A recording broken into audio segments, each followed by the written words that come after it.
Very good morning. You're watching India Market Open, and it's been an action-packed 15 hours or so, with the lines now drawn very clearly that India will no longer sit quiet when the US president tries to bully us. Now, a quick recap of everything that's happened overnight. India has called out the unfair, unreasonable and unjustified US tariffs that have been imposed by US President Donald Trump without any logic or reason. India has said we will take all action necessary to protect national interest. Now, what exactly has happened? Additional 25% tariffs on India imports have been imposed by Donald Trump. He says it's because of the purchase of Russian oil. This will in fact take our tariff amount up to 50%. Now, 7th August, that is today, is when the 25% kicks in. The additional 25% comes in from the 27th of August. Now, this is being seen as maybe 20 days to negotiate, whatever it may be, but India has made its stance very, very clear that that's not what is going to happen. They have to be reasonable at this point. Let's just take a look at what Donald Trump said when he was asked this question just a few hours ago. Indian officials have said that there are other countries that are buying Russian oil. It's okay. Like China, for instance, buys more. Yeah. Why are you singling India out for these additional sanctions? It's only been 8 hours, so let's see what happens over the next. Sanctions. You're going to see a lot more. So this is a taste of You're going to see a lot more. You're going to see so much secondary sanctions. On the India penalties, do you have any similar plans to enact more tariffs on China as it relates to their purchases? Could happen. Depends on how we do. Could happen. Okay, so there could be more tariffs, there could not be more tariffs. There's no clarity on what's happening. Here's what we think is going on and why Trump is doing this, because that becomes the question. There's no logic that can be seen in penalizing a trusted ally, India, and not China. Clearly, this has now become a battle of egos, and that is what we're seeing playing out. China's Russian oil imports in 2024 were $62.6 billion. India's were $52.7 billion. So clearly, it's not about just the oil. There is something much, much more. Trump's actions are now smacking of a bruised ego. It could be going back to the fact that India has never acknowledged his ludicrous claims that he has brokered the ceasefire between India and Pakistan. There was no response to that. It could be that he's miffed that there is going to be a trip to China by the Indian Prime Minister. Whatever it may be, this is now not making any sense. Samir Arora joining us, and we have a whole line of experts who are going to take us through what the markets may look like, because that's what's important as well. Samir, very good morning to you. And we'll pull up the implied on our screen as well. So far, Indian markets have been like a shock absorber, have been digesting all of this mania quite well. Why do you think so? Well, that is because from an economy or a stock market point of view, the impact is very limited. Even if you see the exports, other than textiles, which you can visibly see that there are some listed companies, and we happen to have one or two of them. But otherwise, you will not know. Okay, it's very sad that jewelry and exports will be affected, but you don't have listed stocks in those things which are directly exporting to US. Similarly, in many other areas. And in macro terms, it is only the exports are about 2.4% of GDP. So if these exports get cut down by 25% and there is no other action taken, that they don't go to some other market, or that the government of India does not take any action to revive something else or to subsidize something else, then after all that, the effect will be less than 0.3, 0.4%. So I think that way the impact on the market is not there. Plus, we broadly know that we are not believing that this is forever. So, when you cut a stock down 10, 20%, which is like 1/5 of his future in some sense, that can't be if you believe in your mind that this is not going to be there for long. And also, as you yourself was just showing, and I saw it on Twitter a few minutes ago, that there might be tariffs on other countries and secondary tariffs. So it's not over. Plus, you see, it's been postponed by 21 days. It is coming after their visit to India for their team. So it's too early to bother too much. And even in the end, it's not too much to bother about anyway. Hi, Alex here. So I'm just wondering what you read about this, because this is seemingly the new normal. Tumhara kutta kutta, mera kutta Tommy, and so ultimately, if other people are trading with Russia, it's fine. But then you're using it selectively to whack somebody on the head with. And how, as an investor in India, then do you invest when it's a little arbitrary from that perspective? No, because it won't matter. I'm telling you, it won't matter. So you can invest and just don't buy blatantly US exposed exporting stock if you don't want. Even we did not average. Our stock was down some 8-10% yesterday, one of them. But that's why you have a portfolio of 40 stocks and one of them goes down, sad luck. The point is that for 99% of the stock market, it won't be affected. But there are other big picture issues for India in terms of new alignments and realignments and all those things, which you can say, okay, they also make a macro difference someday. But literally, directly, it won't be. Of course, you can wait 3 days, 5 days, 1 month. It doesn't matter. It's not good. It's not a runaway market that if you don't buy today, you will miss something great. But it's not something to be bothered about beyond a point. That's what I think right now, because it's uncertain, but this uncertainty is sort of diffuse uncertainty. If it is uncertainty directly related to some stock and big stocks and big weight of the market, then there'll be a different impact on the market. Now, okay, suppose somebody tells me that the GDP will not be 6.5 but 6.2. First of all, I don't know how the original GDP was calculated. I don't relate it directly to my stocks.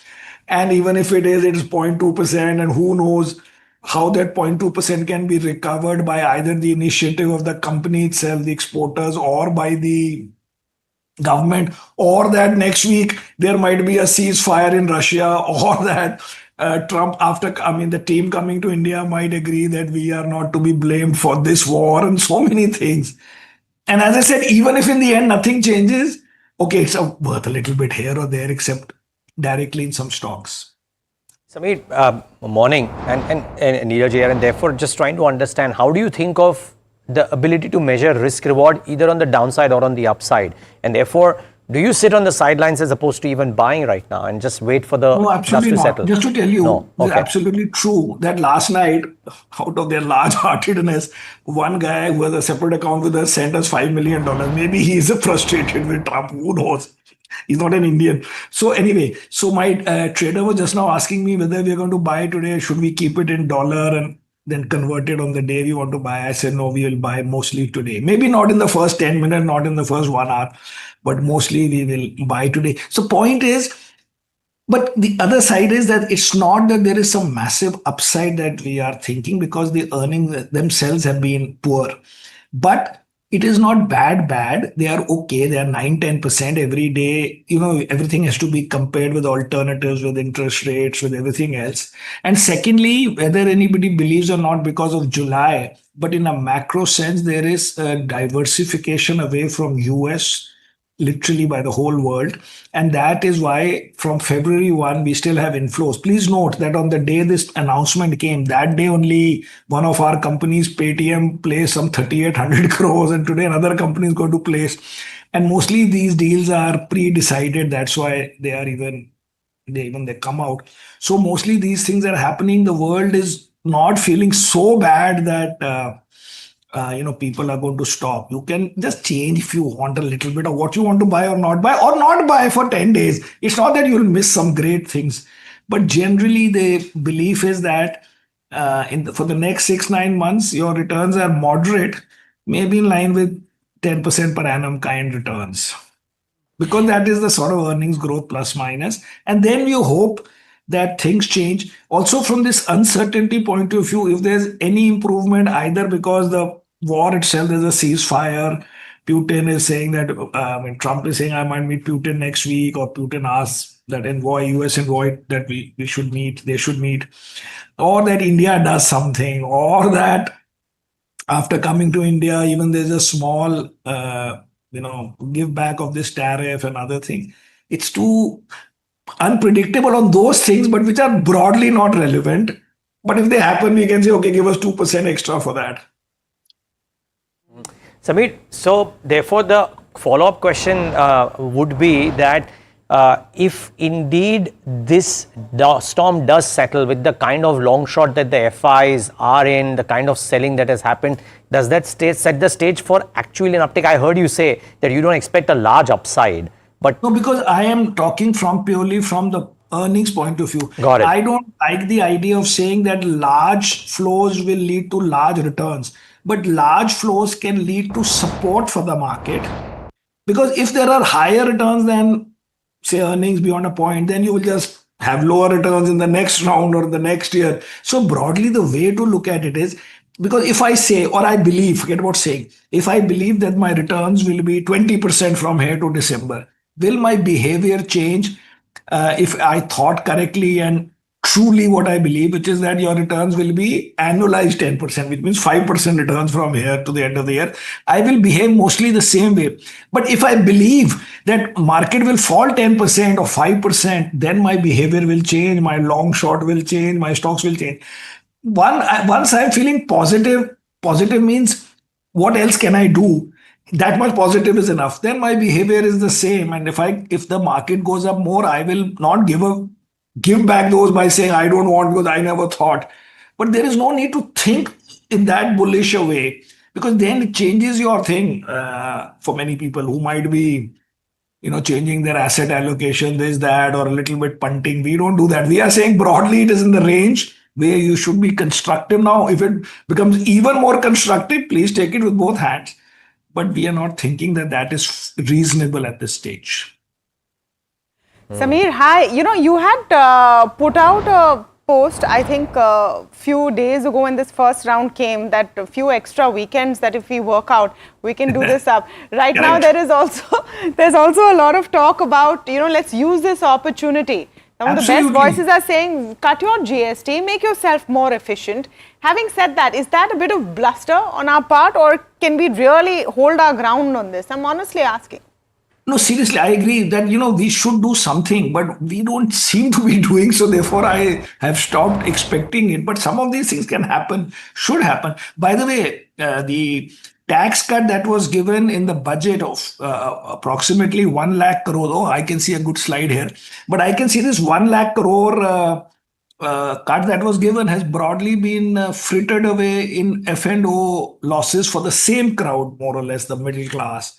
So we have to think about all these things. These are now becoming macroeconomic issues. They are no longer just stock market efficiency issues. By the way, none of these put calls are making our country more efficient. If anybody thinks that, because I did a PhD from Wharton, I don't think these things are helping in capital allocation and efficient markets and all that. Is just pure 100% speculation.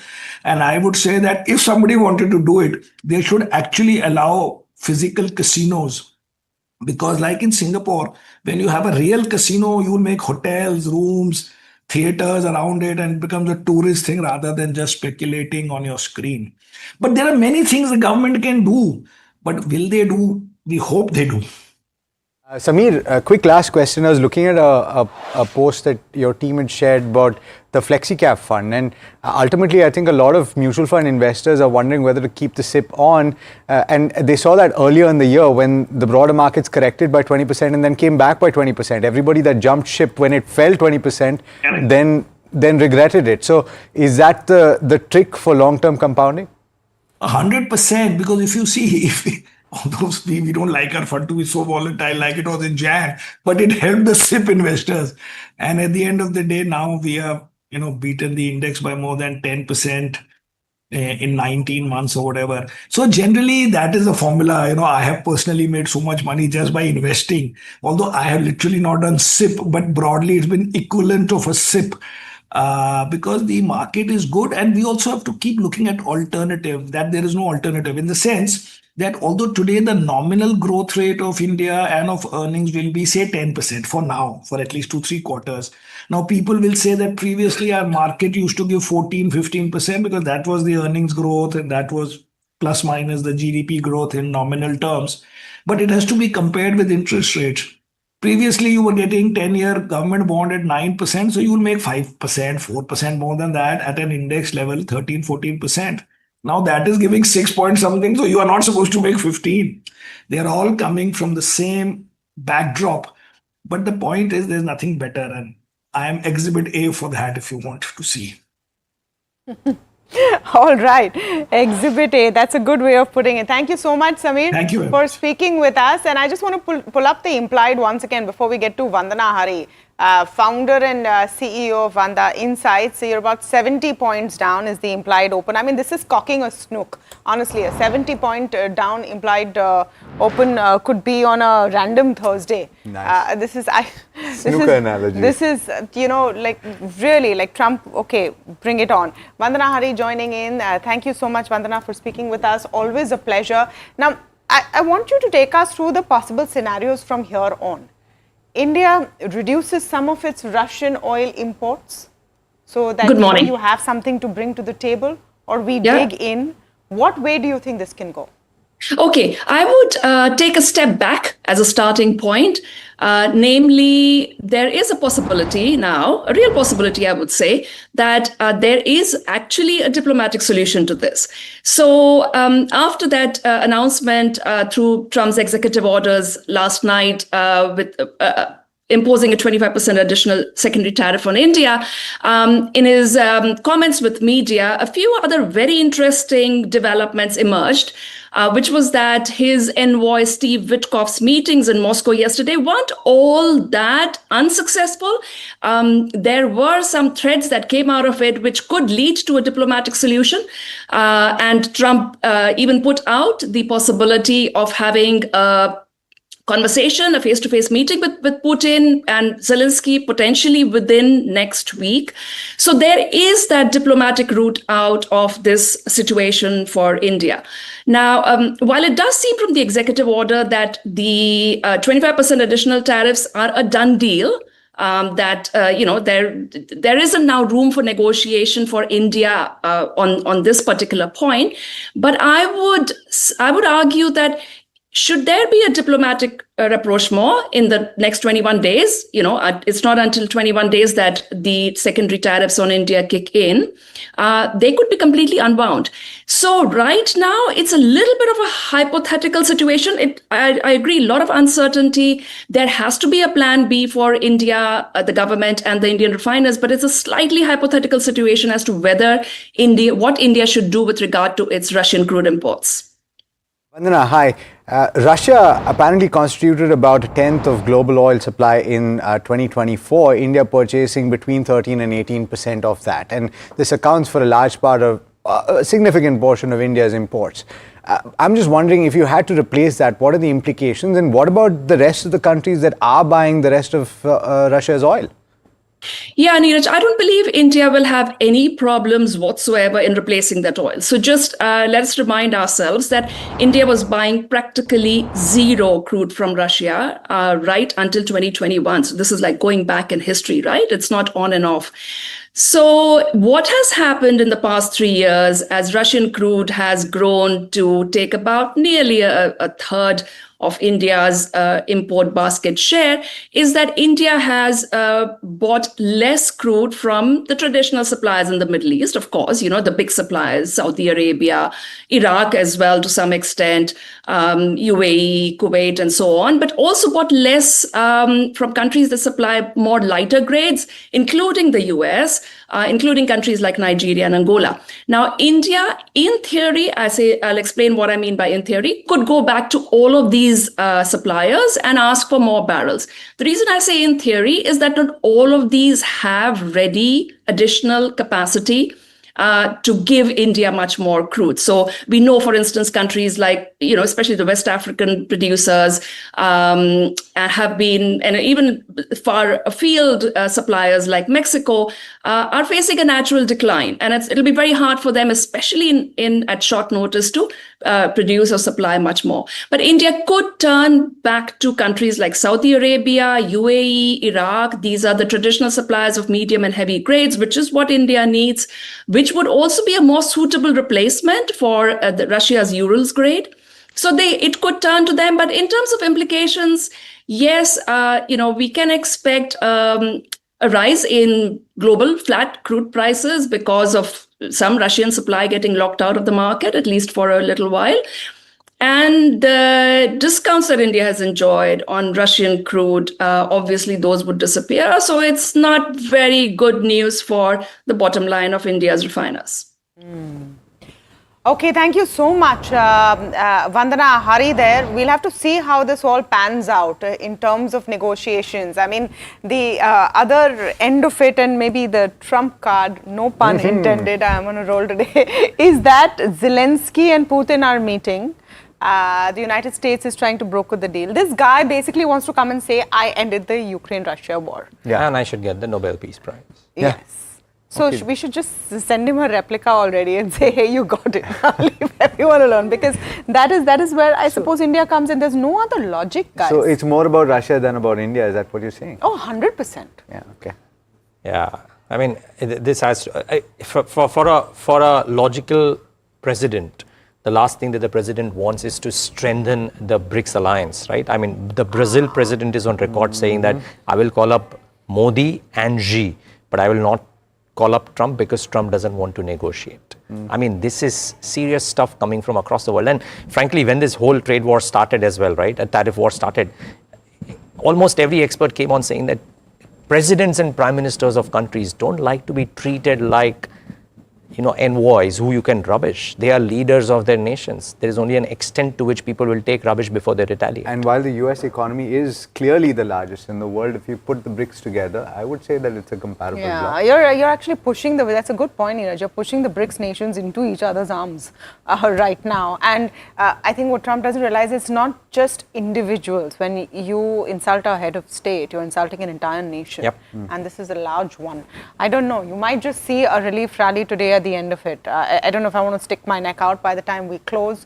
You're opening 60 points down. You'll see some firepower coming in, I reckon. But even if it's not today's, directionally that is the case, ultimately. I mean, a 73-point tick down in an open is a nothing. Any day. Yeah, it's an any day situation. You might just see that patriotic kind of buys coming in. Anyway, here's what the brokerages are saying. BofA says India halting Russian oil imports may hurt OMCs, benefit E&P players. Smaller Russian crude discounts limit macro impact. So essentially, okay, let me just break this down into a simpler sentence. The difference between the oil we import from Russia and Brent right now with everything included is about $2 a barrel. So it's a smaller discount. That means the impact if we move from Russian oil will also be lesser. Higher oil prices have not factored in crude price disruptions seen as less severe. Risks remain to current account growth and inflation. Jeffries on the other side says replacing Russian oil costs India some 15 basis points of GDP. Stable oil markets suggest ample supply. Dairy and agri issues are key hurdle to the United States. They're optimistic about an eventual US-India agreement. Citi says growth may drop 0.6 to 0.8 percentage points. Exports may become unviable. This will impact current and capital accounts, precious currency. RBI may counter sharp rupee depreciation via FX intervention. Near-term uncertainty may weigh on sentiment. Well, we'll wait and see what happens because the sentiment was already quite negative yesterday before all of this broke out. Yeah, 100%. Only on that last point, because it was mentioned in the policy yesterday, the FX reserves currently are enough to take care of merchandise imports to the extent of 11 months. They're sitting on a pretty heavy war chest of forex reserves, so no need to worry about the rupee. Let's talk about what happened in trade yesterday, as much as it has a bearing today. I would say more than anything else, the action by foreign institutional investors is what you should pay attention to. Close to 5,000 crore rupees sold on a net basis, matched again by domestic institutions. Frenetic FII selling continues for a 13th session in a row, and Neeraj already pointed this out earlier today. They are mostly short on the Indian equity market. Choppy, muted trade continued on Dalal Street. You had losses at the benchmark level, which were narrow at 0.3%, but the broader markets lost significantly more ground. You had 0.9% lost for the mid-cap index and about 1.2% for the small-cap index in trade yesterday. The PSU banking pack was a bit of a pocket of strength, whereas pharma, IT, realty lost the most, all more than 1.5% or thereabouts. In fact, most sector indices lost ground. There were a couple of interesting trades yesterday of stocks that have been moving higher in the recent past, and one of them is Godfrey Phillips, gaining another 10% in trade yesterday. Sarda Energy now, if I'm not mistaken, just 3 sessions up about 30%, including yesterday's 7.7% increase. So momentum play continues. Yeah, and I mean, so okay. Now the minutiae out here is that there is a relative tariff disadvantage as things stand. Could it change? Yes, but as things stand, relative tariff disadvantage versus competing nations, which poses the more immediate threat. Right? It could get resolved, but there is an immediate threat. We got to accept it. 25% has begun. Yeah, So simple. So that is part one. And therefore, not incorrect to say for a lot of people, some things differently, but a lot of people saying not incorrect to buy it, as we said day before yesterday as well, buy it 5% higher, but when the trend emerges, you don't necessarily need to do anything. Cash may be the king right now, and therefore you want to keep that in mind.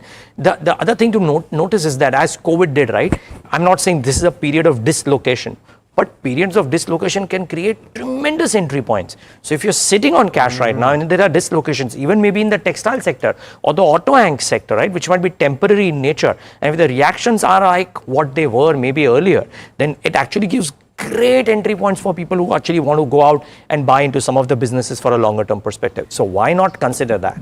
Because I mean, I'm just thinking about it right now, guys, and I don't know how you think about it. Is this akin to, taking a punt right now because you do not know what is clarity? There is a brokerage note which lays it out so beautifully. Then investing right now is akin to driving in a rainforest minus headlights. No. Because you don't have clarity. But and in that's the context of India or generally? India and the impacted sectors predominantly. Okay. You can buy a basket of stocks which are domestic because you know they will do well. But if you really want to buy periods of dislocation as well right now, maybe not just right now, unless the value becomes really compelling. Because the uncertainty is so high. And because you don't know the timing of the uncertainty. Could it happen in 5 days? Could it happen in 15? Could it happen? Who knows? I mean, the latest post on Truth Social says that there's a great meeting between Putin and Wickoff, and then therefore, and the US envoy, Steve, sorry, I'm forgetting his name, right? Wickoff or whatever, and that there could be some great negotiations, etc. So who knows what happens here? I don't think Trump himself knows what happens here. You know, I'm going to use this opportunity to tease a great story that is coming up that you should not miss. We'll also put it on our tickers, which is what are the Trump-proof stocks? Yeah. We've actually, our research team has put this together for you, and a set of stocks which are relatively completely Trump-proof. And maybe that's what you should look at if you want to bet on India as well. I mean, the other factors to look at, I mean, I'm going to pull up the implied again, because Indian markets have now made a habit of absorbing Trump's tariff assault pretty well. I won't be surprised if there is a reversal post the gap down opening. Yes, there will be a gap down opening. I'm not saying there won't, but you may just see a reversal. 25% tariffs do come in from today, so keep that in mind. The impact on shrimp, textiles, chemical exporting companies will be the highest. So Indian markets, while set for a negative opening, you will have to look at what levels are crossed. So 24,500 for the Nifty becomes very important. Sustained breakdown below 24,500 could trigger a further decline, with the next support level seen around 24,200. In terms of resistance, 24,700 is a significant resistance level for the Nifty to regain bullish momentum. It needs to break above the resistance at 24,800 with a more significant hurdle at 24,900. For Bank Nifty, support at 55,270, 55,190, resistance at 55,530, 55,600. All right, let's go to stocks very quickly.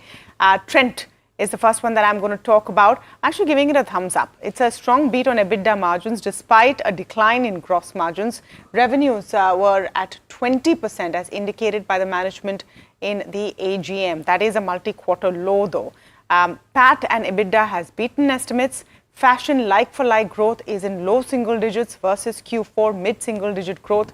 Store additions slightly lower than expected. So why am I saying it's a thumbs up though some of the parameters are bad? Because there is a view out there that the slowdown that we've seen in this quarter is because of strategic changes that Trent has made, and that's going to play out going forward. So Morgan Stanley, for example, has maintained an overweight. They've set a target price of 6,359. They're saying it's a beat on margins, play for the long run. Fashion low single digit like-for-like growth versus fourth quarter mid-single digit growth. While the recent growth trends do not easily justify the current valuations, they believe the growth slowdown is a well-devised strategy which could start showing results in the coming quarters. They are taking a short-term negative view on a long-term business may not be advisable. They believe Trend's total addressable market is highly expandable consistent margin improvement and improvement in return ratios are adding to their comfort. So this is why you're seeing some action and a thumbs up in a trend right now. Not so much for a Hero, frankly, and Hero might see a bit of a pain today for a variety of reasons. It was a weak but inline quarter. Weak domestic demand has weighed on sales. Higher exports and lower operating expenses have kept profits flat. Impact of lower domestic demand partly offset by stronger exports and higher selling price. Soft gross margins have been offset by fixed cost control. Consolidated profit includes one-time gain of 722 crores from Ather Energy stake dilution. So that's what's bolstering the numbers as well. So Hero is one that you should look at. Just quickly going to go through the Jefferies note. They've maintained an underperform. 3330 is their target price. They say it's a weak but inline quarter. PAT was flat year on year, boosted by higher financial income. They're seeing good traction in its electric mobility business. For BHEL, it's also a thumbs down. It's a weak quarter, muted Q1 due to subdued execution. Higher other operating expenses have dragged margins. Other income was up nearly 69%, which is why when you see the numbers, it might look better than it seems. That's bolstered by some of that other income. So those are the first three on my list. I've got a thumbs up at the top of the list, and this is on earnings. Fortis Healthcare. You never celebrate somebody getting sick, but then the hospital has done well. Revenue growth is led by higher average revenue per operating bed, or operational bed, I should say. 7.8% rise in occupied beds. International patient revenue is up as much as 21%. So that medical tourism is alive and kicking. Occupancy has improved to 69% versus 67%, and the diagnostic business revenue has grown as much as 7.4%. All of that has led to a significant revenue uptick as well as a profit increase of as much as 57%. Margins have also improved to 22.6% versus 18.4%. So expect there to be a positive reaction, if not today, but the numbers were good. Rain Industries, this is an interesting one. It's a thumbs up because the company has returned to profit after 7 quarters of losses. It saw a 13.3% uptick in its revenue from its carbon operations, which contribute the most to its revenues. And the profit has doubled. Cement profit, meanwhile, has risen 536%. So the trends that you saw for cement companies through the first quarter seem to be alive and kicking for this company as well, though it does not account for a large part of the revenues or the profit contribution for Rain Industries. The overall revenue has risen as much as 7.5%. EBITDA is up nearly 89%, and the margins have expanded significantly. VIP Industries is the one thumbs down on my list. It's a weak quarter, another one, but the metrics have risen sequentially. At least investors can take a little bit of heart from that. The revenue has declined, and that indicates muted demand. Very quickly, the numbers, 12% revenue decline and the net loss of 13 crore versus a profit of 4 crore in the year ago period. Yeah, 2 block deals. So Eternal and Fin to sell about the remaining 1.9% stake in Eternal, 4.63% discount. There could be a bigger story around it, but for paucity of time, just going through the stocks very quickly. So Eternal could have a bit of an impact. Kotak could have a bit of an impact because about 1 crore shares, rounding off 1 crore shares at about a 2.4% discount. So keep an eye out for both of these. Keep an eye out for Bharat Forge as well. It was a tough quarter, but along with the tough quarter, there's also this tariff impact. So Jefferies note says they maintain and underperform. They believe the weak macro globally and the rising US-India tariffs have significantly impacted export outlook. Their EPS estimates for FY26 to 28 are 9 to 14% below street, and they believe 21 times FY26 EV EBITDA is expensive for Bharat Forge. Last but not the least, Prince Pipes, revenues down 4%, margins at 6.8 versus 9.6, and a net profit down 80%. Even if there was no tariff impact, Prince Pipes could have seen a bit of an impact today. So keep an eye out for this stock in the session.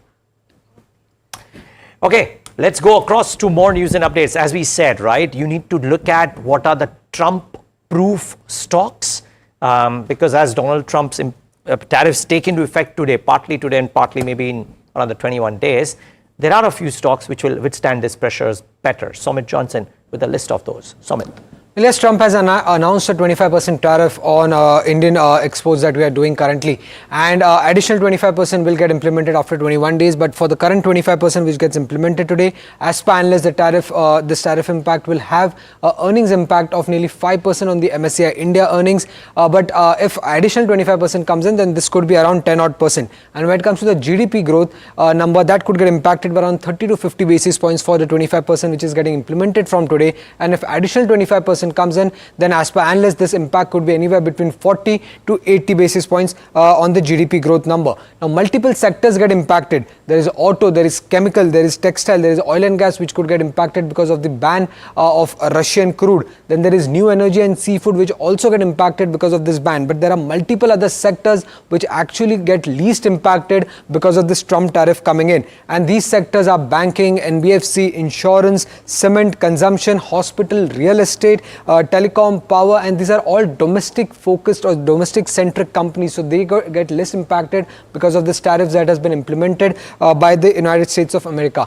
Now if you look at the stocks, now these are the stocks, obviously this is not an exhaustive list, but these are the stocks which get nearly 90 to 95% of their revenue from the domestic market, or at least 90 to 95% of their SOTP, that is the target price value, comes in from the domestic market. When it comes to banks, it's HDFC Bank, ICICI Bank, Axis Bank, Kotak Mahindra Bank. Again, this is not an exhaustive list, but these are the top companies which get least impacted because of the Trump tariffs. When it comes to NBFCs, there are NBFCs like Bajaj Finance, Shriram Finance, Chola Finance which get least impacted. In insurance, there is LIC, HDFC Life, SBI Life, ICICI Pru, ICICI Lombard in the general insurance side. When it comes to cement companies, it's names like Ambuja, Ultratech, Shree Cement, Dalmia Bharat. In consumption sector, there is stocks like Zomato, Trent, Titan, United Spirits, Page Industries. Again, there are more consumption-focused companies that get less impacted because of this Trump tariffs. In hospital, it's zero impact. Apollo Hospital, Fortis, Max Healthcare all derive nearly 100% of their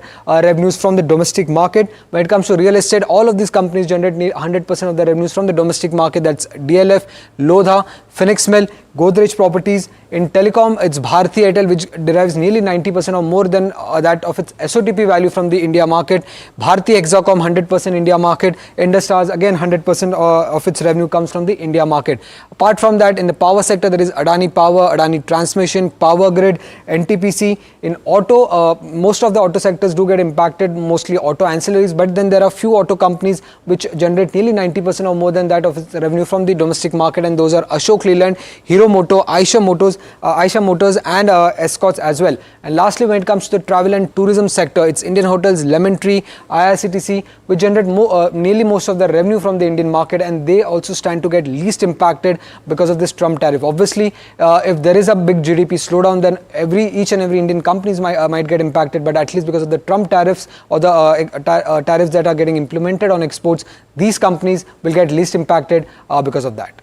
Absolutely, Soumya. Thanks so much for that. Couple of disclaimers, of course, that's not an exhaustive list. There are a lot more companies beyond that. We've tried to give you a sense of what the universe is like, and these are not recommendations either. Make sure that you do your research, look at the companies from what we've highlighted and see what works for you. We'll talk about some of that on the other side of this very quick break, so do stay tuned.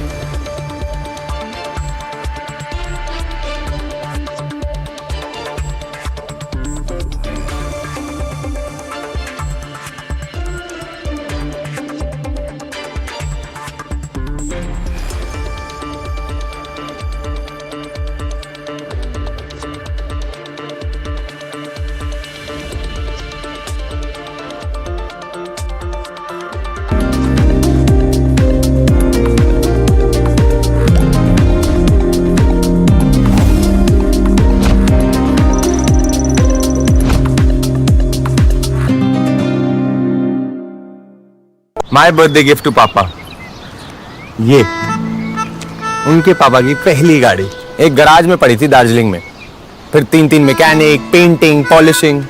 जब इसे finally घर लाया ना, तब लगा life में grow किया है।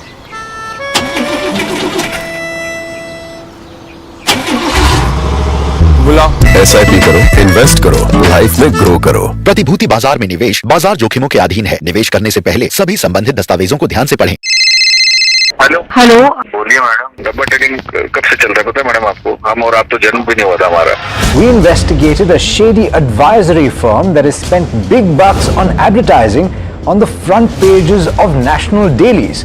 ये आपको बिल्कुल उसका ऐसे हल्का सा भी खौफ नहीं है? मैडम एक बात को खौफ किस लिए रखना चाहिए तो बताओ, कौन सा गलत काम कर रहा हूँ मैं? After our report, we also saw NSE came out with a cautionary circular to the investors. Market Regulator, Securities and Exchange Board of India has also come out with a release talking about the actions that it has taken. Cyber complaint has also been filed against the entities involved in this entire Dabba trading scam.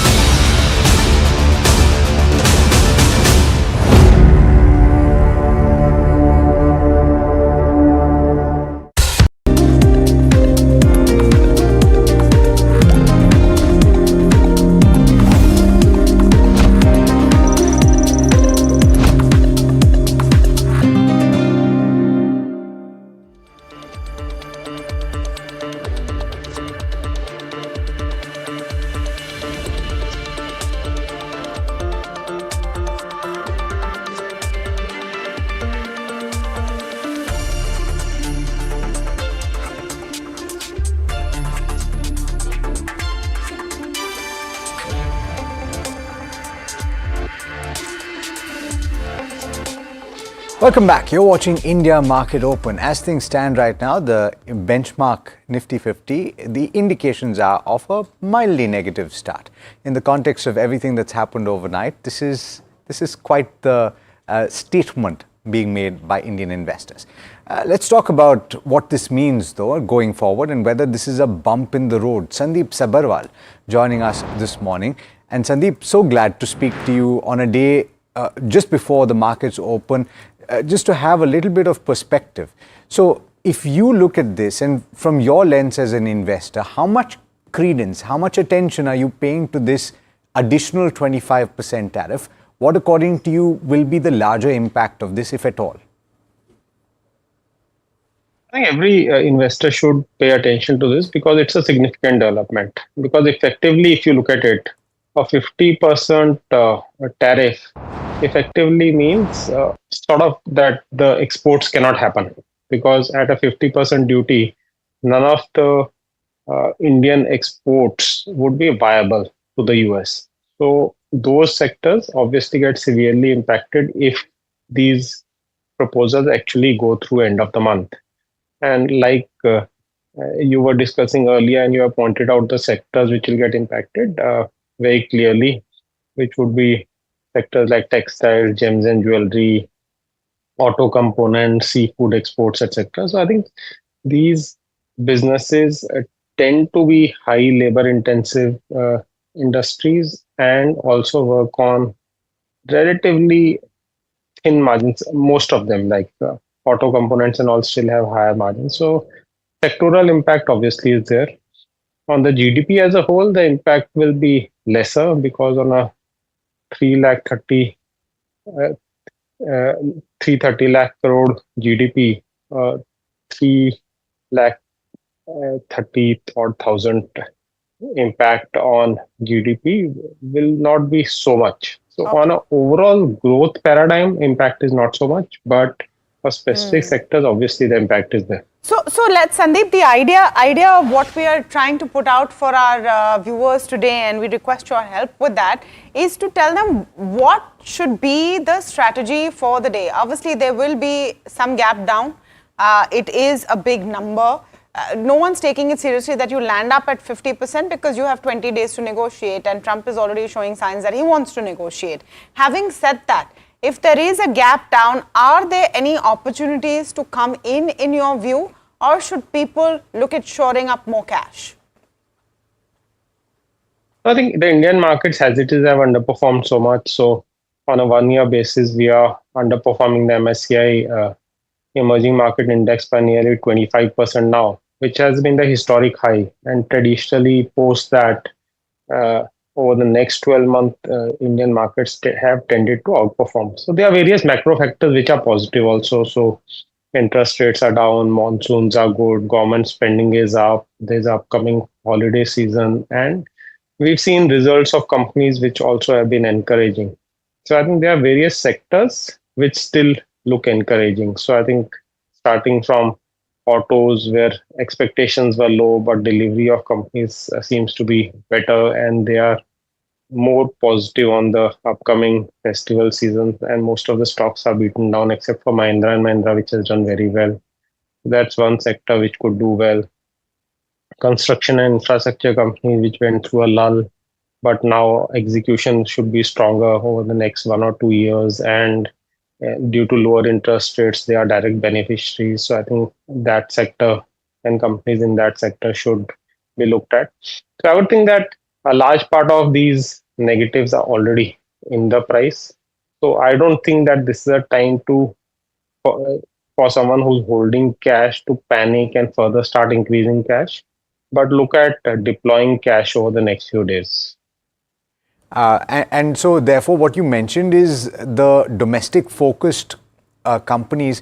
Some of these companies have actually posted numbers. Are you saying that the indications based on the volumes in the automotive space are what are giving you confidence? For example, Hero, not the best set of numbers, a little muted, in line with expectations, but the Q1 wasn't great, Sandeep. So therefore, are you saying based on the volumes ahead of the festive season, that's what you look at?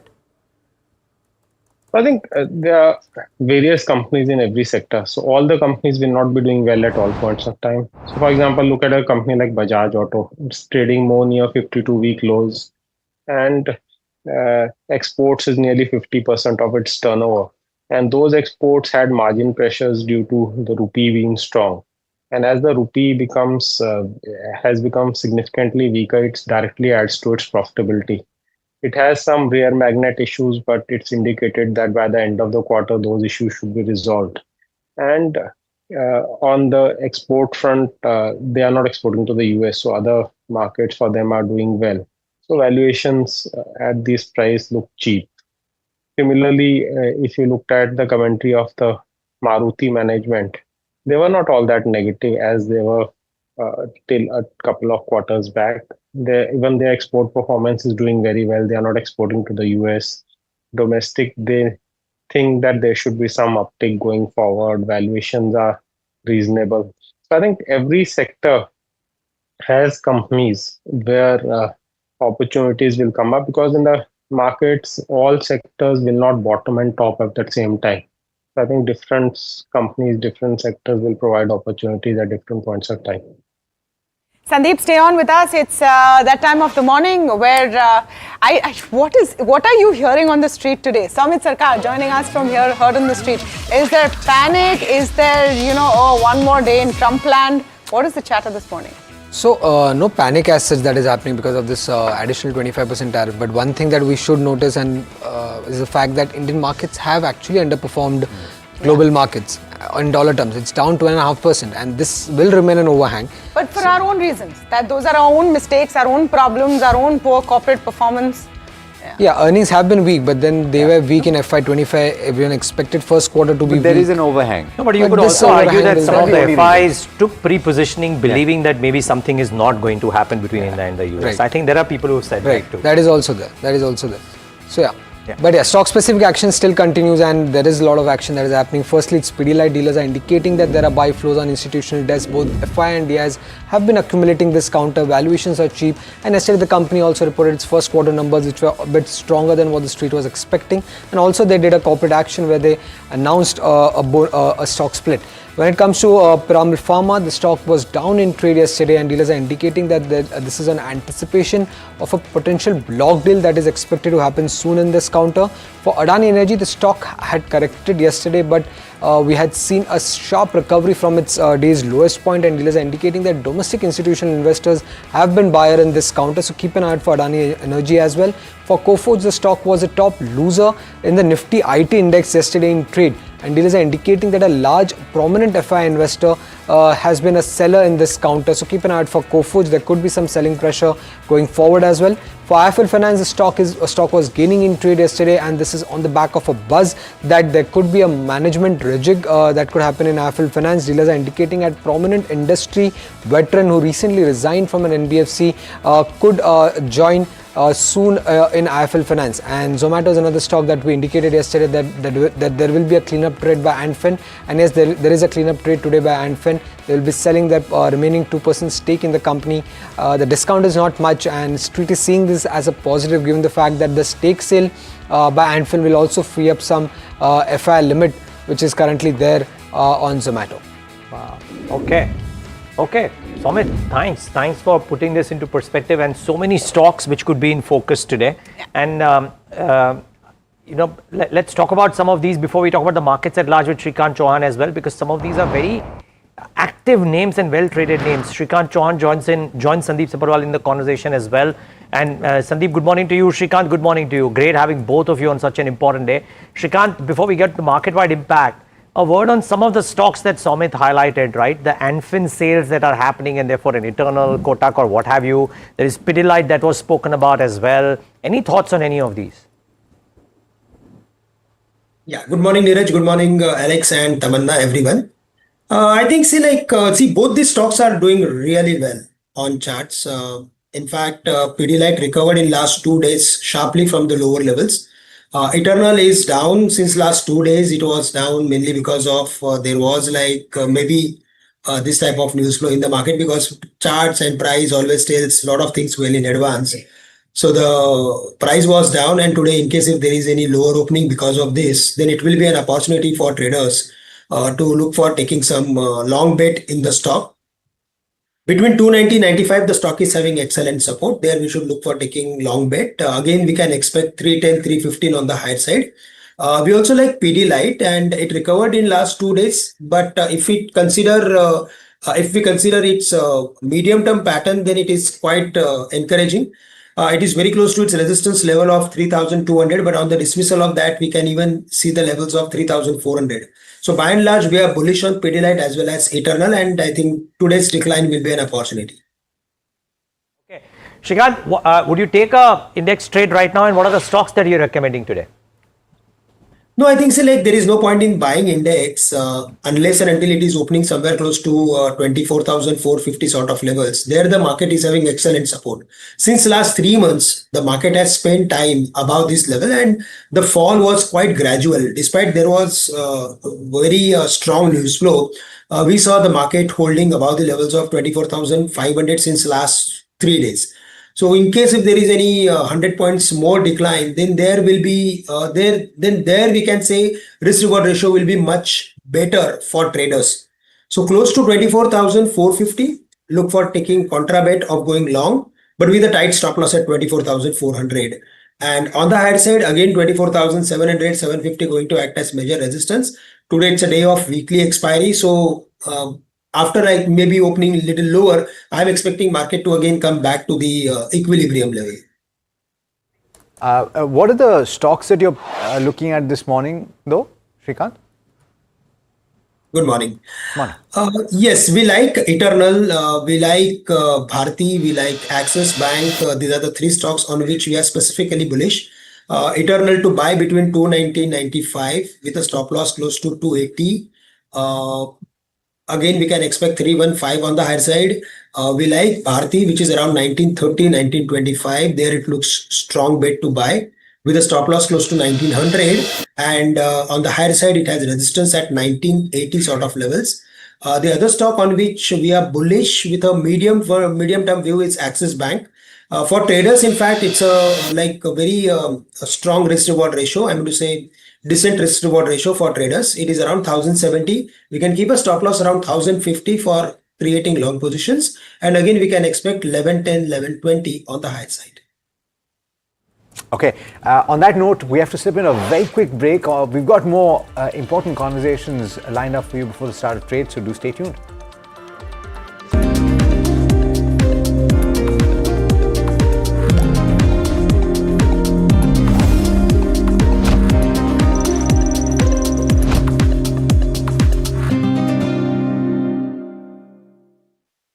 जब मुंबई से वापस Kolhapur shift हुआ तो सबने कहा कि dream city को छोड़ रहा है। ड्रीम सिटी, तो मैंने कहा ड्रीम में तो यही गलियां आती हैं।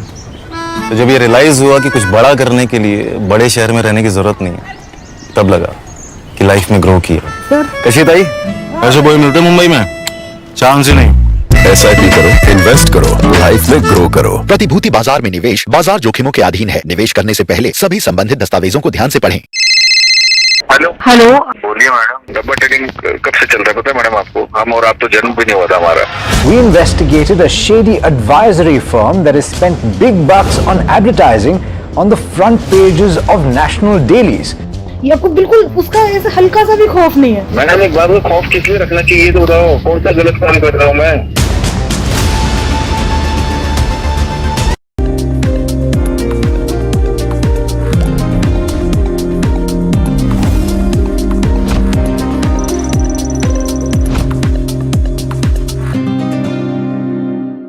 All right, welcome back. We're just a couple of minutes, a few minutes actually, from the pre-open session. About 80 points down, 75 to 80 points down is what is showing.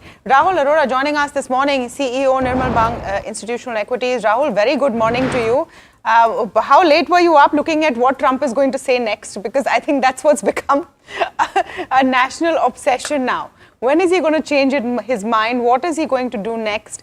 And how seriously are you taking this 50% number?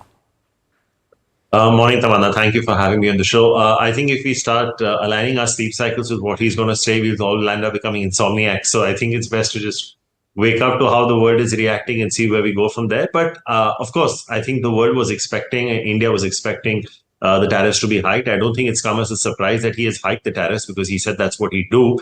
The quantum of it may have caught a lot of people by surprise. But I think... we do have some trade negotiations that are currently underway. And I think, the objective would be somewhere by the middle of September is our assessment to get a resolution on that. Because some of those tariffs that he has previously put come into effect today. Some will come into effect about 27 days from now. And the other, of course, like I said, towards the middle to latter half of September.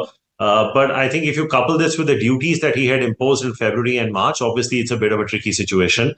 Because this could pretty much, attack your current account deficit. I think, our own estimates are that CAD for the year should be around 0.5, 0.6%.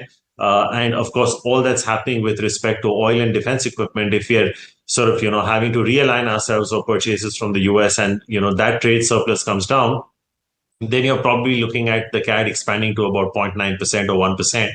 Which will then have a residual impact on the rupee. But like I said, these probably may be very strong, these may be tactics to strong arm India into a trade deal. And our own sense is that somewhere before the middle of September, some amount of resolution to this effect could be reached. And which is why I don't think in the pre-open you're seeing such an adverse reaction. I think if this had come out of nowhere, the Nifty could easily have been down 300-400 points. But the fact that there is a window for negotiations open for the next, 30 to 45 days, and there was an anticipation this would come through, I think the reaction has been far more measured. Hi, morning. Alex, I'm just, I'm pretty sure that you've done some amount of crunching of the numbers to look at impact at the granular level. And so from that perspective, obviously some companies are going to get impacted more than others. Are you of the opinion that you should take money out if you're invested currently in some of these names and sit on the sidelines and keep the powder dry if opportunities arise? No, not really, Alex. I think, fundamentally nothing will change as far as these companies are concerned, because I think the companies that this will impact are either companies that are exporting to the US, which will probably have to, rework some of their arrangements, but they could probably offset that by pricing, and which is with the biggest concern in the United States, that this could probably land up being, a slightly inflationary move for their own consumers. I think if you look at, I just saw something on YouTube a couple of days back where prices in Walmart, for example, for a lot of the tariff-related goods have already gone up by about 5 to 8%. But I think from an import standpoint, whether India is importing from the US or from any other sources, again, it comes down to a pricing power sort of a scenario where even if you're importing at, say, a 4-5% higher price from the United States, you have that pricing power in India to offset it. So I don't think from an earnings perspective, there will be any major impact. I think the one thing people were obviously watching out very closely is what impact this will have on crude, because, and that's the point I made in my opening remarks on the current account deficit front, that if we are going to now have to purchase some amount of oil from the United States at a higher price than we do from Russia, that will impact the CAD. And obviously, to that extent, there may be a slightly upward revision in our oil bill, but I don't think globally oil prices are going to go up. I think if you look at some of the other top 10 oil producing companies across the world, they're all ramping up production. So I think there is a counterbalancing force that's taking place in the oil market as well. So our own assessment is that oil could potentially stay range bound in this, $65 to $70 range, which would not be too inflationary from a raw material perspective for Indian companies consuming it as well. So I think it's just maybe a short to medium term dip in the market, but there is no reason to overreact from a company's earnings perspective, especially if they have price power, is our assessment. Got it. Sandeep, a question on those lines to you, but I'm taking the reverse stance and asking you, for people who might have some of these export-related names in their portfolios, should they get out of them even after the hit today because the future is uncertain, or would you rather be a person who will buy it if there is a serious price dislocation in those export-oriented names, auto ancillaries, textiles, what have you? In some of the sectors, the positions seem to be very entrenched. For example, in autos and auto components, etc. I think that 25% for everyone in the world might not go. So to that extent, that could create disruption. The second major point which no one seems to be discussing is the economic data coming out of the US seems to have started to indicate that a significant slowdown is building up. And as the tariffs also come in place and impact consumer prices, we could actually see the US economy per se slow down significantly over the next few months, which is not reflected in their stock market right now, but eventually should be. And as that happens, a lot of the demand from the US as it is could moderate. I think from the exporting companies' perspective, now there are 2 points. Either if the stocks get sold out too much, then obviously they'll give some buying opportunities. But as things stand, I think it's better to focus more on domestic oriented companies. And Rahul, the similar question to you, right? I mean, so as a portfolio thesis, when you are talking to institutional investors, what is it that they are telling you? What is it that you are telling them? Go out and buy some of these domestic focused companies, or wait for dislocations in these global names and buy them at really attractive prices? And are there names within the model portfolio out there? So, Neeraj, like I said in one of my earlier responses, I don't think our view on a sectoral allocation will change basis this, because at the end of the day, if I am an OEM and I require parts from some country or a company that I'm already doing business with, I'll have to simply realign myself on pricing. I don't think it's very possible to actually shift your supply source overnight, with that much ease. That's not possible. So to that extent, I don't think order books and things like that will be disrupted. Let's not forget that our services exports to the US will counterbalance a lot of the things that will probably happen on the manufacturing side. So to that extent, I think we'll be okay. Obviously, the commentary, Neeraj, that's coming out of the earnings season, especially from the consumer staple companies, is that the rural part of the economy in India is showing signs of revival. Now, whether that is related to the tax incentives that the government announced in the budget, or whether it's the monsoon, or some anticipation that in the Hindi heartland, when we go into elections 3 to 4 months from now, there'll be some dole-outs. But even if you heard Britannia's call yesterday, they are talking about rural having grown in double digits and urban having grown in high single digits. So to that effect, some of that commentary, not exactly in percentage terms, but is resonating across the board from a consumer staples perspective. So when you do have uncertainties globally, I think from a short-term tactical standpoint, it may make sense to enter consumer names. Not that they're going to blow out in terms of earnings, but it's a relatively safer place to hide.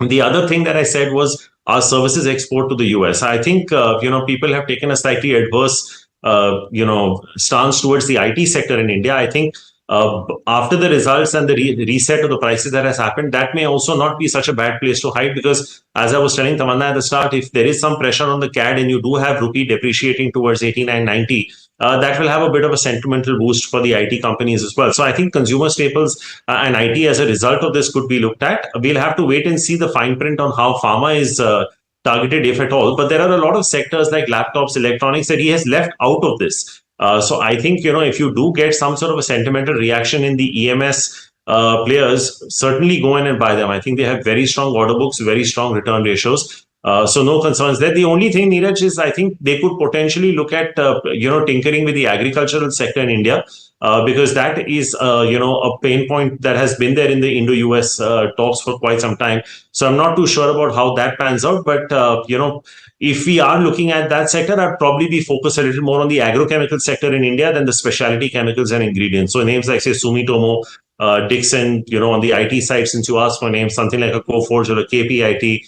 If you're looking at consumer staples, there's already been a bit of a run in lever, but something like an ITC or a Tata Consumer, and then consumer discretionary, which we've been discussing for a while now, is a relatively safe place to hide. But like I said, I think the major tinkering, if anything, may probably happen in agricultural, defense, and oil sectors. And in that regard, I don't think any corrections or any news flow needs to be a reason to sell these stocks. If anything, I would say the order books are so strong, you could probably look to buy the dips in some of these names like Hindustan Aeronautics, Mazgaon Docks, so on and so forth. Oh, so that's an interesting view. Buy the dips on defense. That's coming in very clearly. Thank you so much, Rahul, for joining us this morning with your view on what it could pan out. I don't know. I think it's doubtful that India would relent on the agricultural access, but maybe a midway can be found once there is.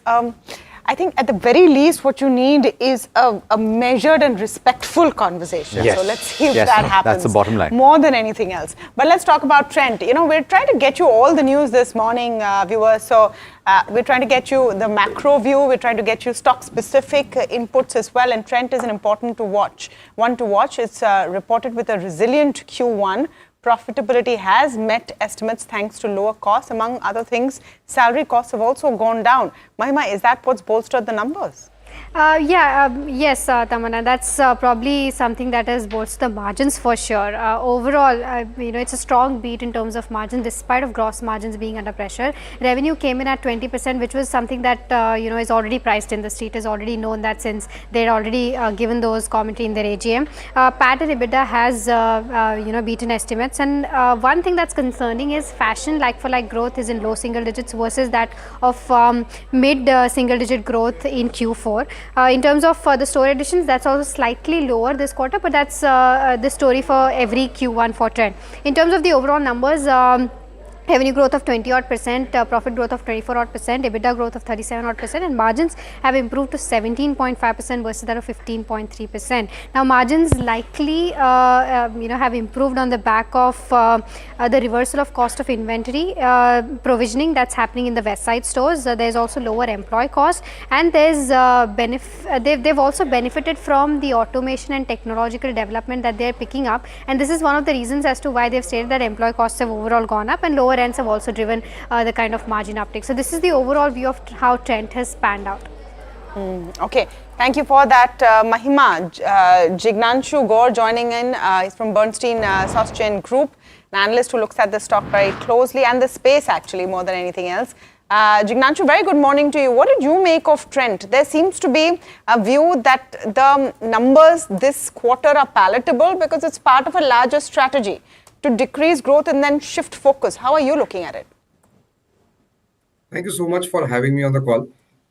I would subscribe to part of that view. I don't think any company, especially the one which has been growing so far, so fast, and meeting every other expectation, really decides to stop growing.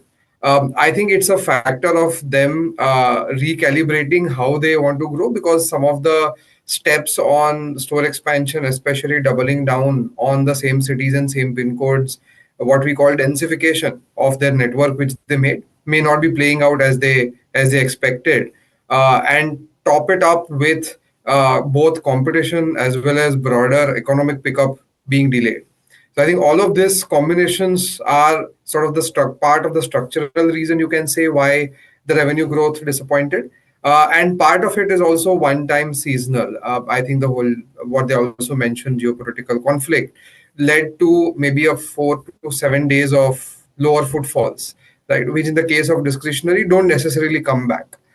In the case of staples, they will come back. So I think it's a combination of structural and seasonal factors. But we believe that 20% should not be the new normal, even given their high base of almost $1.5 billion, close to $2 billion. They should be able to do better growth in the next few quarters. So from that perspective then, Jignanshu, are you adjusting your view on where the stock is headed, and what are your targets? What is your call on the stock? My call has been around 6,500 crore. 6,500 rupees as the share price. It's around 5,300 odd right now. This call is more structural in nature because it is a brand which resonates a lot with a larger part of the growing population. With that population, I think additional category expansion makes them keep increasing their TAM, given that they have a very strong retail footprint already. I think the most surprising part of this quarter, of course, was the costs, right? And it was nobody expected the kind of costs that they were able to showcase. And hence, right now, I don't revise my view because I would like to typically meet the management, which happens after the silent period is over, to understand the structural drivers behind revenue and cost, given their disclosures in the presentation and the press release are extremely limited. So for now, we stick to our price and our broader view that it is a structural winner in the apparel market in India. The next couple of quarters might see volatility. Frankly, everybody in the street is still trying to understand the business. It's been a short run up for them. Okay, still trying to understand the business. Among their peers, what is the best pick right now, and does Trent make the cut? In over broader retail, I would say there are more shorter term triggers possible for DMart than for Trent amongst my coverage. But on apparel business, I think there are very few players who are in the same range as Trent, right? It is clearly standing out. It is one of the few players in India who has broken the barrier of creating a revenue scale of more than 5,000 crores. Very few apparel players in India have done that. In fact, no single brand except them has done that, while Jockey comes close. So considering that, it has all the flywheel effects and the ecosystem that it needs to become and continue to grow. Whether that growth, I think right now the debate is whether that new normal for growth is 20% or 25%. And that's what sort of is the debate between the valuation, whether it is a 5,300 crore valuation or 6,500 crore valuation. I'm 6,500 rupees valuation. I'm on the latter side. Okay, all right. Thank you so much, Jignanshu, for joining us this morning. We have a packed morning. Your pre-open rates have settled. Quite a gash on the Nifty is what the pre-open is looking at, but not as much as 110 points at the end of it. This is an average Thursday. 0.5%. Average Thursday. We're getting Trump-proof as a market. We're talking about Trump-proof stocks, maybe as a market. Big brokerage call of the day. Let's quickly go across to that. Harsh standing by. Well, yes, we've seen a 9% correction in Bajaj Finance, and Bernstein seems to suggest that there is another 28% yet to go. They've given this a target price of 640, and they talk about some structural downsides that they are seeing. One, they're saying that risks are more fundamental than just a few quarters. So it's not a credit cost problem only is what they're saying. They're saying profitability pressures are building up. There's deeper structural issues which will constrain EPS growth and therefore limit the multiple at which Bajaj Finance ought to trade. They're therefore breaking this up. They're saying, one, higher credit costs in the near term are a concern. Two, there's no room for improvement in loan spreads even in this environment. Three, there's limited room for OPEX optimization. All of this should likely impact EPS growth. And therefore, they believe that these growth risks is what caps the upside on a Bajaj Finance, not just caps it. In fact, they're saying sell the dip. Despite the 9% dip, sell now. There's still another 28% yet to go. Harsh, thanks for that. Now, 2.5 minutes left. Shrikant, the pre-open rates have settled. It's a mild one. I know you mentioned that you don't want to touch the index right now, But based on the pre-open rates that have come in, either a Bajaj Finance on which people are still saying a sell, or a trend which has come out with a admirable EBITDA performance, anything in the large cap space that looks interesting for a trade today? See, from the large cap space, Neeraj, we like Divi's Laboratories, and today it is opening little higher. In last 3-4 days, if you see its technical pattern, then the stock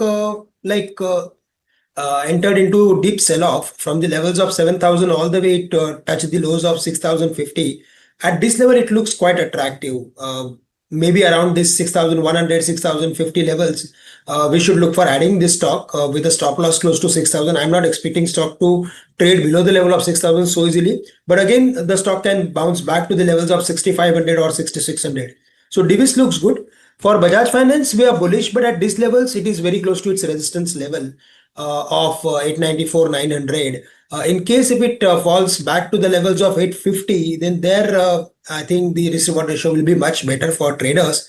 Buying at this level is not advisable.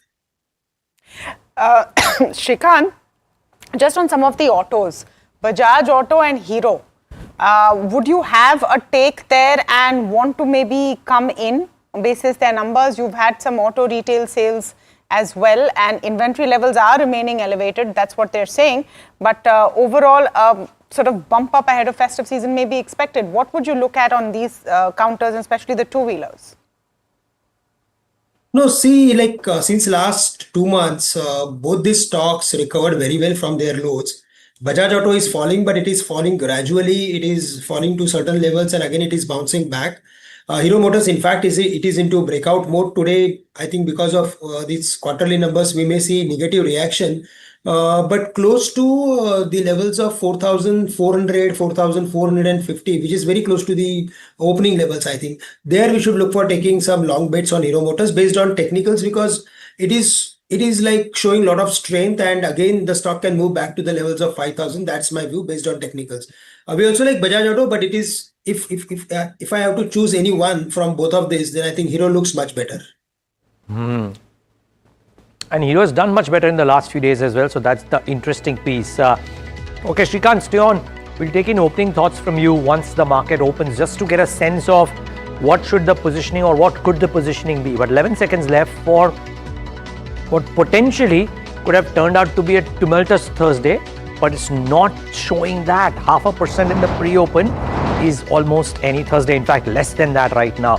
A very mature reaction by the markets, some of which has already been baked in. Remember, post the Liberation Day tariffs, this level, 24,500, has been tested about 4 times by the Indian markets. And from all those 4 times, we've bounced back. So it's very crucial also to keep this in mind. Let's pull up the, IT space is okay. Mid caps and small caps, if we can, to just see what's happening there. 0.5% for the small cap space. Mid caps, 0.5%. It is not bad at all. The really good reaction by the Indian market. Let's pull up the heat map and show you what's moving and what's not. Naturally, there's a lot more red. Bajaj Auto trend, interestingly, is down 2.5%. By the way, they have done what they had mentioned in the con call, and in front of the margin front, they're a bit better. But maybe the commentary is not something that the street has liked. Bajaj Auto is down. Kotak Bank, the block deal, and Eternal, the block deal candidates, both of them are down. Reliance is down. BEL, Adani Ports, Shriram Finance, Tata Motors. So that's the list of names which are cooling off. There's a bit of a bend towards defensives, right? You can see that. Cipla, Nestle, JSW Steel pegs in out there, which is interesting. But then ITC, Reddy's. So Pharma too is not taking it on the chin right now. I mean, exempt maybe, and that's what's doing okay. Maruti and ICICI Bank plumb up the rest. So net, a very okay start. No problems whatsoever. The top 2 losers out of the top 3 are actually block deal candidates and not tariff disrupted names, but maybe those feature in the list of stocks that Tamanna might have. In fact, that all top 3 are not tariff disruptive. You can argue that Bajaj Auto is because of its numbers more than anything else. Let's take a look at the broader markets and how they're doing this Thursday morning. Are they getting really hit by tariffs? Doesn't seem like it.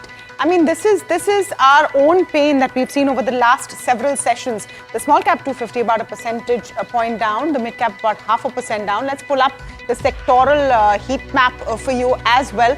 and pull up what's happening there. Yeah, the broader markets is where the pain is, about 0.75% down now. Nifty Energy, you could see that with a, the question now is that if India moves out of Russian crude, what is the impact on OMCs? And all of the experts that we've been speaking to since morning saying that yes, there will be a clear margin impact on some of these oil marketing companies. So that's perhaps some of the pain you'll see. Metals also coming off, so is Realty. Realty is second day in a row and seems to be deeper issues than anything else. But then again, these are domestic facing sectors as well. What's working? I mean, Nifty FMCG barely, Nifty Healthcare, Nifty Media. So yeah, there's no doubt that there is some pressure this morning on the markets, but not as much as would have been expected. Let's look at the India VIX for a second. That's something that we should see because that will tell us really the extent of panic. Under a 12 and just about less than 2%.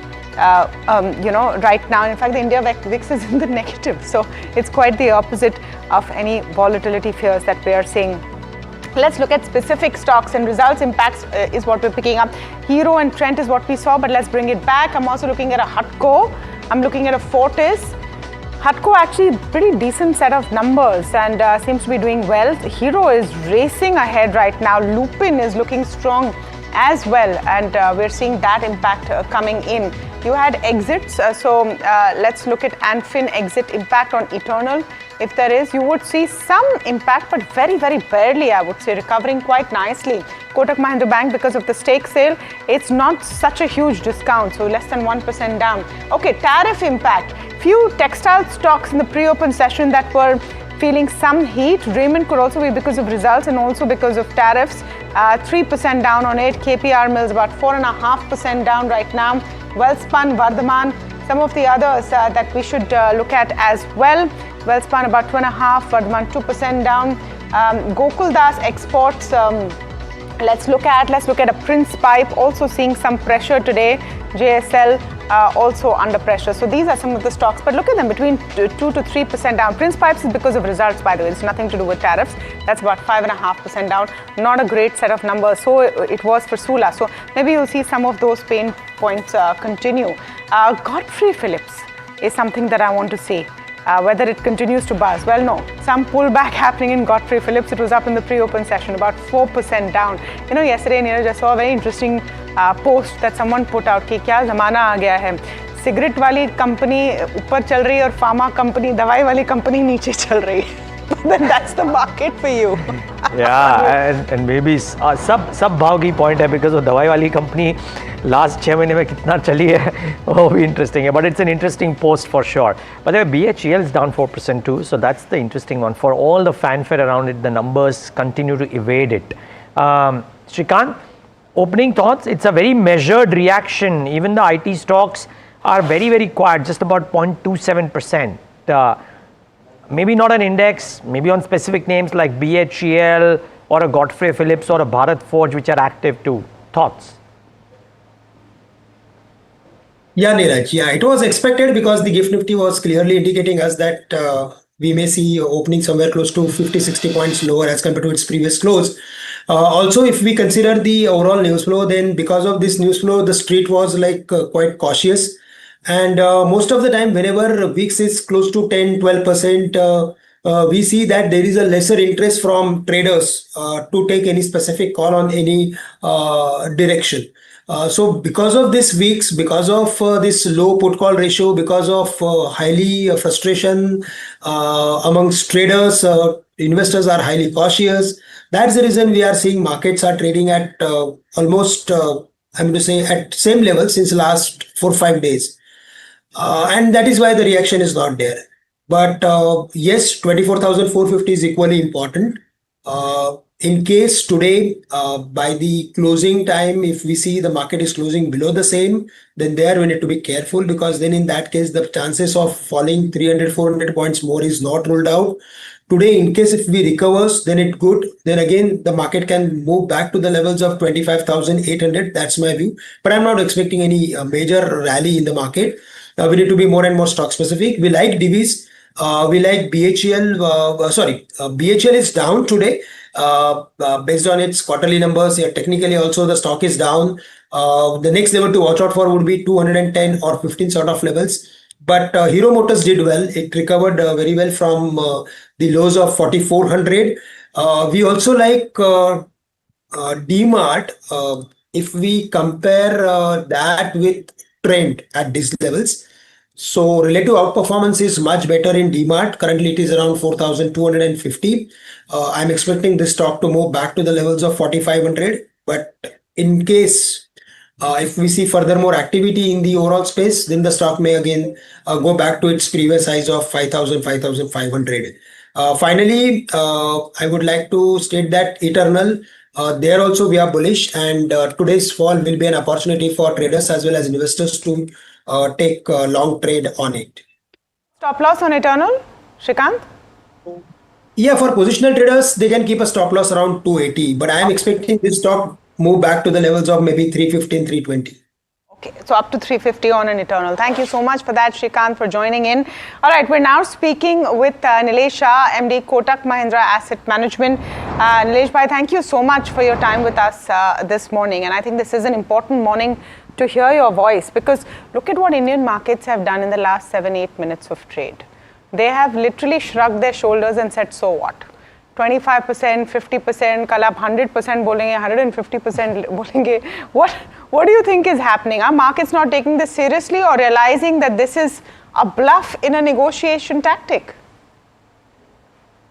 So it's always difficult to predict America. As Henry Kissinger put, it may be dangerous to be America's enemy, but to be America's friend is fatal. Their policy unpredictability is making market guess. And right now, market is guessing that US and India have same long-term strategic interest, and eventually better senses will prevail. These tariffs will be effective 21 days from the ordered pass date, which is about 27th of August. And on 25th of August, American team is coming to negotiate trade deal. So as of today, market seems complacent about this tariff announcements. They believe better senses will prevail, and US will recognize that European Union, US itself have been trading with Russia. It's not just the Russian oil which funds Ukraine war effort. It is also the Russian gas which Europe is buying. It is also the Russian chemicals, fertilizers which America is buying. So market is hoping that better senses will prevail. The strategic interest of India and US will overcome current challenges. Whether this guess is right or wrong, time will tell. As dawn को समझना मुश्किल ही नहीं, नामुमकिन भी है. और don की तलाश 11 मुल्कों पुलिस तो नहीं बोल सकते हैं, but a lot of people are there searching for the right answer when it comes to Don's policies. Nilesh bhai, so well put. Wow. From cricket to movies to a lot more. But so, you know, you've seen various, so one would argue that nobody's quite seen something like this, but you've seen various such episodes, Nilesh bhai. Good morning to you. How do you wrap your head around what would you as an investor do in a time like this, which is a lot of uncertainty, but with some experience of how these uncertainties when it comes to Donald Trump tend to go away in a hurry as well? So Neeraj bhai, first of all, we have to appreciate that we are not gods, we are human beings. There are things which are beyond our understanding. So first is to control your behavior and not react to every noise. This is partly also coming from techo trade. Trump always chickens out. Second, you also have to look at longer term picture. Undoubtedly, we have been put into crisis several times by world. For example, in the 70s, the food grain which was coming to India was stopped because we waged Bangladesh liberation. Now that pushed us to become self-sufficient through Green Revolution. In 91, because of our own folly, we had to pledge coal to raise resources. And then the whole country came together, and today we have top 5 FX holder in the world. So as an investor, I still believe that when Indians are pushed into the corner, They will bring out their best, like Mohammad Siraz did at Old Trafford. This point that you made, Nilesh Bhai, and I want you to elaborate on it a little, because you are also, of course, a member of the Prime Minister's Economic Advisory Council. And we've been hearing this for the last few days, that use this as an opportunity. And aapne bhi yahi baat abhi kahi. What do you think India needs to do right now, where we sort of pad up and get stronger ourselves, so we don't have to take this kind of bullying? So first, we have to empower our entrepreneur and accelerate the ease of doing business. There is still Inspector Raj prevailing, where numerous rules, regulations, and compliance burden end up burdening entrepreneur. For example, we still have law which requires spittoons in factory, which prescribes fonts for wage slip and the ink in which it can be printed. We have rules which says you have to maintain health records of canteen cooks. Now, these are all unnecessary rules and regulations which empower inspector to constrain our entrepreneur. The second, as Honorable Prime Minister mentioned, vocal for local. India in some sense got independence through Swadeshi movement. But today our trade deficit with China is in excess of $100 billion. In fact, in the entire world post-US, we have run the second largest deficit on the trade side, goods side, of almost $200 billion plus. How do we encourage Swadeshi? And finally, in today's world, there's no substitute to innovation and technology. There are many instances where our global capability centers, our talent is creating innovation in the world. How do we encourage this Indian talent to do these things in India?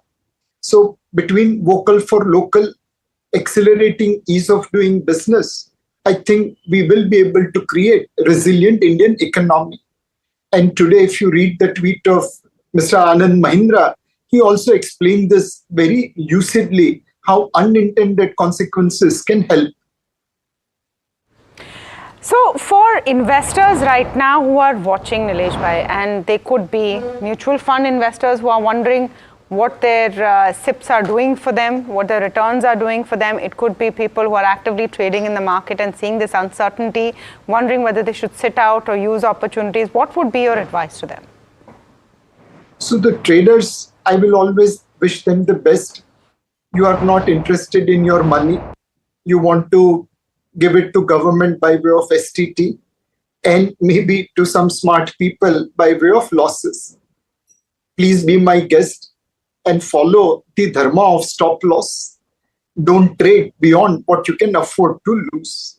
In today's world, the competition is between an inexperienced speculator vis-a-vis an institutional investor who has better connectivity through co-location, who has better algorithm, and who has better analytics. The fight is unequal. And as SEBI mentioned, 9 out of 10 people speculating in FNO loses money, but all 10 out of 10 believe that they are going to make money. To the investors, we have always said, please follow the dharma of asset allocation.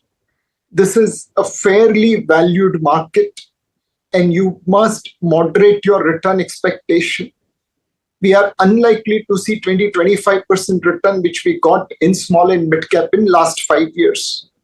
The inflation is likely to be in single digit, low single digit. The equity returns are unlikely to be in double digit like last 5 years. So follow the dharma of asset allocation, maintain equal weight to equity as an asset class, focus on quality, and stay invested for a longer term with moderate return expectation. And, in terms of sectors, Nilesh Bhai, a little bit of insight that if you can share with us. Clearly, those that are, companies that are dependent on exports to the US, pharma, textile, chemicals, shrimp, etc., will be hit. So if you have to look at picks or specific sectors which you should look at, what is the filter that you should apply right now?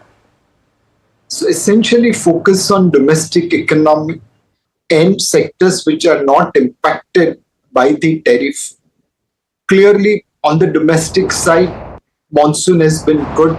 Reservoir water levels are higher than 10-year average.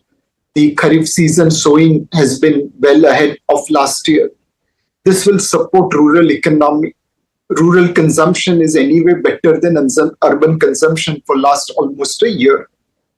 With tax break coming into play, potential GST rate rationalization, potential petrol diesel price cut if it happens, the rate of the burden of EMI on borrower has come down by a percentage point as interest rates have been cut. And finally, 8th pay commission coming into play. This will support consumer discretionary space as well as financial services space. Some of the savings will be spent, some of the savings will be invested. So between consumer discretionary, which is a lot domestic, and financial services, which is also domestic, we should see outperformance coming over next 18 to 24 months. All right, so those are some of the things to keep in mind. Thank you so much, Nilesh Shah there. Meanwhile, by the way, Trump has put out that tariffs will take effect at midnight tonight. Billions of dollars, largely from countries that have taken advantage of the United States for many years, laughing all the way, will start flowing into the USA. Of course, so those tariffs come in. I mean, look at the markets right now. I'm going to go across to Manish Sonthalia in just a second. Look at what the Nifty has done and the kind of recovery that we have seen. This is the market saying that we're doing our own thing, Mr. Trump, and you can keep prodding with one thing or the other. Manish Sonthalia joining in right now is Director and Chief Investment Officer at MK Investment Managers. Manish, very good morning. I think what would be really interesting to understand is how you are looking at this. Are you looking at it as an opportunity? Are you looking at it as a time to duck and cover? What is the investment philosophy in the middle of all of this turbulence? So Tamanna, a known uncertainty is better than an unknown uncertainty. So now it is a known uncertainty and 25% is no longer the base case, it is 50%. Having said that, I think we have to look out slightly into the future. And you can say that we are making a base case assumption that these tariffs are not going to stay at these levels, likely to come down into the future, because US has got significant investments into India, particularly in the area of electronics manufacturing, particularly in the area of specialty chemicals or let's say auto components, etc. Whether these investments will be subject to these 50% tariffs, I mean, it looks unlikely. So, I mean, my base case assumption is that probably in the next 3 or 4 months, you would broadly be seeing these tariff rates come down to around what other countries would be paying. And in that backdrop, and given the fact that a lot of these uncertainties have got priced in, I would look to basically buy these markets. I don't think there is too much left on the table as far as uncertainty is concerned. Of course, you should be focusing on areas of domestic presence as opposed to exports. That's likely to be the case, but nothing moves the needle significantly in terms of swinging the pendulum from a bullish stance to an extremely bearish stance just because these numbers have come through. For the simple reasons, and you could say that there could be a second order impact because exports and manufacturing are very important for any economy. Direct impact as of now is a 0.5 percentage point on the GDP that could be mitigated through policy intervention by the central bank as well as the government of India. So this is where we are currently, and it's likely to be a pick and choose. I would be looking to buy the markets. I'm not so nervous about the markets given the fact that these sort of tariffs have come through. Right, that's interesting, Manish. Good morning, Hiral on this side. I mean, the consensus that we're picking up also right now is that, one should be looking at buying opportunities in this kind of a market. So, Manish, taking that aspect into consideration, you said, yes, domestic-oriented sectors is your go-to place. So anything that is insulated from Trump tariffs are the sectors. What would be your top 3 picks in terms of sectors that you would advise investors to go, taking into consideration the valuations as well, because you just have the first quarter earnings that have come in. So if you have to look at both these combinations, where would you go? So, coming to first quarter numbers, they haven't been that bad as it's been made out to be. I would believe that Nifty 50 earnings growth for the companies that have still reporting the numbers, or companies which have reported the numbers so far, has been around 6 to 7% profit growth on a YY basis. Mid cap companies are double digit 13 to 14%. Small cap companies, financial sector is in a stress because of the MFI. But if you were to exclude lending institutions in the small cap space, even out there, the growth in net profits on a YY basis has been double digit 15 to 16%. Given all of this, I think consumer sector looks to be placed in good stead as we progress into the second half of this year, given that there's further decrease in inflation trajectory anticipated in the second half. So 2% inflation could come down to 1%.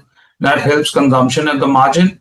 You have very solid numbers come out of capital market entities, the financial services, non-lending institutions, and they would be somewhat in the nature of platform companies, not getting too much of impacted by whatever is going on in the economy as a whole.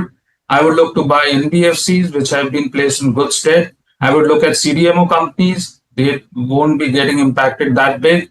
And even in the export side on the technology front, I think mid-tier IT companies, given the valuations and the order book position, are looking good at this point in time.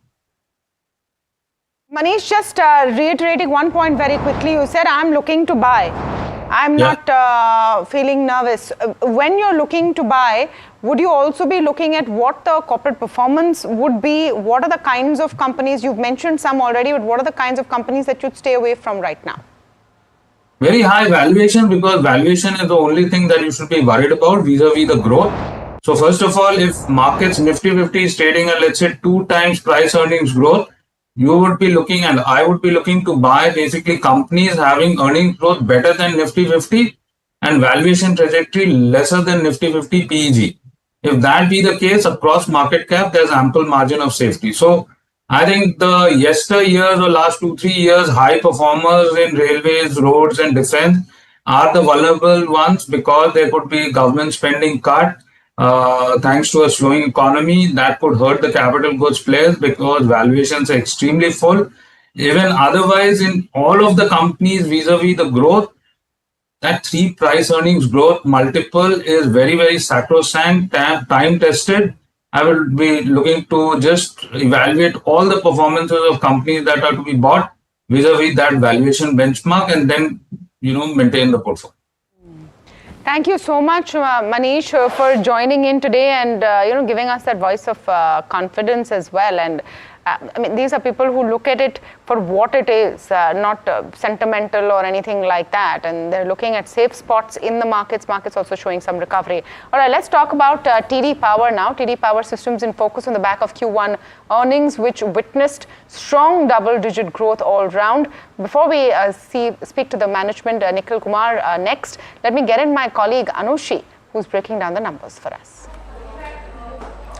Hey, morning, Tamanna. So what we are looking at is a strong set of numbers for TD Power Systems, and this is across the key metrics that we are looking at. Revenue showing about 36% growth. We've seen margin expansion as well as net profit seeing about a 42% of a growth.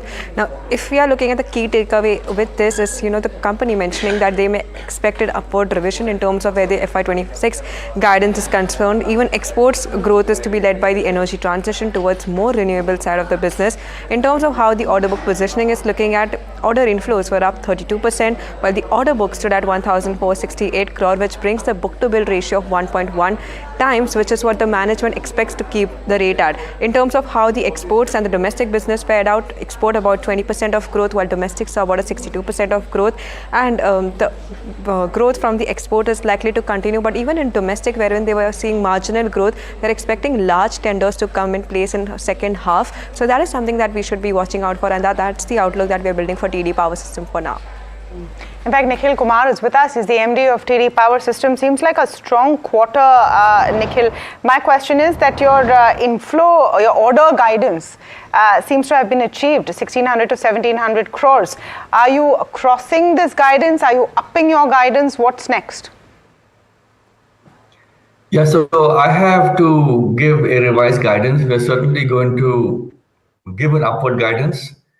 I'm going to give this exact number after the next quarter, but it's certainly going to be more than the 1,500 crores that we have already guided to the market. It could be in the region of, I would say, 1,600 plus crores for this year.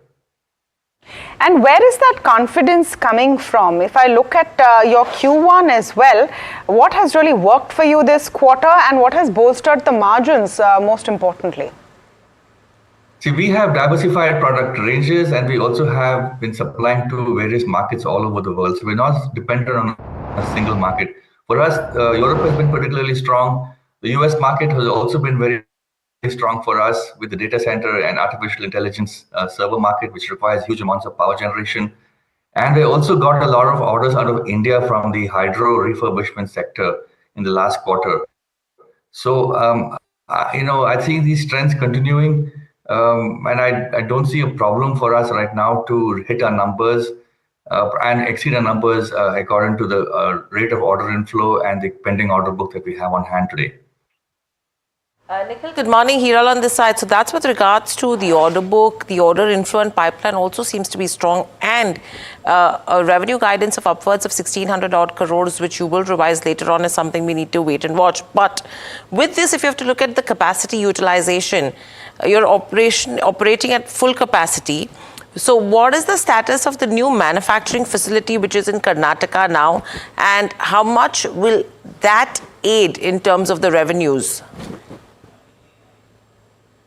So the new capacity will come progressively on stream from September this year and will be fully in line by about December this year, maybe January this year.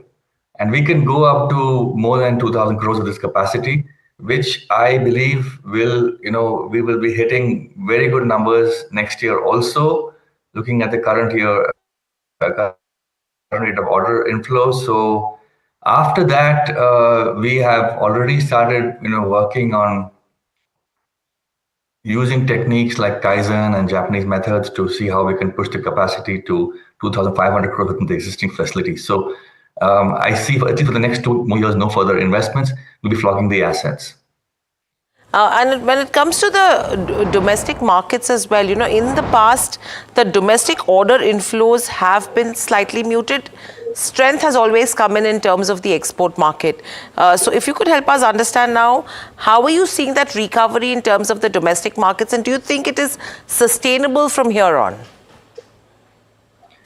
See, the domestic market for us is basically 2 major sectors. One is the large steam turbine business for large captive power plants for industrial applications, like a large cement plant or large steel plant, which requires, let's say, 30, 40 megawatts of power for captive use.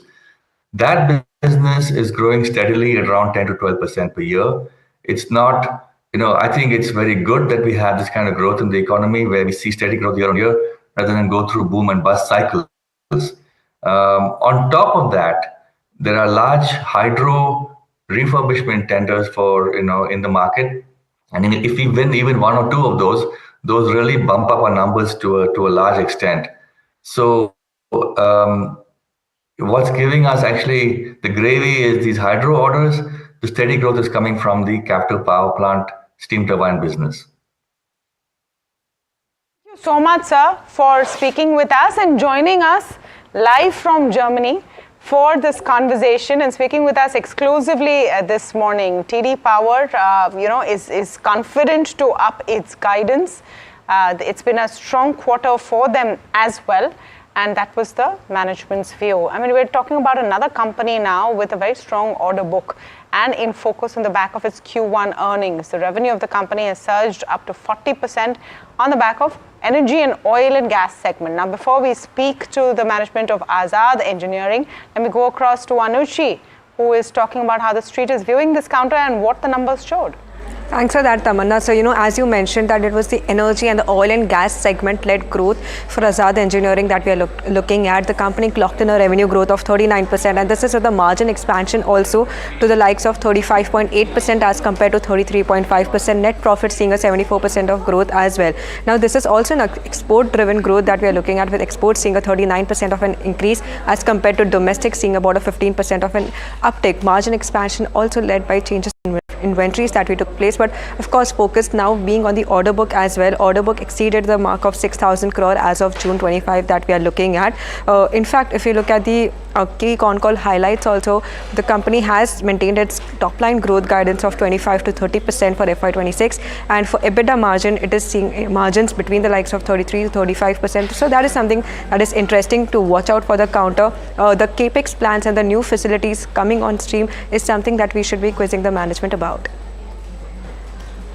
Okay, Vishnu Malpani joining in. He is Executive Director of Azad Engineering Limited, now speaking with us on the numbers, and strong set of numbers.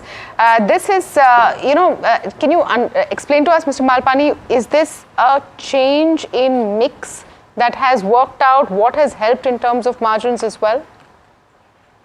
First of all, thank you so much for having us on the show. No, I think Azad has been delivering since the last 20 quarters. We've given our guidance and beaten our guidance, and we've been quite confident about our revenue projections and how we're going to go, be scaling up our business. So what you see in this quarter is a result of meticulous planning that we've been doing for the last so many years. And this was planned, and I think in the past few interviews that we've done, we've always given a guidance of 25 to 30%, and I've always beaten the guidance from that perspective. What is your margin guidance now sitting at 35, 36%? Is this the new normal for you, Vishnu? No, so we've always communicated that our EBITDA margins are going to be in the range of 33 to 35%. In fact, this quarter we were able to beat the guidance from that perspective. So the kind of initiatives that we are working on, capacity expansion, operational excellence, should lead to margin expansion over the long term as well. So this is not where we're going to stop. I think Azad is going to continuously push, boundaries in terms of the numbers that we're talking about. Your export book right now, because a lot of the growth has come from exports, and which regions is it in? I'm just trying to understand if there's a tariff impact here for you. Yeah, so our business has largely been export since inception. Yeah. We've always had about 90% exporting to over 17 countries. Now, talking about, I understand what you're trying to, get to. So our exposure, if you're understanding from that perspective, we've exported to US in the range of about 35, 40%. But I think what's important to understand from a tariff perspective is, it's important to understand how competitive we are with respect to the other players. So if you look at our closest competitor, say China, we don't compete with anyone in India. But China has a tariff of today about 30%, and India, let's say, last night, whatever came up is about 50%. Azad has been more competitive than China to the extent of 20-25%. Now, even at that level, we will still be able to compete with China, and the landed cost of our products in China in the US will still be better. Having said that, I mean, that is just one aspect where Azad is still competitive. The important part is that the products that we are manufacturing are extremely essential. And these are not products that, can be resourced, in a jiffy. It takes several years to qualify this product and then to start supplying. So we don't see that as a risk. Any changes from this perspective, whether it is, tariffs to the tune of, 25%, 30% doesn't impact Azad at all. Even if it goes to, let's say, 75% today, we wouldn't be surprised, but shouldn't impact our business at all from that perspective.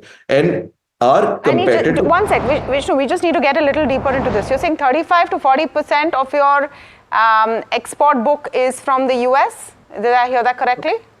So we don't look at our order book from a region perspective, right? I'm sure now you've started.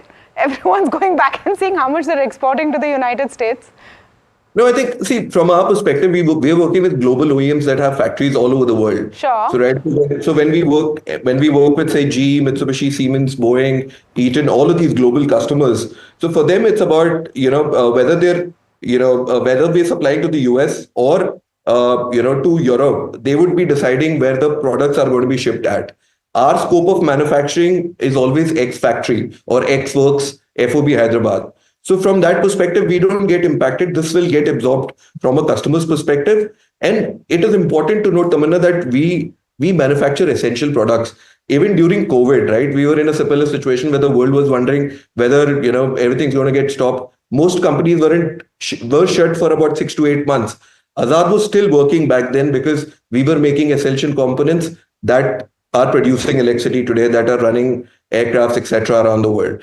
So we are a part of an essential industry where these notifications should not impact our business at all. So Vishnu, from what you're saying, from your exports currently, whatever you're sending out, nothing is going directly to the US. It's going to clients, and then a finished product is going to the US, and hence you don't get impacted. Is my understanding correct? No, so let me like correct that completely, right? So we are working with, say, global customers. Last year we supplied about 40% of our products were shipped to the 35 to 40% were shipped to US, but our customer decides where they want to pick up the products, because the scope of manufacturing for us is they leave the material here, we manufacture it, keep it at our doorstep, and the customer decides to pick it up from there, whether to US or to Europe, to any of their factories, they decide. So it is anyone's guess that if this is to get enforced tomorrow, our clients that have factories around the world could source our material from Hyderabad to, say, Europe, and then assemble it and then ship it to their customers from there. So we don't see that as a major impact, especially because we are a part of the essential, we make mission and life critical components. And, our competitiveness from China, that's also important. We today are 20-25% more competitive in products from China. Sure. So, and that's the only geography that's competing with us. So even at that in mind, we shouldn't have any impact at all. Okay, Vishnu, so if you are at 39% in Q1 but guiding to 25% for the year, are you expecting a slowdown because of the global landscape, or are you being conservative in your guidance right now? Conservative in our guidance. So you reckon that you could actually do more, but you don't want to promise right now? Yeah, I mean, that's true. I think we've always done that, right? We've spoken in the past as well. We've always been conservative in what we want to share, but we've beaten our guidance. Even this year, our internal targets are higher than the guidance that we are giving, and in all likelihood, we should be beating our guidance by the end of this year as well. We are very confident. I think we are more bullish than ever, in the business. I think good things are happening for us. Our capacity is coming up 10 times more than what we have right now. So, and we have an order book which is 8 times of our sales. So we are going stronger. None of one more question from mine. None of your eventual customers, if whoever it is in the US, is talking of going away and trying to talk to your neighboring country competitors. None of them. You're saying they're all standing still with you right now.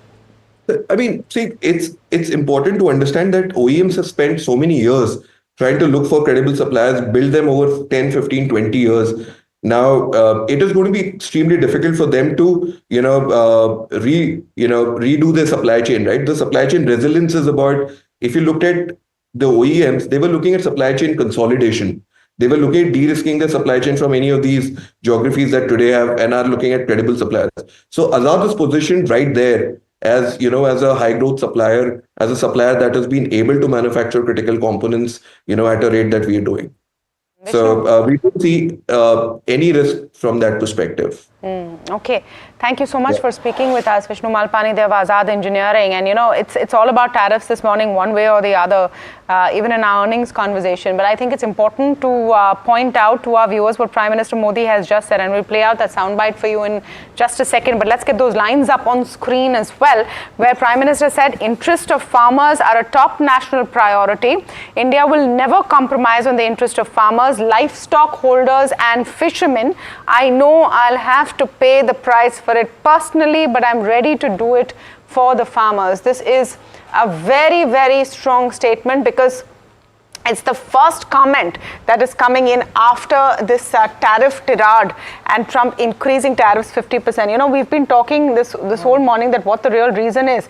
It's because the eye is on India's agricultural sector, which has been a very closely guarded and protected part of this economy for obvious reasons. You still have a huge, I think 50-60% of the economy, one way or the other, of the population involved in agriculture, directly or indirectly. Can you expose them just because Trump feels like it? No, it shouldn't happen. it didn't happen even in the 3 years of negotiation in the UK when we signed the UK FTA. And those are the sectors that were kept adrift. And if the same thing can happen with the UK, which is also a very large economy, why can't there be reason seen by yet another economy or the country, which is the United States of America? And like we've said, some bit of this is irrational conversation as well with the US. I mean, the reasons that are pointed out, etc., Russia oil isn't quite kosher. So yes, I like the statements. I mean, India has now yesterday taken a firm stand. In today's messaging, Prime Minister Modi is taking that firm stand as well. This is all very, very welcome. It's welcome, and to add to this, the other aspect that we need to consider is that probably India is also confident that the trade-off that they will have to do with the US is not something that they will have to give up on. So I think that little level of confidence from a trade perspective is what the country has. And that's the reason why they're able to even get to this barter. And I think this 20-day window that everyone is now talking about is going to be taken into consideration for an arbitrage opportunity over here. And that's what traders will do now. I think this does become a very positive way of looking from a market's perspective as well. And I think that's the commentary that we've been hearing, that this is an opportunity now, even for traders to come in and buy into the markets from an investment perspective. And from a trade perspective, there could be negotiations, and India does not need to worry, I think. No, it's going to be tough. There's no doubt about it. But the fact that the red line has now been clearly drawn, we can talk about it. I mean, if I were to guesstimate on the basis of this, maybe the compromise that India will come in with, because you have to bring something to the table when you negotiate, will be, okay, we'll reduce our imports of Russian crude. Buy US crude. Okay, and we'll buy some US crude. It actually takes as much time. It will be more expensive to transport, and then maybe there will be some subsidies there. I mean, there are whole teams of people who are really good at these kind of negotiations. But I think it's made very clear that, your dairy, your GM foods, your crops are not going to flood our markets and do this to our farmers. I think that has been made very clear. Yeah, and this is, again, a very strong message, in terms of the way the government is looking to protect as well, right? So, again, national security is something which is of prime importance, and not wanting to trade off anything against that. All right, we'll take a very short break. We'll come back, we'll play out that sound clip from Prime Minister Modi for you. After the break, we'll also get you the conversation with Bharat Forge in focus after his results. Action-packed day this morning on India Market Open. Don't miss it.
Gold class optimistic reflective glass लगाओ, धूप की गर्मी को दूर भगाओ और बिजली का बिल भी बचाओ। My birthday gift to papa, ये उनके पापा की पहली गाड़ी एक गराज में पड़ी थी दार्जिलिंग में, फिर 3 मैकेनिक, पेंटिंग, पॉलिशिंग, तब इसे फाइनली घर लाया ना, तब लगा लाइफ में ग्रो किया है।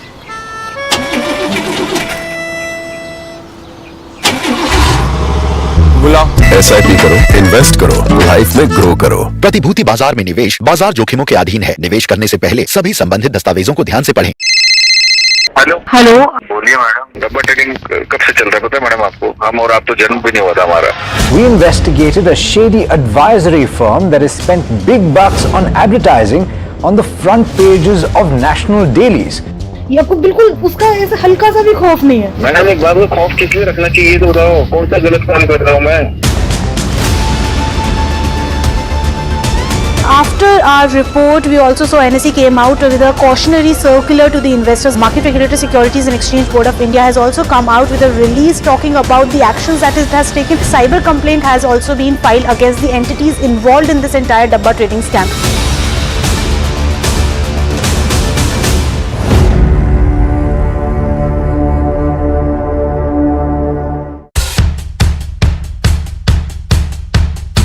The markets move fast. And so should your portfolio.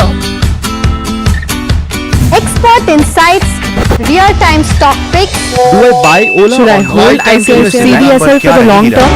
Buy, sell or hold. The answers you need, straight from the experts. Callers from India and across the world. Connect live, ask, decide and invest wisely. Your portfolio, your future. Ask Profit.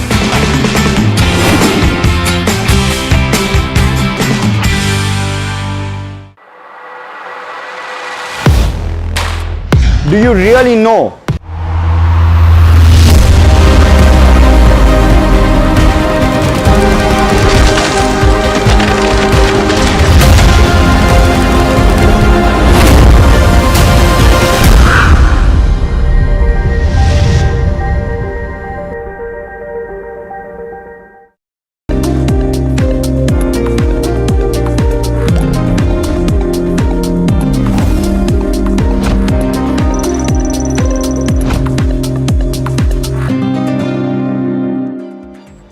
As we spoke before the break, Prime Minister Modi has reiterated that India will never compromise in the interests of the farmers. Listen in.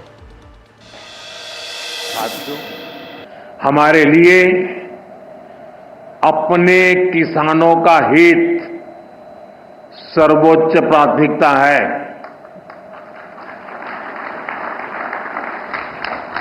Bharat अपने किसानों के, पशुपालकों के और मछुआरे भाई बहनों के हितों के साथ कभी भी समझौता नहीं करेगा।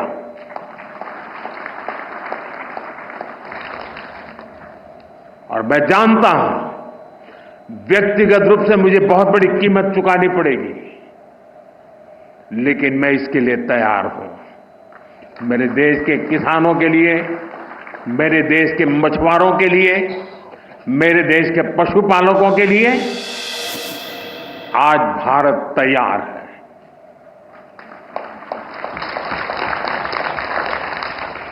किसानों की आय बढ़ाना, खेती पर खर्च कम करना,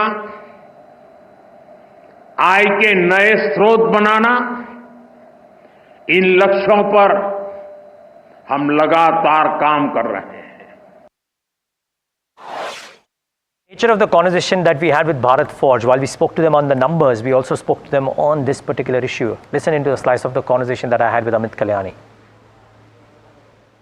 Before we get into talking about all things Bharat Forge, just a word on what do you make as somebody whose capital is invested into business, who is a stakeholder in multiple things, about the way this tariff war has become as ugly as it has?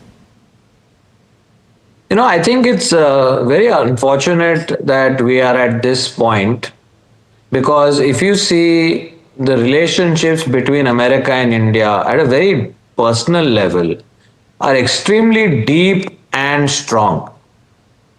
Indians, think of America as the promised land, and, we are all very happy to go there, whether to study, to work, to come, whatever, on holidays, etc. American companies have large, following and businesses in India. And, we are both democracies at the end of the day. And I'm personally quite disappointed and shocked that we have reached this level. But I also think that when you have a strong people-to-people bond, these things can be overcome through conversations and through letting things cool down for a little while. So I'm hoping that there's a way to regain the lost ground and to rebuild this relationship. Okay. I'm an optimist. I'm an eternal optimist. You can't be anything else given the kind of volatility and uncertainties that we live in. So let's see. Yeah, most certainly. Well, I think we'll know. A lot of people are hopeful that there will be some resolution in the 21-day window as well. So let's wait and watch for that. Pending that, Amit, a soft quarter one, not unexpected. In fact, I would say almost unexpected lines. Is the situation predominantly because of these tariffs and the weak global macro? And could that change, or would it be difficult to preempt that change right now, even for a large business like yours?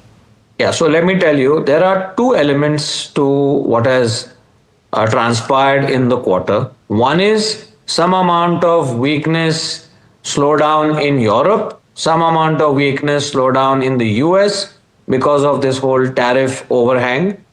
Secondly, we have some sectoral issues which are not really, I wouldn't call them issues, let's call them sectoral behavior, such as in the aerospace business, where I would not look at quarter to quarter. I would look at annual run, what we achieve on an annual basis, and we'll continue growing our aerospace business at the 20 to 30% YOY level that we have delivered in the last 3 years. And we continue to build that business towards a triple-digit $1 million business per year. Secondly, one of the factors that has affected a couple of our businesses has been this whole defocusing of the emission norms and environmental standards in the US. So one is it has had an impact on the truck market because the pre-buy that was expected in 26 prior to the new emission norms in 27 is not going to happen. So we'll see a more balanced or a pushed out purchasing. Secondly, if you look at even our casting business, some of the supplies that go into the wind energy sector are also impacted by this. Just to let you know, Neeraj, today there are suppliers of photovoltaic equipment who are sitting on equipment ready to ship, which American clients are not buying because of the whole question mark or uncertainty around the support given to the whole green initiative in the US. Wow, what a sea change a matter of 6 months can bring to the whole business. It's seriously uncertain.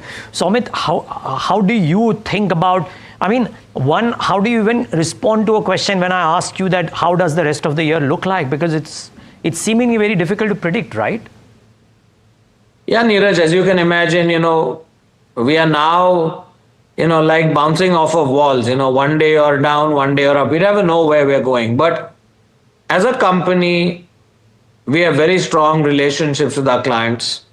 We're going to focus on, at every inflection point that has happened on a global level, we have rebuilt our company, reimagined what we do, restructured, and come out stronger. So that's the same thing we're going to do this time. We have a 3-point plan that we have internally discussed. I don't want to talk about it too much, but I think, if you know us, you know that we've worked towards a last man standing approach. And I think that this is going to give us opportunities. So could this, just for the benefit of the shareholders right now, could it well be that this is a year of consolidation or a flat year to FY26 or 2025 as the case may be? Or maybe if clarity emerges, you could even prepone it. But until that happens, pending that, this is a flat year to a steady year, and then... Yeah, I would agree with you, Neeraj. This is going to be a flattish year, and it's going to be a year where we consolidate a lot of things. We've talked about doing things in the past, including, right sizing, or let's say making sure that our overseas subsidiaries are not a drag on us anymore. So this is the last year where we are going to, finish whatever we have to do. If you look at our US subsidiary, it's already improved its performance. Our aluminum business is improving its performance. So I think we're heading in the right direction. The trajectory is right. So I think, notwithstanding the current challenges, I think we're heading in the right direction. One quick follow-up, Amit. I think the last quarter that we spoke, you mentioned about how you are now asking your European businesses and acquisitions to work on very strict deadlines. Parallel to that, though, Europe is expanding its defense spend. And people that I spoke to mentioned about how aerospace could actually have a really strong up move in the next 3 to 5 years as well. Is that the green shining star or light at the end of the tunnel kind of a thing? Yeah, so Neeraj, one of the things is that, as you know, Europe has increased its defense spending quite dramatically. And it is expected that this is going to create huge manufacturing opportunities. Unfortunately, today let's say the shovel hasn't hit the dirt yet. The European bureaucracy is so high that by the time they start actually making things that will make an impact on the economy, it will take 18 to 24 months. But I think that's where we're well positioned. We have an opportunity to supply into those industries, and we are developing our linkages to do that as well. All right, that was Amit Kalyani on Bharat Forge, and I just want to do a quick markets check before we get to the next conversation. We've retained any losses that is to inside the range of 0.5% down on the Nifty. IT has actually recovered strangely enough, and let's just pull up TCS if we can for a second, because TCS has now put it out that they are rolling out hikes, appraisals for about 80% of the staff. So not seeing major losses there on TCS either. But the big story this morning continues to be the bullying of tariffs and the hit back from India. So Prime Minister Modi spoke a short while ago. He was speaking at the MS Swaminathan Centenary International Conference in New Delhi and talked about how the interest of farmers will never be compromised. Listen in. हमारे लिए अपने किसानों का हित सर्वोच्च प्राथमिकता है।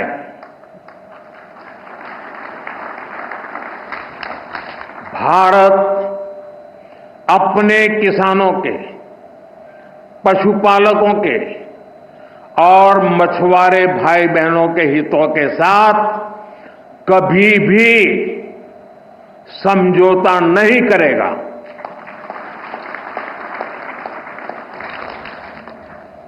और मैं जानता हूं व्यक्तिगत रूप से मुझे बहुत बड़ी कीमत चुकानी पड़ेगी, लेकिन मैं इसके लिए तैयार हूं। मेरे देश के किसानों के लिए, मेरे देश के मछुआरों के लिए, मेरे देश के पशुपालकों के लिए आज भारत तैयार है।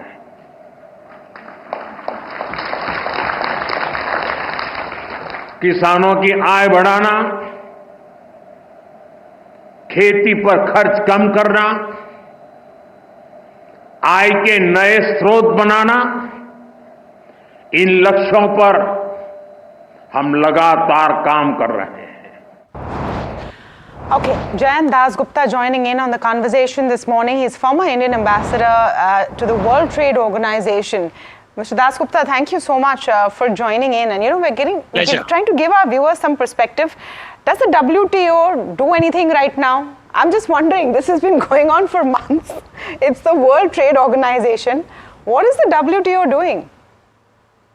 Well, there are three functions of the WTO very briefly. One of them is negotiating new treaties for improved market access and for making trade easier. The second aspect, which is very important, is about dispute settlement. And the third one is about monitoring, if anybody has violated, any country has violated its obligations or commitments.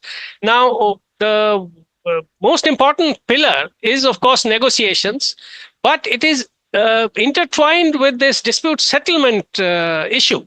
And if the dispute settlement leg of the three, that is crippled or it is non-functional, then the whole edifice, can't stand very steadily. So that is exactly what has happened. And the US has contributed very largely to crippling the dispute settlement system by not allowing the appellate body to function, by not allowing new members to join the appellate body. So the negotiating pillar has also been progressing very, very slowly. And the monitoring, aspect has also suffered, because if there is a violation and a country wants to complain, where will it complain? It can complain to the dispute settlement system, but it's non-functional. So that is why there is this perception that the WTO has stopped functioning, but it is not quite so. It has delivered on the fisheries subsidies agreement at the last ministerial in the UAE in February 2024. And it is moving ahead, thinking about, discussing about various ways of reforming the WTO. But having said that, without the most important trading member in the world, in terms of, if you take the imports as well as exports, if that member is not contributing significantly to the discussions, and it is holding, of course, a veto in a sense, because every decision is taken by consensus in the WTO, then it becomes very difficult to move ahead. Agreed, Mr. Dasgupta. It gets difficult to go ahead. Stay with us. Let me also get in Mr. Ajay Sahai, DG and CEO at FIO. Mr. Sahai, we've been hearing of the trade tariffs at 50%. It's been almost 12 hours now.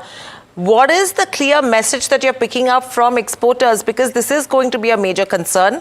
Though the other aspect that I'm hearing from a few of them is that probably you could start setting up companies in countries with lower tariffs and do a trade via countries with lower tariff. Is that something that could be considered as well? Let me tell you, till the tariff was 25%, exporters were looking into the option of absorbing it, even we approaching the government in absorbing it. Now with tariff at 50%, the differential tariff with our competitor is in the range of 30 to 35%. And therefore, in most of the product, almost in all the product, is something which cannot be absorbed. And the difference is so much that we should not expect the government also to come forward and in some way help. The only good thing is that roughly 45% of the total trade, which is under Section 232, which includes pharma, smartphone, and the products like steel, aluminum, copper, where the tariff already is 50%, they have been exempted from 25% duty. So probably that will remain unaffected. How long is also a question. But balance 55% of the trade will be definitely hit. To what extent it will hit, only time will tell. I don't think any exporter will look into the option of trading through other countries. He has already imposed 40% tariff on transshipment, and violation will entail huge penalties. None of the exporter would like to do it. At the same time, we are expecting that since 21 days window is there, we should continue with our negotiation, of course, clarifying on the red lines, but probably if we can look into what else can be offered to the US in lieu of dairy and agriculture, that may take the negotiation forward. Let us continue to be engaged with the US, because unless the dialogue is open, you will not be able to move forward. So let us keep those channels open at this point of time. Mr. Sahai, for the betterment of the farmers as well, there are some lines that can't be crossed, right? So I heard you say that there are some concessions that could be given. There are some things that can be purchased from the US. What are those? I made it very clear. Dairy and agriculture are the red lines. Right, if we can okay, fine. After all, the tariff is started with the trade deficit. Okay, if we can look into offering something more to the US, help us in bridging the trade deficit, that can be one of the options. Because if you're not offering them agri and dairy, bring something in lieu of that so that negotiation moves forward. You cannot say that I will not give this, I will not give something else also. Sure, hear you.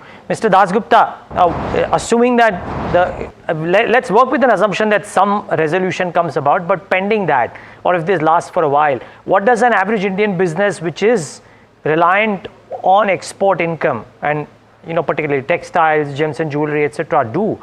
Are there options around this? I think the options are rather limited in the short term, because looking at new markets and developing contacts there and starting to export to those markets is not going to be easy. As far as our established markets are concerned, the European Union, which is one of our largest markets, China, which imports very little from us and could import a lot more, So these are some of the areas where we can focus on behalf of the government as well as the business. And in the case of China, if there were to emerge a kind of an alliance or a stronger pushback from the BRICS countries, because China, Russia, Brazil, the president has also mentioned, Lula, that he would be speaking to the other BRICS leaders. So, because Brazil has also been slapped with 50% tariffs, and for a non-trade reason, the treatment of the ex-president Bolsonaro is the reason for that. So, I think these are some of the options. As mentioned by Dr. Ajay Sahai, the issue of setting up business in another country which attracts lesser tariff and then transshipping from there, it's not an option, really speaking, because it will attract sanctions and legal action. So the options are limited. The exporters will have to suffer, unfortunately, very unfortunate, who were traditionally exporting to the US and in the areas which have come under sanction, barring mobile phones for the moment, semiconductors, I just want to come to Mr. Sahai on that and part, sir. pharma. Sir, I just want to come to Mr. Sahai exactly on that point. And, I don't think exporters will be left to suffer and languish in any case. There are already some subsidies which have been announced by the government, more to come. This is a space that we need to watch. But from the exporters' point of view, Mr. Sahai, if you can give us a sense of what's happening on the ground. What are large exporters doing? Are they looking at alternate routes, not transshipments? I'm looking at alternate buyers for some of their products. How are they sort of moving and realigning in this very uncertain time? Because look at what's happened today with Japan. They already have a trade deal and then another 15%. So considering even if 50% becomes 15%, it could become 30% again tomorrow. Doing business with the US is now risky for the next few years, isn't it? That's why, because a business looks into clarity and stability. Unfortunately, in dealing with Mr. Trump, neither we have the clarity nor the stability. You have rightly said, tomorrow some new kind of penalty, new kind of tariff may come. Indian exporters are definitely looking into other countries also, but as told by Mr. Jayant Dasgupta, it is not something which is possible in the short term. You cannot move to a new market overnight. It takes time. And therefore, in medium to long term, for de-risking also, they are looking into the other market. The FTA has offered them an opportunity. I think UK will be a good big market once the UK Parliament approves the FTA. The early harvest with the EU will also help, and so with other GCC's countries. But these are in medium to long term. I think in the short term, a lot of exporters will take a hit. I was talking to many of the exporters in the morning. Some have taken the advance where the dollar was 84. Now, if they have to refund that, dollar has moved to 87.50. That is a cost. They have placed order for the raw material. They have booked the container. All cancellation will entail a cost to them. So there are definitely challenges in export. That's why, as an organization, we feel that since the 21 days window has been given, and I'm pretty sure this is with the purpose, we should try to utilize, though of course we should be firm on non-negotiable areas also. Got it, Mr. Sai. In fact, Mr. Dasgupta, one quick question. In instances like this, I know this is the first for all, what should the WTO actually be doing? Because it seems that they are completely being ignored right now. Well, the WTO does not have the discussion. The DG is just a functionary who has been given certain powers. But, she can't take action on an independent basis. So whatever decision has to be taken in the General Council or in the Ministerial Conference. And there, because decisions are taken by consensus, every country has virtually a veto. And the US will exercise that if it feels that the WTO is trying to move in a direction it doesn't like. So I don't think there is any recourse to the WTO at the present juncture. So no recourse at the moment, and I think we have to just wait and watch. But thank you so much, Mr. Dasgupta. Thank you, Mr. Sahai, for joining us on the show. And this has been interesting, right? Firstly, there is concerns with the exporters, but no alternatives that they are able to find as of now. And when you talk about WTO, a body who is actually coming in to negotiate between countries, they are being ignored completely right now. I think it's more like, where is this trade organization instead of World Trade Organization at this point, because the world has seen this bullying for a while. Nevertheless, we'll take a break on India Market Open. It's been a jam-packed show. Markets are quite steady, less than 100 points down on the Nifty. So settling in relatively pretty well for a day like this, where there's 50% tariffs. But on the other side, we get you a lot of action. You have conversations with companies that have reported results, Ask Profit, and so much more. Stay tuned.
तू ही तो है जिसकी सच्चाई वाली clarity की वजह से मैं आज यहाँ हूँ। गोल्ड प्लस सिल्वॉक्सी मिरर्स, ऐसी क्लैरिटी कि आपको सिर्फ सच नजर आए, चाहे कितने भी साल बीत जाएं। जब मुंबई से वापस कोल्हापुर शिफ्ट हुआ तो सबने कहा कि ड्रीम सिटी को छोड़ रहा है। ड्रीम सिटी, तो मैंने कहा ड्रीम में तो यही गलियां आती हैं। तो जब ये रियलाइज हुआ कि कुछ बड़ा करने के लिए बड़े शहर में रहने की जरूरत नहीं है, तब लगा कि लाइफ में ग्रो किया। कशी ताई, ऐसे बॉय मिलते मुंबई में? चांस ही नहीं। SIP करो, इन्वेस्ट करो, लाइफ में ग्रो करो। प्रतिभूति बाजार में निवेश बाजार जोखिमों के अधीन है। निवेश करने से पहले सभी संबंधित दस्तावेजों को ध्यान से पढ़ें। हेलो बोलिए मैडम, डब्बा ट्रेडिंग कब से चल रहा है पता है मैडम आपको? हम और आप तो जन्म भी नहीं हुआ था हमारा। We investigated a shady advisory firm that has spent big bucks on advertising on the front pages of national dailies. ये आपको बिल्कुल उसका ऐसे हल्का सा भी खौफ नहीं है। मैडम एक बात को खौफ किस लिए रखना चाहिए तो बताओ, कौन सा गलत काम कर रहा हूँ मैं?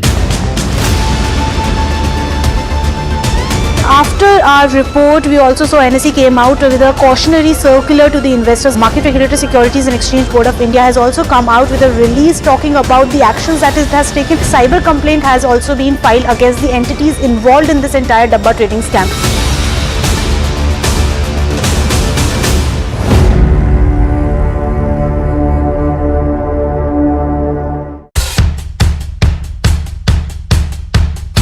The markets move fast.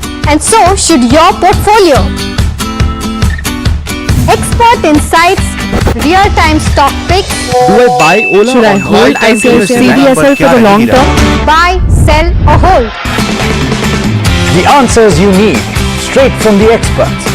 Callers from India and across the world. Connect live, ask, decide and invest wisely.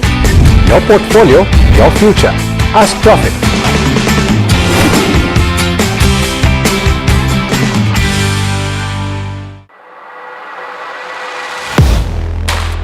Do you really know the company you invest in? What is the real picture behind presentations and claims? Is the outlook as rosy as the company claims? Know Your Company, powered by NDTV Profit Research, shines a light on the biggest stock market movers.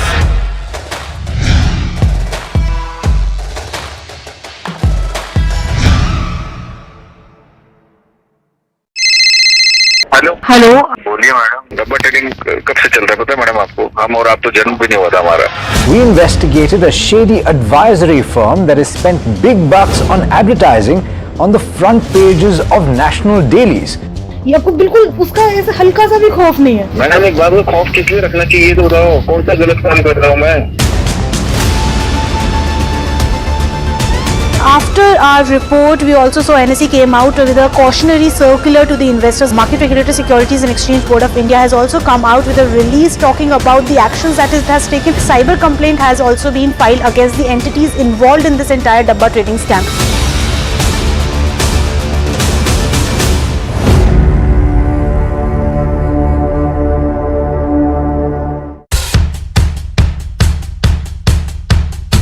The markets move fast. And so should your portfolio.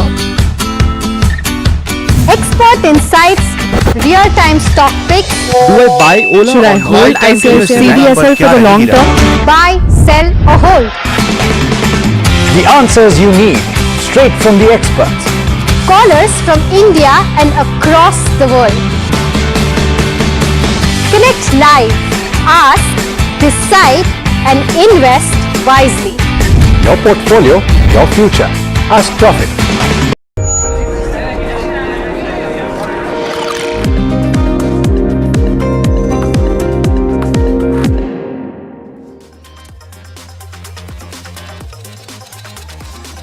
Hi, thanks so much for joining in. You're watching Ask Profit on NDTV Profit. My name is Alex Matthew. With me is Mahima Vachajani, and we'll take you through the next 1 hour of trade. Okay, so let me start by asking you, what did you think about the additional 25% tariff? I think markets have clearly not factored that in. Markets have, made sure that they tell Trump that, no matter what you say, we are going to remain resilient. Yeah, there you go. So you heard that, and in fact, that's exactly what's playing out on the screen. Let's take a look at the benchmarks. Down about 0.6% right now, but that's really not something that you would say is a ludicrous reaction on any given day. It's down at the low point of the day, sure, but for the most part today we've been trading with cuts of about 0.3% for the benchmark Nifty 50.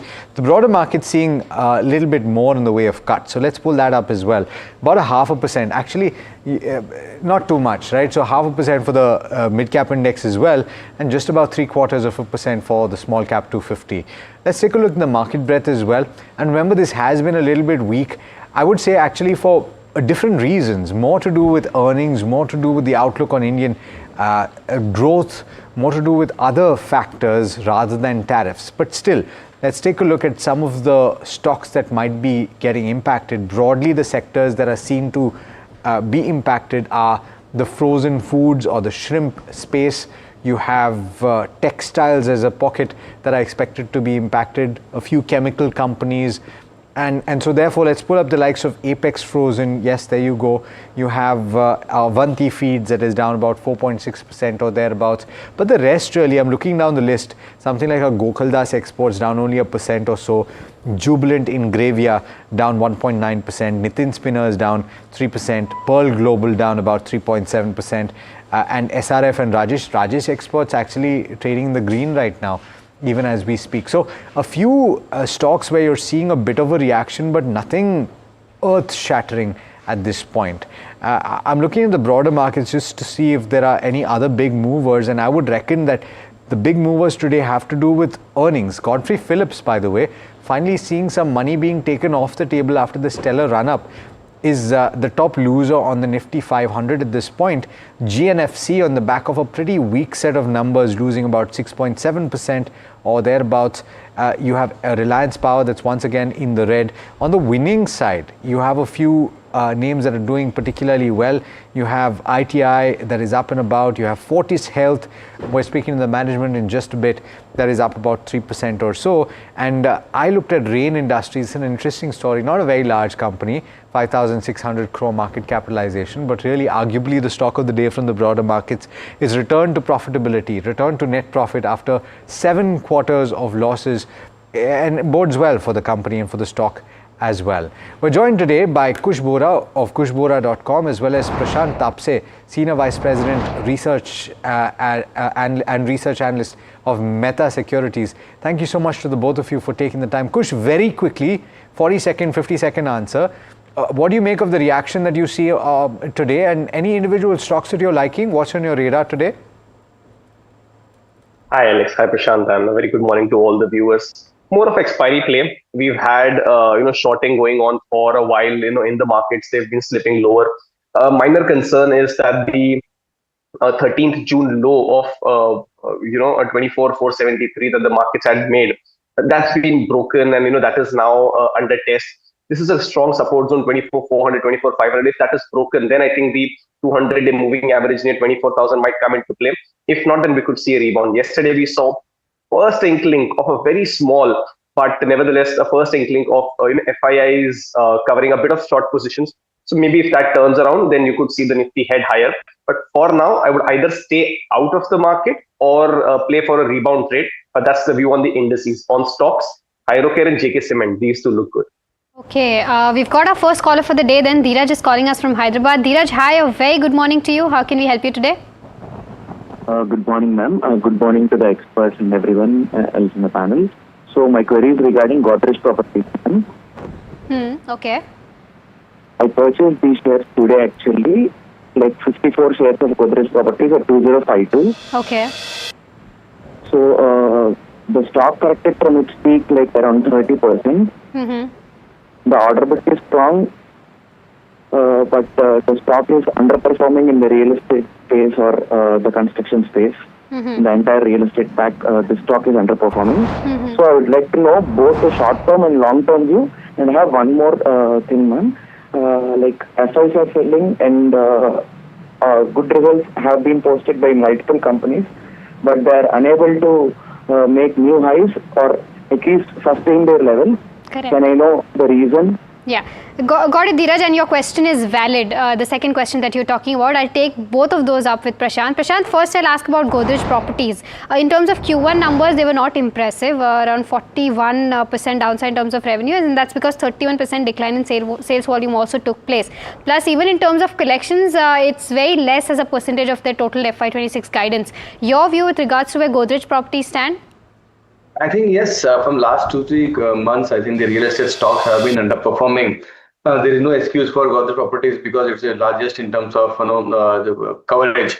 But again, I think the near-term outlook looks still big, and the overall month-on-month business updates are not also impressive. So the price is correcting only because of the valuations are not matching with the price action what it has few months back. So overall, the view would be negative. The trend would be negative again in terms of industry as well as on the performance of the Godrej Property. So I would like to be a sell in this stock.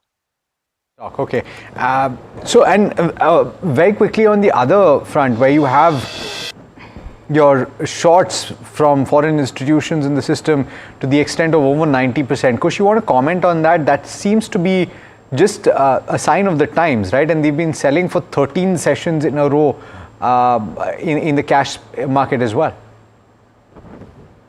Alex, it's historical. I think only a couple of times in the history has it happened that FIIs have gone beyond 90, 91%. But I think even fewer times when they've stayed short by 90, 91%, for such a long time, and even if that is a few sessions, I think it is a sign of how do I put it? It is a sign of confidence that Trump might continue targeting India. Otherwise, there is no reason, despite the kind of mixed earnings seasons we've had. These kind of shorting levels not seen historically. That's why I believe that shorting from here on does not make sense because we've fallen quite a bit.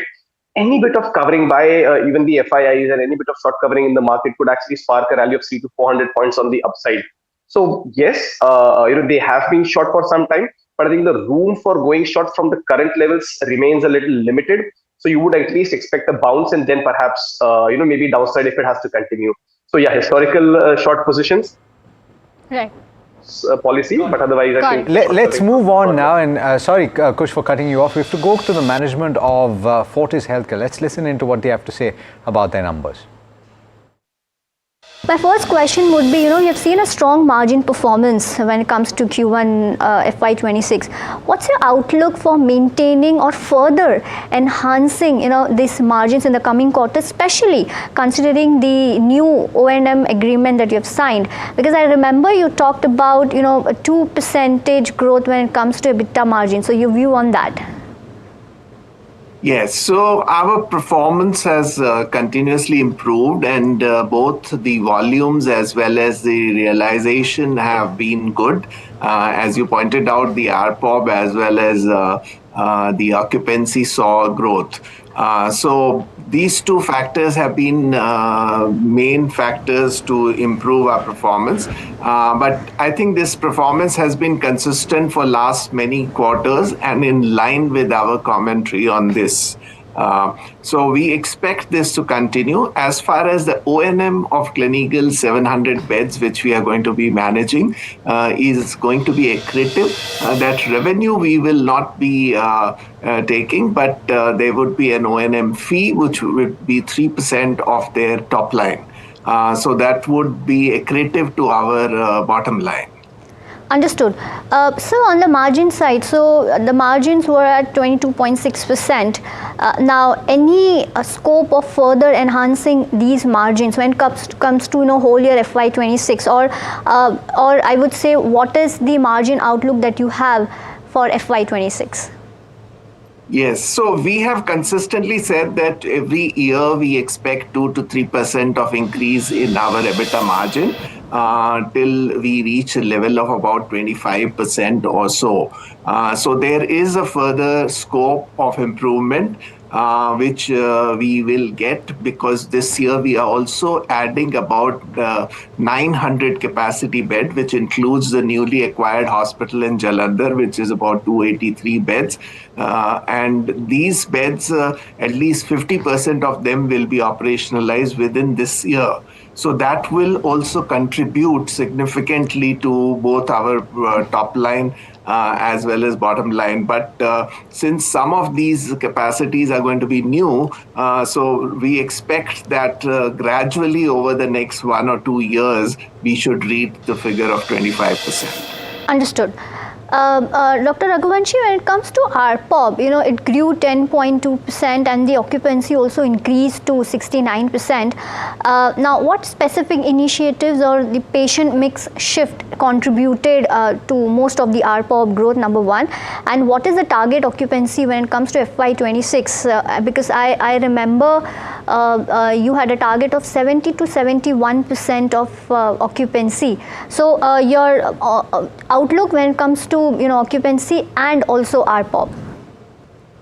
Yes. So ARPOB mainly grew because of the case mix change. And if you would look at the different segment of service lines in our hospitals, oncology has grown much faster than other specialties, though all specialties have grown. But oncology has become the the largest of the service offerings.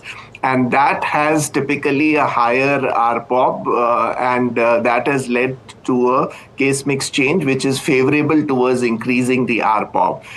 So we don't expect the ARPOB to increase in the same manner in future. It will get slightly moderated. However, the occupancy numbers we are targeting, as we had said earlier, above 70%. So hopefully we should achieve that within the next 2 quarters. Sir, any reason for moderation of ARPOB growth? So because right now we are seeing a case mix change. And we have not done any significant pricing interventions, and we believe that in healthcare, pricing changes is the lever which should be used as a last resort. So we are only basing our ARPOB growth on the case mix change. So more complex cases, we are doing more robotic surgeries, we are doing more complex procedures in oncology and urology and bone marrow transplant, etc. So these cases typically have higher realization. So our strategy is to do more tertiary, quaternary kind of care, and that should result in a better ARPOB rather than the pricing. So that has always been our strategy, and we will maintain that. So that's why we believe that after a certain growth spur, you would see a little bit of moderation in the ARPOB, but that would get compensated by an increased occupancy. Understood, got that point. Also, sir, so on a consolidated level, I'll come to diagnostic in a bit, but on a consolidated level, what is the revenue growth you're targeting when it comes to, FY26 and of course beyond that as well? Yeah, so we expect mid-teens growth continuing through the year. We are expecting slightly higher growth on the diagnostic side, which is currently about 7-8%. We expect that to become better as our brand is getting more established. We, as you're aware, that we had changed the brand and that had impacted the business to some extent. But now that is behind us, and we're expecting that to grow much faster. So the diagnostic business we expect to grow about 12 to 14%, and the hospital business to grow about 15 to 16%.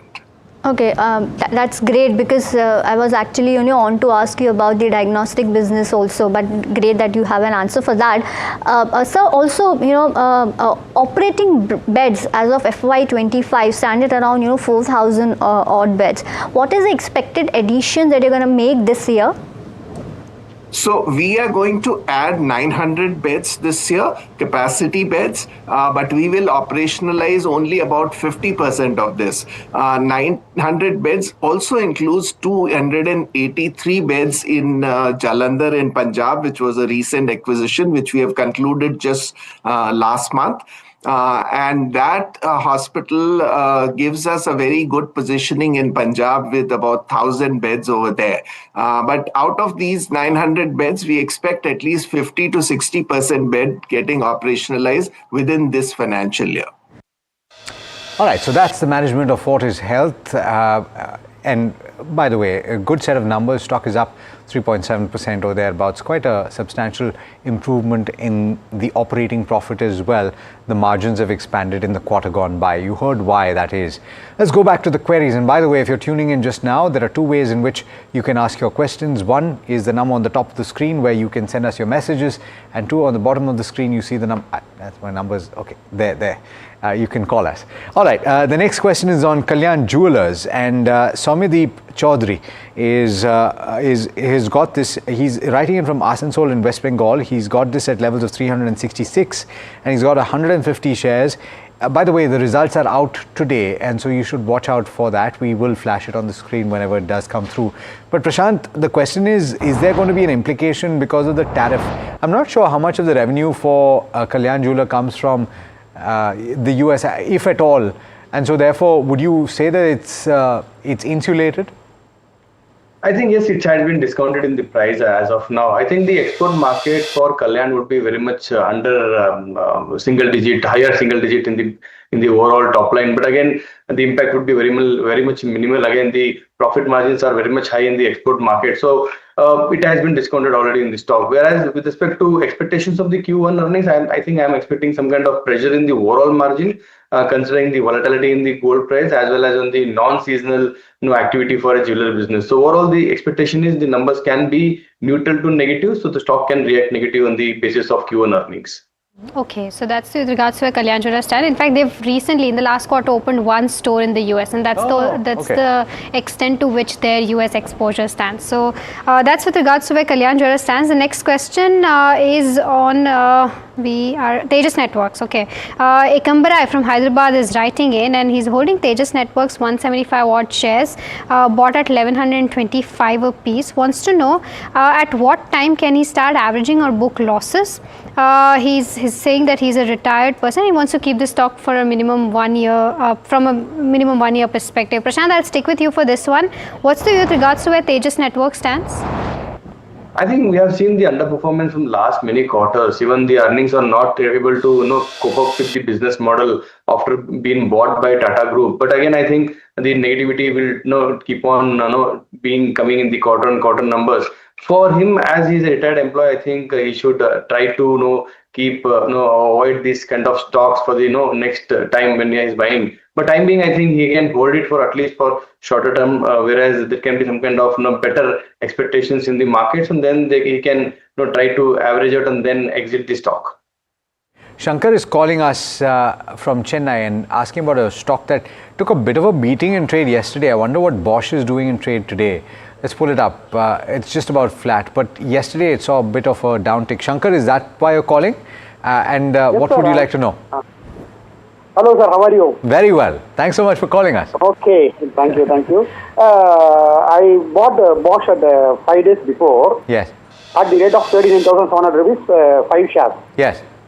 But I am expecting the share will fly to 44 and 45,000. But unfortunately, it will suddenly cross 41,200 or 300 and return back to now 38,500 around. Yeah. What can I do? Purely short term only. Okay, purely short term. I got your question. So therefore, Kush, let me ask you this. I don't know if there was a trigger yesterday, but I did see that the stock was under a little bit of pressure in trade. What is the view on the upside? I think it was the results, Alex. If I'm not mistaken, it was the results that perhaps brought the stock lower. But if you ask me, the stocks actually had a very good run. In the last about month or so, a little over than a month. If you see, starting June, the stock has seen very good accumulation. In fact, if I didn't, if I wasn't sure of the result number, I would say that the fall that the stock seen in the last 2 sessions is mainly on account of profit booking, because the stock had actually gone into overheated territories, and the markets have also seen some sort of correction. My suggestion would be to continue holding on to the share, because the medium-term structure is very much intact. However, the stocks dipped below the 20-day moving average, but the structure is still intact. So I would give a deepish kind of a stop loss. So about 36,700, 36,800 zone, that's a support zone for the stock. If he can, hold on with that kind of a stop loss, he should continue to hold. Once the dust settles, I think the stock will resume its uptrend. Okay, so that's the with regards to where Bosch stands, and in fact, the commentary also coming in from the management was weak, and management did deny the acquisition of Johnson Controls Hitachi as well. So those are the two updates with regards to where Bosch stands. The next question is on Fortis. We just spoke to the management. Mohit from Ludhiana is asking this question. He's got 350 odd shares of Fortis bought at 270 a piece, and his time horizon is 2 years. Wants to know if he can continue to hold or not. Prashant, I'll come to you on this one. What do you think of Fortis? I think continue to hold for a long-term investment. And the way how the stock has been performing quarter on quarter in terms of earnings, they have almost the best quarter in the last 12 months. The margins of almost 23% on average, and the management is expecting that can go towards 25% also. So overall, the trend looks very good in terms of the healthcare industries, and Fortis is the top third in terms of market cap. So continue to hold for long term with a target of at least 1,000 rupees plus from the current levels. Okay, so that's with regards to where Fortis stands. We've got our next caller. Shweta is calling us from Hyderabad. Shweta, hi, a very good morning to you. How can we help you today? Hi, Majma. Very good morning to you. I have Titagar shares at 115 shares at 1752. Okay. And, I have 2 more railway stocks, which are 3 of them are at 50% loss each at present. Okay. So what I want to know is if I want to exit and book losses from these stocks, because I've been holding them from very long time. So if I want to exit from these stocks and buy another stock which has potential to at least cover my losses, so which stocks are good at present levels? Okay. Or I should hold on to these stocks only. Okay. Which are the other 2 railway stocks? Titagarh and? Jupiter Wagons and Irida. Okay, Jupiter Wagons and Irida. Okay. I'll take this up with Kush quickly. Kush, what are the charts indicating for Titagarh? And then if you can try to pull up the charts for both Jupiter Wagon as well as Irida, and let her know if she can recover some of her losses or maybe book losses and go to something else.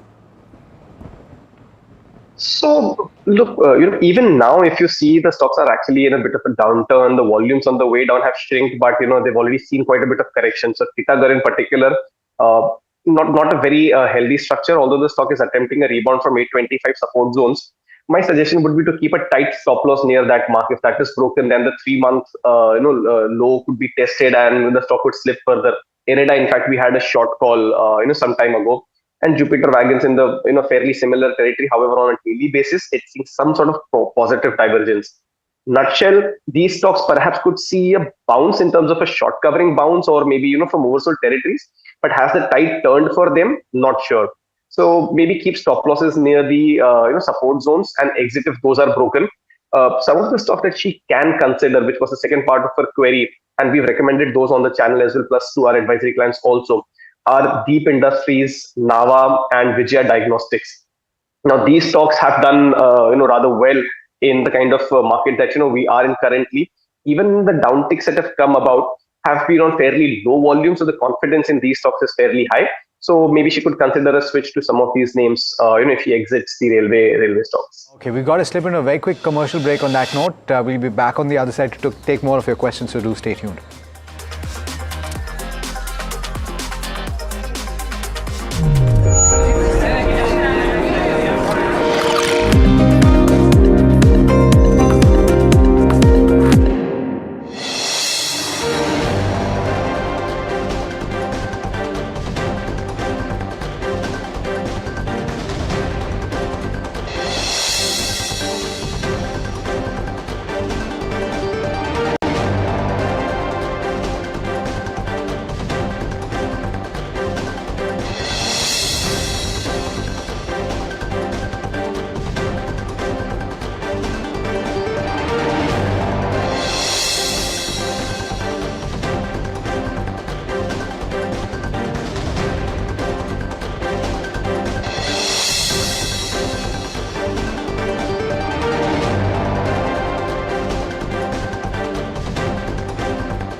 My birthday gift to papa, ये उनके पापा की पहली गाड़ी एक garage में पड़ी थी दार्जिलिंग में, फिर 3 मैकेनिक, पेंटिंग, पॉलिशिंग। जब इसे फाइनली घर लाया ना, तब लगा लाइफ में ग्रो किया है।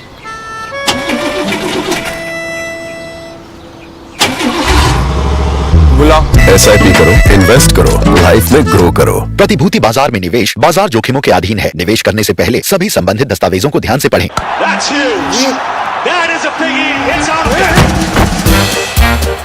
गोल्ड ग्लास, क्लियर ग्लास, पार हो या नियर, सब कुछ दिखे क्लियर। हेलो, बोलिए मैडम। डब्बा ट्रेडिंग कब से चल रहा है पता है मैडम आपको? हम और आप तो जन्म भी नहीं हुआ था हमारा। We investigated a shady advisory firm that has spent big bucks on advertising on the front pages of national dailies. ये आपको बिल्कुल उसका ऐसा हल्का सा भी खौफ नहीं है? मैडम एक बात को खौफ किस लिए रखना चाहिए तो बताओ, कौन सा गलत काम कर रहा हूँ मैं? After our report, we also saw NSE came out with a cautionary circular to the investors. Market Regulator Securities and Exchange Board of India has also come out with a release talking about the actions that it has taken. Cyber complaint has also been filed against the entities involved in this entire Dabba trading scam.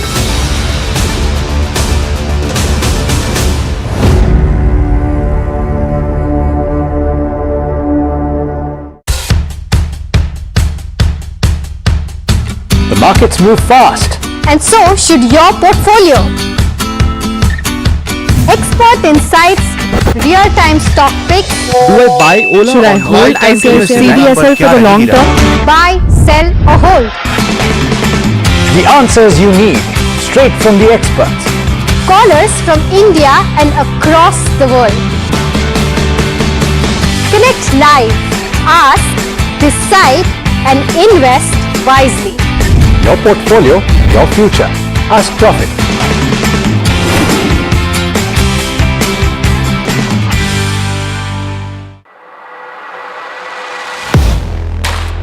Do you really know the company you invest in? What is the real picture behind presentations and claims? Is the outlook as rosy as the company claims? Know Your Company, powered by NDTV Profit Research, shines a light on the biggest stock market movers.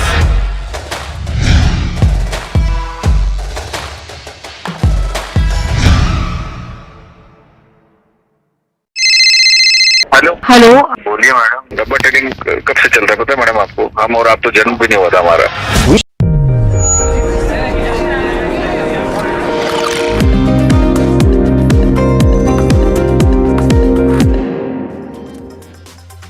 Welcome back. You're watching Ask Profit, a show that gets all your stock related queries answered. For viewers who are just tuning in, you can either call us or WhatsApp us on the numbers that are flashing on the screen right now. Okay, we've got our next question from Seema, who is writing us from Jodhpur. Her question is on Anthem Bioscience. She's saying that she got an allotment in IPO and wants to know if she can hold or book profits in the near term. Prashant, not sure if you have a view on this one. Any view? Yes, very clear view. I have visited the company management as well as the plant in Bangalore. A very optimistic view on a long term for Anthem Bioscience. That is, I think this is the one company which has both the chemistry as well as biology as a business model serving their pharma companies. Very strong. I think valuations are also justified the way how the company is going to deliver its YOY results going forward. So my recommendation would be hold with a target of 900 for next 12 months. Okay. All right, so that's a view on Anthem. Enviro Infra Engineers is the name of the counter that we're talking about next, and this is a question from Hemant. He's bought at levels of 281, 500 shares is what he's got, and he's asking whether he can hold for at least a year. And is it a good time to average at the current level because he's sitting on losses at this point? Kush, what's the view?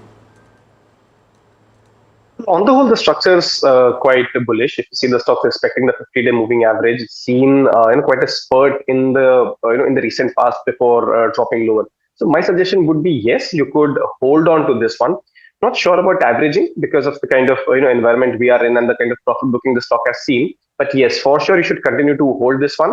Keep a stop loss at the 240 mark. The stock has all the potential to spurt and move towards 275, perhaps 295 levels as well. And for a 12-month perspective, which he has, the stock could well cross 300 levels also. So all in all, constructive, but keep a 6 stop loss in the 240 zone. Okay, so that's with regards to where Enviro Infra stands. The next question is from the paint space. Megan is talking about Berger Paints. The buying price is 533, and do we have the quantity? Okay, we don't have the quantity that he's bought. Okay, 112 shares. Okay, yeah, she did. So 112 shares is what she's holding, and she wants to know as to what should be the outlook for the next 2 odd years and a possible target. Prashant, I'm not sure if you'll be able to give a target in the next 2 odd years, but what's the outlook like? Because from the entire paint space, although this quarter was muted for Berger Paints, but overall, it's been the only company that has been able to make some progress in the past few odd quarters, where the entire sector saw a downtick. What's the view? Yes, you're saying it very right. Sector saw a lot of huge competition with the new entries of Jindals and the Birlas. So, but I think the pressure will continue to have more on the Asian paints rather than on the Berger paints. That is why Berger is doing really very well in the last 2 quarters. But again, I think with the volatility and with the near-term volume downtick in terms of month-on-month business with respect to volumes, I think the stock may underperform for a very shorter period of time. But again, yes, I think it's coming very near to its very reasonable valuations for one who can accumulate on every dip. So overall, hold on long term. All right. Our next caller is calling from Hyderabad. Snigdha is calling. Hi, Snigdha. Very good morning to you. How can we help you today? Hi, good morning. So, sorry, we just lost you. Are you still able to hear me? hello? Yeah, go ahead, Snigdha. Yeah. So my query is regarding, so I have 2 lakhs of corpus. So I just want to know if I would invest on Praj or Tata Motors. One or the other. And what is the time frame that you have in mind? So either short term or long term. That would, anything would be fine. That's a little difficult. So if you So I just want to ask. So I'm seeing very much downside in Tata Motors. So is the story of Tata Motors done in India, or would it be like? Okay, so let me ask you this. Are you only buying it because the price is lower, or are you buying it because you have looked at the business, you know what they do? For example, you've looked at the contribution of Jaguar Land Rover to Tata Motors consolidated revenue, and you say at some point it's going to reverse. Is that what you've looked at? Yes. The latter, the second part. Yes. Okay. Yes. All right. So then let me go to Prashant. Prashant, on the fundamentals between Praj Industries and Tata Motors, on the fundamentals, which would you choose? 2 lakh rupees, and I'm guessing this is since this is a fundamental view, she's looking for the long term.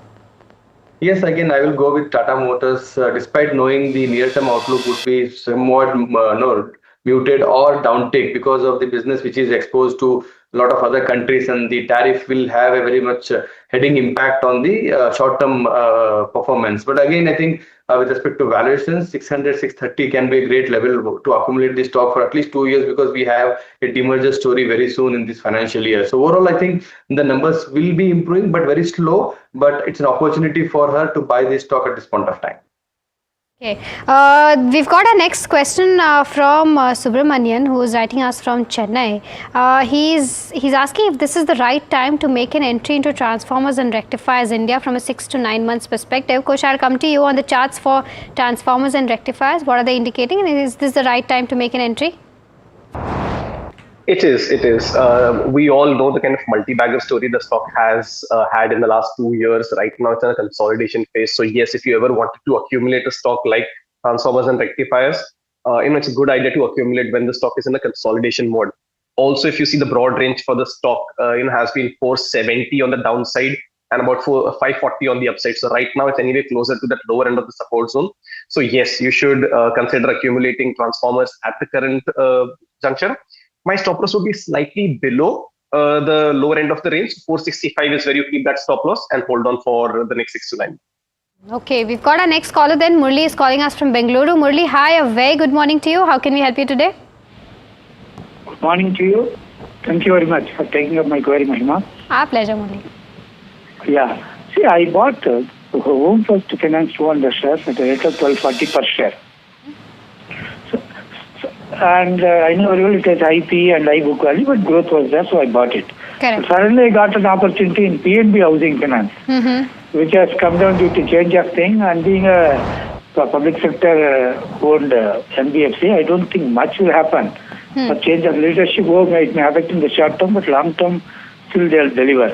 Right. And it has a low price book and PE of less than 10 and price book of 1.26. Can I switch over from Home First to PNB Housing or buy PNB Housing more now at this price? Okay. Because it's a domestic focus, no tariff issues. Right, that's absolutely correct. And Murli, your analysis is always spot on. So congratulations on that, and we really appreciate that. Prashant, Murli is our regular viewer, and he always analyzes the stock well and then comes to us. Briefly, his question is if he can switch from Home First Finance to PNB Housing or keep Home First Finance in his portfolio and add some of PNB. What would you suggest? I know Murali sir does very much lot of good research and makes my life very easy to give one answer. So I have a very contra view. I am very much positive on the housing as a sector for next 2 years. But again, I would like to go with Bajaj Housing Finance for a better play, better growth in terms of short term as well as long term. If not, again, HDFC Bank or SBI can be a stock for who has a larger book of housing finance in their balance sheet. So I think he has to diversify in 2 or 3 companies, not to focus one as home finance or PNB. Go with the large caps. In the private space, I think Bajaj Housing Finance is doing really good. If you see their last earnings also, they have grown 25% on the AUM side as well as in the margin side. So housing as a sector, very optimistic for the next 2 years, but my focus would be on Bajaj Housing or the top 2 banks which has good housing exposure in their books. Okay. Okay, all right. So comprehensive answer there on the housing finance space. Our next question is from Prabhu from Madurai, and he's writing and asking about Godfrey Phillips. It's finally seeing some profit taking. I pointed that out at the start of the show. Would you buy at this point though, Kush, based on the action that you've seen in the past couple of days? So the overall structure is bullish, Alex, on this one. I wouldn't buy it at this point. The only reason being that, as you rightly said, the stocks actually had a good run over the last 3 sessions. It's now seeing some profit booking. The volumes also on the way down are starting to spike today. Plus, there is a gap. Once the result impact came out, I think the gap around the 90-200 mark, was created. And the 20-day moving average support also lies, close to that zone. So yes, maybe another 500-700 points of dip, and once again, if the stock comes around that level, that should be a good entry point. For now, I wouldn't go out and buy, but yes, around the 92 to 9400 zone, that will be a good accumulation. Okay, all right. So that's the view on Godfrey Phillips. Our next caller is Vidya from Hyderabad. Vidya, hi, morning. How can we help you today? Good morning, everybody. Please go ahead. This is Vidya from Hyderabad. I have 258 stocks of Vare Renewable Technologies. I purchased at 1,353. Okay. So from 8 months I'm waiting whether it will rise or not. What will be the progress of the stock? Should I hold it for some more time or should I sell it at a loss? Okay. So when you bought it, was it based on the fundamentals, Vidya, that you bought it? Or did you buy it? I mean, did you buy it because you looked at the business, you thought that it has good prospects and therefore, and so therefore long-term view, right? Yes, yes. You're not in a hurry to sell. I'm not in a hurry to sell, but I'm thinking whether it will rise or not. Yeah, okay, that's a fair question. So Prashant, therefore, on the fundamentals, would you hold on if you bought at levels of 1353? And what are the prospects on the upside? Not hurried to sell, but she is worried on the price, the action, what it has seen from last many months. See, obviously, yes, short term, you will see some kind of more pain or some kind of consolidation in the earnings. We have seen the numbers or the EBITDA margins not at all improving well from last 2-3 quarters. But yes, if he can give some time, at least 6 months to 1 year, I think the cost of buying can be recovered with the improvement in the numbers as well as the earnings. So my advice would be hold for 6 months to 12 months and then recover the loss and then exit the business. Okay, so that's with regards to where Vari Renewable stands. The next question is on Marksans Pharma. Gaurav Baheti is writing in from Hyderabad. He's holding 185 odd shares, bought at 270 a piece, and wants to know from a 1 year perspective if he can continue to hold or not. This is a long-term query, so Prashant, I'll come back to you. What's the view with regards to where Marksans Pharma stand, and if not this one, any other counter that you like in the space? Again, yes, the earnings are not matching with the price action which it has seen from last 2-3 months. So I think even the Q1 earnings are not at all updated right now. So I am expecting again a number should be very much muted to negative, and the price action can see some kind of negative from the current levels. If the viewer would like to shift it from this stock to any other stock, I think stocks like I think pharma as a sector, again, Mankind can be a stock when can focus more on that, a large cap as well as with the comfortable fundamentals. So that can be a stock one should focus or shift it from Marksans Pharma. Okay, we've got our next caller then. Mahesh is calling us from Chennai. Mahesh, hi, a very good morning to you. I believe you have a question on Reliance. Good morning, madam. Yes, this is about RIL. I hold 100 numbers of 1455. It's just dropping down. I wanted to add more. I would like to know at what level I can add and what is the short-term and long-term view on this, madam? Okay, Mahesh, got your question. I'll take this up with Kush quickly. Kush, do you think this is the right time to make an entry in Reliance? I would suggest a hold rather than a fresh entry. The reason for that is while the stock is seeing, a decrease in volume on the way down and a positive RSI divergence, the price action is not yet confirming that. And, we've broken past, the recent low that the stock has made. So it's now trading at a near 3-month low. So my suggestion would be to hold whatever he has. That I don't see too much of a problem with. But fresh additions, I perhaps just wait up a little. I want the price action to halt, its downward move and then perhaps consider a rebound. For now, I could suggest a stop loss, and that should be near the 1340 mark. Sagar is writing in and asking about this. He's been holding shorts on Tata Motors from the last 1 year from 1,000 levels. He's asking what the future outlook is considering competition, demand, supply, overall financials, all of that. Does it make sense to continue holding shorts or add more or book out the profits at this point? So Kush, on the F&O strategy, on the future strategy, rather, this is for you. What would you do at this point? I'm pretty sure that he's sitting on a substantial profit. Should he book that out? So Alex, we've often heard of, positional investors who go long for about a year's time or longer. Rarely do you come about a query where someone's positionally short for a year or so, or at least from about 1,000 odd levels. So kudos to him on that. I think right now, even now, actually the stock's not out of the woods.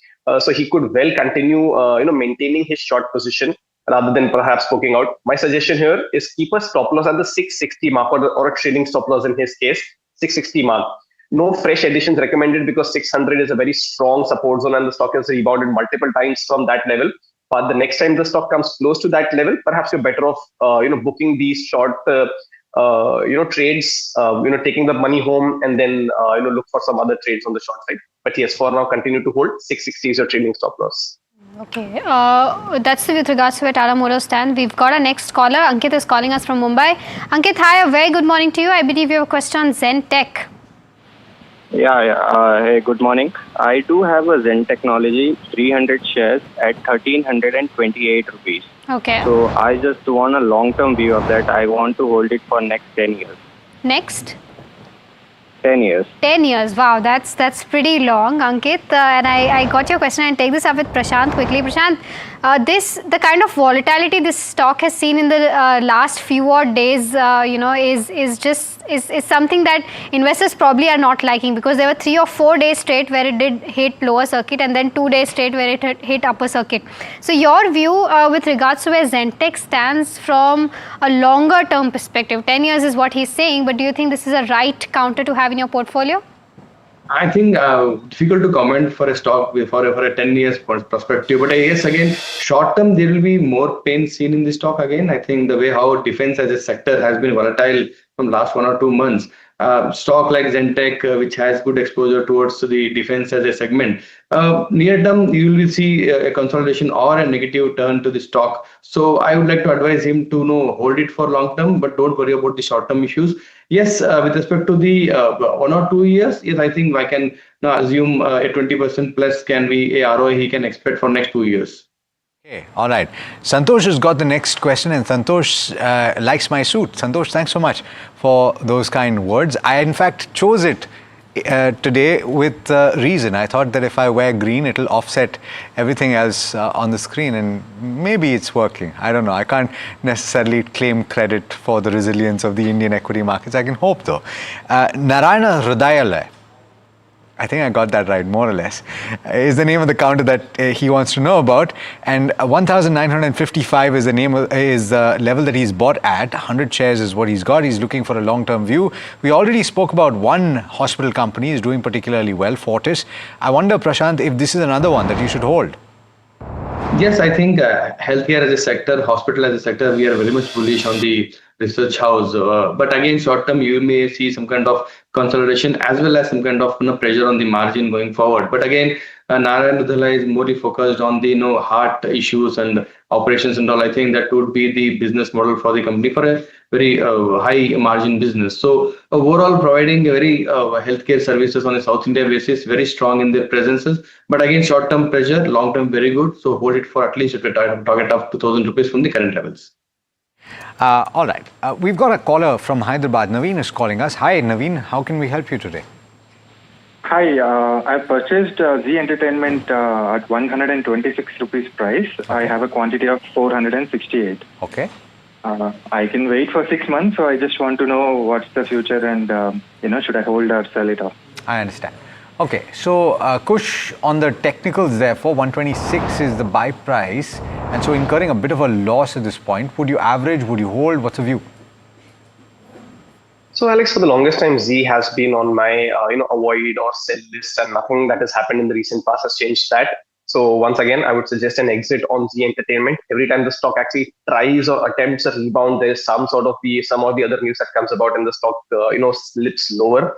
Even now, if you see, the resistances are placed around the 125, 130 zone, which is again fairly close to his buying price. So he may not really see profits per se, but maybe he could exit at a mild rebound.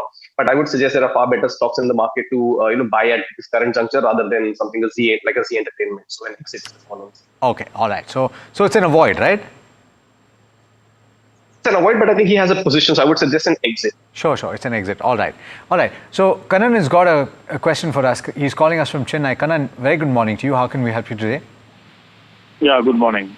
This is Kanan from Chennai. Yeah. I have query here. I hold Dr. Reddy shares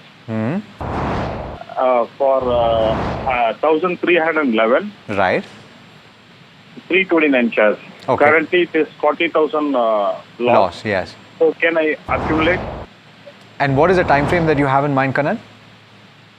2 years. 2 years. Okay.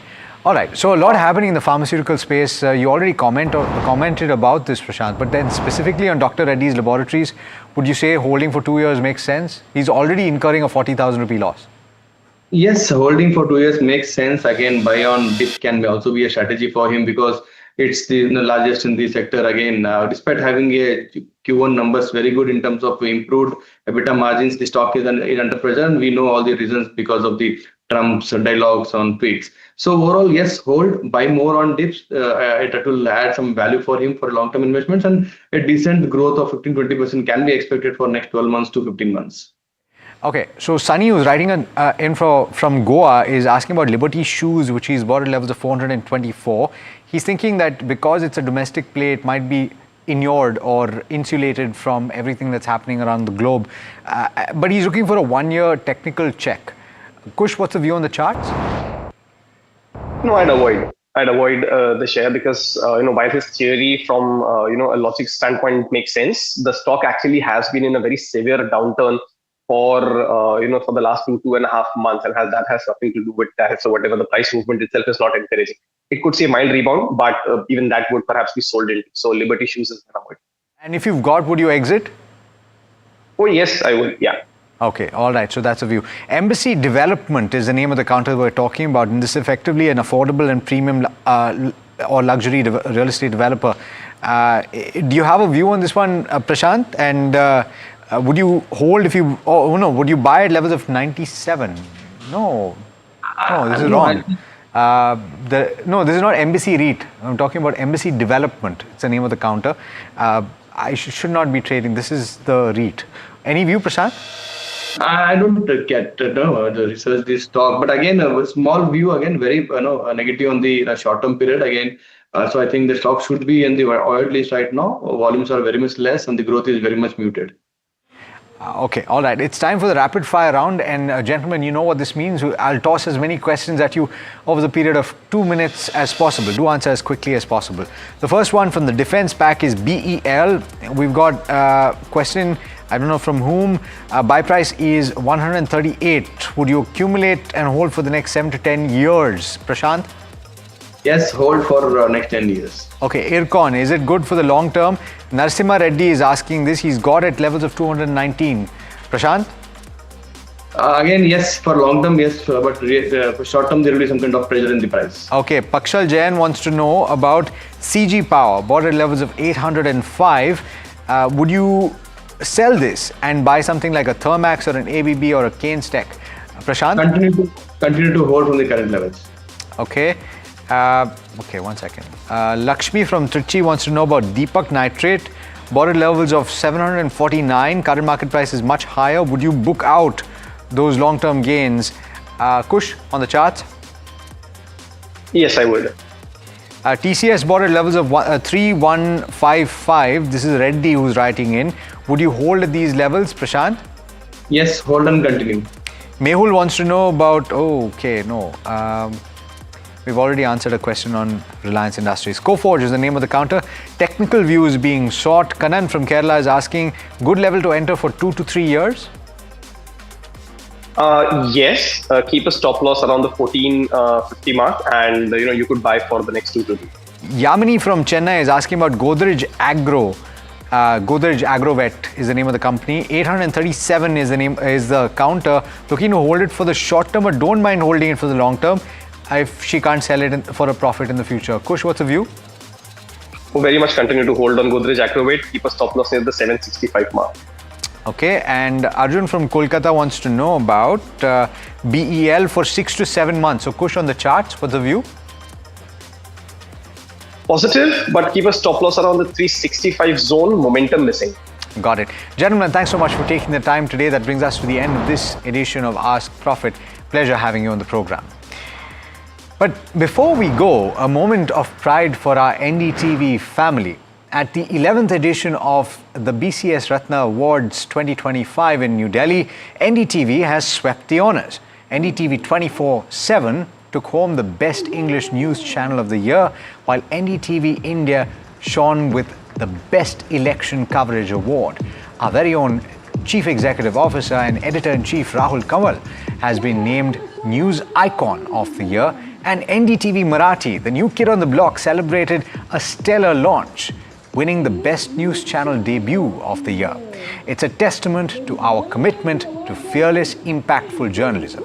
Thank you so much for watching and for your support. Up next is Know Your Company, and this is NDTV Profit.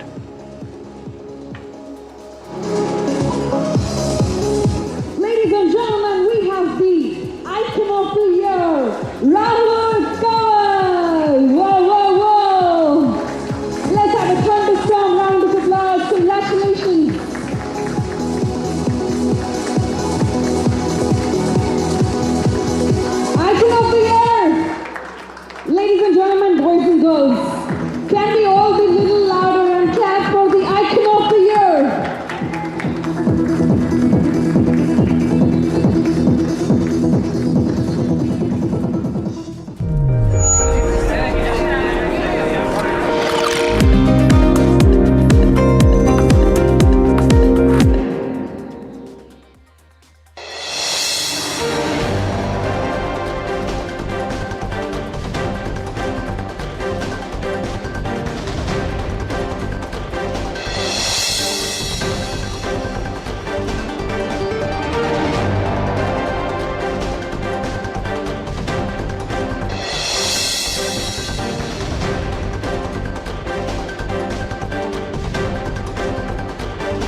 Hello बोलिए madam, डब्बा trading कब से चल रहा है पता है madam आपको? हम और आप तो जन्म भी नहीं हुआ था हमारा।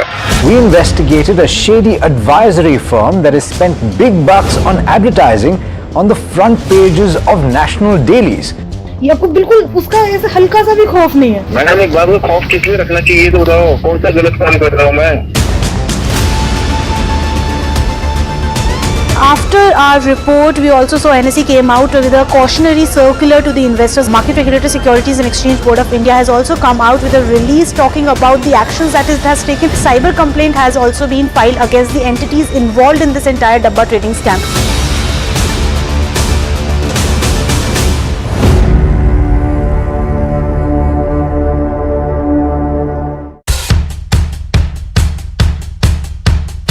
The markets move fast. And so should your portfolio. Expert insights, real-time stock picks. Do I buy Ola? Should I hold CDSL for the long term? Buy, sell or hold. The answers you need, straight from the experts. Callers from India and across the world. Connect live, ask, decide and invest wisely. Your portfolio, your future. Ask Profit.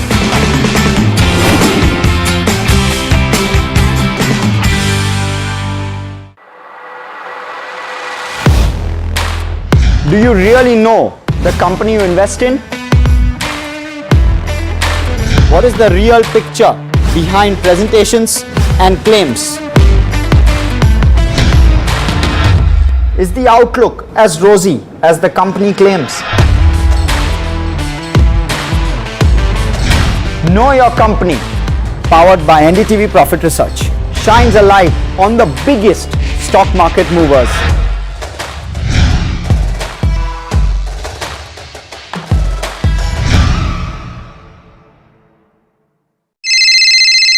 Hello बोलिए madam, डब्बा trading कब से चल रहा है पता है madam आपको? हम और आप तो जन्म भी नहीं हुआ था हमारा।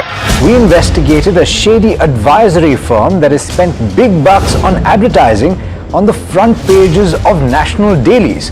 ये आपको बिल्कुल उसका ऐसे हल्का सा भी खौफ नहीं है। मैडम एक बात को खौफ किस लिए रखना चाहिए तो बताओ, कौन सा गलत काम कर रहा हूँ मैं? After our report, we also saw NSE came out with a cautionary circular to the investors. Market Regulator Securities and Exchange Board of India has also come out with a release talking about the actions that it has taken. Cyber complaint has also been filed against the entities involved in this entire Dabba trading scam.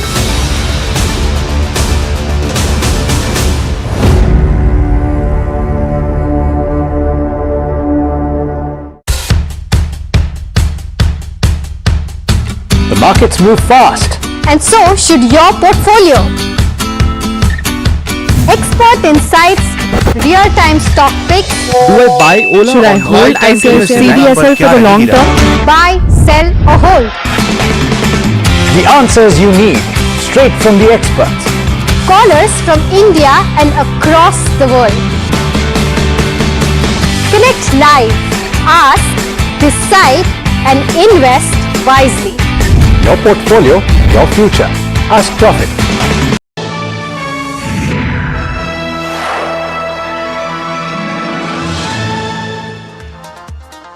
Hello and welcome. You're watching KYC, Know Your Company. I'm Harsh Saita and today we're going to be talking about Blue Star. Now there's been, while the numbers weren't entirely impressive at the face of it, they were a bit of a beat versus the consensus, and Q1 was expected to be a softer quarter in any case, given the fact that we've seen the monsoons coming in early, and that has impacted demand for air conditioners, and therefore Blue Star in focus. I'd want to know as to whether they can actually try and recover the lost demand of Q1.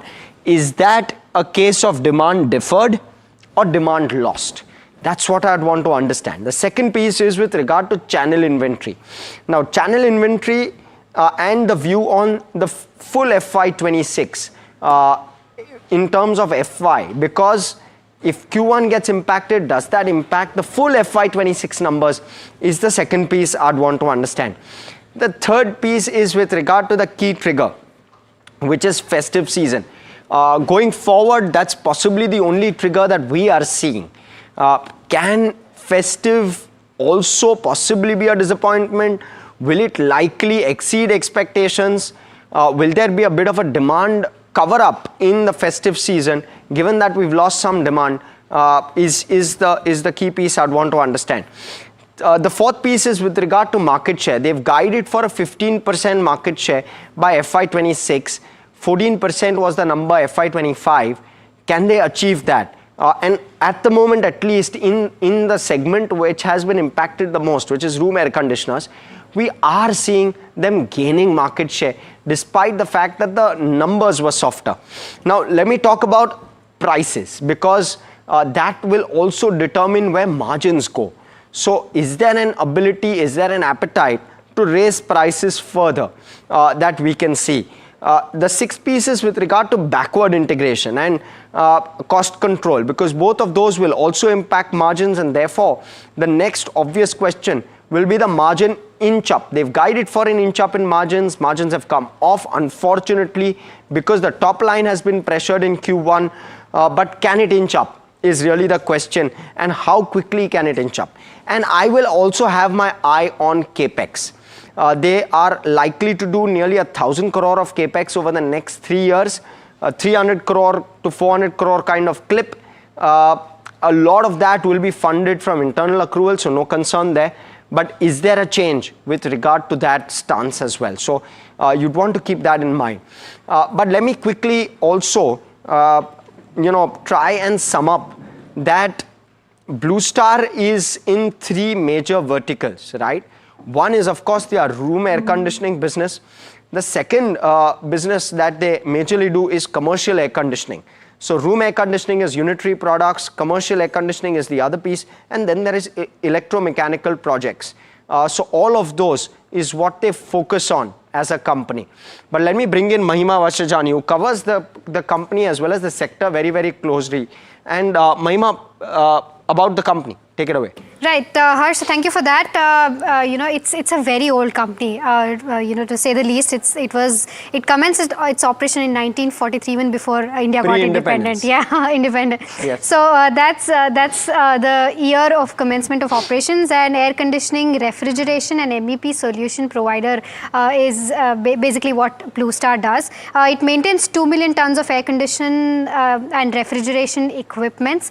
So that's the extent to which the overall equipment stands. Plus, Blue Star manufactures air coolers as well as water purifiers, cold storage, as well as specialty products. The company also offers turnkey solutions in MEP projects. That's your mechanical, electrical, and plumbing and firefighting projects. It also has the largest after-sales services as well in terms of where AC stands for the country. So that's also a segment of revenue for them. In terms of where the business segment stands, as you rightly mentioned, electromechanical is the first one, which is largely into central AC, ventilation projects, firefighting projects, as well as your water projects, plumbing, electrical, and railway electrification. In terms of where commercial AC stands, I mean, everybody knows what Blue Star does exactly in terms of where AC stand. Then we have unitary products. That's your AC coolers, air coolers, water purifiers, as well as commercial refrigeration is also a part of their business. And lastly, professional electronics and industrial systems. That majorly includes your specialized technology solutions, turnkey projects, as well as value enhancing services that the company provides. Sorry, if we can just pause here for a minute, right? So it's across the value chain, right? Correct. One is it does B2B core, which is more for capex intensive projects. Then you have B2B for commercial ACs. Correct. This office itself could be one of those potential clients. The third one is unitary products, which is sales to you and me. Correct. Which is residential ACs, plus it does water purifiers as well for home, and it does for offices as well, where you have those water stands, which are largely done by something like a Blue Star. And then there is more government or pseudo-government type projects which they take up. So they're across the value chain. Just wanted to kind of put it out there. Correct. Anyway, and then also into after sales as well. Once they sold the product to you, correct. After so sales services is also a big chunk of their revenue. Yes, in terms of their overall network also, the key end markets, as Harsh mentioned, it's residential, commercial, industrial as well as infrastructure based. In terms of manufacturing facilities, it currently has around 7 manufacturing facilities and 4,000 plus channel partners. It's present in 18 plus countries, and there are plans to strengthen their presence in the international markets as well. In terms of the business model, just to give a perspective, what we were mentioning earlier, they're present throughout the supply chain, because from R&D to manufacturing to trading to being an EPC contractor as well as after sales, everything is done by Blue Star. In terms of the revenue breakup quickly, around 95% is from the domestic revenue and around 4.5 to 5% is from exports right now. And segmental revenue, so your electromechanical projects and commercial conditioning system is roughly 45%, unitary products is 51%, and the remaining professional electronics is around that 2.3% mark right now. So that's whole and soul of where Blue Star stands. Well, yes, and we'll speak with the management. Veer S. Advani, who's the chairman and managing director, he'll be with us in a few minutes. Just one piece that I'd want to add to this.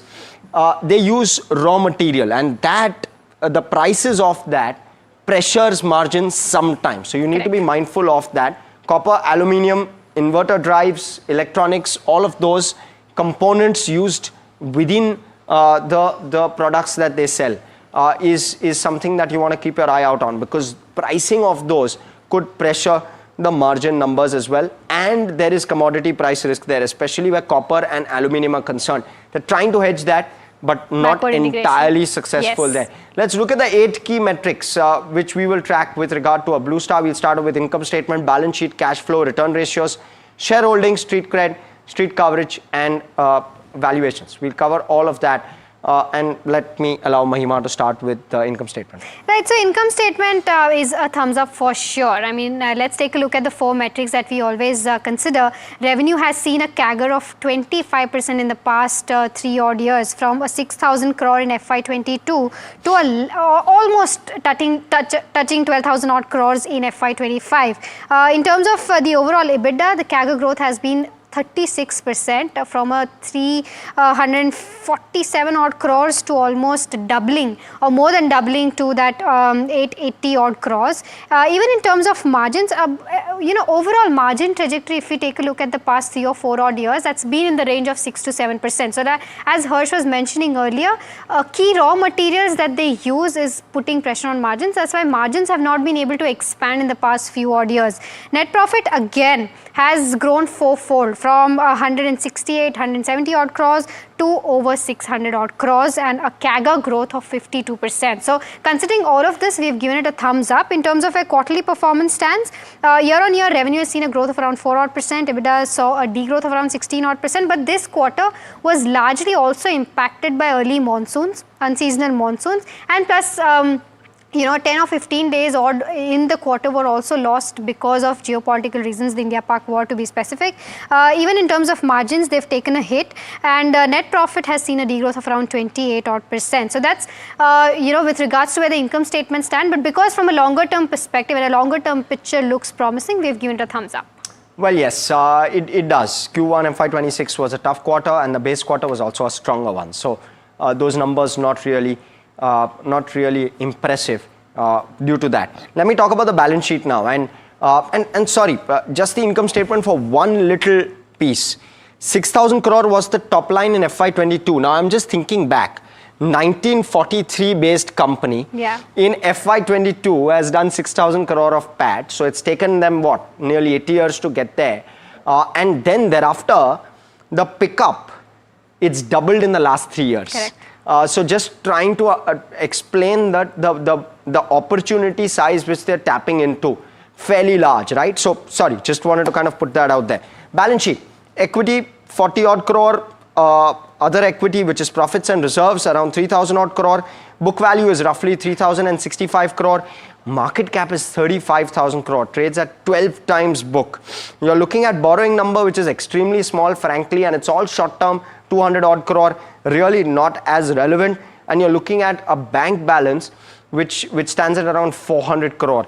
This will be important because they're doing a lot of capex. They're doing 300 odd crore of capex for the next 3 years, likely to be around 1,000 crore of capex cumulatively. So a lot of the EBITDA which comes out of the company, which is roughly around 800 odd crore annually, will go into this, into funding some of the incremental capex that they do. So something to keep in mind. Cash flow, Mahima. Again, strong set of numbers here, because cash flow from operations has improved quite significantly from a 243 crore in FY23 to a 688 crore. So nearly, 3 times. In terms of the metrics of cash flow to EBITDA, that has also improved quite significantly, 78% as of March 2025. And in terms of net cash flow position, that has also strengthened year on year and has been at around 63 odd crores in FY25. So a thumbs up here as well. Yeah, and typically the cash flow is difficult for something like a Blue Star because they add up on inventory at the end of every financial year, because you are at a stage in the season where you will require a large inventory holding. And therefore, you will see that build up in inventory every single year, and that's exactly what they are witnessing. We're just cautious because we're starting to see an inch up. I'd want to understand whether this is just normalized operating cash flow to EBITDA. Is that what one should expect? Or can there be an improvement on this metric? Because clearly 45 to around 75%, not the kind of number we would expect from the size that Blue Star is. So that's with regard to cash flow. Let me now talk about the return ratios, and very, very impressive where the return ratios are concerned. Just look at the way in which return on capital employed has gone.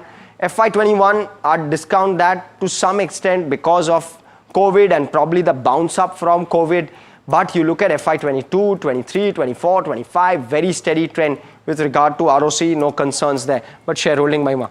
Right, so, fairly well-held company. Promoters have slightly decreased their stake from that 38.8% mark in 2022 to around 36.5%. But FIs have increased their holding from a 12% to 16%. DIS slightly inched up from 22 to 23 odd percent. And public shareholding has slightly come down from the 27% mark to 24% mark. So overall, taking a conservative approach here, we've given it a neutral rating so far. Yes. And slight promoter downtick as well. Yes, no, the promoter downtick was because of a fresh issue of capital. If you remember, they'd done an equity raise to do the to ensure that they have enough funds available for the capex that they are planning to do. So I may not completely blame promoter ownership, but just the fact that it's sub 40%. We generally look at metrics from a more than 50% standpoint, that the promoter holds the company in a far larger fashion, and therefore we've given this a neutral. No particular concern there. You look at street cred. 1 month the stock is down 2%, 6 months down 12%, year to date down 21%, 1 year performance is up 10%, largely not showing too much of exuberance. But you look at the 5-year number, it's up 7 times in the last 5 years. Strong outperformance, and therefore thumbs up from a long-term perspective, thumbs maybe down from a short-term perspective, and therefore we've given this a neutral. Valuations, and I'll take valuations and I'll allow Mahima to take up analyst recommendations. You look at the price to earnings currently, FY26 trades at 50 times. Its 5-year average is 64 times. Its competitor Voltus trades at 43 times, and the 5-year average for Voltus is 110 times. So maybe not the best looking picture from a valuation standpoint. It trades at a discount of around 20%, but look at Voltus, it's trading at a far larger discount and at a discount to Blue Star as well. So you want to keep that in mind. Very marginal discount, but nonetheless, that's the valuation picture. Analyst recommendations, Mahima. Right, so there are 11 buy calls, 10 hold calls, and just 2 sell calls. And not much in terms of where the return potential stands as to where Bloomberg estimates are concerned. So that's with regards to where street coverage stands. Perfect. Let's quickly stack up all of our ratings and give the final rating on KYC for a Blue Star. That's how it stacks up. And Blue Star gets a healthy 5.5 on it with no thumbs down. That's the one which really stands out for me. Now, let's go across to management. We have Veer S. Advani, Chairman and Managing Director at Blue Star, joining us. Great having you, Mr. Advani. This is Harsh here. Let me start off with Q1. Is Q1 a case of deferred demand? Is that what we're going to see? Are we going to see an impact of that on full year FY26? I wouldn't envy you if I were answering these questions, sir, but do give us that perspective. Yeah, good. Thank you, Harsh. Thank you, Mahima. First of all, that KYC was excellent. I learned a lot about our company through that. You've done a lot. Thank you so much. That means so much. And largely on the ball, so I appreciate that. Thank you. Q1 you're asking about. Yeah, I think that I think you'll agree with me. This is just postponed purchase. It's very clear that an air conditioner is on top of everyone's purchase list.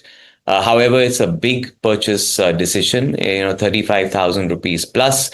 And in many cases, it becomes a multi-season decision because not everyone has that kind of purchasing power to just go out and buy it the first time they want it.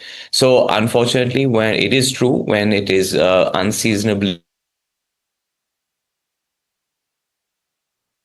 Okay, we believe we have lost him, but my sense is that he's tilting towards the fact that there's obviously going to be a recovery. Mr. Advani, sorry, we lost you for a minute there. So sorry, I'm back. No, I was saying what you said is this is deferred. This is not lost. And we're quite hopeful that there will be strong demand coming back in the second half of the year. And as we go forward, I think long-term outlook for air conditioners is very strong. We expect a CAGR of 20% for the industry, and that stays as it is.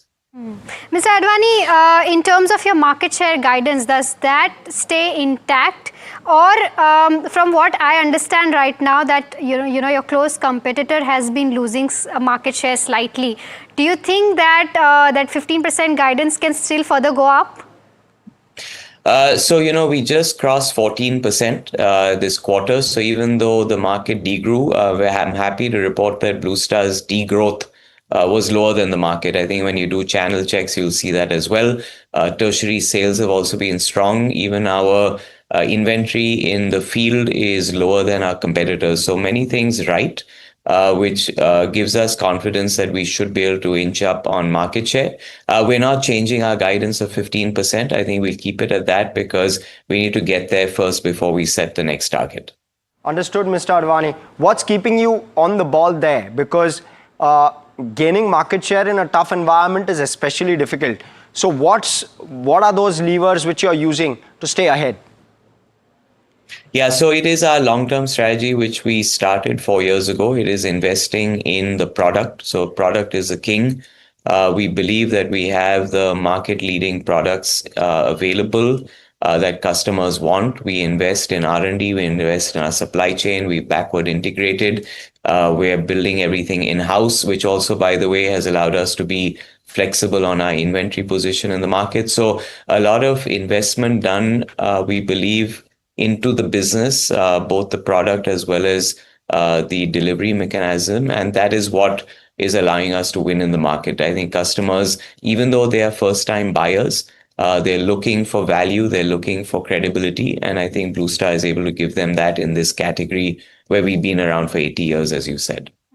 Mr. Advani, where does pricing stand? Because no matter what, competition is there to stay. What is the common trend that you're observing? Are you able to, slightly increase your prices when it comes to the selling pattern?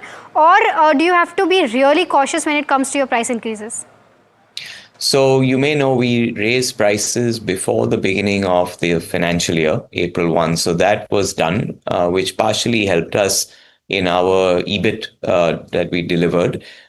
We have not rushed to give discounts and clear inventory because, as I mentioned to you, we don't have as much of an inventory problem. So we've been able to keep steady prices. I think in a tough market like this, that itself is a positive.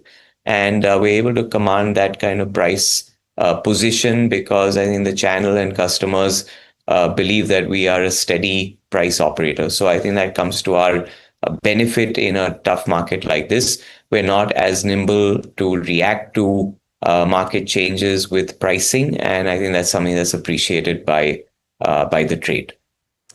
Got it, sir. So let me ask you a question which is likely going to be the golden question. Margin inch up. You've spoken about it in the past that you're expecting an inch up in margins. You've not given us timelines, but give us a perspective. Directionally, it should go up, of course.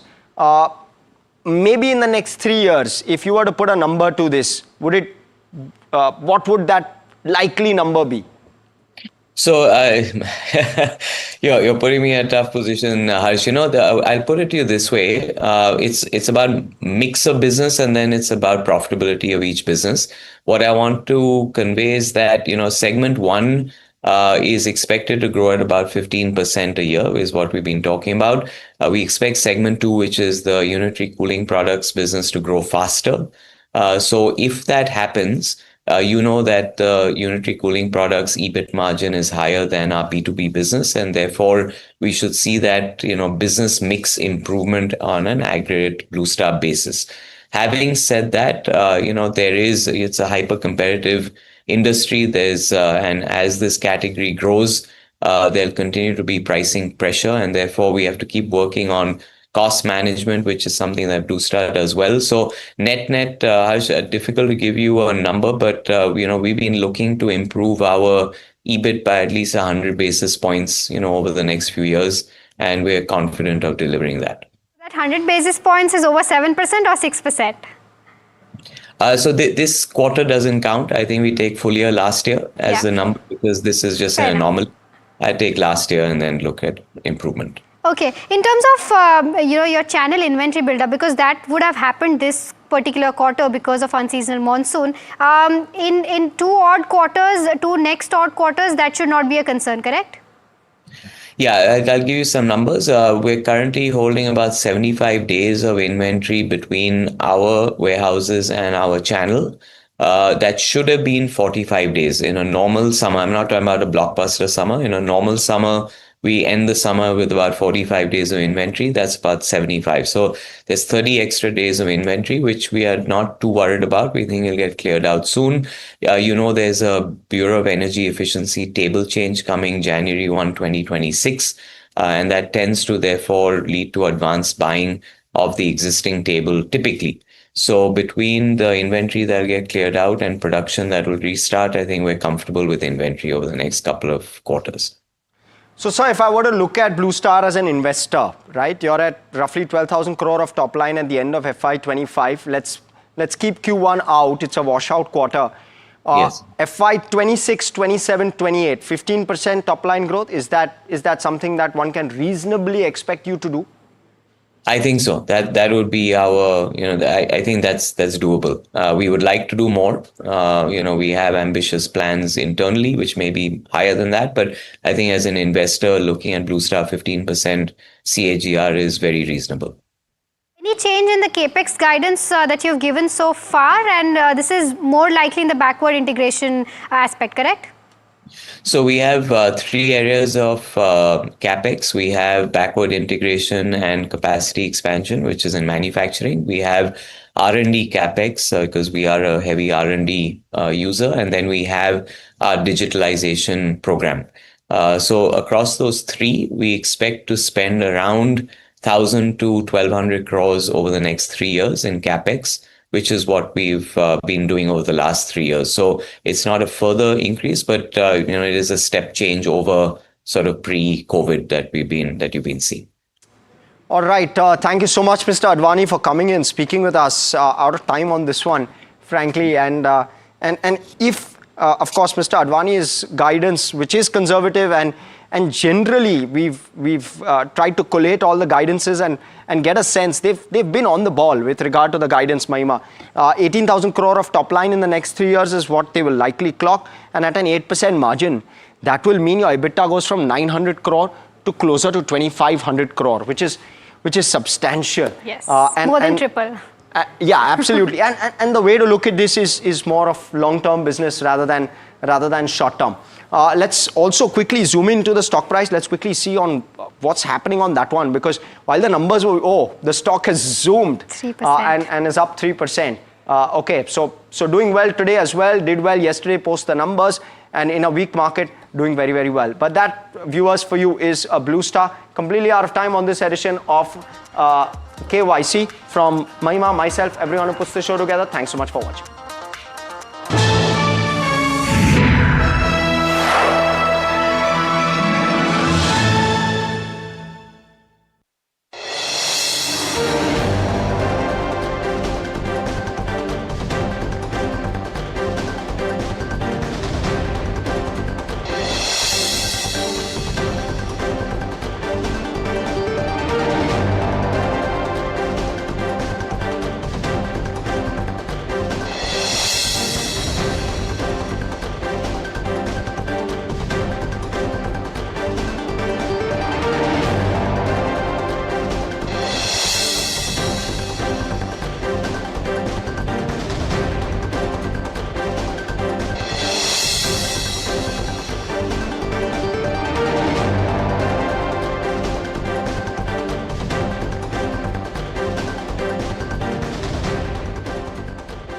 Gold class optimistic reflective glass लगाओ, धूप की गर्मी को दूर भगाओ और बिजली का बिल भी बचाओ।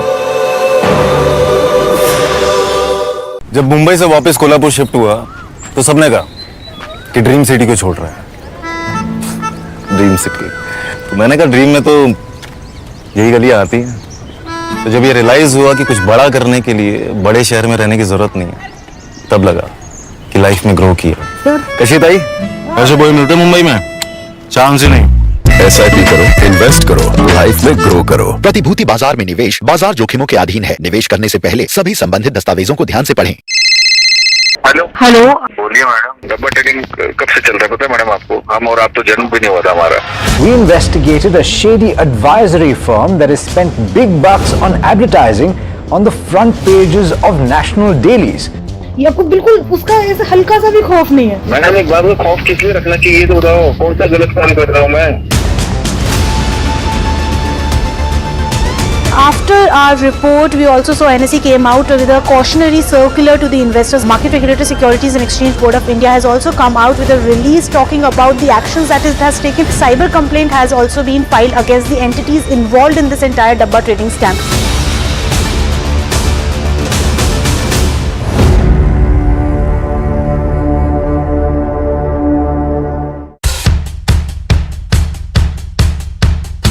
The markets move fast.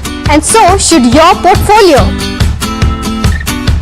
Expert insights, real-time stock picks. Do I buy Ola? Should I hold CDSL for the long term? Buy, sell or hold. The answers you need, straight from the experts. Callers from India and across the world. Connect live, ask, decide and invest wisely. Your portfolio, your future. Ask Profit.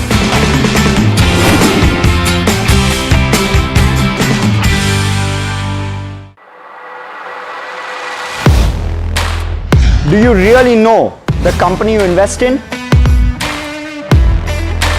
What is the real picture behind presentations and claims? Is the outlook as rosy as the company claims? Know Your Company, powered by NDTV Profit Research, shines a light on the biggest stock market movers.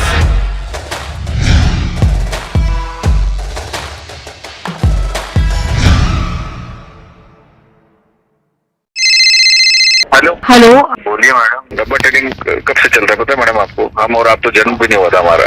We investigated a shady advisory firm that has spent big bucks on advertising.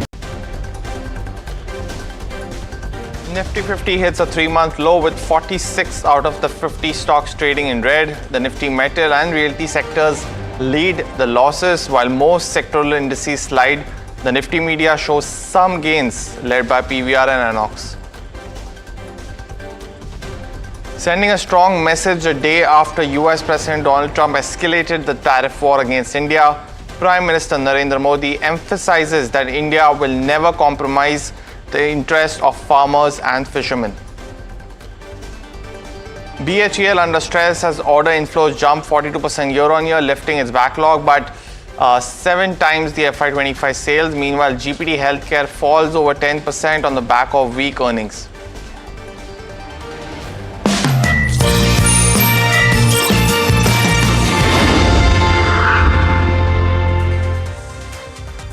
Hello and welcome. Let's take a quick how the markets are doing. My name is Puneet Zaveri and I'll be joined by Mr. Hiral Dadia just in a bit. But first, let's take a look at how the Sensex is doing. It's been, and the Nifty as well actually, it's been a day which has been under pressure today, 0.6% down on the Nifty 50. Let's quickly take a look at the constituents as well. We did see a block deal on internal and that's leading the pressure on that particular stock today. That's the contribution. Let's look at the heat map as well very quickly. On the Nifty 50 today, we've seen a lot of individual stocks that were in focus. Hero MotoCorp reacting to results positively, while something like an ITC, while marginally only up about 0.11%. On the downside though, we've seen some pressure on Tata Motors ahead of earnings tomorrow. That will be a very key one in terms of outlook for the company for FY26. We're seeing some pressure on Jio Financial as well. Cipla is the other one, down 1.45%, while the Grasim is down 1.3%. Let's quickly look at the advanced decline ratio. That will tell us how the market, essentially major performers of the market have been doing. And while we did see some intersection of that happening somewhere around 10 to 10:30 p.m. post that, it's been a clear downtrend across a bunch of stocks, almost 1,700 stocks declining in trade today. Let's also look at the mid cap and the small cap. Those are the other indices. We've largely seen actually the benchmark Nifty index outperformed the broader market, and that seems to be the trend as well. Nifty down 0.6%, the mid cap 150 down 0.7%, and the small cap 250 actually seeing much pressure today, 0.9% down. And finally, the BSE 500, a lot of individual movers yet again today. Let's look at that very quickly. We're seeing Rain Industries up almost 9.8%. Something like Kajaria Ceramics is getting rewarded today, up 4.4%. Fortis posts its numbers, is reacting positively, and a similar move happening on something like an Udo Minda on the positive sides. On the downside, GNFC and Prince Pipes, both very, very weak numbers. For Prince Pipes, the net profit is down 80% in this particular quarter, and that's reflected in the sharp pressure seen on that stock. Something like SKF is also down on that aspect, and something like an Avanti Feeds is down on the tariff tantrum, to say the least. But moving on to this major story as well, US President Donald Trump has imposed a significant 50% tariff on India, targeting its purchases of Russian oil. Now, he also has labeled India as a high tariff nation. However, Prime Minister Narendra Modi has firmly reiterated India's strong stance in response, declaring India and saying that India is ready to face the tariff challenge. Before we bring on to Soumyakanti Ghosh, who is the Group Chief Economic Advisor of SBI and part-time member of the 16th Finance Commission, let's first hear Prime Minister Narendra Modi's message to the world. साथियों, हमारे लिए अपने किसानों का हित सर्वोच्च प्राथमिकता है।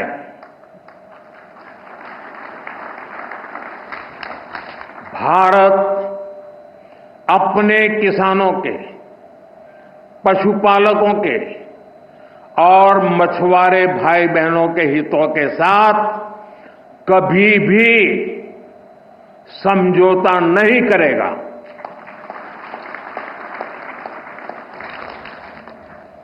और मैं जानता हूं व्यक्तिगत रूप से मुझे बहुत बड़ी कीमत चुकानी पड़ेगी, लेकिन मैं इसके लिए तैयार हूं। मेरे देश के किसानों के लिए, मेरे देश के मछुआरों के लिए, मेरे देश के पशुपालकों के लिए आज भारत तैयार है।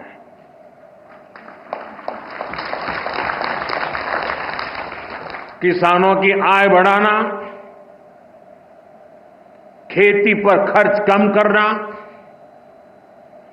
आय के नए स्रोत बनाना, इन लक्ष्यों पर हम लगातार काम कर रहे हैं। Well, that was a strong message from Prime Minister Narendra Modi. But as mentioned, let me welcome in Soumyakanti Ghosh, who's the part-time 16th Commission member, as well as the Group Chief Economic Advisor of SBI. I'm also being now joined by Hiral Dadia as well to take the conversation further. But Mr. Ghosh, let me come to you first.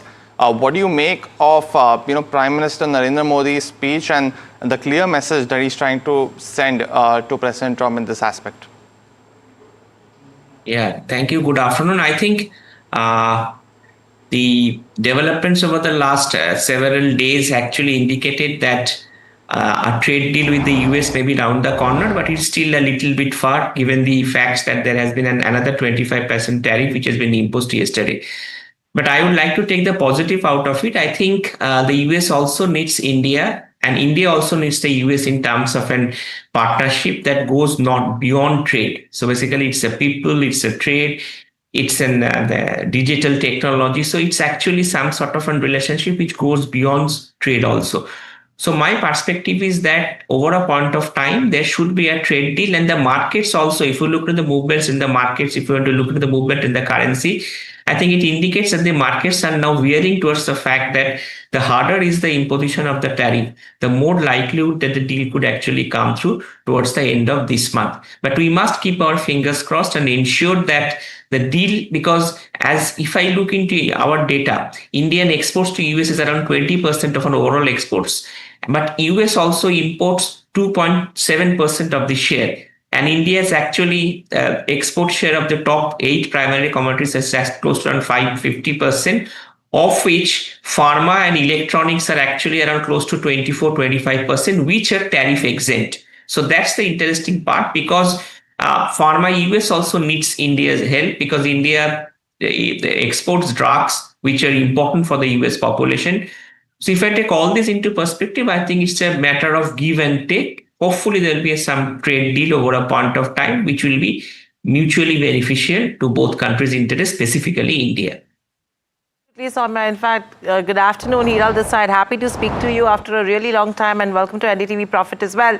Soumya, an interesting point that you made, that it's best to pull out the positive out of this conversation, and it becomes eminent that the next 20 or 21 days will actually be used for negotiations to arrive at a conclusion in terms of a deal. And I think that's what the markets are showing, that resilience as well.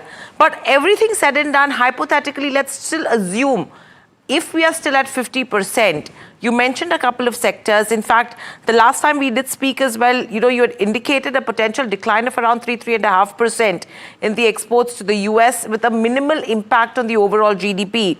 Any calculations on the back of the recent escalation to 50% as to what would be the impact? See, I think we had actually estimated the impact some time back when the 25% was announced. I think our estimate was around 20 to 30 basis points could be the impact on the headline GDP. We have not revised that number because we believe that a trade deal was around the corner, and after that, I think additional 25% has been imposed. So my sense is that the sectors which are going to be impacted, I think mostly because of this, is one is the gems and jewelry, the other is the textiles. The other is also basically the iron and steel, and also to some extent the nuclear reactors. But some of these sectors are actually labor intensive. So nobody is denying that there is going to be a short-term impact on the Indian exports. If India exported 20% of its share to US overall exports, even though India has significantly diversified in the last couple of years, but there is no denying of the fact that it is going to have an impact. But our sense is that we can still ride through it, because there is a window of 21 days. The goods which are in shipment, that will go up to September 17th. So there is a hope that we are running against time, but there is a possibility that, and the US delegation is visiting India on 25th. So all these actually, and the 27th is the outer timeline. So basically it means that the talks with the US is actually could end in a conclusive deal by the 27th. So we don't have to go through the entire process of this additional 25% tariff impact. But I agree with the fact that this uncertainty could have some impact on the Indian exports, and also something on the headline GDP. So Soumya, Okay, so this is in terms of individual sectors, and we are hoping something will happen. But the latest tariff and the rationale that US has with this number is specifically related to India's oil trade with Russia. Does this really change the long-term outlook for the Indian economy, taking into consideration the kind of imports that we're doing from Russia? And if we have to do a trade-off with importing crude from the US to some extent, how do the mathematics change, from an economy perspective? No, I think oil, they have mentioned oil as the issue, but I don't think oil is the primary issue because US also imports from Russia. The point is that India is actually, I think, 1.7 million barrels per day is the imports from Russia. And if I were to make an estimate of India, suppose foregoing these 1.7 million barrels per day from USA, there is no guarantee that there will be a concomitant increase in that output in the global market. So in the eventuality that India actually foregoes this there is no guarantee that it could be compensated by India buying from other markets. So the next question therefore will be, it could actually lead to an increase in the global oil prices. So it's actually in everybody's interest that we continue to buy from US and also from Russia, and also the fact that we are importing from US. But at the some point of time, there is some amount of demand basically that cannot be compensated what we are getting from Russia. So overall, and also the price difference between the Russian crude and the other crudes in the market is actually not that significant. So my sense is that if India were to say, hypothetically, that stops buying oil from USA completely, that will actually push up the oil prices, which will hurt the emerging market economies, including India, even worse, because there is no guarantee that it will be compensated in the global OPEC crude oil production. So, Soumya, if we see an impact that comes in terms of oil prices globally as well, let's consider at least, again, it jumping up to that beyond $100 per barrel mark, that $100 to $120 barrel range, if we have to take at the high points. If that happens, what is that impact that you should be actually accommodating on India? That's number one. And two, in the previous report also you had mentioned a boomerang effect where US tariffs would lead to inflation in the US. Do you see any inflationary risk in India as well if there are any retaliatory measures or on the back of disruptions in supply chain? No, as of now, I think we are actually not so much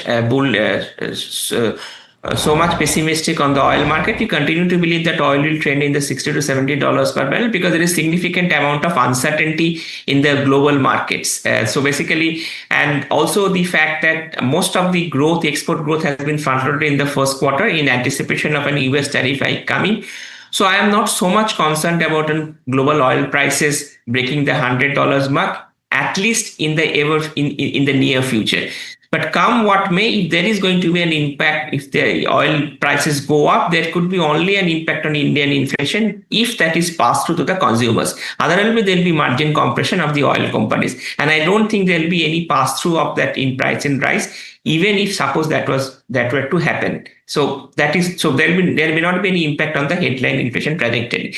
But regarding the interesting point is that in all these trade wars, the US is actually going to get hurt significantly adversely. Our estimates show that the US imports actually is around 3.6 trillion. So even if we assume a 20 to 25% tariff, the impact on the headline inflation of US is currently running at 3%, could be as much as 350 to 400 basis points. So that coupled with the fact that the consumers, the prices of the US goes up, so that will hurt the income of the US population. And also there are estimates which says that it could be around $2,500 per year, more so at the bottom end of the population of the US.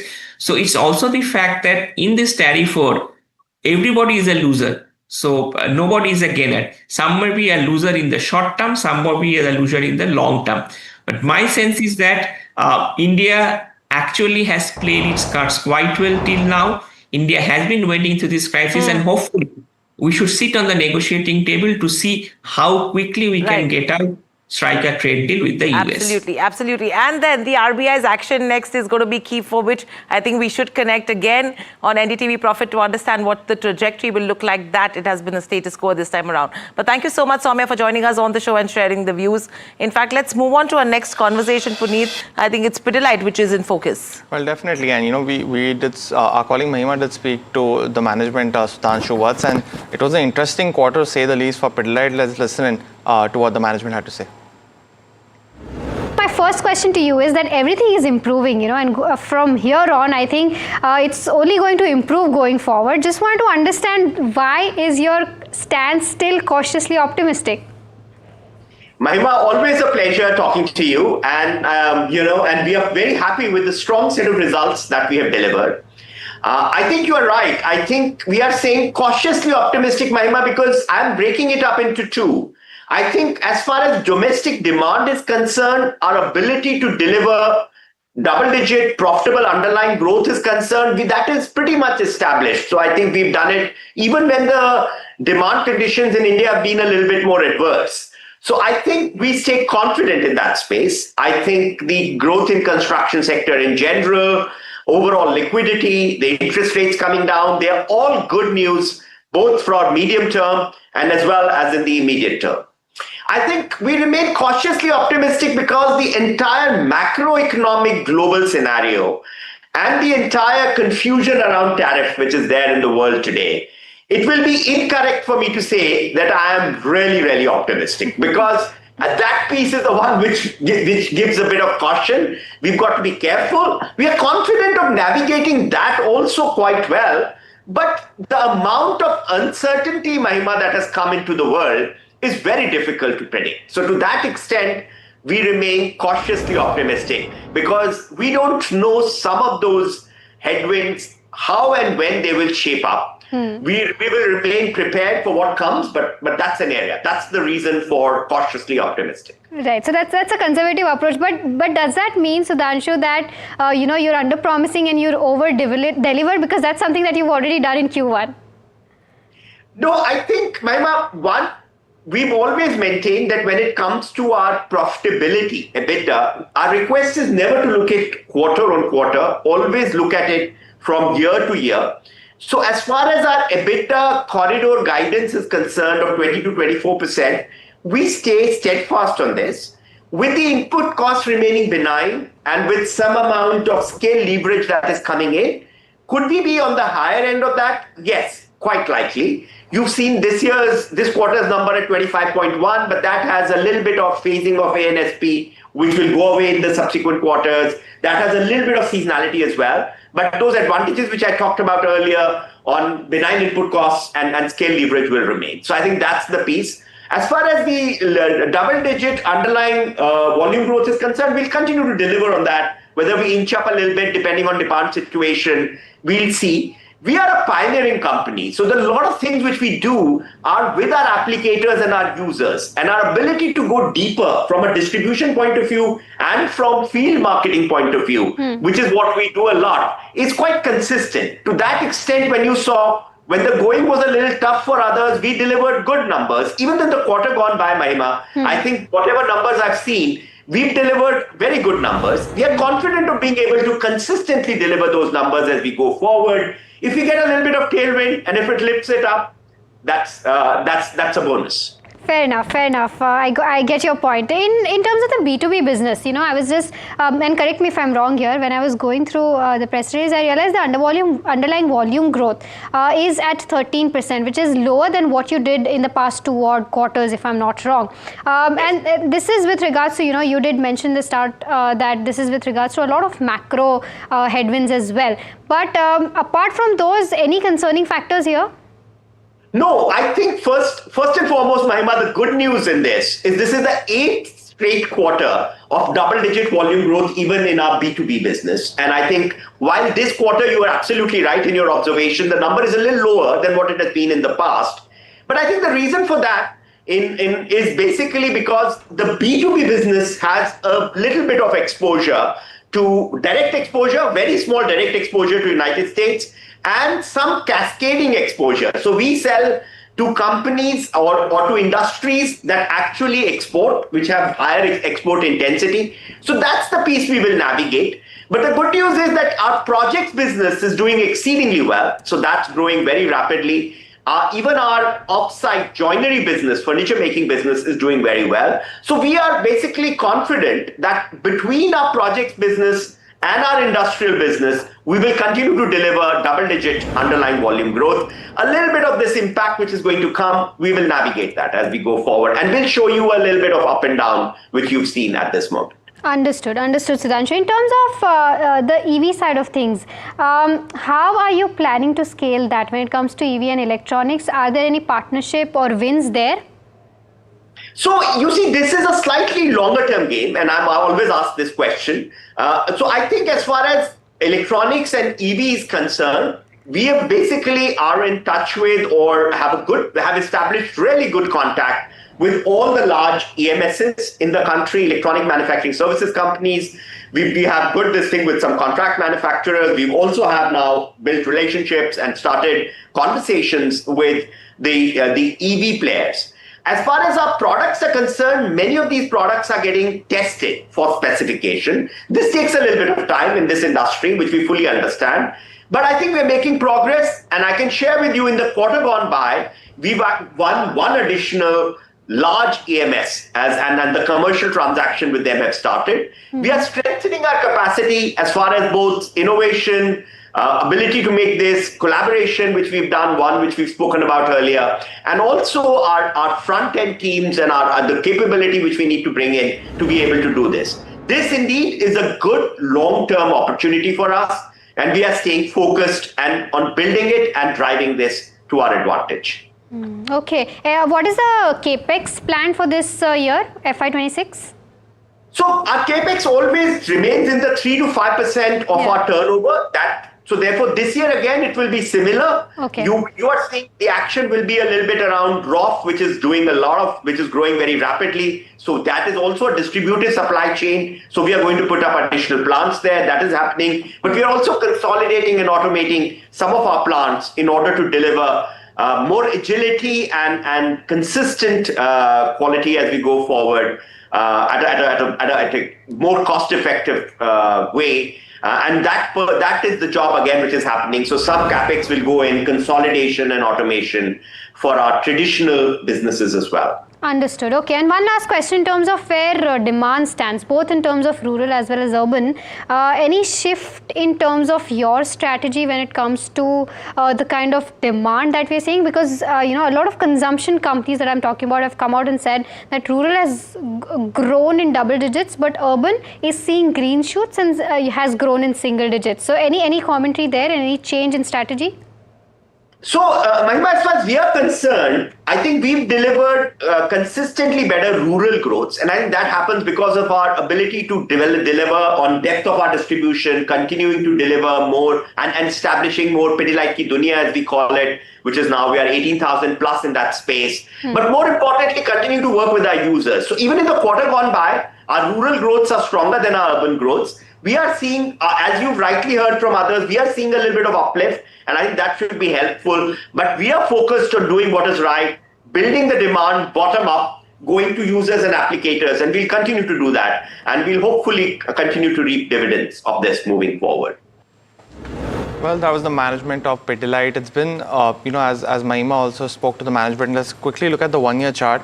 It's been where the management has been cautiously optimistic, not giving any kind of guidance. But in this uncertain environment, while the stock's also not done too well, this could be a very interesting play going forward, because we've seen the underlying volume growth being around 9 to 10%. Both the B2B business is also doing well, roughly about 12% of volume growth they had in this particular quarter, while the consumer and the bazaar business has done roughly about 9.3%. So both these segments going from strength to strength across growth parameters, in the next couple of quarters, and that'll be something to watch out for. But for now, that's all the time we have on this edition of earnings and markets at 12. Thanks so much for watching.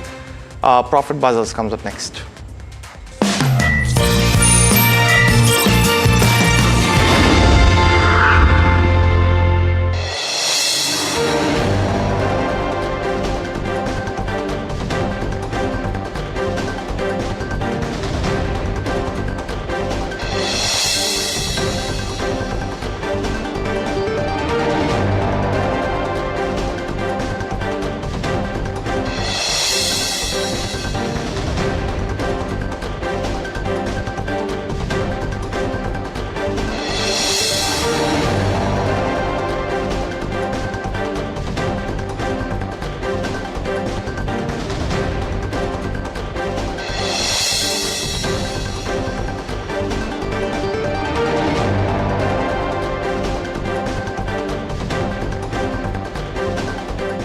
तू ही तो है जिसकी सच्चाई वाली clarity की वजह से मैं आज यहाँ हूँ। गोल्ड प्लस सिल्वॉक्सी मिरर्स, ऐसी क्लैरिटी कि आपको सिर्फ सच नजर आए, चाहे कितने भी साल बीत जाएं।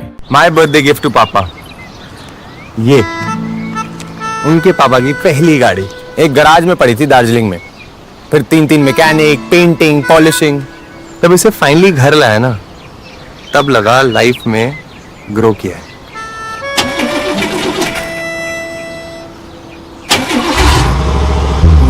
SIP करो, इन्वेस्ट करो, लाइफ में ग्रो करो। प्रतिभूति बाजार में निवेश बाजार जोखिमों के अधीन है। निवेश करने से पहले सभी संबंधित दस्तावेजों को ध्यान से पढ़ें। हेलो बोलिए मैडम, डब्बा ट्रेडिंग कब से चल रहा है पता है मैडम आपको? हम और आप तो जन्म भी नहीं हुआ था हमारा। We investigated a shady advisory firm that has spent big bucks on advertising on the front pages of national dailies. ये आपको बिल्कुल उसका ऐसे हल्का सा भी खौफ नहीं है। मैडम एक बार खौफ किस लिए रखना चाहिए तो बताओ, कौन सा गलत काम कर रहा हूँ मैं? After our report, we also saw NSE came out with a cautionary circular to the investors. Market Regulator Securities and Exchange Board of India has also come out with a release talking about the actions that it has taken. Cyber complaint has also been filed against the entities involved in this entire dabba trading scam.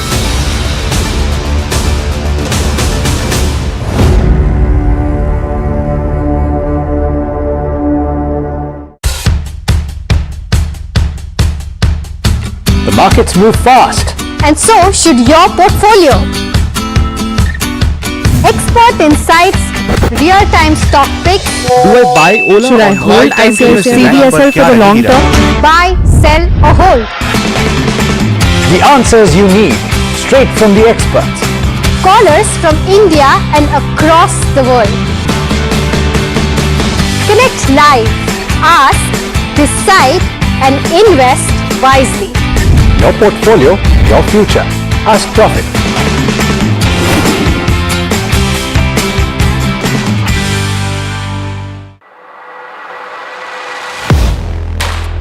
Do you really know the company you invest in? What is the real picture behind presentations and claims?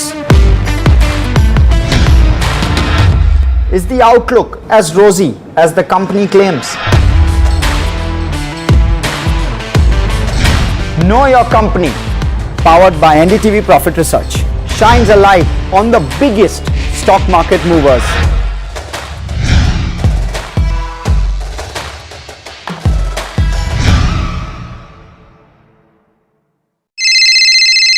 Hello बोलिए madam, डब्बा trading कब से चल रहा है पता है madam आपको? हम और आप तो जन्म भी नहीं हुआ था हमारा।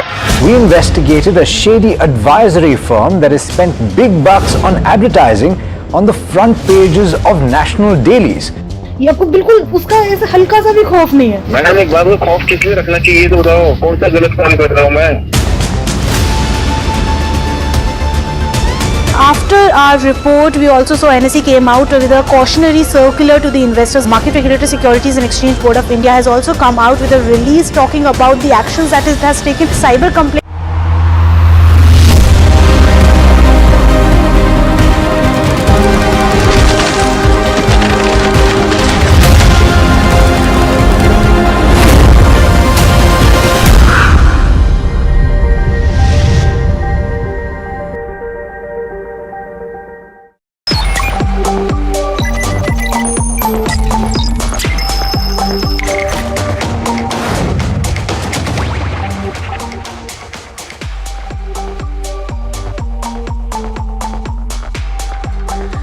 Welcome to NDTV Profit. A very good afternoon to all the viewers. You're watching Profit Buzzers. I'm Hiral Datia, and with me is Vaisha Chandani. Interesting day, interesting moves in terms of markets, and clearly, whether they are shrugging off, Trump tariff threats or not is what we need to wait and see, because 50% is a lot. Markets did see a good recovery after opening slightly in the negative. So there is some bit of resilience, Varsha, that we're picking up so far. Let's just pull up Nifty 50. Again, you're trying to inch towards that day's lowest levels. You're below that 24,450 mark. So yes, there is some bit of pressure that is continuing to build. but the cuts are not as deep as we had expected to some extent. In fact, I wouldn't say as expected, that could have been warranted. Expectation absolutely since yesterday evening was that markets will be resilient, and we have that 21-day window where negotiations could take place. But with that, let's quickly pull up Bank Nifty and the sectoral heat map to understand where is the resilience coming from and where is the pressure building up. Bank Nifty, a similar trend that we are seeing in terms of Nifty 50 is what Bank Nifty is also mirroring. Let's quickly pull up the sectoral heat map post this so we'll know which sectors are seeing gains. Is it the domestic-oriented sectors which are resilient? Absolutely not. Everything in the red except media, which is seeing gains of 0.2%. But apart from that, defense, biggest profit booking coming in there, 1.2% downtick coming in on that sector. Metals is down in trade, infrastructure, oil and gas, PSU bank index.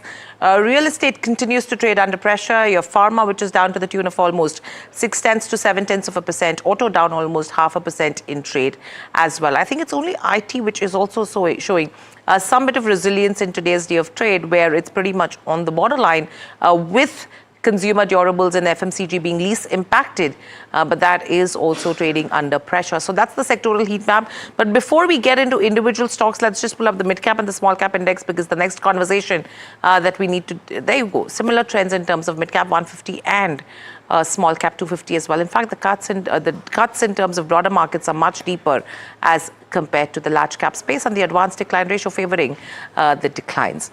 But auto, that's the sector to focus on, because good moves that we saw in terms of yesterday's session as well. In fact, what has happened so far as per the FADA report is that the auto sales have hit the brakes in the month of July. The two-wheelers have seen growth of around 6.4% coming in there. And, you know, what does this actually mean from here on? Joining us on the show, we have CS Vigneshwar, President at FADA. Vignesh, good afternoon and welcome to the show, and a pleasure to speak to you as always on NDTV Profit. What is the data indicating so far? Because categorically, two-wheeler space, a 6.5% kind of decline is what you're seeing. With this, if you have to look at passenger vehicles and CV, what is the immediate trend that you're picking up? Passenger vehicles and CVs have been a bit flat this time, Hirul, but we also need to remember that it was a 3 month of extremely good growth, I mean, in terms of the relative situation. So there is going to be a drop. We've also seen a major drop in the two-wheeler segment. As you mentioned, it's about 6.5%, which is a huge amount of drop versus the year-on-year sales. When you look month on month again, there has been a drop from the two-wheeler. Two-wheeler pretty much are the benchmark in terms of how the auto industry is doing in terms of health. But then when we compare it to last year, we need to see that last year was in the month of July, it was an extraordinary month, because in April, May and June, we had extremely low sales because of either monsoon situations and floods in certain places or extreme heat. So a lot of the sales in April, May, and June were actually postponed to July. This time it wasn't so. There's been decent growth in the months of April, May, and June. So July perhaps had to contend with a pent-up demand, 25 versus 24, and that's why the 25 looks a bit weak. But however, the midterm outlook and the short-term outlook, when we look at it, it looks quite decent. There's nothing much to. There are not much worries in terms of major economic factors, except of course you have the tariff effects coming in. Got that. Hi Vigneshwar, Varsha this side, pleasure to have you. On the two-wheeler sales, which has declined. Now, given this segment is a proxy to rural sentiment, what are the primary reasons for this decline, especially if you see the tractor sales, show robust growth. Is it related to specific crop cycles or monsoons or financial availability in rural areas? So any views on that? Thanks for the question, Varsha. It is a great question. And yes, the buying of tractors is part of the crop cycle, but the buying of two-wheelers would, of course, be kind of a luxury. And this would probably happen after the harvest has done and the money has come in. But having said that, again, 2024 July was a pent-up month where a lot of postponement from the previous 3 months were actually pushed on. So perhaps that also has helped. the year 2024 July. But however, the basics are not too different. The basics are looking quite strong. The rural markets have been contributing in the last few years, and it's also been a very resilient market, and hopefully it remains resilient and strong for us. Vignesh, you did mention in the previous question with regards to tariffs coming in as a threat as well. Now we're looking at 50% currently post last evening. Though you have the Indian government who's categorically come out and said that there will be no trade-off as of now, specifically with regards to protecting national security, farmers, etc.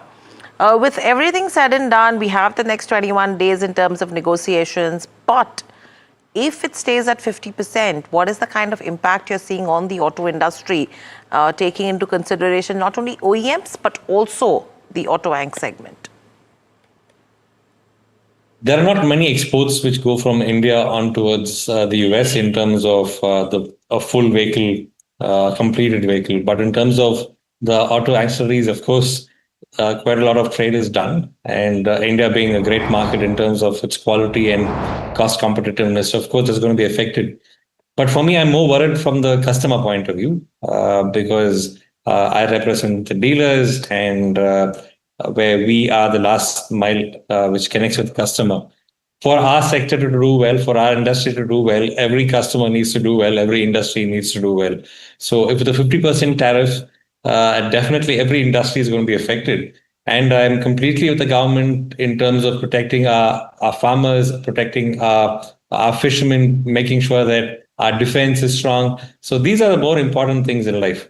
But unfortunately, the trade-off would be that the rest of the sector would be affected if the 50% tariff comes in. But again, we have 21 days. You never know what's coming out of this whole tariff war because it's so dynamic, it's so fluid. Every day I'm seeing a different number, and none of these numbers are for sure.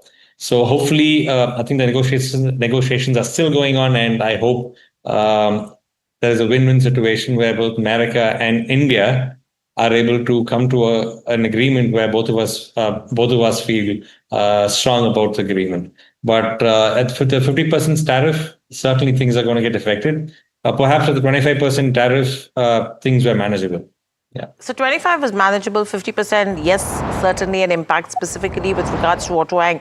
The other aspect is the inventory levels. We're talking about PVs that is at around 55 days. Yes, it is elevated, but we're just ahead of the festive season, Vignesh. So is this an anticipation of the festive season and a good festive season for the sector? Or are you expecting any disappointment taking into consideration the dynamics right now? The dynamics are looking very fluid. Having said that, we've been around as an industry for quite a few decades in India. And every time there is some kind of a challenge, we always overcome that. And the most important thing about India is its very strong domestic consumption. So that would certainly come on to help. That could be a tailwind. Of course, if it's going to be 50% tariff, you might as well keep it at 500%. So that doesn't make a difference.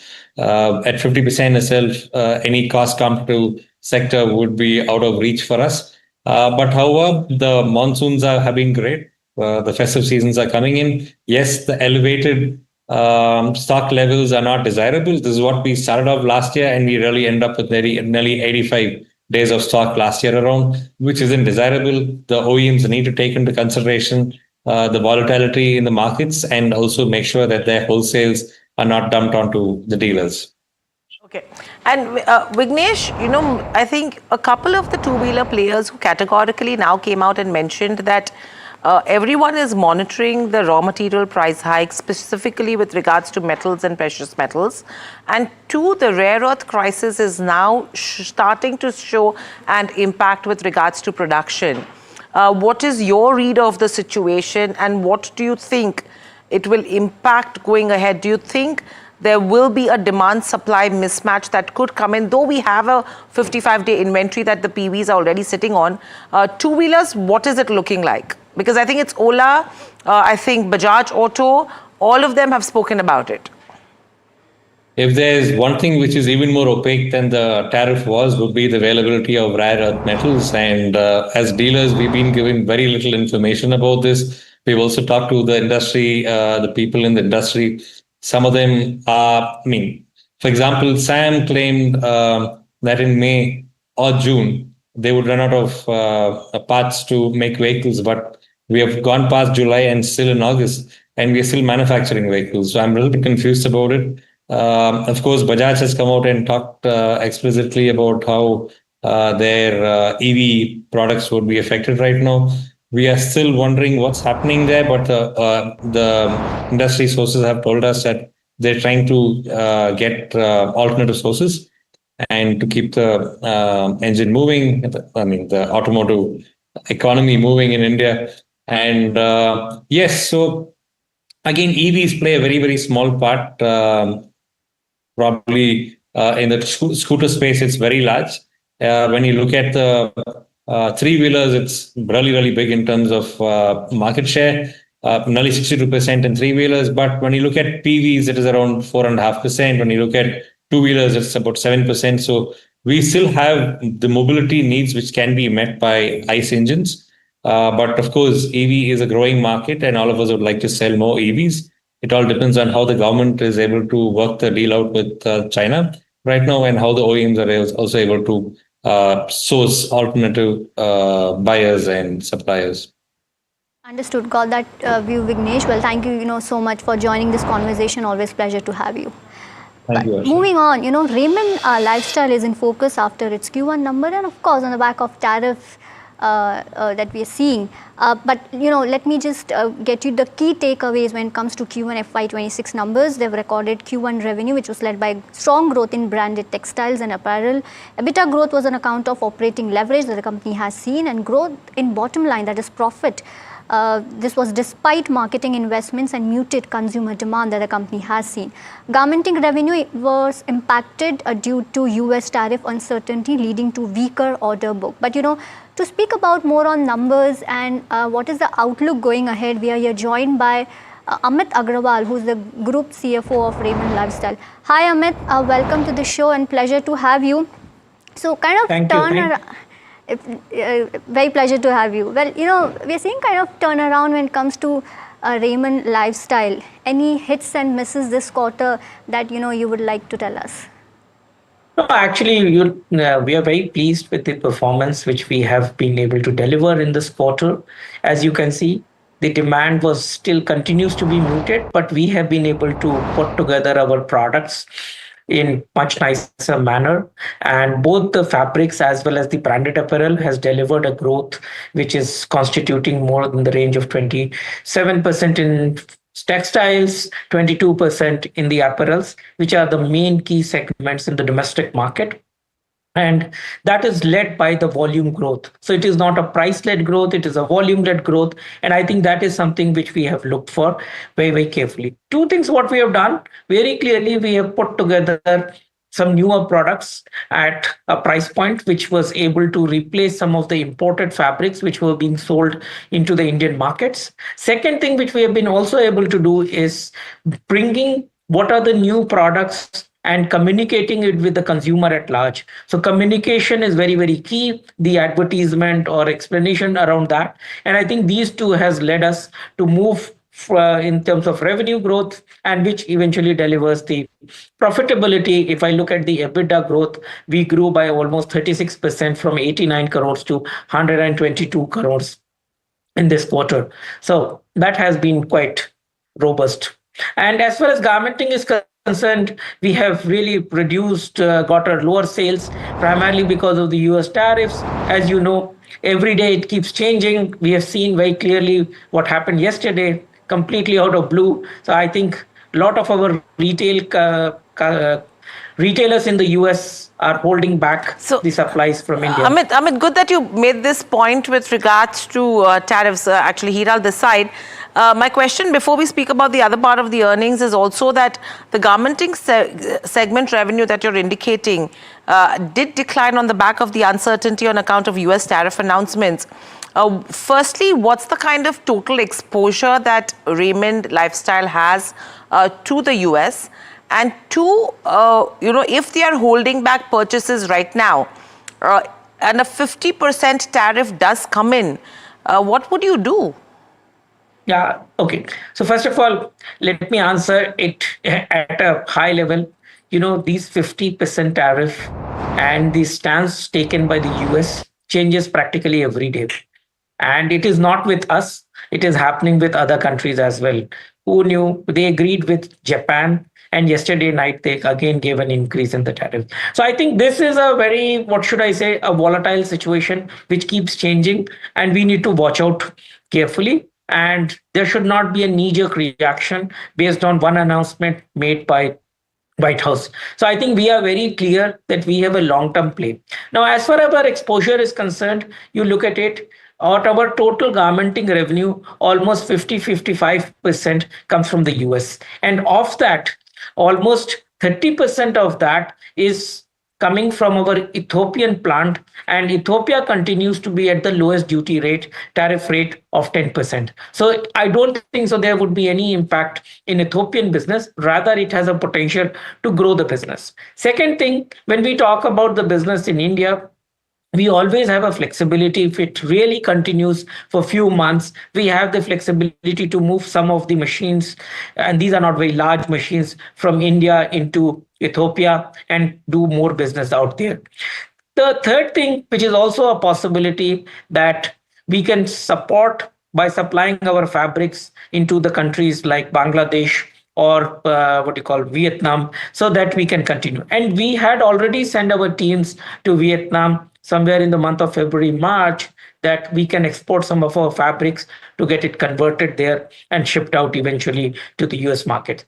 But as I said, it is not appropriate to make any knee-jerk reaction onto this, whether you never know what is going to happen tomorrow. And we know two more things which are very clear, given that they are sending their team in the third week. US is sending their team in third week to India for a trade deal negotiation. So Amit, if I get your point correctly, okay. So from the 50% of the business that goes to the US, what percentage of it is going from Ethiopia, number one?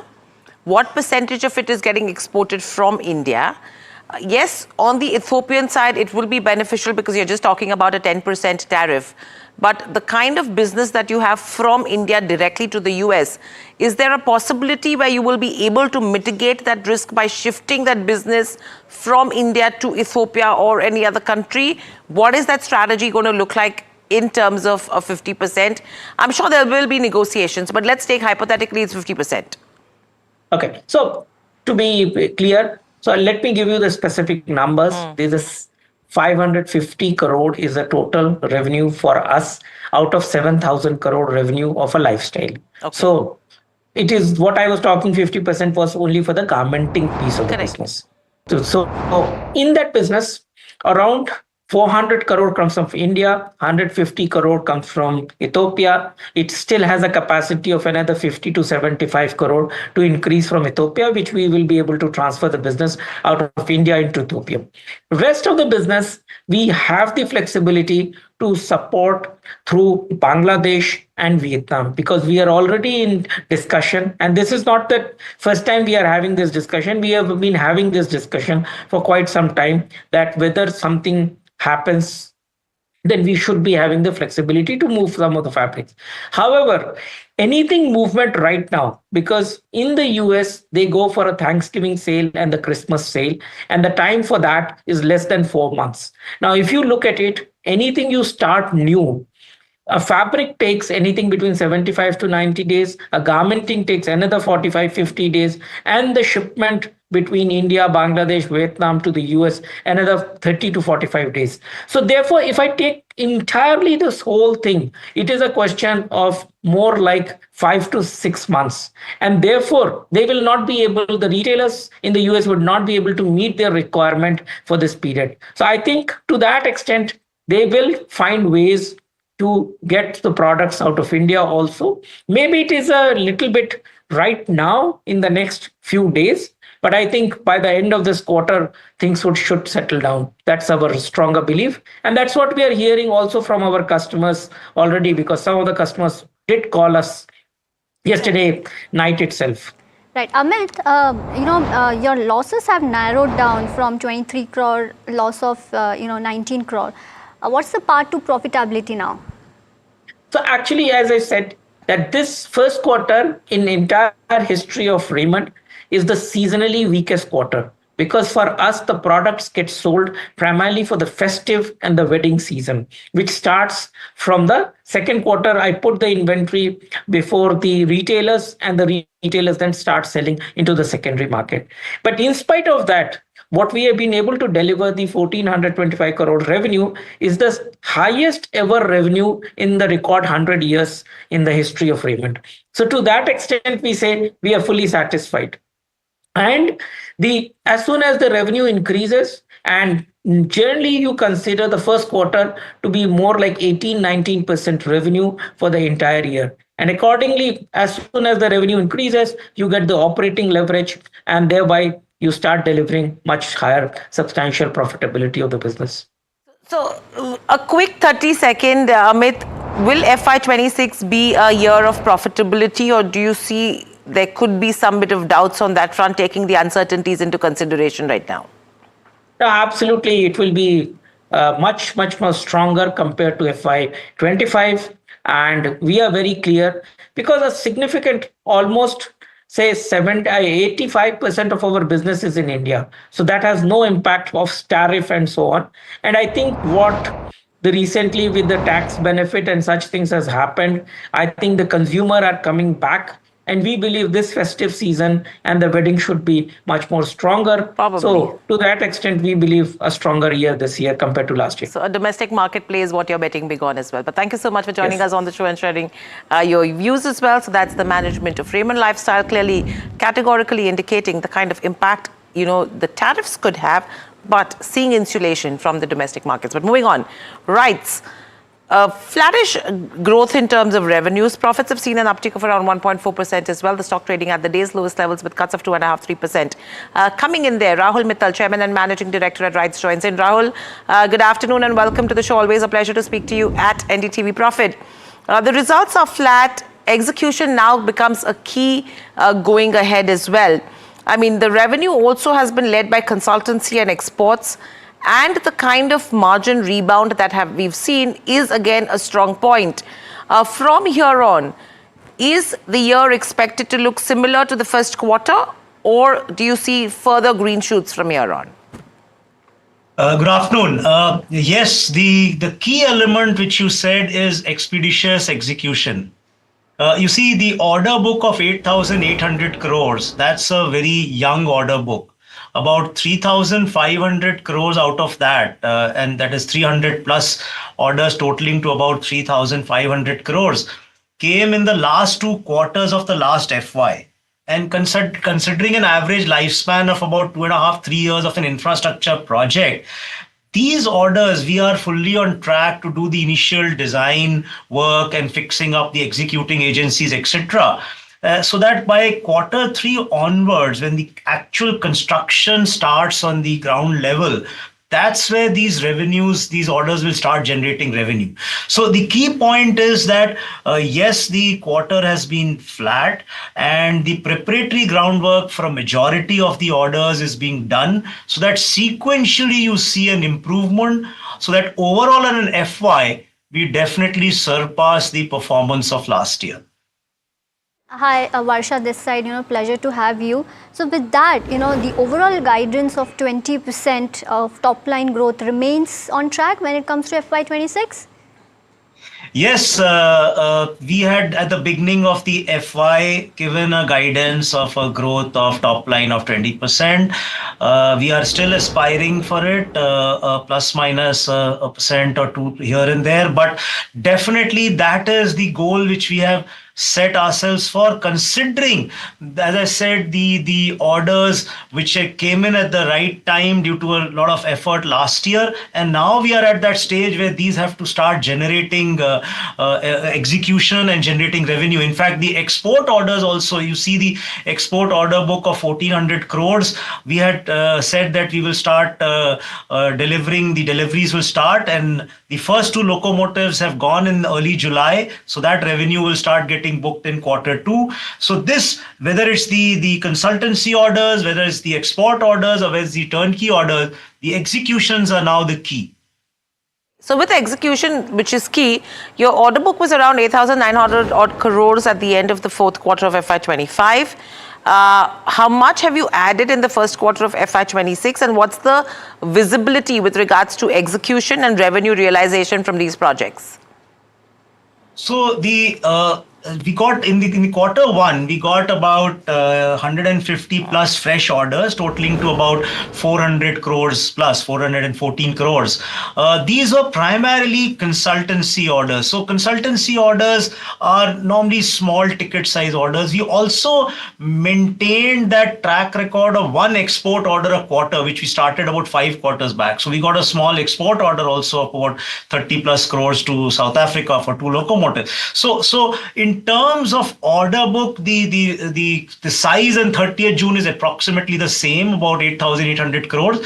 But even now in Q2, in the month that has gone by, we've already reached about another 300 crores plus orders. So which is nearly equivalent to the entire, or reaching close to the entire Q1. So in terms of order book, we definitely see touching about 10,000 crores somewhere down the line, maybe latest by end of this FY.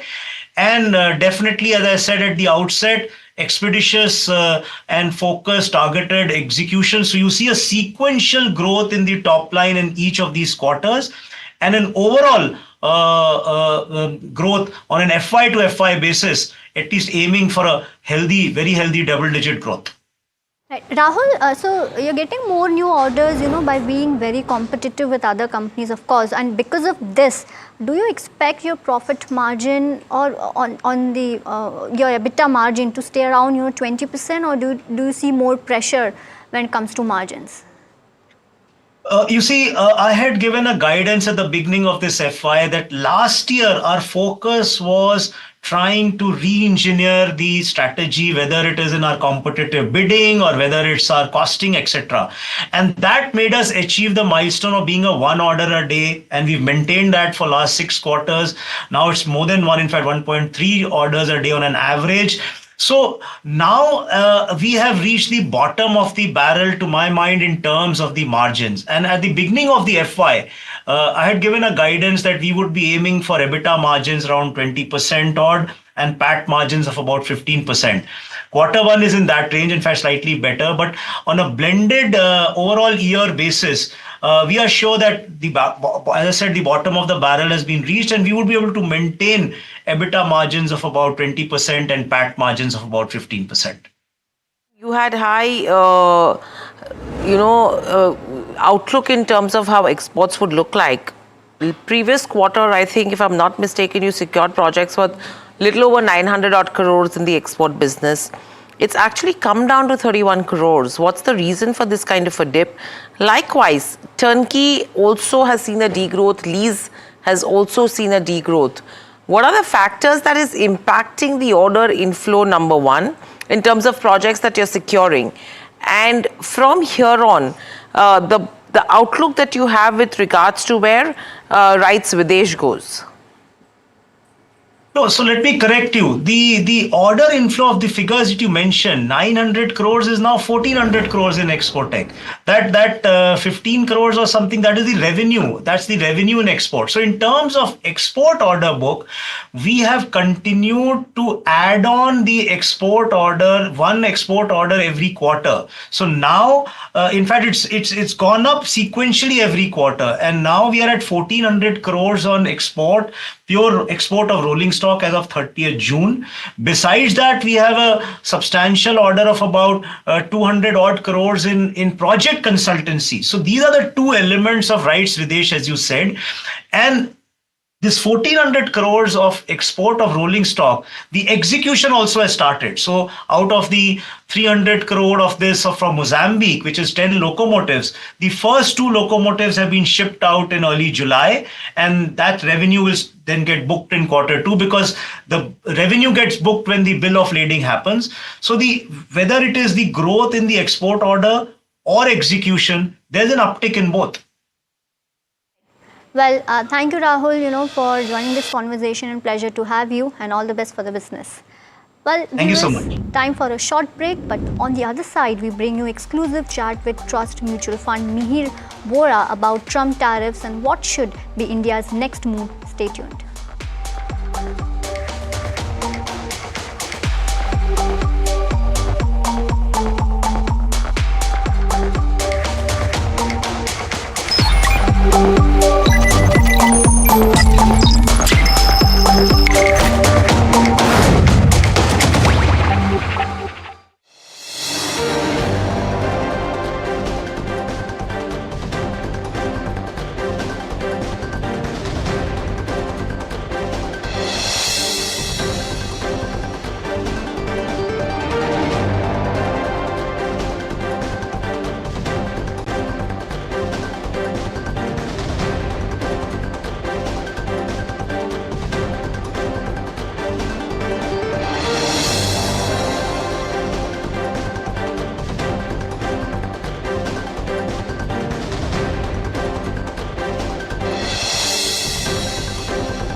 जब मुंबई से वापस Kolhapur shift हुआ तो सबने कहा कि dream city को छोड़ रहा है।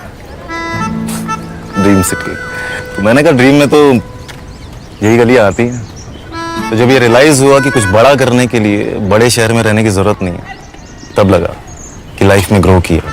कशी ताई, ऐसे बॉय मिलते मुंबई में? चांस ही नहीं। SIP करो, इन्वेस्ट करो, लाइफ में ग्रो करो। प्रतिभूति बाजार में निवेश बाजार जोखिमों के अधीन है। निवेश करने से पहले सभी संबंधित दस्तावेजों को ध्यान से पढ़ें।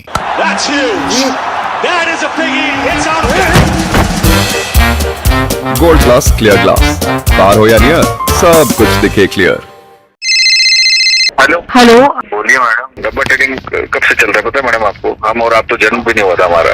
We investigated a shady advisory firm that has spent big bucks on advertising on the front pages of national dailies. ये आपको बिल्कुल उसका ऐसे हल्का सा भी खौफ नहीं है। मैडम एक बार को खौफ किस लिए रखना चाहिए तो बताओ, कौन सा गलत काम कर रहा हूँ मैं? After our report, we also saw NSE came out with a cautionary circular to the investors. Market Regulator Securities and Exchange Board of India has also come out with a release talking about the actions that it has taken. Cyber complaint has also been filed against the entities involved in this entire Dabba trading scam.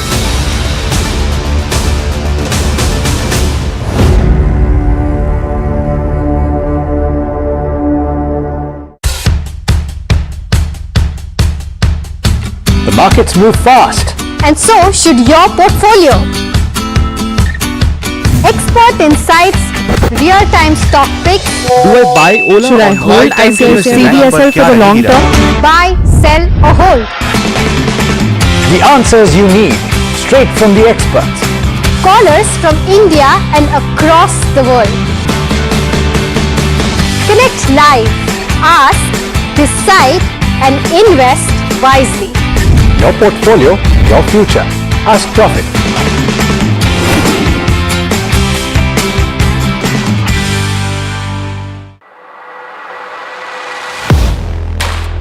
Do you really know the company you invest in? What is the real picture behind presentations and claims?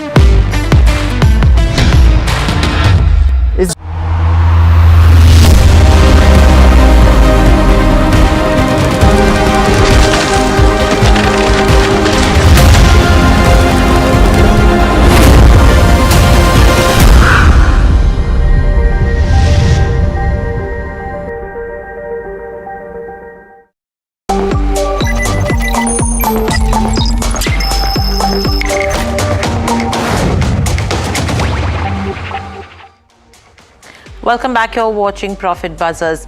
In fact, one important aspect that we need to consider right now is what the F&O movement is looking like, because that will give us cues as to what is the support, what is the resistance. Because if you talk about August or futures as well, the UI is up nearly 0.5%. I have Vansh who's joining in. Vansh, over to you. What are you picking up in terms of the trends on the basis of the F&O cues at this hour? Right, so if we, as we can clearly see, the Nifty is trading with a loss of about 0.5% in the trade today. And if we talk about the open interest is up by for about 2% for Nifty, indicating that the traders are closing their short positions. Now, if we talk about the FI long short ratio on the front, now we can clearly see that FI index long stands at 8.58%. In fact, this is the lowest since March 2023 from the FII front. Now, if we talk about the OI distribution for Nifty, we can clearly see the Nifty 24,500 mark acting as a strong resistance for Nifty, followed by a strong call writing, and 24,400 mark acting as a strong support, followed by a strong put writing on the front. So clearly a trade range of about 2400 to 24,500 is what the open interest is indicating. Moving on, let's look at the stock specific action. If we talk about the open interest gainers in trade today, we can see shorts building up for Eternal, Nuvama and Tutco and Bale, and long building up for Fortis Healthcare. And if we talk about the open interest losers front, we can clearly see the short covering for Blue Star, Torrent Pharma, Hero Motor Corp, and long positions being covered by IIFL Finance and Sun Pharma. So clearly, this is what the picture is looking like for the markets right now.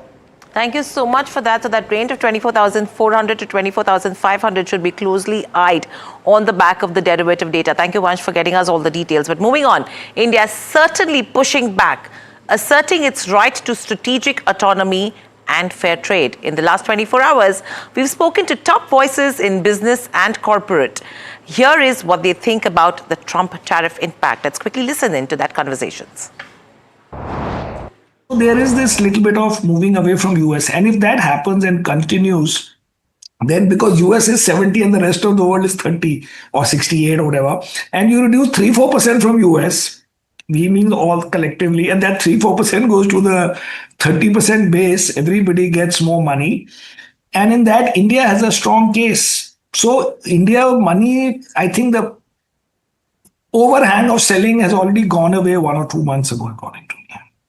They believe better senses will prevail and US will recognize that European Union, US itself have been trading with Russia. It's not just the Russian oil which funds Ukraine war effort. It is also the Russian gas which Europe is buying. It is also the Russian chemicals, fertilizers which America is buying. So market is hoping that better senses will prevail. The strategic interest of India and US will overcome current challenges. You cannot move to a new market overnight. It takes time. And therefore, in medium to long term, for de-risking also, they are looking into the other market. The FTA has offered them an opportunity. I think UK will be a good big market once the UK Parliament approves the FTA. The early harvest with UK, with the EU will also help, and so with other GCC's countries. But these are in medium to long term. You know, looking at new markets and developing contacts there and starting to export to those markets is not going to be easy. As far as our established markets are concerned, the European Union, which is one of our largest markets, China, which imports very little from us and could import a lot more. So these are some of the areas where we can focus on behalf of the government as well as the business. I just think it's a tactic to get India to negotiate a trade deal. And I think the key point here is that President Trump wants India to buy American oil. And I think, this extra 25% tariff, which brings it up to 50%, is likely to give the Indian government an incentive to make a deal and to purchase oil from the United States.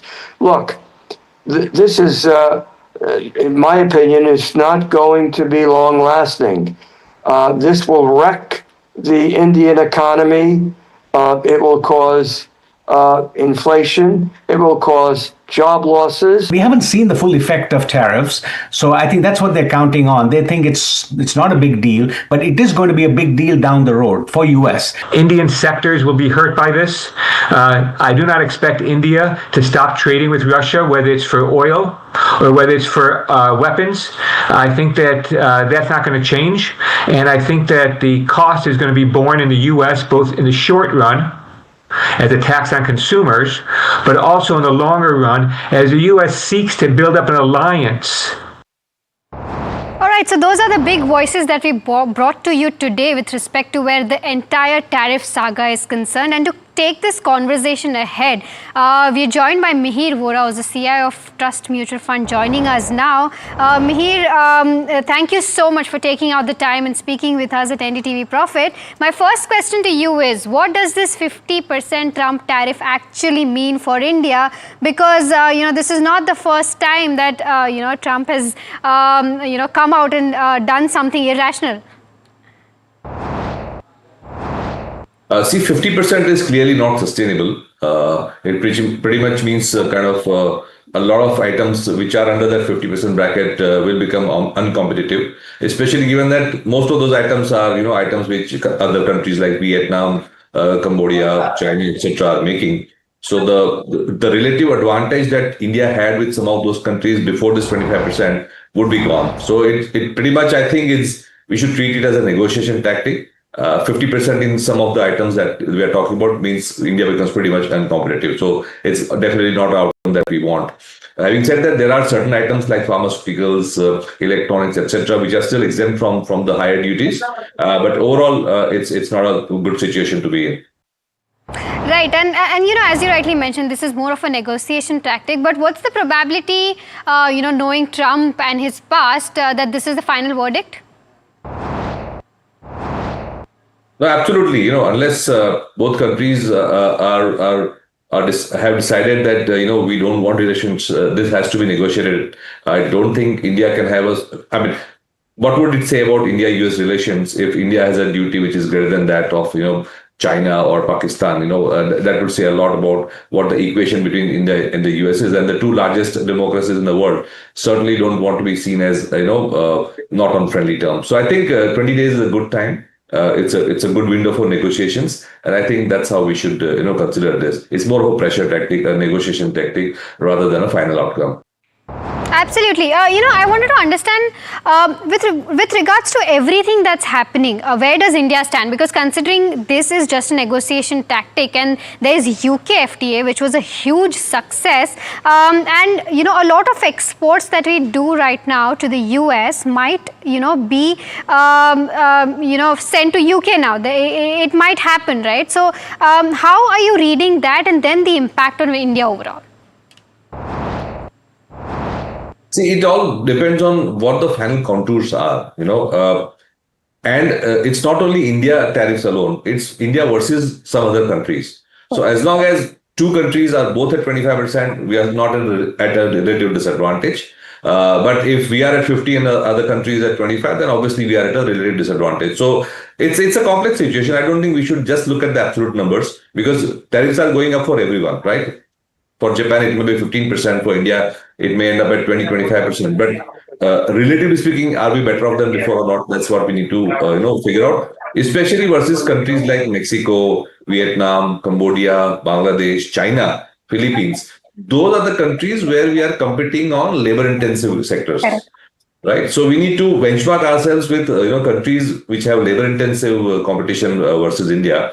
Sectors like textiles, footwear, some amount of electronics assembly. So as long as we are not worse off than those, we can still kind of bear it. But if we are at a great disadvantage versus China or Vietnam, that would be a problem. All right. Considering everything, do you think this is the right time to go full in when it comes to Trump-proof stocks? Is that the right approach?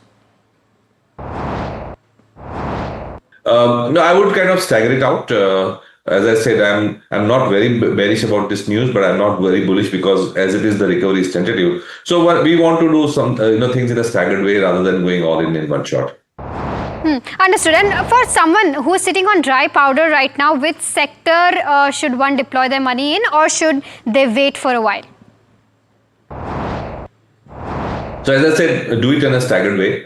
No need to go all out on one day. But if there's a sharp decline in the market, suppose the market in a week goes down by 3, 4, 5, 6%, then you can accelerate the deployment. But if the markets are down only 0.5%, 1%, then you can stagger it out.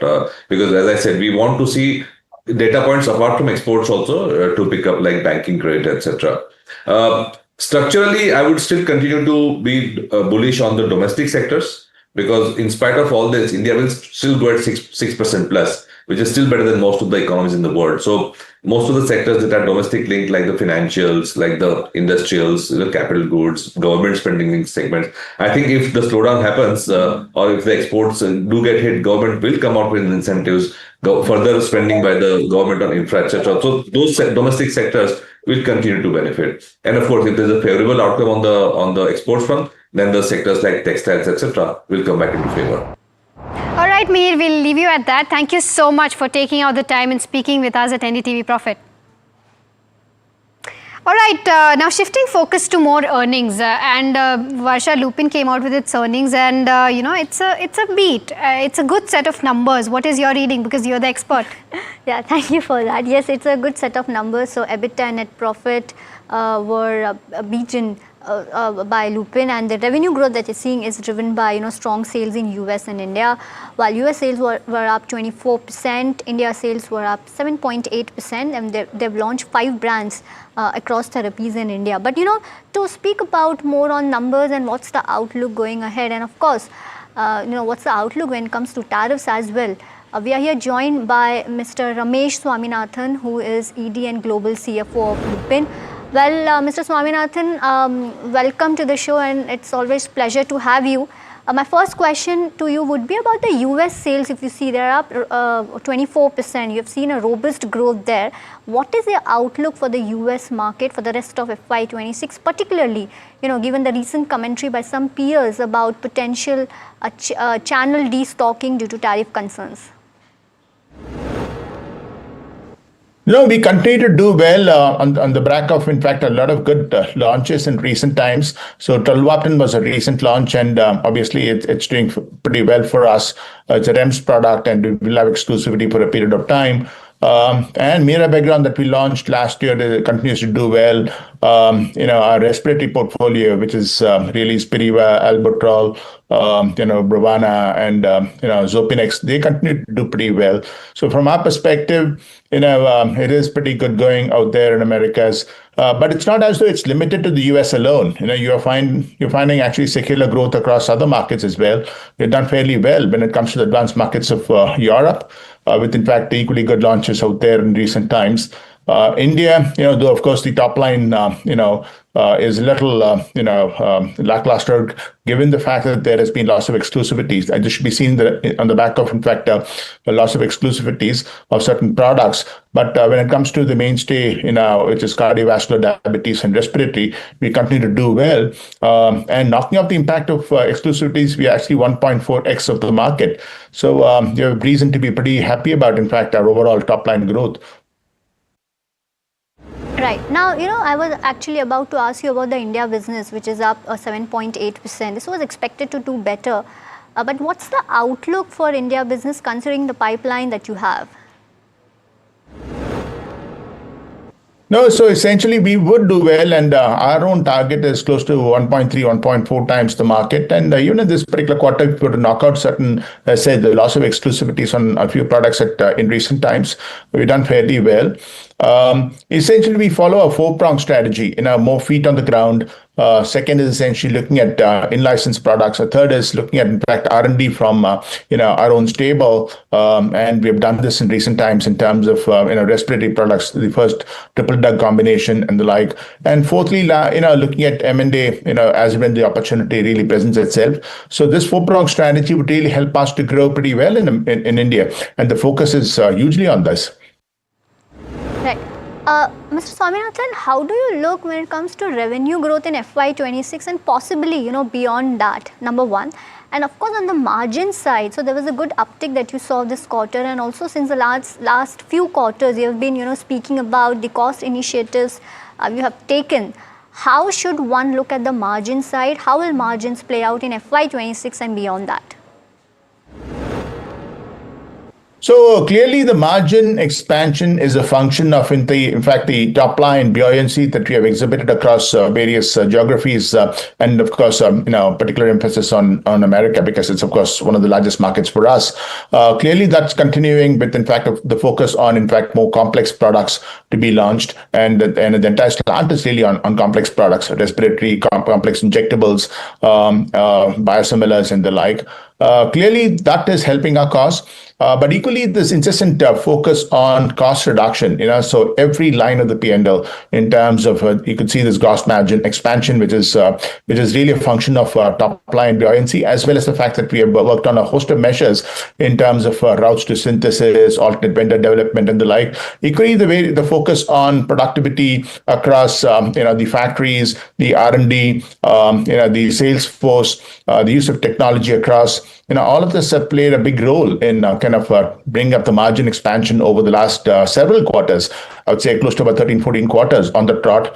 And this focus will obviously continue more with, in fact, the kind of products that you're bringing in and this incessant, focus on costs, equally using, a lot of measures like AI to kind of focus on this as well.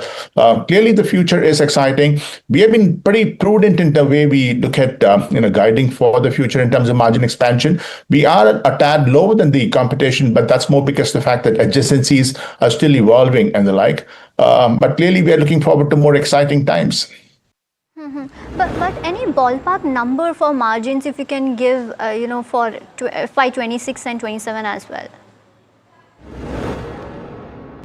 So we are looking at anywhere between 50 to 100 basis points vis-a-vis the last year. So 27, clearly because of certain products being phased out and the like, despite that, we do expect, in fact, the growth to be there. So margin expansion would continue. And this after taking into account a much expanded R&D outlay, so to speak, and that's been going up in absolute terms and as a percentage of sales.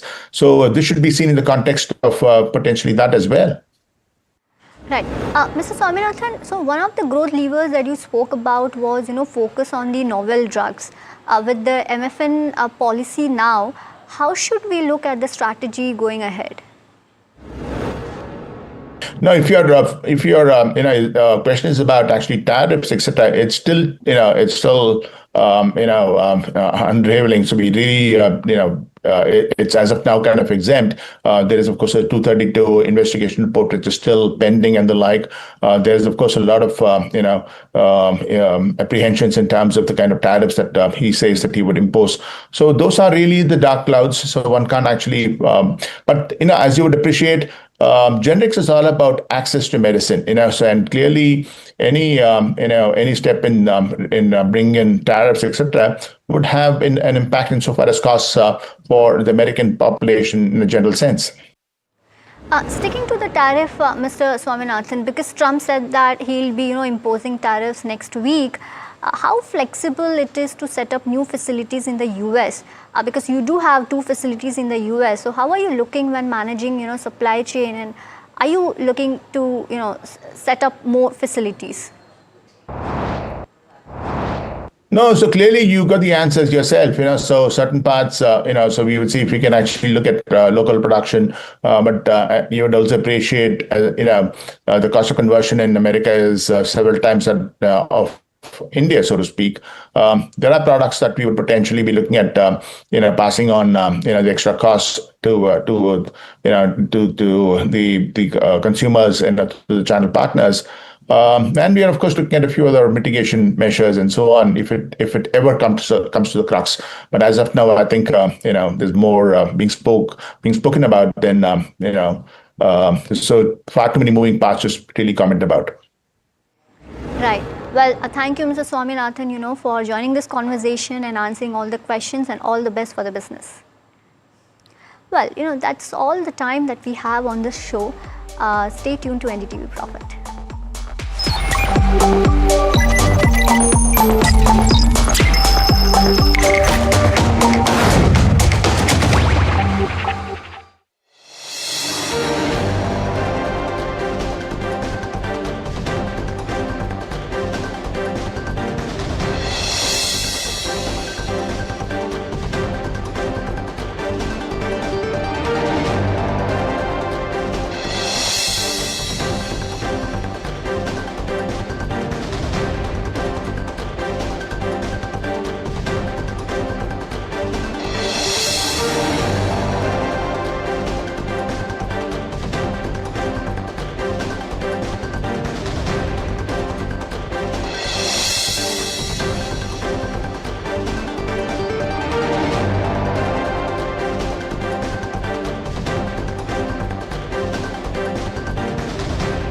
My birthday gift to papa, ये उनके पापा की पहली गाड़ी एक garage में पड़ी थी दार्जिलिंग में, फिर 3 मैकेनिक, पेंटिंग, पॉलिशिंग, जब इसे फाइनली घर लाया ना, तब लगा लाइफ में ग्रो किया है।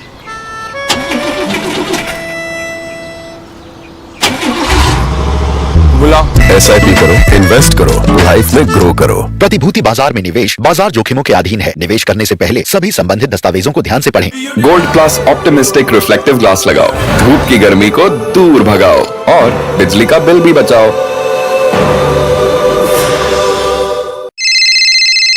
हेलो बोलिए मैडम, डब्बा ट्रेडिंग कब से चल रहा है पता है मैडम आपको? हम और आप तो जन्म भी नहीं हुआ था हमारा।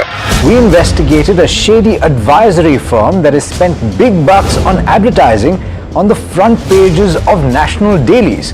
ये आपको बिल्कुल उसका ऐसा हल्का सा भी खौफ नहीं है? मैडम एक बात को खौफ किस लिए रखना चाहिए तो बताओ, कौन सा गलत काम कर रहा हूँ मैं? After our report, we also saw NSE came out with a cautionary circular to the investors. Market Regulator Securities and Exchange Board of India has also come out with a release talking about the actions that it has taken. Cyber complaint has also been filed against the entities involved in this entire dabba trading scam.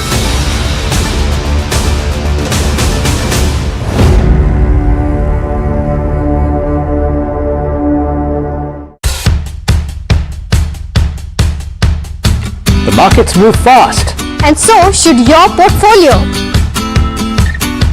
Expert insights, real-time stock picks. Do I buy Ola? Should I hold CDSL for the long term? Buy, sell or hold.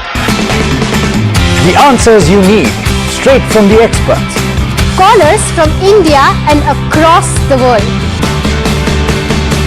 Connect live, ask, decide and invest wisely. Your portfolio, your future. Ask Profit.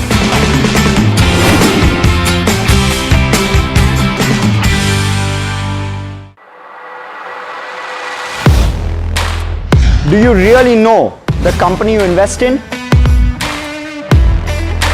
What is the real picture behind presentations and claims?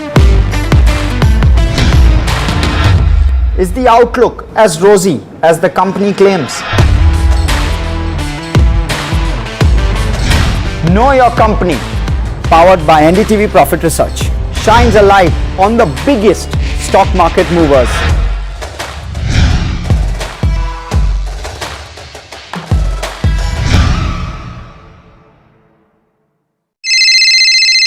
Hello बोलिए madam, डब्बा trading कब से चल रहा है पता है madam आपको? हम और आप तो जन्म भी नहीं हुआ था हमारा। We investigated a shady advisory firm that has spent big bucks on advertising on the front pages of national dailies. ये आपको बिल्कुल उसका ऐसा हल्का सा भी खौफ नहीं है? मैडम एक बात को खौफ किस लिए रखना चाहिए तो बताओ, कौन सा गलत काम कर रहा हूँ मैं? After our report, we also saw NSE came out with a cautionary circular to the investors. Market Regulator Securities and Exchange Board of India has also come out with a release talking about the actions that it has taken. Cyber complaint has also been filed against the entities involved in this entire dabba trading scam.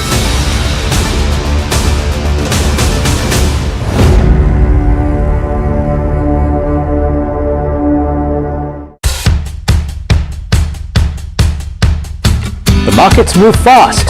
And so should your portfolio. Expert insights, real-time stock.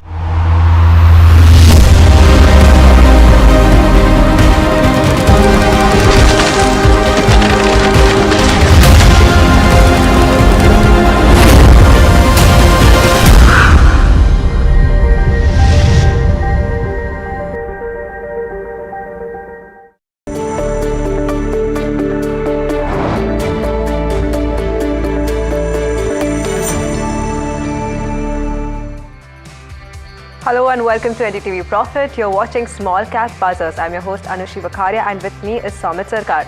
You know, currently if you look at the markets, the benchmark and the broader markets both in the red is what we are looking at currently at the day's low as well. But you know, as always, we have Hiral standing by to break down the small cap index for us and the key stocks that are buzzing on air.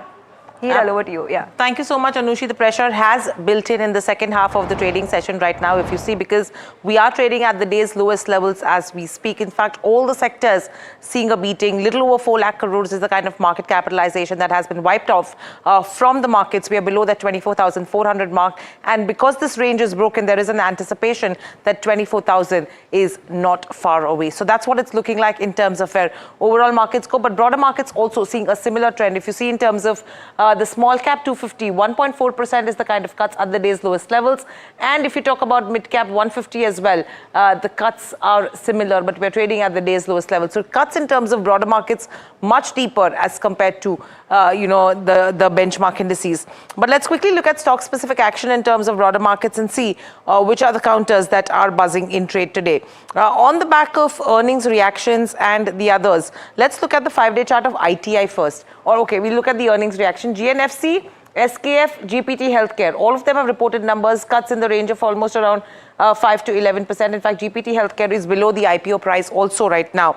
Apart from that, if you see in terms of the other stocks that are in focus on the back of earnings, you have Prince Pipes, Lumax Industries and Morpin. All the three reacting to numbers. Pressure continues. Lumax Industries, this is auto. Morpin Laboratories also trading under pressure. Sigachi Industries, Rain Industries and Avalon also reacting to numbers. Avalon, Rain, good set of numbers that have been reported on the back of its strong moves, but Sigachi also down. Now let's look at the other small caps which are in focus as we speak. Names like Kirloskar Brothers, Kajaria Ceramics, GMDC, some good moves coming in there. Volumes are also pretty okay on these names. Bear Crop, R Power, Ador are also buzzing in trade. Reliance Power last couple of sessions has been weak. Bear Crop also under pressure. Avalon Tech, which is seeing some smart moves. 3 stocks, but I would want to see the 5-day chart. ITI. Interesting name because you've seen good trends that come in over there. Last 2 trading sessions have been pretty good. 8% up move during the week, 6% today. Godfrey Phillip is also interesting after the earnings. You are seeing profit booking that is coming in on that counter now. 8% is the kind of downtick that you're seeing in terms of Godfrey Phillip as we speak. And very lastly, Stovecraft. That's another one that you should be watching out for. That stock seeing gains of 6.5%. Volumes also pretty strong on a Stovecraft. So these are the movers and shakers in trade today. But the key is going to be the pressure that has built up in the markets right now. You are at the day's lowest levels. A lot of levels that are being broken. So the aspect to consider is what next? Well, that's the aspect to consider is what next. But let's firstly go across to our management on the show. Dr. Bhaskar Rao, Chairman and Managing Director of KIMS Hospital.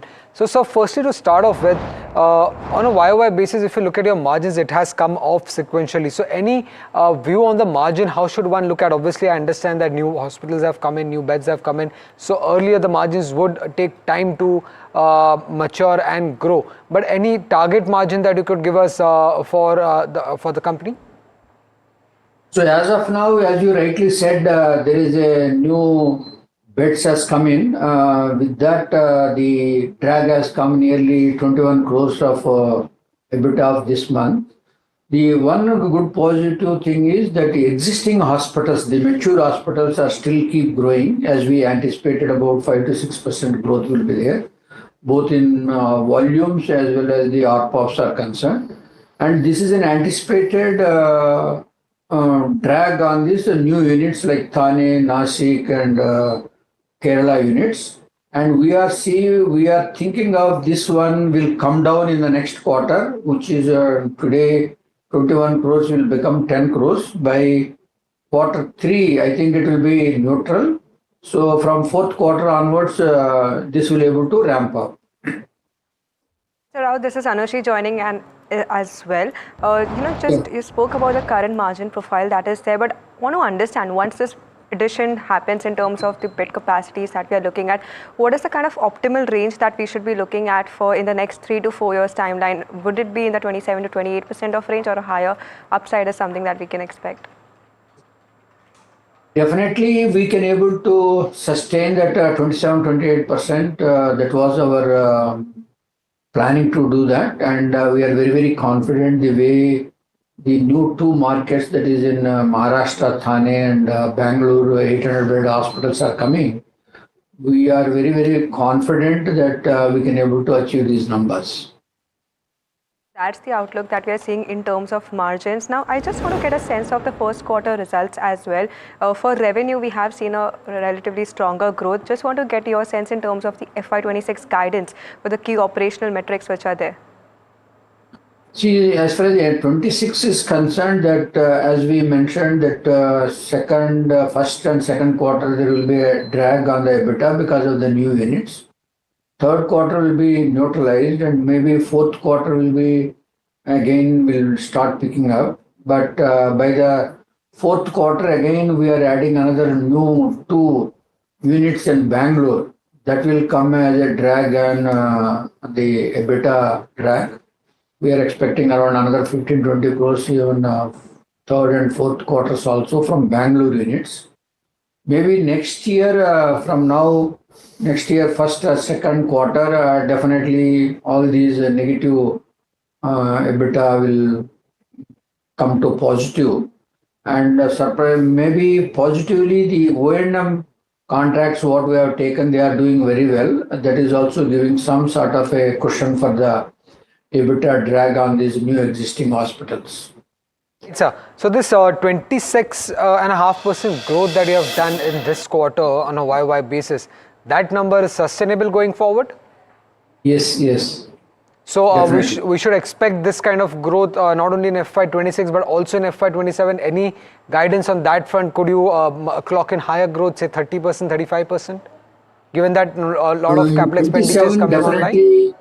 Yeah, and 27 definitely it is very promising because the way which we are seeing the Thane hospital is doing very well, and maybe in this next 2 quarters, once we start the Bangalore unit, I can be much more confident that I can able to do.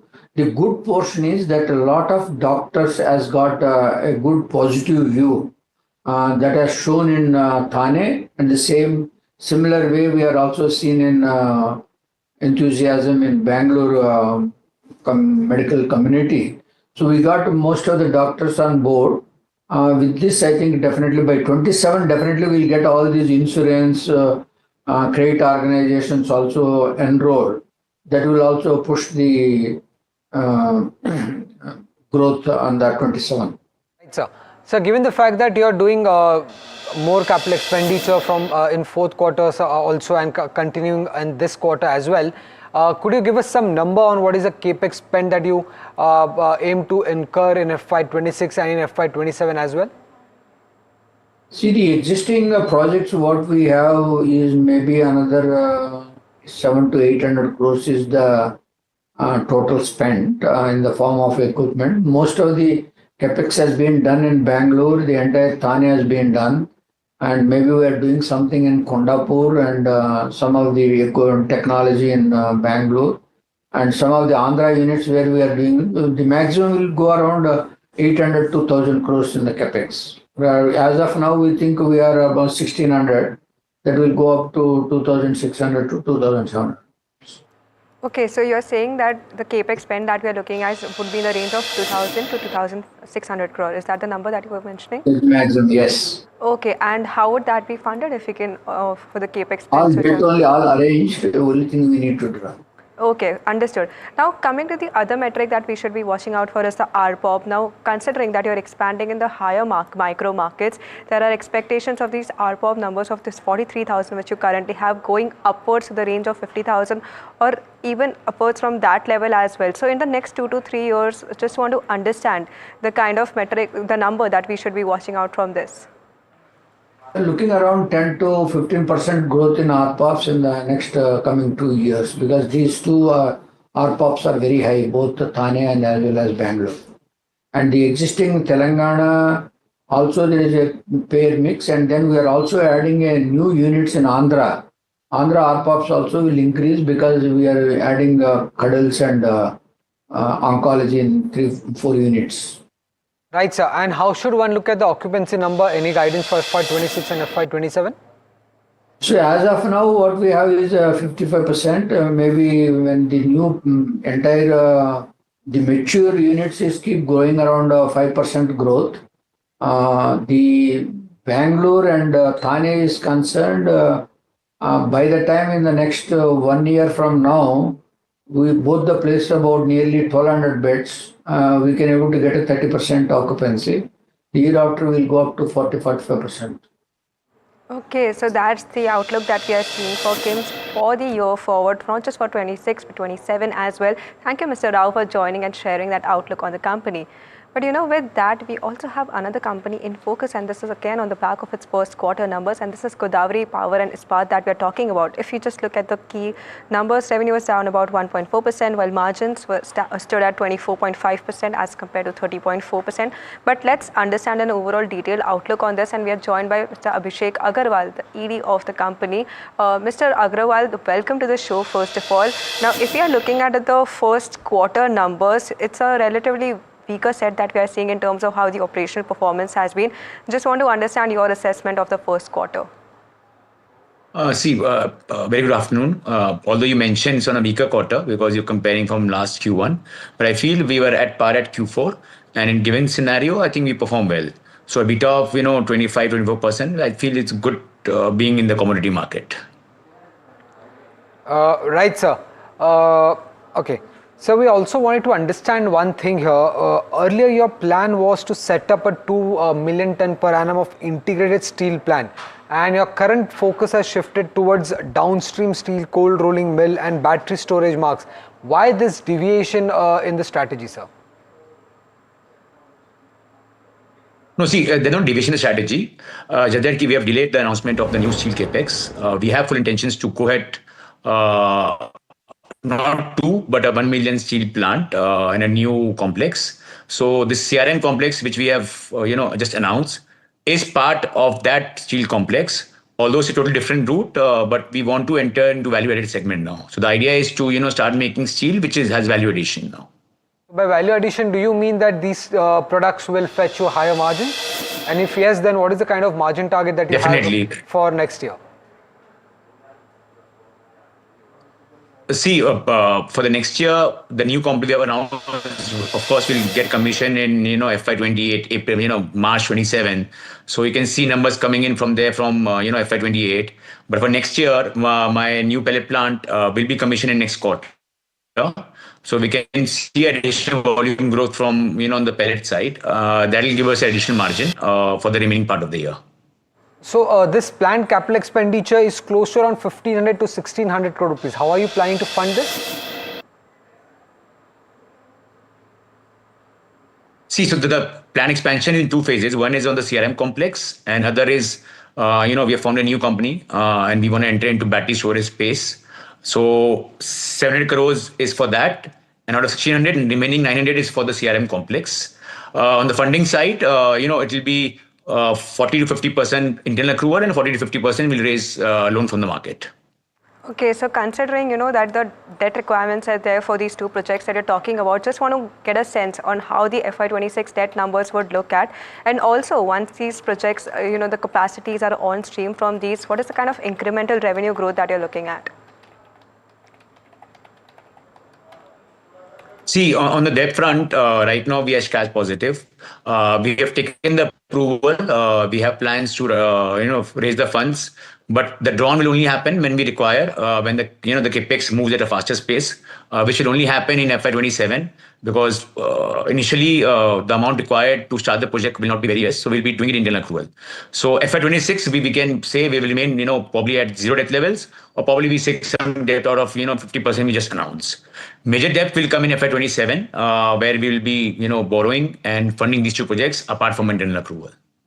And about the revenue projections that you were talking about from these 2 facilities coming on stream? Once these 2 come on stream, so on the CRM complex side, we see a revenue growth of close to, say, about another 3,500-4,000 crores, assuming, bare minimum value of 60,000 rupees a ton. So at 0.7 million, it comes to about 4,000 crore rupees. On the battery project side, it's totally a new ball game. And from there, we are looking at revenue of, again, 3,000 crores, or say 2,500. Fair enough. And now, But both of these projects will go live in FY27. So FY28, sorry. Okay, fair enough. Now coming to the quarter gone by, just also want to make sense of how the realizations are going to be forward. Because if we just look at this quarter, realizations have remained subdued. So what's the kind of outlook that you see for the upcoming quarters? See, Q2 is definitely much weaker compared to Q1. There has been a decline in the prices during the initial part of the quarter. But post that, since end of July, the numbers have picked up again. The steel market is up almost 10%. So Q2 should be slightly weaker compared to Q1. But I'm hoping with the demand coming back, Q3 and Q4 should be quite good. Any guidance that you could share on iron ore and iron ore pellet prices, sir? Pellet prices, to be honest, if you see last year's average, it hovers around 8,800 to 10,000 rupees. So today we're selling it about 10,000 rupees. Early June, early July, the prices have gone down below 9,000 rupees. So a band of 88 to 10,000 is practically is what achievable in the today's market. Right, sir. So for the battery storage unit, you were giving some revenue guidance. Any guidance that you have internally prepared on the EBITDA front for both the CRM and the battery unit? See, on the battery front, with the numbers we have, we feel on a per megawatt scale, we can do about a 5% on EBITDA levels. With 10 gigawatt, it's close to almost 10,000 megawatts a year. So once we're able to achieve the entire capacity, we can see EBITDA levels of say 5 to 7% on the revenue side. And on the CRM complex side, again, we see a EBITDA of about 10% compared to revenue side. Okay, and overall, if you just have to take FY26 in conjecture, what is the kind of guidance that you have for the revenues as well as the EBITDA numbers that we can expect? See, look in the current market scenario, and almost 40% of the year has already passed. We feel we'll be able to achieve the declared numbers as per our business plans, and FY26 should be as probably same as FY25 because there hardly any volume growth. And the revenue is more or less, in the range of 10% plus minus. Right, sir. Well, thank you, sir. Thank you for joining us and explaining every detail about the company's future capital expenditure plan as well. Well, with that, let's move on to HUDCO, the next management of the show. Sanjay Kulshrestha, Chairman and Managing Director of HUDCO. Our colleague Harsh spoke to the management, and let's listen into that bite. Let me first start off with that net interest income number. The expansion is extremely impressive, 32%. Even the growth clip that you've clocked of 29% on the AUM number, the disbursement growth also is evidently strong. Talk to us about growth, the sustainability of these kind of numbers, because the base is getting higher. So give us that perspective first. So if you see, the growth is backed by the strong commitment of Government of India for Viksit Bharat, and the infrastructure is planned till 2030, and HUDCO is a company which is financing all such kind of infrastructure. So we are into that space and we are supporting the states. States are the prime movers for creation of the infrastructure. Government of India is supporting by the policy advocacies, the capital support as well as the policy support. So I think we are well placed at the right time. Looking at our growth, and if you see, our numbers are not too high because the loan book is only now 134, and we can grow, and there is a good kind of exposure, regulatory exposures available toward the lending as well as the borrowing side. So there is a potential in the business. There is a conformity of the infrastructure creation. There is a policy support. There is a monitoring support.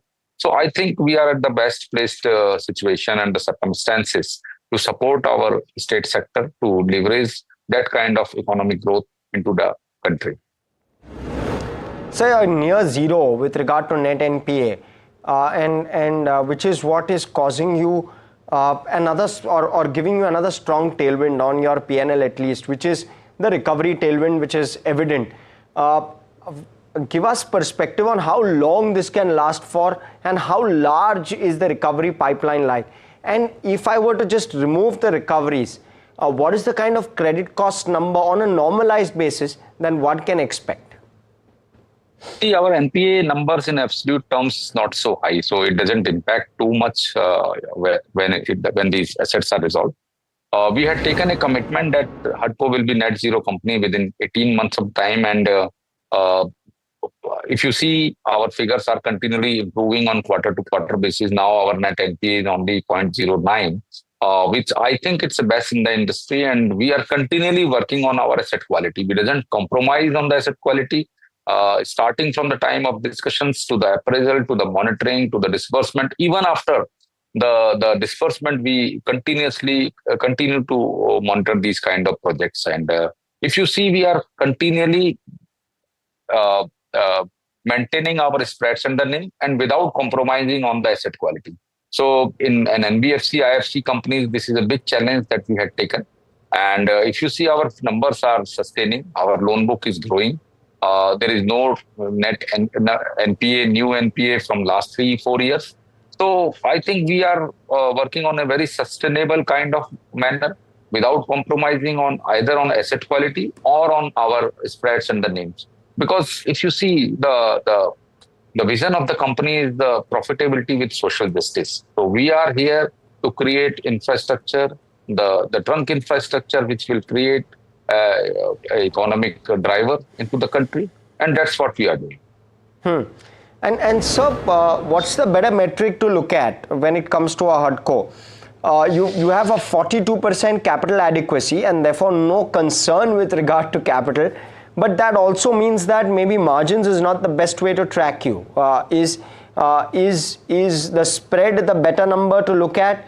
And as this capital adequacy compresses, what's that margin number that you are typically looking for when it comes to a HUDCO on a normalized basis?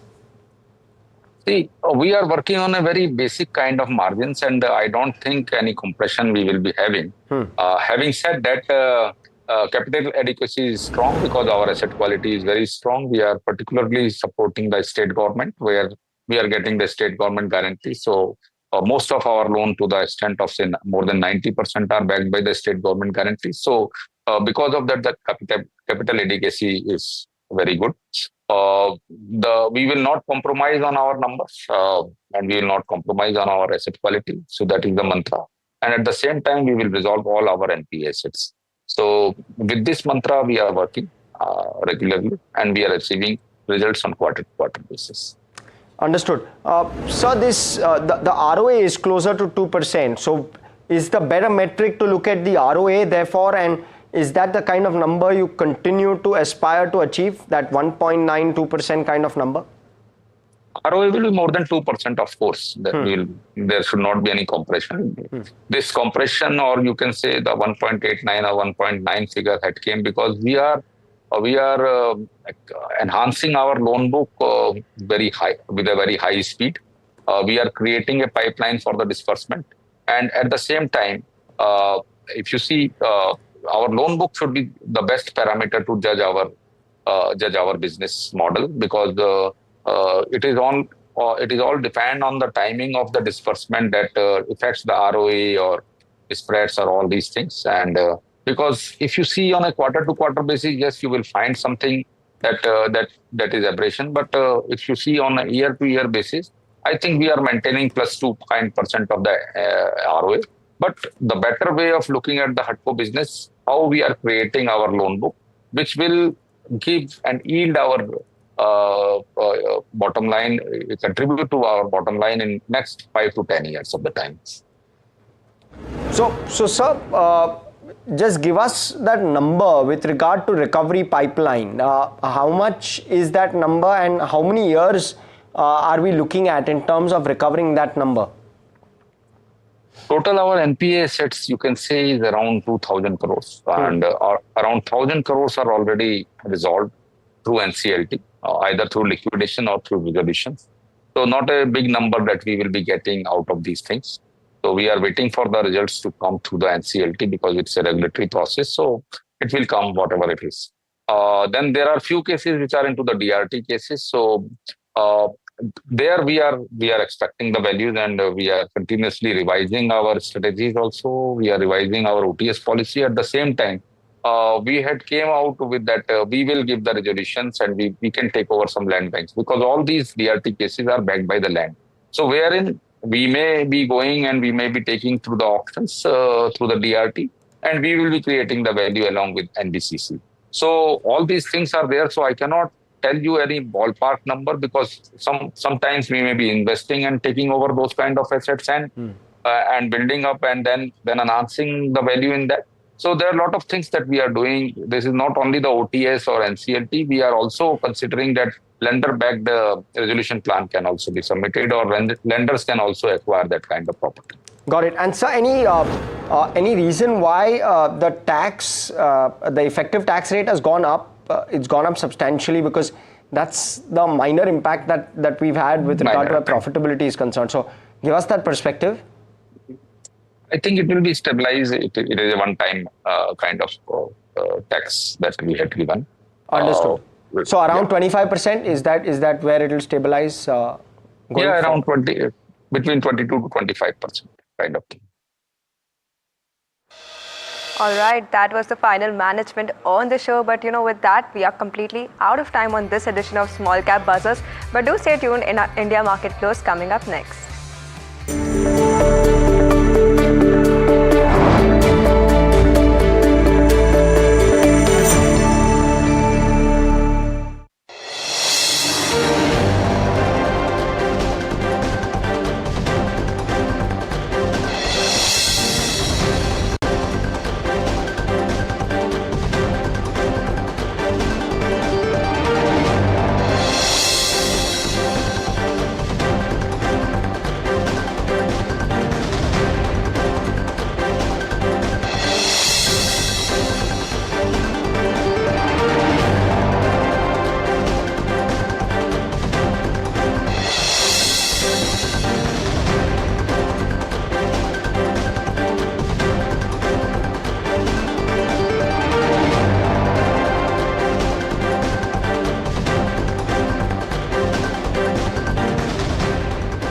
तू ही तो है जिसकी सच्चाई वाली clarity की वजह से मैं आज यहाँ हूँ। गोल्ड प्लस सिल्वॉक्सी मिरर्स, ऐसी क्लैरिटी कि आपको सिर्फ सच नजर आए, चाहे कितने भी साल बीत जाएं।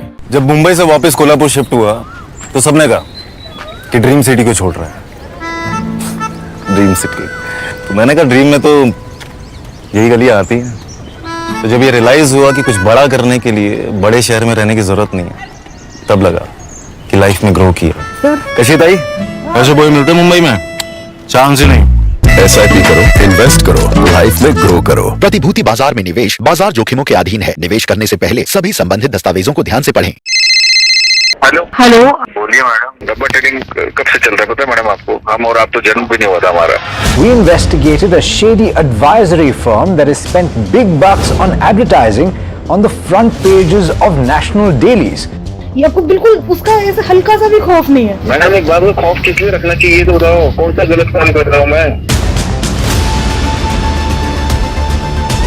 After our report, we also saw NSE came out with a cautionary circular to the investors. Market Regulator Securities and Exchange Board of India has also come out with a release talking about the actions that it has taken. Cyber complaint has also been filed against the entities involved in this entire Dabba trading scam.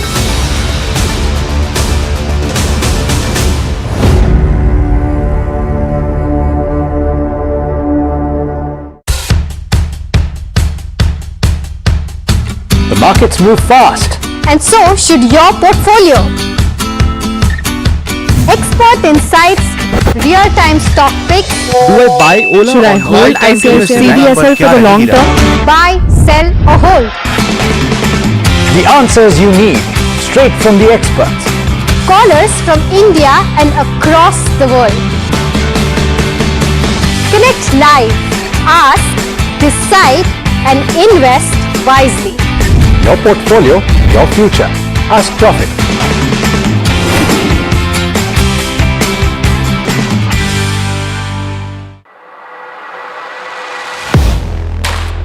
Do you really know the company you invest in? What is the real picture behind presentations and claims? Is the outlook as rosy as the company claims? Know Your Company, powered by NDTV Profit Research, shines a light on the biggest stock market movers.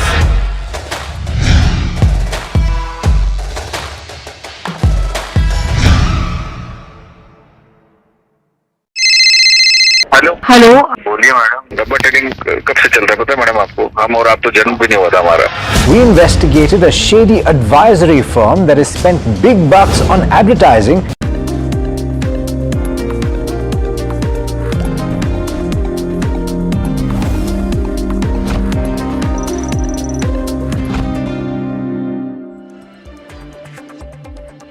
Welcome, you're watching India Market Close. I'm Mahima Vachajani. With me is Harsh and Neeraj. Let's take a quick look as to how the markets are doing. Let's try to pull that up. The market at its day's low point almost, the Nifty 50 trading at around 0.7% lower. But it's not something, markets are not afraid of tariffs for sure. Markets have shown resilience is the key takeaway from today's move in markets. The Bank Nifty also down by about 0.6 odd percent. Let's try to pull up the Nifty 50 heat map and see how counters are doing in trade today. ITC Hero MotoCorp, topping the chart, of course. It's up 3% as we speak, and this is on the back of its earnings. ITC almost flat, up 0.3%, and JSW Steel is another counter which is in the green. Asian Paints almost flat there, but there is some pressure in Adani Ports and Adani Enterprises as well. Geo Finance, Tata Motors, Shriram Finance are some counters in the red. Trend has turned to the red side of things, and it's down 1.6%. There is pressure in Grasim, Bajaj Finserv, IndusInd, as well as Reliance, BEL, HUL, M&M, all down by about 1 to 1.5 odd percent. Let's also try to pull up the advanced decline ratio and see how that has fared throughout the day. There you go. The gap has widened, and how there's around 478 odd advances versus that of 1800 odd decline. So the ratio is more than 4:1 Yes. today. Let's also try to quickly pull up the sectoral heat map and see what sectors are doing. All sectors in the red. Maximum pressure seen in the defense part, down by about 1.7%. Oil and gas also down by about 1.3%. Nifty Realty also down by about 1.2%. And also, Harsh, as you were mentioning, keeping expiry also in mind, and plus, what are the broader markets looking like? Well, yeah. So if we pull up the Nifty daily chart, the Nifty mid cap is down 1%. But just for a minute, if we can pull up the Nifty 50 chart for the day, intraday, and some part of this move, of course, would likely be expiry to a certain extent. But at least the start of the day, we saw quite a measured response from the index. So that's the one key positive. But currently 0.7% lower, just off the day's lows. Let's pull up the mid-cap index one more time, nearly 1% lower on the mid-cap index. The small-cap index too, seeing some bit of pressure. So the broader markets is where pressure has built up, 1.2% lower more on the Nifty small-cap. And it's been a tough week already for broader markets. So on the back of that, to see another percent shaved off is obviously difficult for those holding stocks within this space. Now, in terms of the sectors as well, of course, defense was one. But when you're looking at the pressure across the board, we have infra companies under pressure, realty, energy, even PSU, banks and metals are down 1% each. So you're seeing pressure across the board. And realty, of course, within the broader markets, one of those names or one of those sectors which only focuses, or all of the constituents of which are part of broader markets, pressure is evident. But Neeraj, your observations? Well, observations is one, but the point being, there are some points that I definitely want to make. So a lot of combination, a lot of, commentary around whether this is going to be really bad or no. Now, very likely could be, but I thought about it. The only other country which has got this 50% tariff is Brazil, right? It's the other victim of the Trump tariff issues. And Brazilian real is still up nearly 13% against the greenback this year, which is against the dollar. And the Brazilian index, which is Bovespa, is up about 11% YTD. So you would ask that even though there's such high tariffs, those indices have done well. Well, the truth is that since July 9th announcement of the 50% tariff, Bovespa has underperformed the S&P 500 by about 3.4 or 3.5 percentage points, and the Brazilian real is flat versus the USD. Now, the question that you ask is this such a bad outcome for a country which was spoken about since July 9th with a 50% tariff? Maybe not. So what should the near-term strategy be for anybody? I think it's not incorrect to buy the market's 5% higher, but when the trend restarts, so why go out and buy right now? Might as well wait for the trend to restart. It could do it anytime, by the way, but might as well buy it when it's high or starting to trend higher. Remember, periods of dislocation, as could happen to some textile names, that could happen to some auto ancillary names, can create some very compelling entry points. And same way, if you think of which are the pockets that will be hit by dislocation, I think the most impacted stocks according to MK, right? Textiles is Gokaldas and Kitex, and we'll be speaking to Kitex soon. Chemicals, Camlin, Aarti, Atul, according to them. Auto ancillaries, Bharat Forge, Suprajit, Sona, BLW, all of these have sizable US exposure, and therefore that is something to watch out for. MK also believes that cutting Russian crude imports may hurt Reliance and OMCs and risk crude price spike. And the pharma and the EMS pocket is exempt for now, but any potential Apple announcement of not doing too much in India might impact the sentiment of the EMS stocks. So that is to be kept in mind. With all of this in mind, let's get in Kush Bora in the conversation to try and understand what to do in a scenario like this. Kush, we started off reasonably okay. Good afternoon to you. But we have come off and now trading circa the low point of the day. Now, is the risk reward stacked against going short at these levels? Hi, Neeraj. First, a very good afternoon to you and to the viewers. Indeed it is. Indeed it is. And I don't think I could have summarized it any better. I was just listening to your commentary. And my view is exactly that sometimes inaction is also good action. You don't have to act or react every time something happens in the market, particularly untoward, right? So this is that time where your patience is tested. You might as well sit this out, because as you rightly said, and as I have been saying for the last couple of sessions, the risk reward ratio, despite the market trending lower, is not favorable for a fresh short position. Now, right now, Nifty is at a 3-month low, but we know that a couple of indicators suggested that the Nifty on the downward move is overstretched. There could be just one piece of news that could trigger a sharp short covering rally, and you might get caught on the wrong foot. So yes, the only two trades that I could suggest is one, sit out. The other is play for a rebound as and when it occurs. Don't preempt it, but as and when you see some sort of a rebound, you could perhaps cash in for a quick trade. The next immediate and a strong support for the Nifty now is at 24,000, 24,050, which is the 200-day moving average. Whether it tests or not remains to be seen. But even if that were to happen, I would assume that there would be a couple of rebound sessions, and you might get an opportunity to make that rebound trade before hitting that 200-day moving average, if at all we do. And Kush, what about your top picks for the day? Are they buys?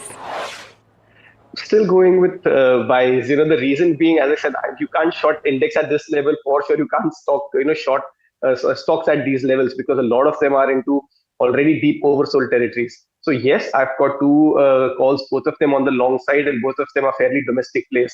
One of them is JK Cement. We discussed this yesterday as well. In a market like this, the stock is holding ground, in fact, gaining some. And yes, the volumes are also fairly decent. Nothing extraordinary, but fairly decent. And I'll take that. So continuation of that call, 7070, 7200 targets maintained, 6790 is where you place that stop loss. The second one is Thyrocare. And we're starting to see some sort of traction in some of these names, be it Vijaya, be it Dr. Lalpat, be it Thyrocare, some sort of traction. So there is very clear accumulation in the space. Maybe once the markets settle, you might see a sharp rebound in some of these names. So today we've picked Thyrocare, Vijaya we'd already mentioned some time ago. 1375, 1405, those are your targets. 1315 is where you place that stop loss. So yeah, still going with both long calls. Okay, Kush. We are seeing a bit of a recovery as we speak with regard to the index itself. But really, one sector which has really bounced back is the Nifty IT, Kush. What is the trend you're seeing there? Harsh, I would largely, account that as more of a short covering bounce. You name any large cap stock, in fact, in some cases, even some of these mid cap stocks, they had gone into oversold territories, and you're seeing a rebound on those lines. Now, is this something that you buy into? Not really, because this is that short covering bounce which has not really sustained in the near in the recent past as well, and could well give way. So why do you want to take a risk in a sector which wasn't doing well, and a short covering bounce could also be sold into? So while yes, it's a positive that Nifty IT is showing some signs of holding up. So if I look at the index, it's showing a positive divergence on the daily setup, which is a very positive thing. But right now, the confidence isn't there to go out and buy. And as again, alluding to something that Neeraj said, once you have a clarity in terms of the price action that the trend is for sure here to stay, that's when you perhaps go out and buy. Right now, IT is not into that space, although green shoots appear. Yes. Kush, your take on a Hero top gainer on the Nifty 50 today? Splendid. In fact, I think this entire pack is starting to show a lot of traction. Excellent accumulation in some of these names. Even TVS Motor, if you see the recovery on this one from those support levels of about 2750 has been excellent. So yes, I think there is a lot of traction and interest that is coming back to the entire two-wheeler space. I would actually be a buyer in Hero, TVS Motor, both of these names, despite the kind of run that it's already had. So yes, if you have a position, for sure, continue to hold. If not, you could still build some. And on the upside, targets of 4,800, even 5,000, very much likely on a Hero Moto coming out of a 3-month consolidation. So yes, very positive on the pack, particularly Hero and TVS. For Hero, your stop loss could be close to the 4,450, 4,500 mark. Trend, Kush, it started in green, but right now is under pressure on 1.6% down. What are the charts indicating? So, Mahima, see, this is exactly my concern. And if I can just, correlate this with the IT move, even something like a trend, which was, fairly heavily shorted, rebounded on the back of maybe mild volumes from oversold territories, but did not sustain and has given way from those resistance levels of 54.50. Now, if some of these levels are taken out on the way up, that's when you're relatively sure of the trend and the bottom being in place. Not the case with most of the IT stocks as we discussed, and even trend for that matter. So I will wait. I am okay to let go of the initial gains. So 54.50. If that level is taken out, we're able to sustain above that. Maybe that's when you consider. For now, this is more of a dead cat recovery, short covering sort of a bounce that you're seeing in trend. Okay, Kuch, one quick thought on the textile companies. We have a textile conversation coming up, but they were in vogue, maybe for the right reasons, currently being punished, again maybe for the right reasons. From a trader's perspective, how do the textile stocks look?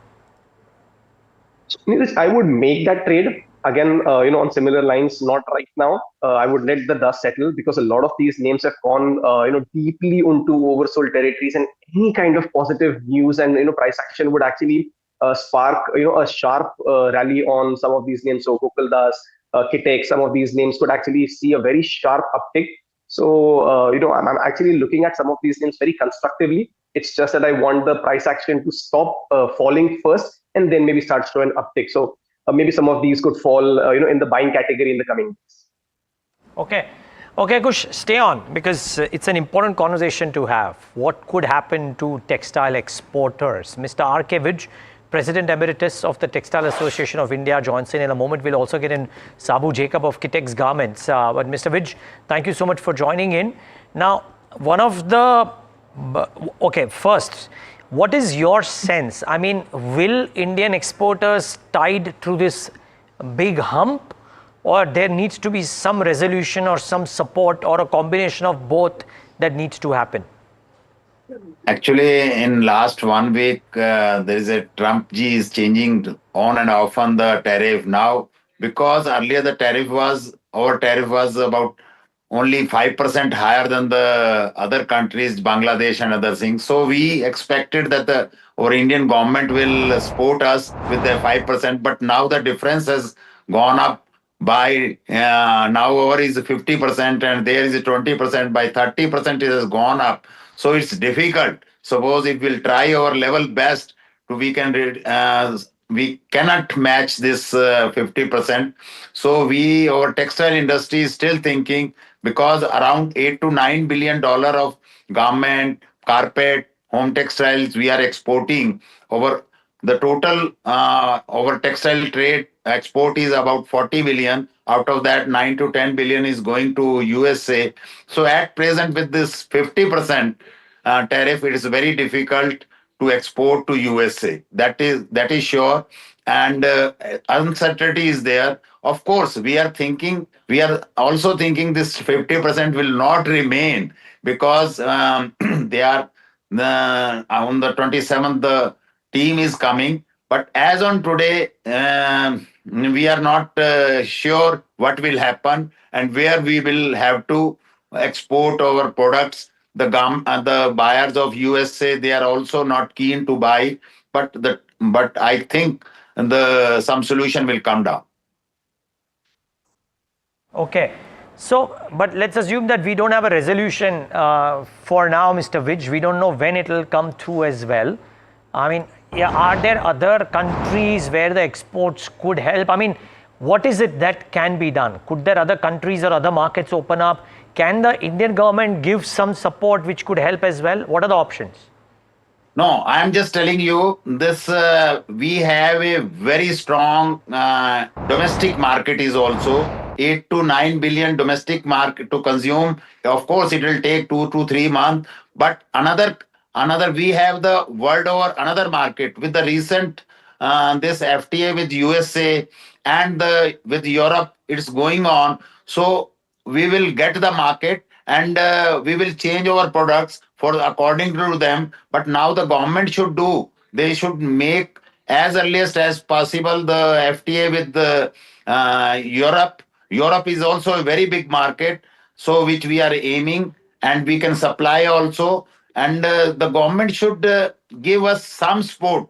They should give us 5 to 6%, not more than that. We don't expect 30% from them, but 5 to 6, 7% they should give some export benefit to other countries also, including if USA, to all countries, so that we can overcome this problem. And another thing, we have a very big market, so government should make some, because here cotton we are getting. Cotton is we are importing PTA MEG for MM fiber we are importing. The duty of cotton is at present 10%. Right. Custom duty. And on PTA MEG it is 5%. So government can take a decision so that our raw material should be cheaper. Got it. So then we can compete. Got it, Mr. Vij. We're also joined by Sabu M. Jacob, Managing Director of Kitex Garments, joining us now. Mr. Jacob, hi, good afternoon to you and welcome to NDTV Profit. Okay, it seems that we have technical issues with him. His call seems to have dropped. But okay, Mr. Vij, sticking to that conversation, lots happening in the textile space. First thing, of course, US tariffs. But on the other side, on the flip side, we have the UK FTA, which could benefit the entire textile space. There are targets that the government has set for textile exports from India to different nations by 2030. Just want to get a sense that if tariffs are not beneficial, let's say in the case of US, do you think that UK FTA, which was a huge success, could offset to some extent when it comes to textile exports from India?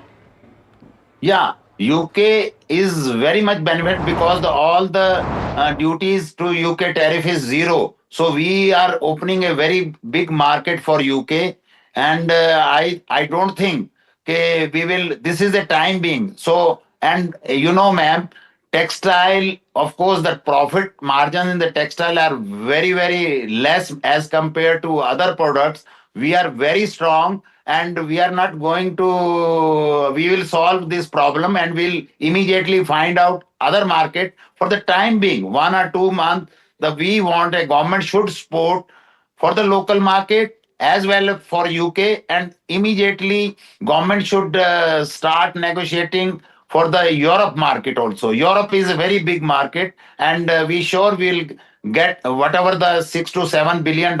Of course, $9 billion is we are exporting. It will not become a zero, but $4-5 billion part of we will consume in India, and part of we will find out other market of the world. So I think within 2-3 months this will be over. And moreover, ma'am, this Ukraine war from the last 3.5 years is going on. It will come to an end, and then I think this problem will be solved and we will be on the normal track again.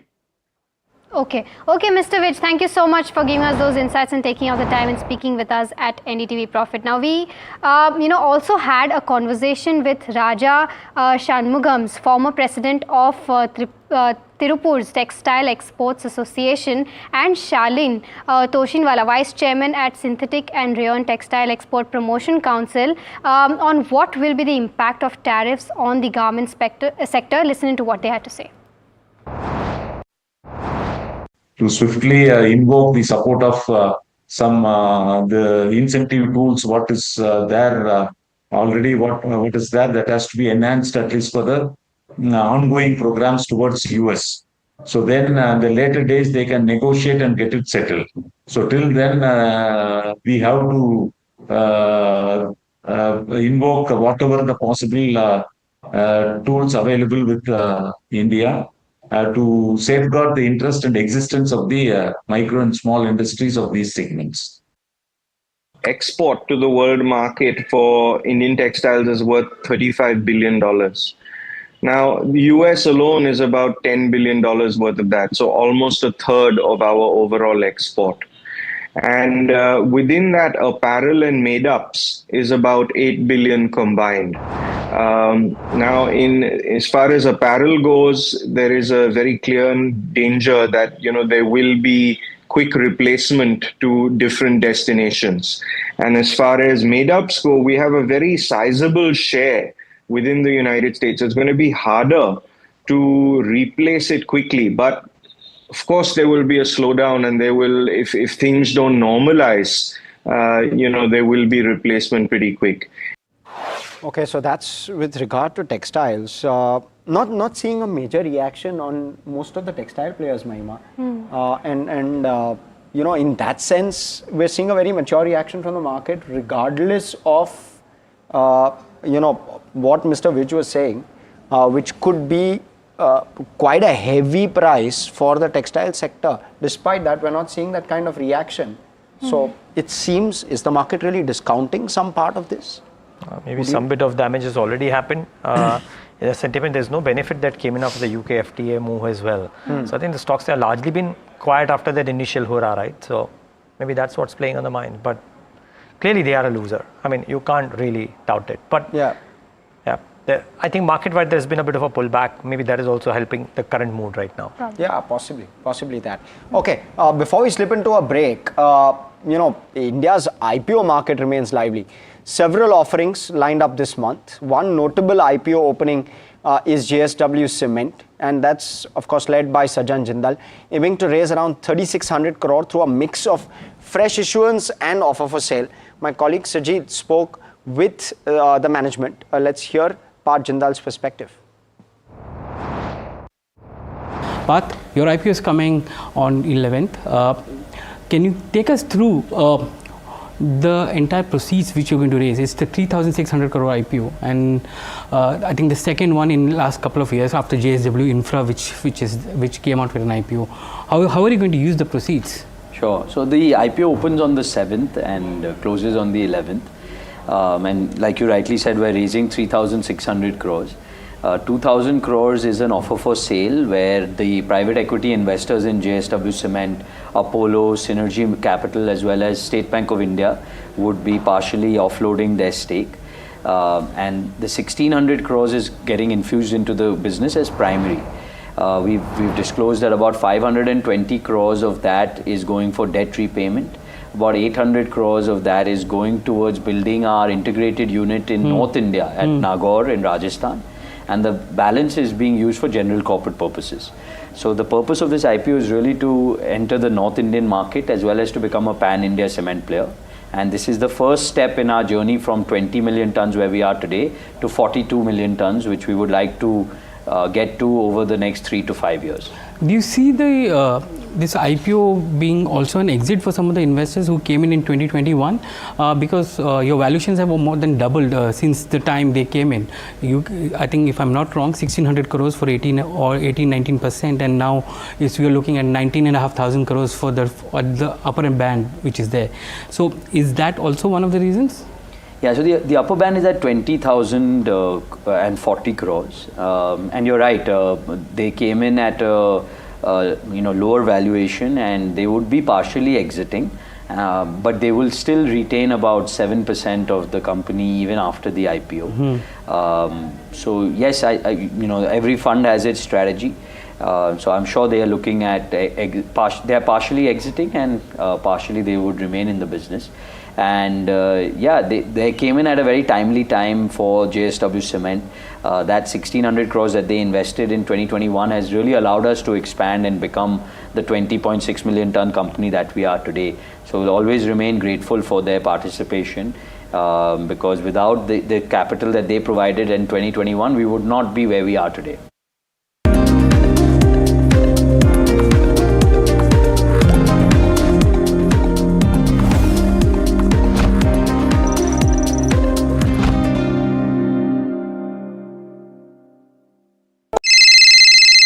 Hello बोलिए madam, डब्बा trading कब से चल रहा है पता है madam आपको? हम और आप तो जन्म भी नहीं हुआ था हमारा.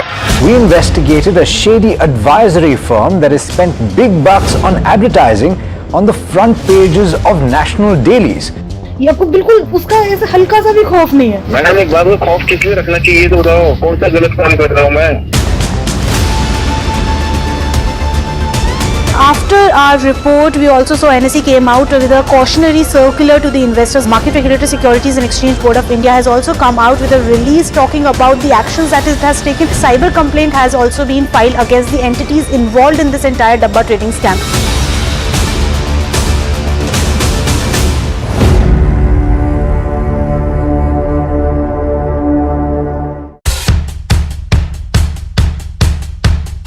The markets move fast. And so should your portfolio. Expert insights, real-time stock picks. Do I buy Ola? Should I hold CDSL for the long term? Buy, sell or hold. The answers you need, straight from the experts. Callers from India and across the world. Connect live, ask, decide and invest wisely. Your portfolio, your future. Ask Profit.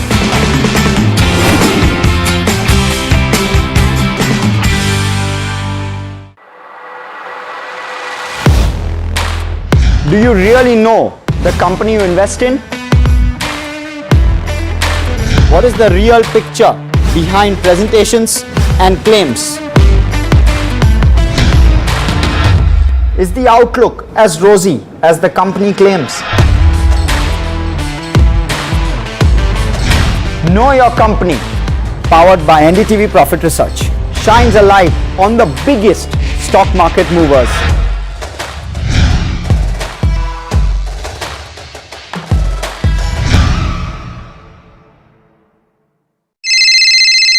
Hello बोलिए madam, डब्बा trading कब से चल रहा है पता है madam आपको? हम और आप तो जन्म भी नहीं हुआ था हमारा.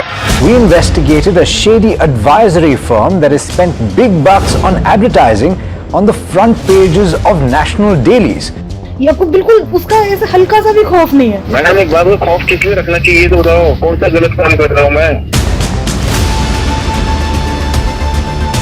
After our report, we also saw NSE came out with a cautionary circular to the investors. Market Regulator Securities and Exchange Board of India has also come out with a release talking about the actions that it has taken. Cyber complaint has also been filed against the entities involved in this entire Dabba trading scam.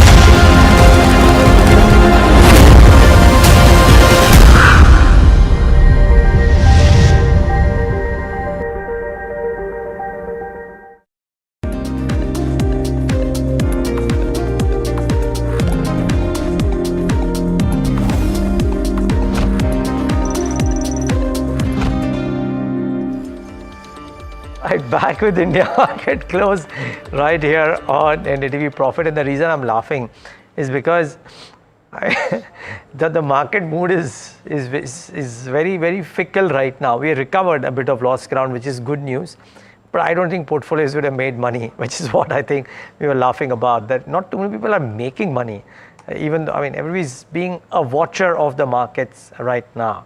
But Kush Bora, you spoke about IT and that bit of a green on the screen. Just wondering, you gave a view on that earlier, but considering it's trading circa the high point of the day or around that, I mean, is there a trade to be taken for the last 1 hour on IT? Neeraj, gun to my head, which I know you'll never put, but a gun to my head. I mean, you could still consider, a sharp short covering trade on some of these names. I don't call it a positional trade because, as I said, some of the key levels need to be taken out before, and a confident move comes in some of these names. But otherwise, yeah, I mean, if you're playing for that short covering quick trade, then couple of names. I think TCS is one stock which is now starting to show some positive divergence, some sort of an upswing. So maybe with the stop loss around the 2950 mark, you could play for another 200 to about 350 points of upside. Persistent has stemmed its fall. It's starting to see some sort of rebound on occasional days. Volumes again, nothing to write home about, but they're still a steady holding ground. So yes, I mean for a stop loss around the 5050 mark, again for a uptick of about 150 to 300 points. So some of these trades as a short covering play purely a rebound from oversold territories. Yes, but that doesn't still change my view that IT is still a sector that you'd want to perhaps put it on wait and watch list rather than take a big positional bet. Okay, Kush, stay on. It's that time of the show wherein we get you what dealing rooms are saying. What is the chatter from across the dealing rooms in the country? Some would have dialed maybe 3, maybe 5, maybe 10 phones, or maybe more. Sorry, if you do more. but I'm guessing it's a lot of hard work through the day, which gets you to this final list of 4 or 5 names, right? What's that list looking like today? Firstly, it's HDFC Bank, and dealers are saying that there are some sell flows that they're seeing at higher levels on anticipation of some negative corporate development that could come in for HDFC Bank. So keep an eye out for that counter. Titan is another counter where there are sell flows on large HNI desk on anticipation of weak Q1 numbers, and the weakness could be on the margin side is what dealers are indicating. For Trent, dealers are indicating that despite the strong financial performance, there are sell flows at higher levels on institutional desk. Both domestic and foreign institutions have been seller in this counter, and valuation is one of the concerns that they have pointed out. For Paytm, there are buy flows on institutional desk at lower levels, and dealers expecting some positive corporate development. And as you can see, despite the weakness in the market, Paytm is one stock that has gained around 1.5% in trade. PVR Inox is another counter where multiple dealing rooms are suggesting a tactical buy trade to their clients, this counter, that's PVR Inox. And lastly, it's Manappuram Finance, where dealers are indicating that there are fresh buy flows at lower levels, as Street believes that all the negatives are largely priced in now for Manappuram Finance. So all negatives are priced in. So are people saying that they would want to go out and buy into Manappuram Finance at the current valuation? Well, yes, that is what the indication is coming in, and also there is some indication that even though the numbers are expected to be on the weaker side, given the fact that Asirvad, which is one of the subsidiaries of the company, reported a weak set of numbers, there would be buyers for Manappuram even at fall. So keep an eye out for that counter. Okay, now Somit, thank you so much for that, and I'll urge my producers to keep these graphics on as I ask Kush Bora about some of these stocks that Somit has brought out. So on 2 of those names, Kush Bora, HDFC Bank, where there are some sell flows from that what dealing rooms are saying, and on Manappuram Finance, where they believe that the negatives are priced in. Can you talk about both of these? Love to. In fact, quite intrigued by this, piece of news that, or rather, the dealing room check that Somit has shared on HDFC Bank in particular. My views constructive on HDFC Bank continues to remain so. But now since he's mentioned it, I'd perhaps watch it a little more closely. 1950 is that support zone, and maybe a little further down 1925. So 1925, 1950, that's the support zone for me. As long as that is held, I don't think HDFC Bank structure is going to weaken. Perhaps, in fact, I would look to buy around those levels. So HDFC Bank, I still remain constructive, but as I said, now that Somit's mentioned it, I would actually keep it on my radar. The second one was Manappuram, right, Neeraj? Yes, it was Manappuram.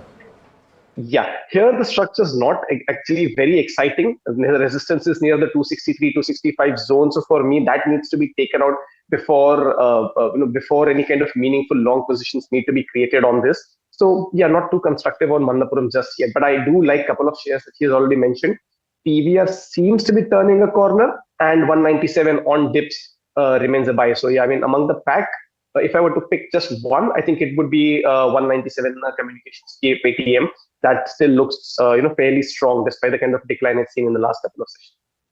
Thank you for those views, Kush. We're also joined by Aditya Shah, founder of Hercules Advisors, joining us now. Aditya, hi, good afternoon to you. I'll take up one of the stocks that Somit was just talking about, that is Titan. We are expecting the earnings today, and as he rightly pointed out, the earnings will be weak on the margin front, especially, and this is because of their studded ratio not going up in the past 2 to 3 odd quarters. What is your understanding with respect to how the business update came in, of course, and how do you expect Titan to come out with its earnings?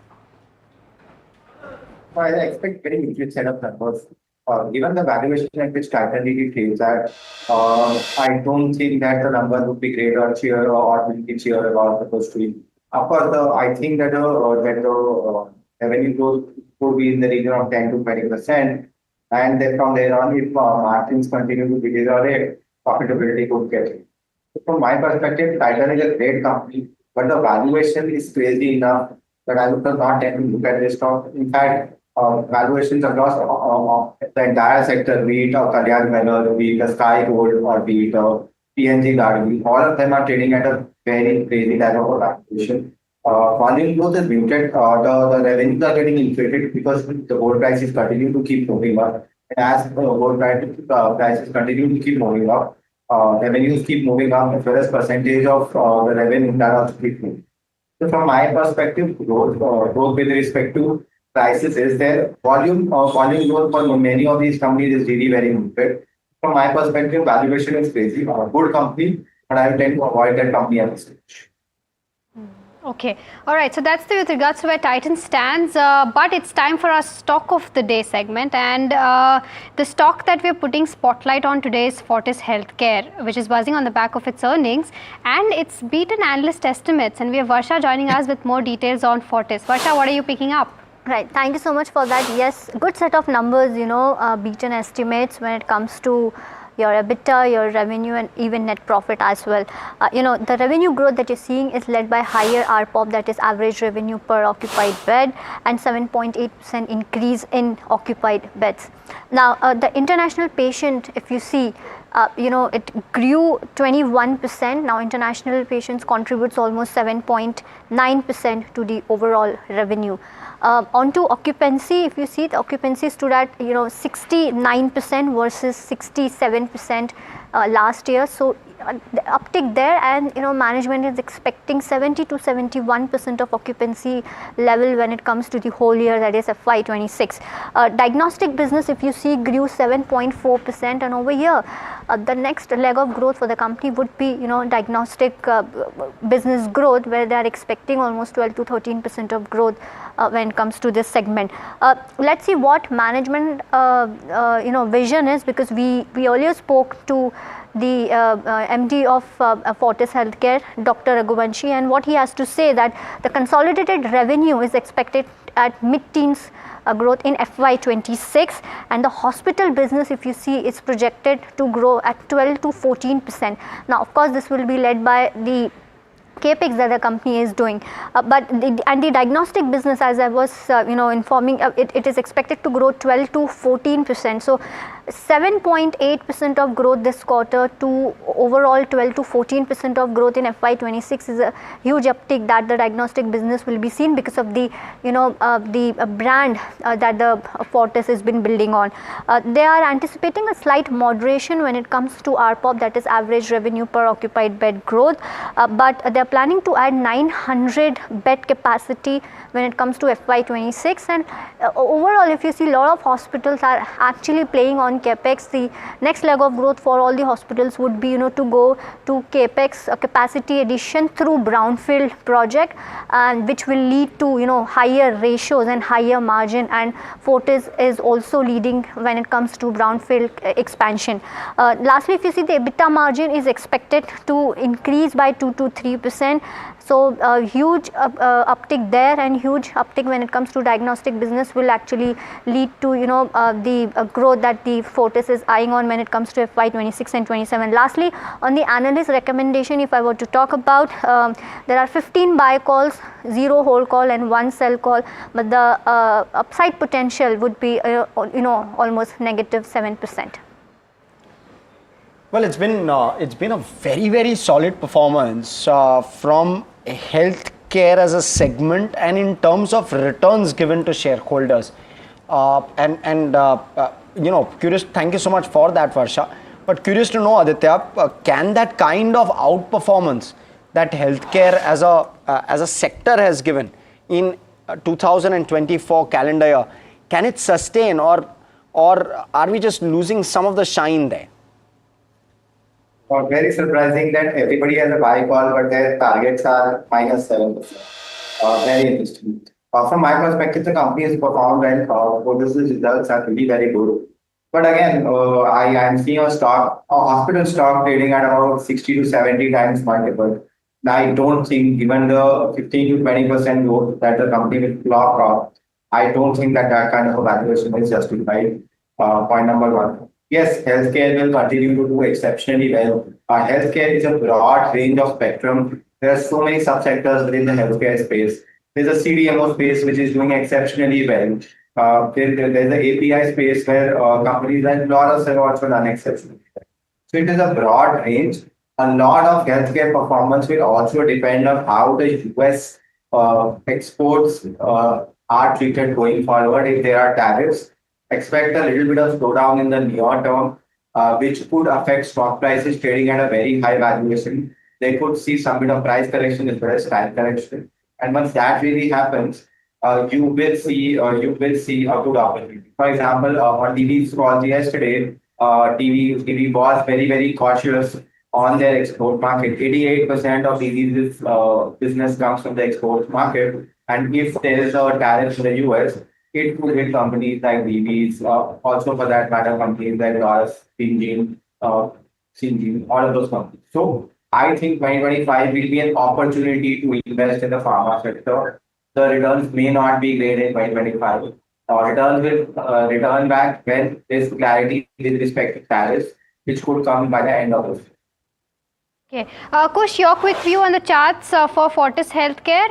If one wants to go ahead and buy today, is that the right levels to enter, or should he wait? So, Mahima, about 10 sessions ago, we'd recommended Fortis on the channel itself around 855, 860 zones, for targets of 885 and then subsequent targets of 905, and that was 2 sessions ago. Today's high is 904.5. So I think that near-term trade is done and dusted. If you had a position, you're better off taking profits home. Now, the stock is in a very, very strong, medium to a long-term uptrend, and nothing that has happened today, at least in terms of price action, has changed that. In fact, it's only reinforced that view. But if you want to add, my suggestion would be do it on dips. Any level close to the 850 to about 865 zone, that should be taken as an opportunity to accumulate further from a positional standpoint. And from there on, your stop losses are 830, 835, around that level. But accumulate close to the 850, 860 zone. Hold on for some more time. I think the stock is in a good uptrend. Once the market settles, this stock's outperformance will just keep on continuing.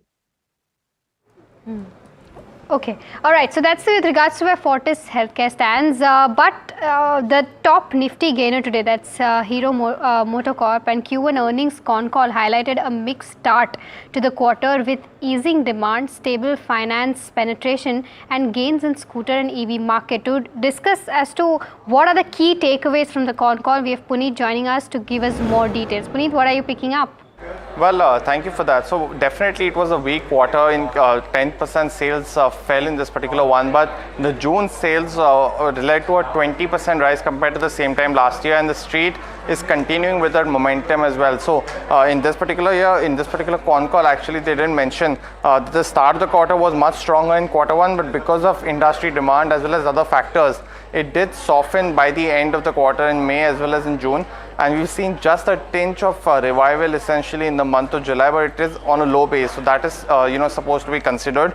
They did mention a very interesting trend, which is opposing to what all the two-wheeler makers are saying, that the rural growth is actually slower than the urban growth for Hero MotoCorp specifically, at least over the last 2 months. That trend is reversed according to them. So they are actually seeing the urban markets come back faster compared to the rural markets in June as well as July. And it could be very interesting because it's a very contrary trend compared to what Bajaj as well as TVS has said in their con call. So that's one. The second key aspect is finance penetration. It did go down in quarter one. The company mentioned that that's largely because of some specific issues that they were facing in their financing arm as well, but now the trend seems to have reversed and is better at around 65,000, which is the normal level as well. The third key highlight, they mentioned that they are looking for a new forthcoming launch in the 125cc segment. It's very interesting because Bajaj also yesterday in their con call said that they are looking for a more affordable 125cc segment launch, which will be a non-sporty variant. So it is to address a larger market which competes with the likes of Honda Shine as well. So that is a very key. All players going after the non-sporty segment now in the 125cc. The fourth key trend is scooter sales market share now at 9.4%. It was almost negligible in the same time last year, as well as the EV market share is now 7% for the company, moved up to 10% in July as well. So a key positive. And finally, on PLI certification, the Vita V2 has already got PLI certification. That should boost margins. They're also applying the other models like the VX2 going forward as well. So it's largely that the commentary is driving the positive momentum, and valuations are definitely in favor for investors compared to the other peers. Puneet, what should one make of the trend with regard to some of the base models of Hero as well as a Bajaj Auto not doing as well, but on the premium side of things, and Neeraj and me were discussing earlier today, on the premium side of things, things are looking much better. What do you make of that? Well, definitely. So the premiumization and the scooterization trend seems to be quite vigilant, and that is doing very well for TVS because they have both these segments. For Eicher, they have premiumization, so that is doing very well as well. The entry level has definitely taken a hit, and that's visible both for Hero as well as Bajaj Auto. So they will have to do some model launches, and I think the new launches in the 125cc segment, in the non-sporty segment which I mentioned, scooters for Hero have been doing very well compared to Bajaj. TVS, someone like a Hero actually does have scooters in petrol and diesel. So those two trends are a clear indication that the 125cc segment could be the new 100cc segment going forward, and all the players are focusing on that pie, because with the ABS coming in 2026, the cost will go up and the people will start to migrate and go into the 125cc segment first rather than 100cc now. Okay, thanks for that, Puneet. Aditya, just sorry, but very quick view with regard to a Hero and everything that's playing out in this space. In the two-wheeler space, I'm positive on Hero. The valuations for Hero are looking really very good. And as the management is guiding, growth will pick up slowly and steady. From my perspective, I am positive on Hero, positive on Bajaj, and positive on Eicher for that matter as well. Slowly and steadily, as growth continues to pick up, given the upgraded valuations of Hero in the car, the stock price will continue to do well as the growth continues to pick up. I think TVS Motor has been a standout performer and continues to do exceptionally well in this. But the valuations for TVS Motor are really very expensive at this stage. So Hero Motor Car is a favorite zone. Okay, all right. Shifting focus to the IT space and talking about Datamatics, which came out with its Q1 earnings. Overall revenue was down around 6%, EBIT up 3%. Margins have improved to 12.1% and net profit up 12%. And to discuss as to how the quarter has gone by, we're joined by Rahul Kanodia, who's the Vice Chairman and CEO at Datamatics, joining us now. Rahul, hi, good afternoon to you, and thank you so much for coming to NDTV Profit. My first question to you is that revenue has seen a slight dip, but both your margins and PAT has, grown. Just trying to understand as to what's worked for this quarter and what's led to this kind of margin increase. Yeah, so we do have a seasonal spike in Q4, and therefore Q1 is always a little depressed for Datamatics compared to Q4. So that's a normal business cycle that we have. The margins have improved because we've been taking a lot of optimization and cost cutting, and that's beginning to show the results. So we had taken that initiative in Q4 of last year, and therefore Q1, you're seeing those results.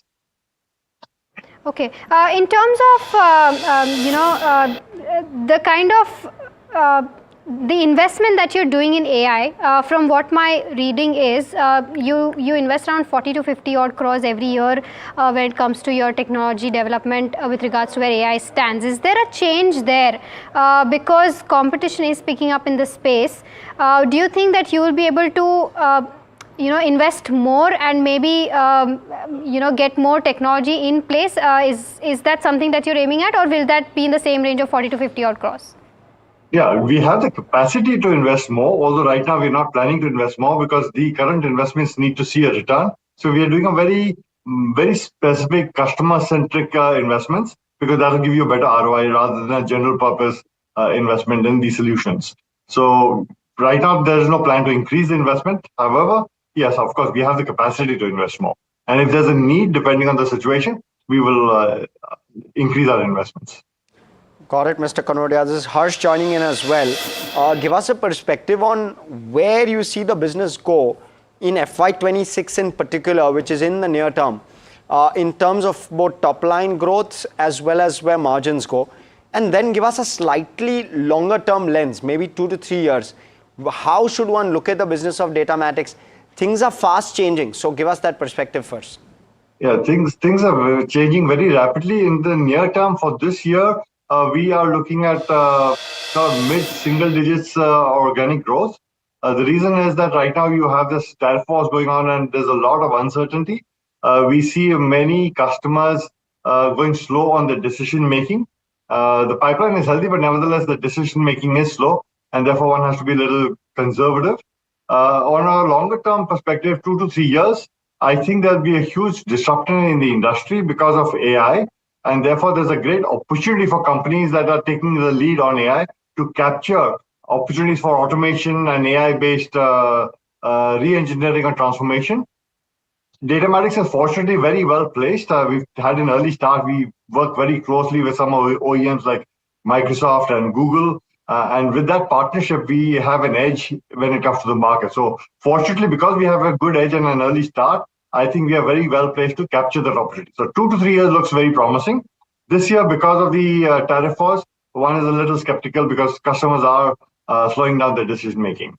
And no commentary as of now, Mr. Kanodia, I believe, on when does that change, right? That uncertainty remains, customer commentary. Yeah, that remains for now. At least I see for the next 6 months, I don't see any major change. That turmoil will continue. Got it. The model that you've built, you spoke a bit about benefiting from AI as well, I presume on multiple counts as well. Does that enable you at a higher base to reenact the 5-year CAGR numbers that you've spoken about in your presentations? It will. Right now, we started seeing a commercial deployment of the pilots that we were doing. So some of the projects are going live, and that's very reassuring. We are deploying AI across all the three digital technologies, digital experience, and digital operations. So all three, we are doing that. Once they see the light of the day, hopefully in the next quarter or maybe at best 2, then I think we'll be in a good place to talk about the benefits. But we're seeing very good traction. And some of the new wins that we are getting are on the back of the AI solutions that we are able to demonstrate to customers. Sorry, so the crux of my question, Mr. Kanodia, excuse me, was that you mentioned how you've had a very impressive 5-year journey, CAGR, right, after NCI on the PAT and the revenue front. It's high double digits, not something that too many companies have done. Do you reckon you can reenact this story for the next 5 years? Answer is yes. This year may be a little soft, but the next 5 years, answer is yes. We will probably maintain that. And Mr. Kanodia, in that journey, there's also been some bit of client concentration. So there's been clustering of revenue. Do we expect that to continue? What I'm trying to get to is, are existing clients going to be the prime focus area, or are we penetrating deeper into newer clients, and are those opportunities really opening up for you? Yeah, no, we will do both. We are putting a lot of emphasis on penetrating existing clients. That's very important because you have a good relationship, a good base, and all our accounts are marquee logos that are very mineable. So certainly we will maintain that. Having said that, we are getting some good traction with new logos on the back of some of the AI solutions. So it's both of them, but probably a little heavier emphasis on mining existing relationship. And there's a lot of headroom for growth there. All right, Mr. Kanodia, thank you so much for joining. We'll let you go on that note. So that's, of course, Datamatics Global stock perked up on the back of the numbers of Q1. Seasonally weaker generally, and which is why the market's completely brushed off that degrowth number that we've seen QOQ. Aditya Shah, while some of the larger IT names aren't showing enough zing in terms of growth, and it's been a while since we saw absolutely any kind of growth from them, are some of the smaller names on your radar or would you find them too expensive? Rationalize that for us. From a valuation perspective, the entire package is good. But then that's how it is. The market is derated them and does not derate them even when the growth is slowed down. So from big cap IP perspective, something the ER&D space, ER&D space is facing a severe slowdown because the United States and Europe are undergoing a slowdown. So something like a NDTV Technology Services or a Tata Tech as well, that stock has seen a massive correction down. So ER&D services continues to be my top pick within the IT space. Tata Tech, I'm looking out for that, though valuations are not cheap. However, that company has a lot of potential if the ER&D space continues to do well. Other names include L&D Technology, KPI, but all those stocks are really negative. Okay.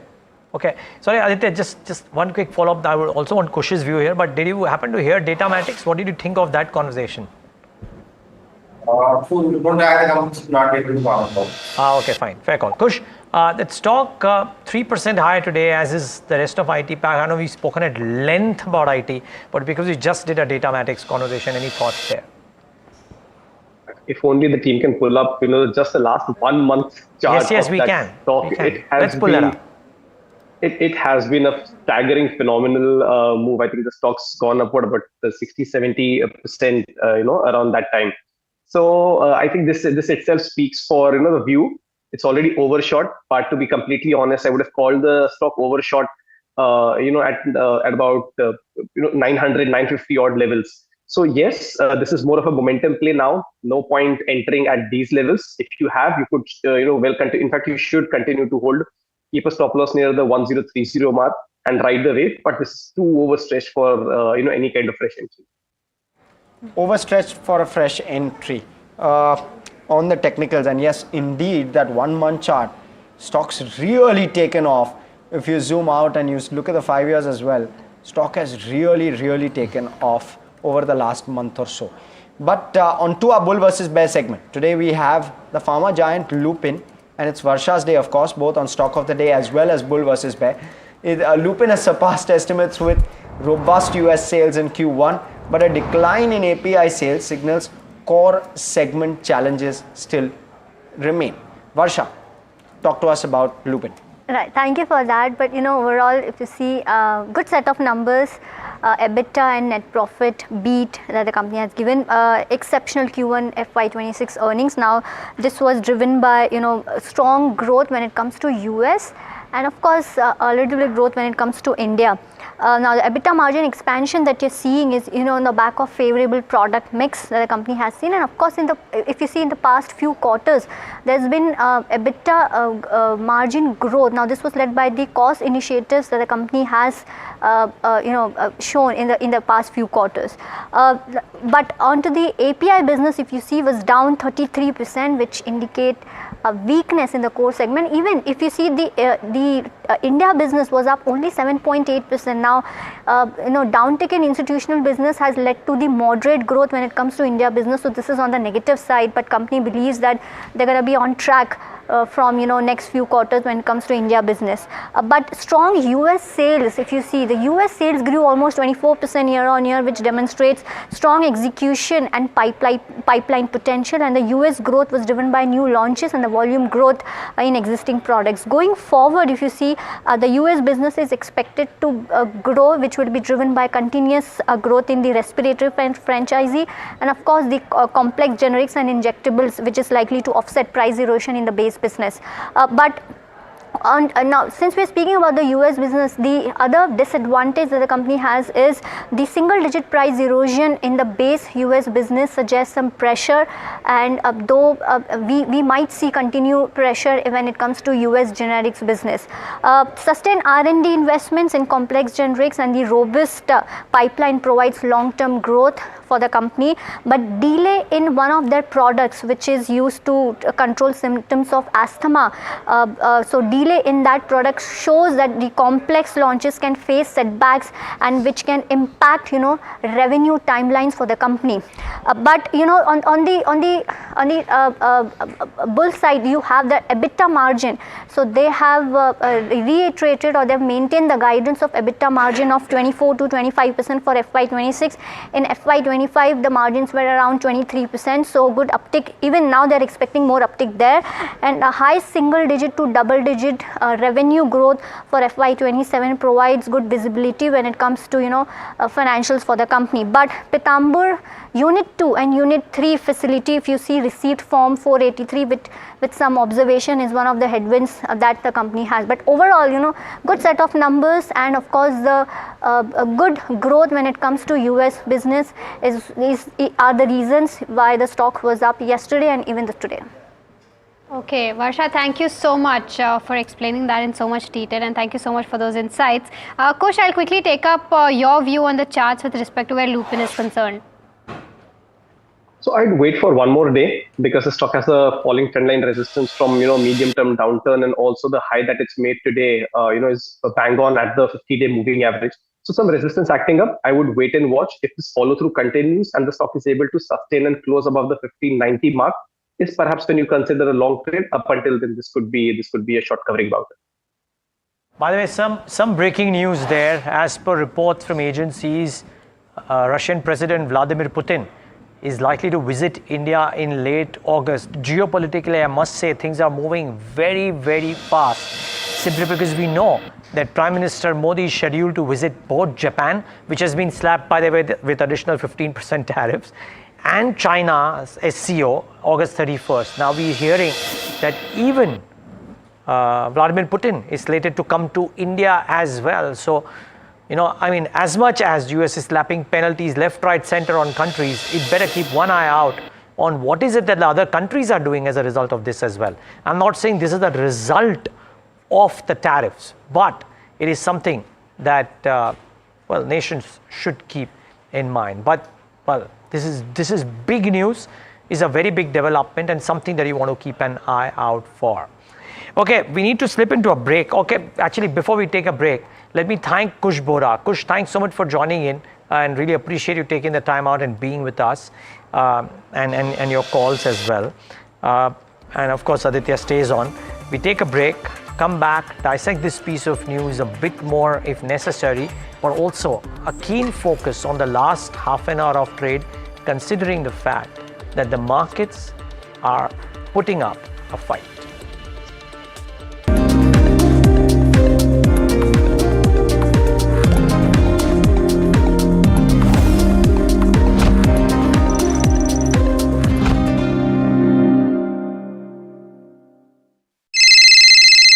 Hello बोलिए madam, डब्बा trading कब से चल रहा है पता है madam आपको? हम और आप तो जन्म भी नहीं हुआ था हमारा. We investigated a shady advisory firm that has spent big bucks on advertising on the front pages of national dailies. ये आपको बिल्कुल उसका ऐसे हल्का सा भी खौफ नहीं है. मैडम एक बात में खौफ किस लिए रखना चाहिए तो बताओ, कौन सा गलत काम कर रहा हूँ मैं? After our report, we also saw NSE came out with a cautionary circular to the investors. Market Regulator Securities and Exchange Board of India has also come out with a release talking about the actions that it has taken. Cyber complaint has also been filed against the entities involved in this entire Dabba trading scam.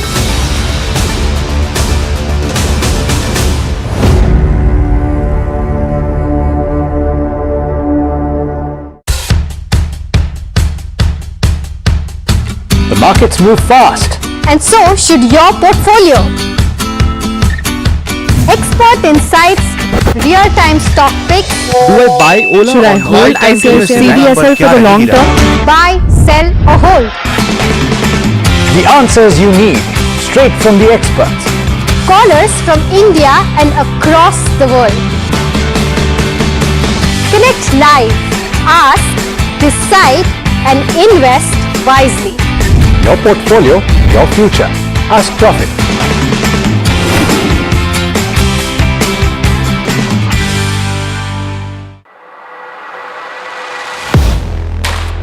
Do you really know the company you invest in? What is the real picture behind presentations and claims? Is the outlook as rosy as the company claims? Know Your Company, powered by NDTV Profit Research, shines a light on the biggest stock market movers.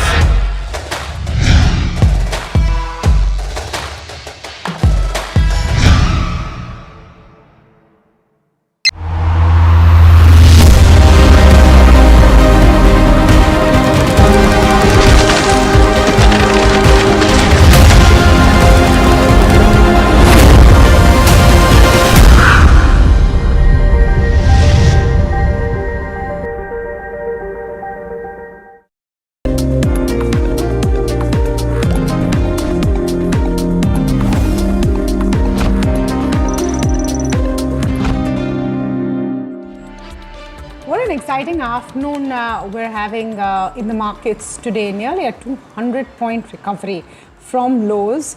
We're waiting within the studio, we're waiting to see if you're going to flip into the green any second now.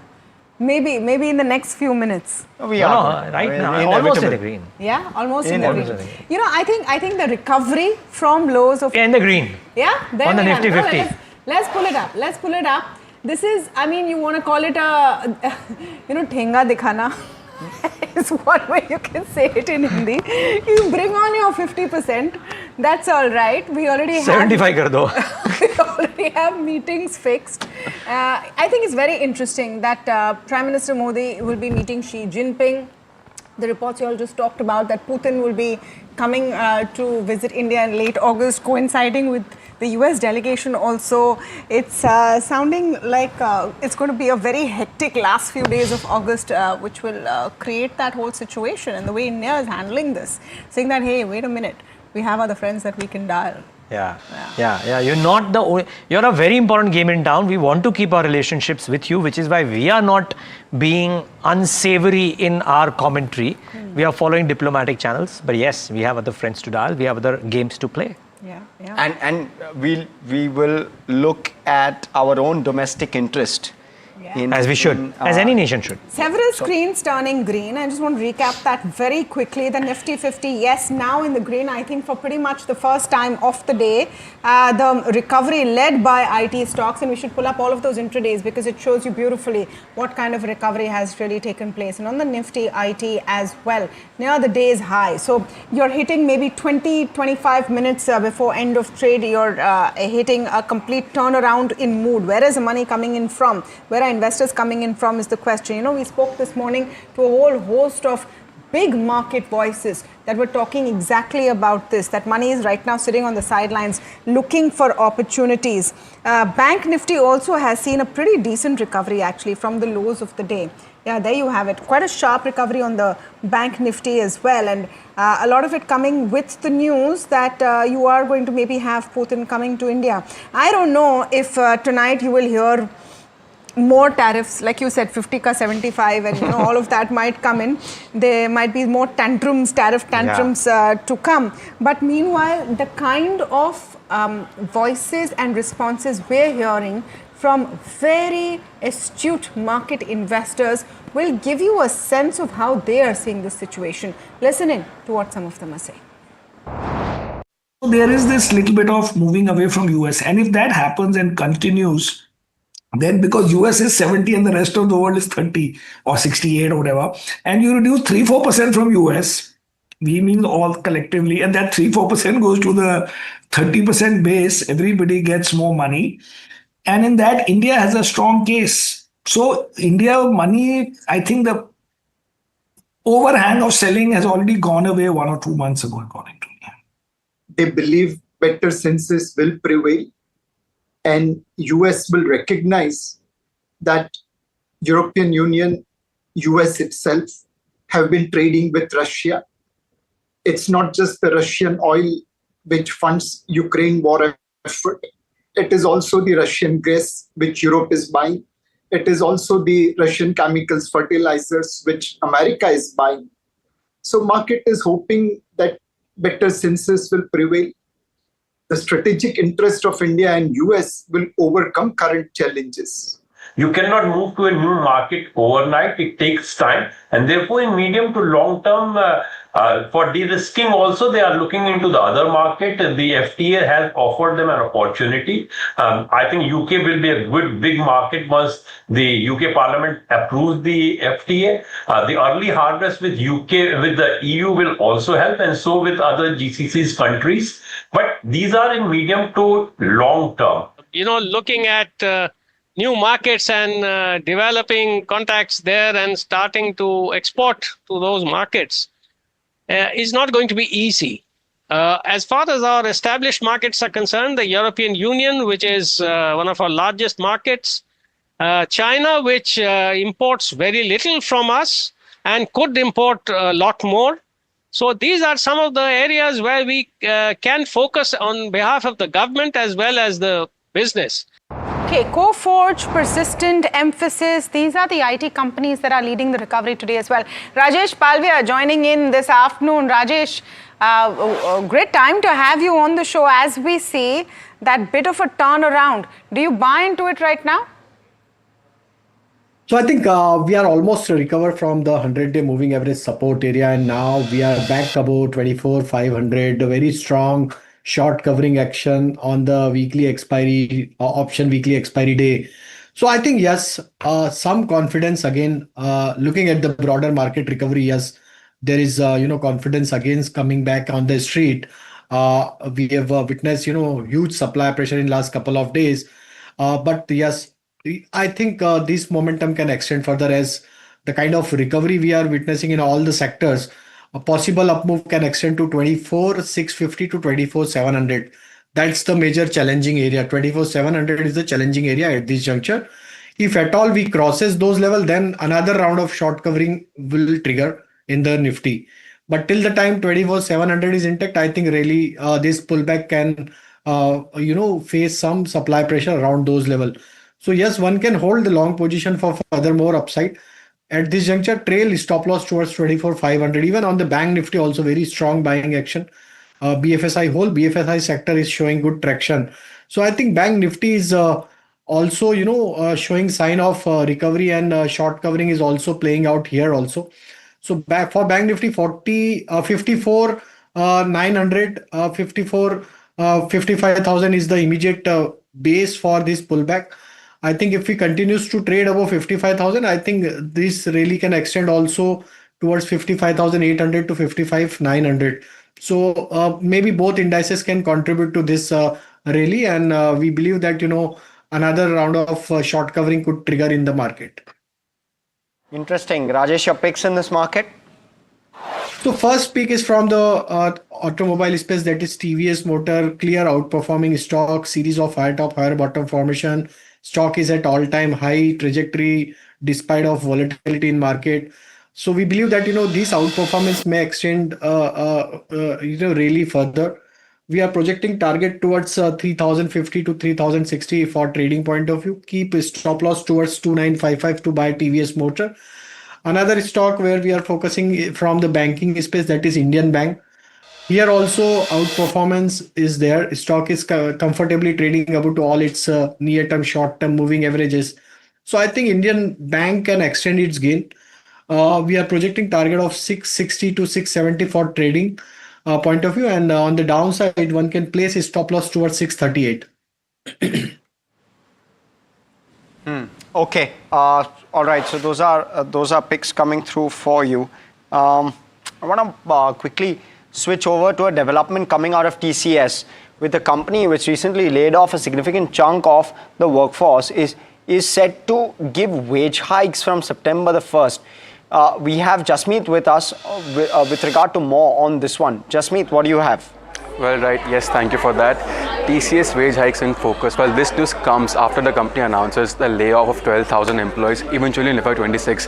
When you look at the Q1 figures, the companies have added 5,000 employees, while as per the commentary, the employee did not pan out as much. While now we have the news of wage hikes. The company has plans to do the wage hikes from September 1st, and this wage hike could have some impact in the margins of Q2 as well as in the Q3. Now, to get on more details about the wage hike, the company is looking to provide a 2 to 4% wage hike for the employees which are on onshore basis, and to provide a 4 to 6% wage hikes for the employees in the onshore. When you look at the salary hike impact, while this will impact 4.5 lakh employees, that's almost 80% of total workforce, and the range of employees being targeted under it would be the C1, C2 and C3. While this category basically specifies that the impact would be for the employees who are earning anywhere between 15 to 35 lakh of package. So Q2 will be something to watch out for how this margins impact going forward.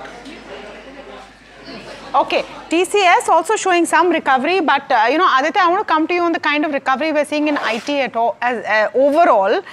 Do you think this is something worth buying into, and would you stick to the larger ones or look at some of the mid-cap names?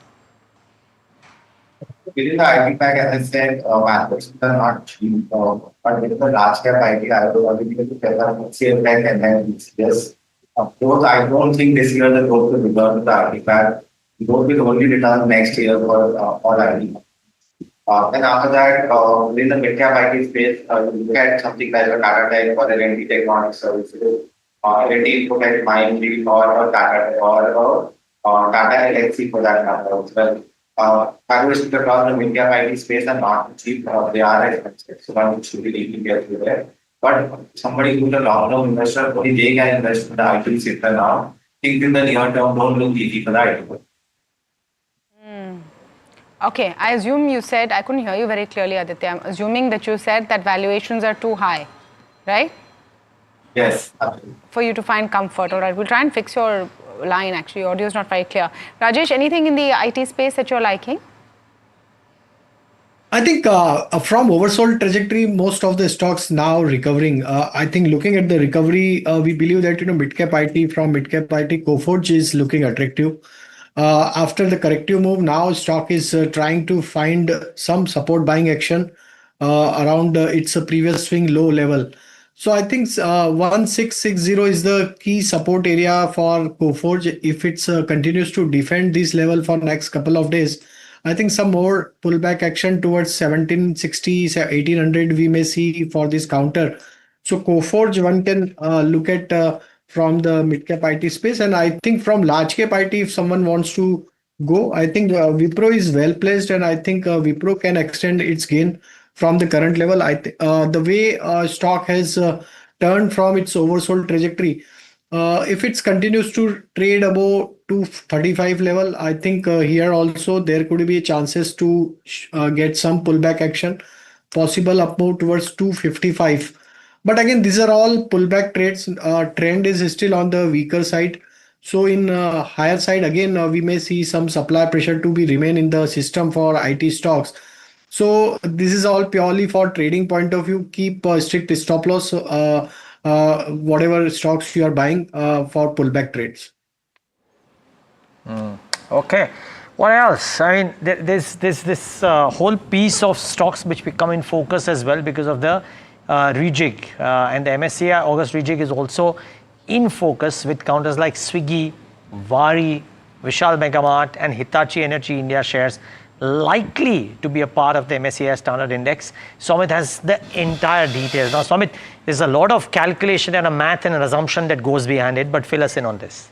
Well, yes, the announcement is expected to come in tomorrow early morning, and the flows regarding this changes, that is inclusion and exclusion, will happen on August 26th. So which are the stocks that might get included in the MSCI Standard Index? Firstly, it's Vishal Mega Mart, Swiggy, Hitachi and Vari Energies. These four stocks might get included in this MSCI Standard Index, and the inflows could be anywhere between 217 to 287 million US dollars in these stocks, which is nearly 2 times to 10 times the 20-day moving average. So keep an eye out for these counters. On the exclusion side, there are only two possibilities as per analyst. It's Sona BLW and Thermax, and the outflows regarding this exclusion could be anywhere between 150 to 190 million US dollars. Now, when it comes to the small cap index, multiple changes are expected, but I'll just give you the top 5 which are expected to see the highest amount of inflow if they get included in the MSCI Standard Small Cap Index. They are IKS, Capri Global, Brainbees, Lumax Auto and Bellrise. And if these stocks get included in the MSCI Small Cap Index,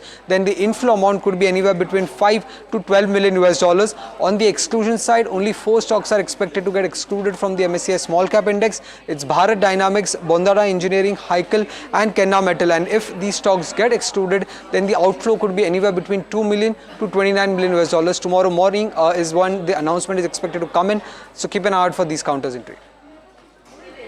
So, and Somit, I'm throwing this out of the blue at you, but past instances of these things, some of them move in expectations versus actual when the actual event happens, right? In this case, maybe because the markets have been a bit curtailed, that may not have happened. But have any of these stocks preempted this inclusion? Well, yes, these inclusion and exclusion names have been going around in the market for quite a while now. But yes, the market reaction still could come in tomorrow, given the fact that markets have been very volatile of late. And the more, so yeah, if that happens and if there is any surprise inclusion or exclusion, that would be also something important to track. Amit, thanks a lot for that. And Rajesh, I would love for you to come in and talk about some of these. There is, of course, Wari, which is one of the candidates that Somit has spoken about, and a couple of others like Swiggy. Any thoughts on the charts, particularly on a Wari? So I think Wari Energy, yes, we have seen a very strong rally in last couple of days, and the way you're talking about Wari Energy, okay, okay. Wari Energies. Okay, so yes. Stock is now trading near to its important support area of 3150 for the near term perspective. I think if it continues to trade above 3150, I think we could see some run up on the higher side. On the higher side, 3250, 3300 is the immediate hurdle for the counter. If at all stock crosses 3250, yes, there could be, another round of rally can take stock towards 3450, even 3500 kind of zone. So yes, one can hold the position at this juncture with stop loss of 3140. It's a very small stop loss for trading point of view, but those who are positional trader can hold the position. The stop loss for positional trader would be around 2950. Okay, a few buzzers today in the media space as well. Z, PVR, both of them looking quite exciting. Of course, IT is leading the charge, some pharma as well. But as far as PVR and Z are concerned, this is something that is it seeming like further upside on the charts? PVR managed to give breakout of a very, small range of price action in last couple of weeks. So looking at the breakout on weekly chart, we believe that, if it's a hold 1030 level for next couple of days, there could be chances of really towards 1100 to 1150 in the continuation of this pullback action. So looking at the breakout on weekly chart, yes, one can hold on the position with 1030 as a stop loss. 1100 to 1150 would be the next target. Okay. And what about your BTST for this afternoon? This is the time to stick your neck out. Yeah. So Blue Star is looking very attractive. Yeah. There is a breakout on the daily chart as well as on the weekly chart. Falling trend line breakout is there for Blue Star. And looking at the breakout, we believe that, yes, this momentum can extend further. One can buy Blue Star for upside target of 1880 or 1890 zone. So one can buy this stock with stop loss of 1805. Again, Nifty is also showing the sign of recovery further, and the way short covering is playing out, I think as we speak, 24,700 would be the next level for the Nifty. So I think here also one can carry the position, and now one can trail stop loss higher further. 24,550 should be your stop loss to carry the position for next target of 24,700 for Nifty also. Okay. All right. So that's Rajesh's view coming in. Blue Star's chairman and managing director Veer Advani shared an optimistic outlook. Of course, maybe not for FY26, but H2 and beyond is what he was suggesting, expecting margins to inch up by as much as 1% over the next 3 years, driven by favorable business mix and profitability focus. Listen in to a slice of that. it's about mix of business, and then it's about profitability of each business. What I want to convey is that, segment one is expected to grow at about 15% a year, is what we've been talking about. We expect segment two, which is the unitary cooling products business, to grow faster. So if that happens, that the unitary cooling products EBIT margin is higher than our B2B business, and therefore we should see that, business mix improvement on an aggregate Blue Star basis. Having said that, it's a hyper competitive industry. And as this category grows, there'll continue to be pricing pressure, and therefore we have to keep working on cost management, which is something that Blue Star does well. So net, Harsh, difficult to give you a number, but we've been looking to improve our EBIT by at least 100 basis points, over the next few years, and we're confident of delivering that. Okay, let's also look at some of the other counters in focus on the back of Q1 earnings. My colleague Vansh joining in with the details. Something like a Rain, Sula, GNFC really buzzing in trade today. Vansh, talk to us about those. Yeah, so let me start off with Rain Industries. Now the stock is up on the back of the strong Q1 numbers that the company has reported. The company saw 13% uptick in the revenue from the carbon operations, and the carbon profit almost doubled for the company, and the cement profit also rose about 500%. If we talk about Sula Vineyards, now the stock is down 5%, and the margins are at all-time low for the company, and there has been a lowest EBITDA since the last 13 quarters, and the lowest ever PAT stands at 1.94 crores. Company also saw lowest quarterly revenue in the last 7 quarters, and the revenue has been impacted by the urban demand softness that is coming in. Third on the list is Gujarat Narmada GNFC. Now the revenue has been impacted by the lower volumes and the unproductive cost for the company, and they have saw a higher fixed cost, repairs and maintenance, and there has been some chemicals that has faced margin erosion for the company. If we talk about the numbers, the revenue was down 20%, EBITDA was down 80%, and the margins were at 1.9% versus 7.6%, and the net profit was down 30%. So clearly a weak set of numbers that the market is penciling in for this counter.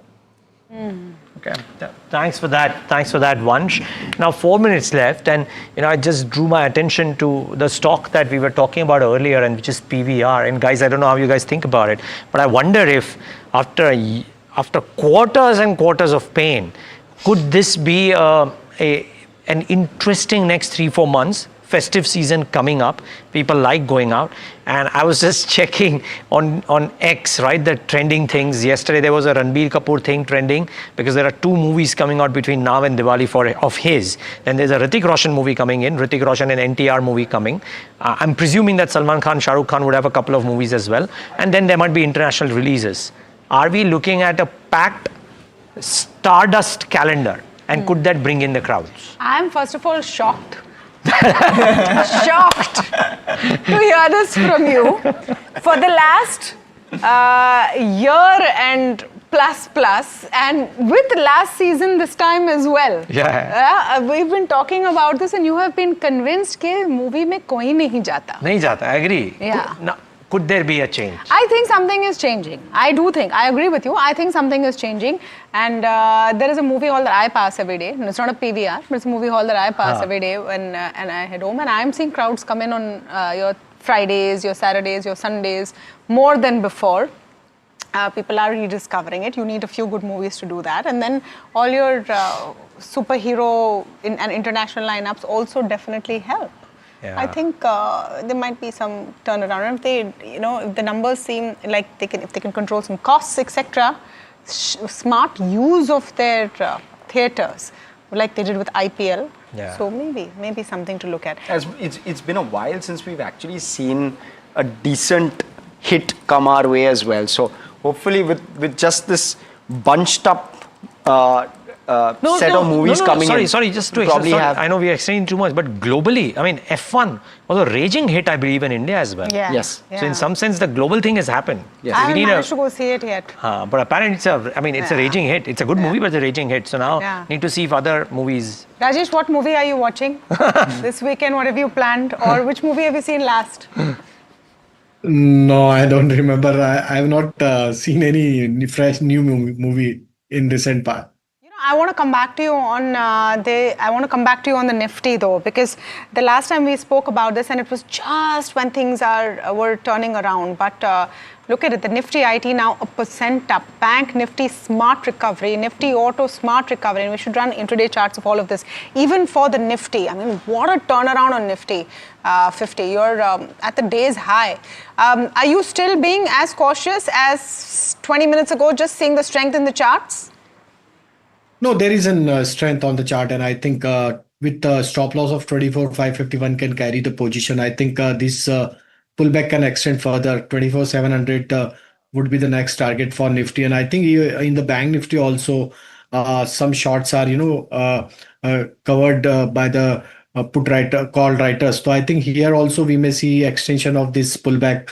55,800 to 55,900 would be the next level.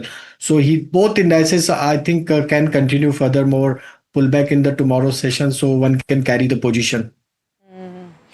Thank you for that, Rajesh. And I just want to point out to those of you who may have tuned in this morning to watch India Market Open, Neeraj, we spoke about this. We spoke about this in the morning that maybe, just maybe, you're going to see a recovery. And this is a sharp recovery. To be fair, you did.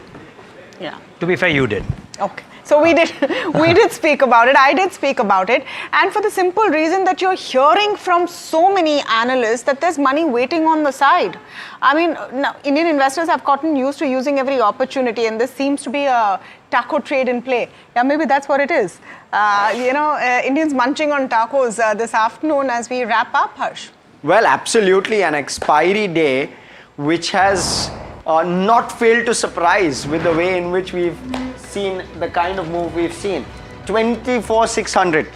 Midway through the day, I don't think too many people would have placed their bets on seeing 24,600 today itself. And let's look at the intraday, 1/3% higher on the Nifty Bank as well.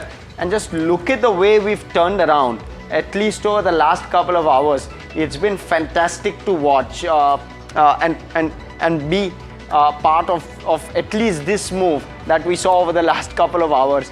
Now, in terms of the heat map, let's look at that as well. And where the breadth was looking extremely difficult, just 4 gainers is what we had to 46 losers.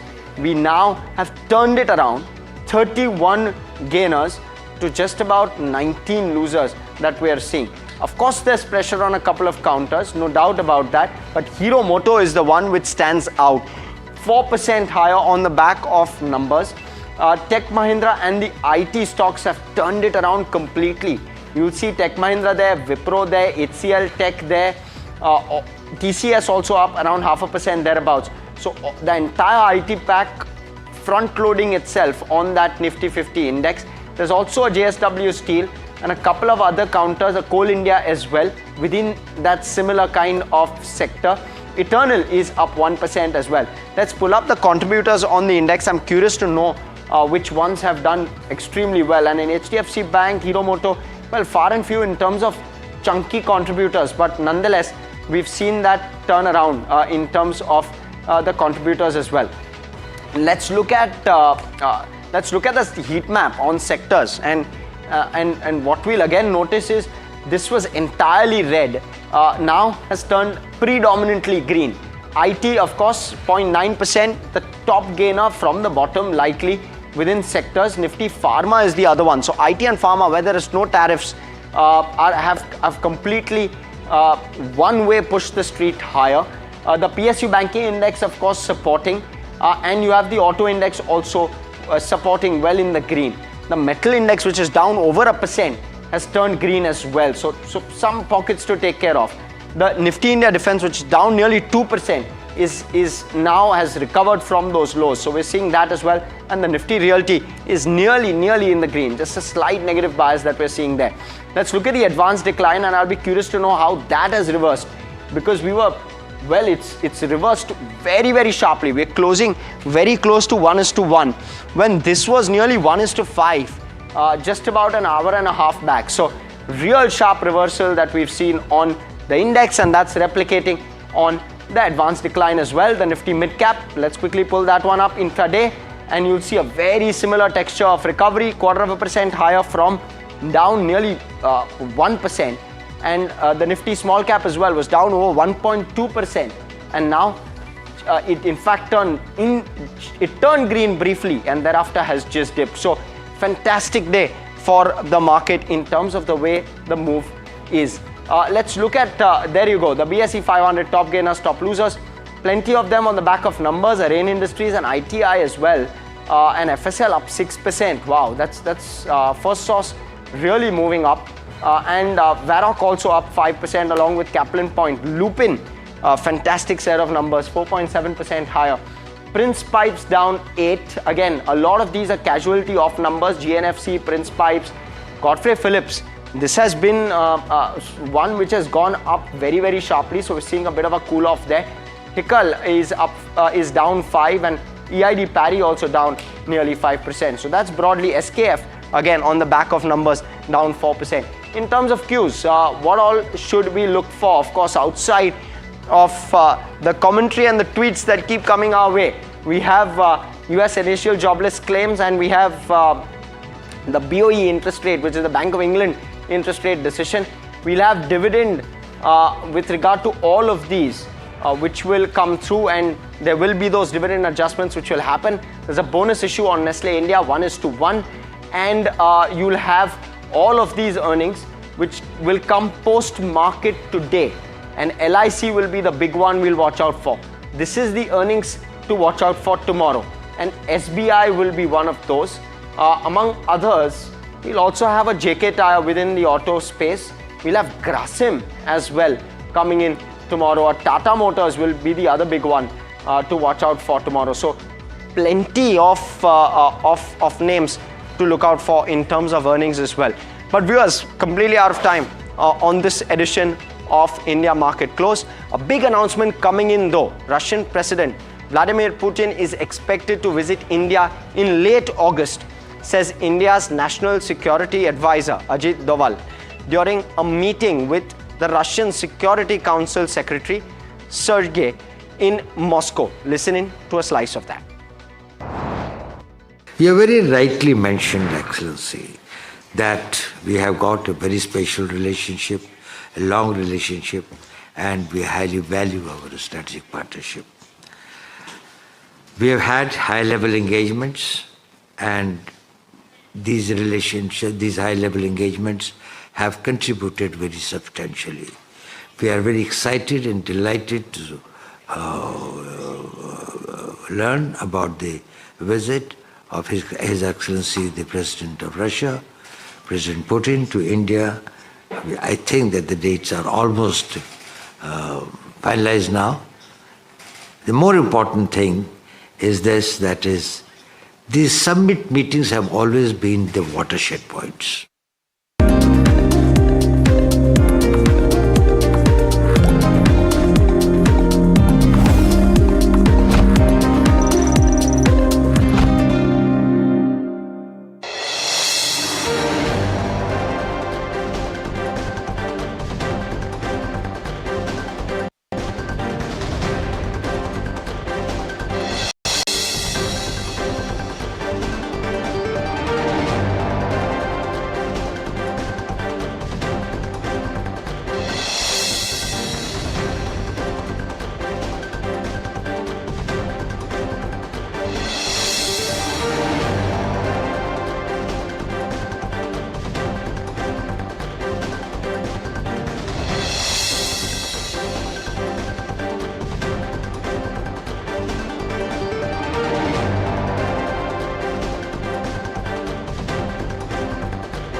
Do you really know the company you invest in? What is the real picture behind presentations and claims? Is the outlook as rosy as the company claims? Know Your Company, powered by NDTV Profit Research, shines a light on the biggest stock market movers.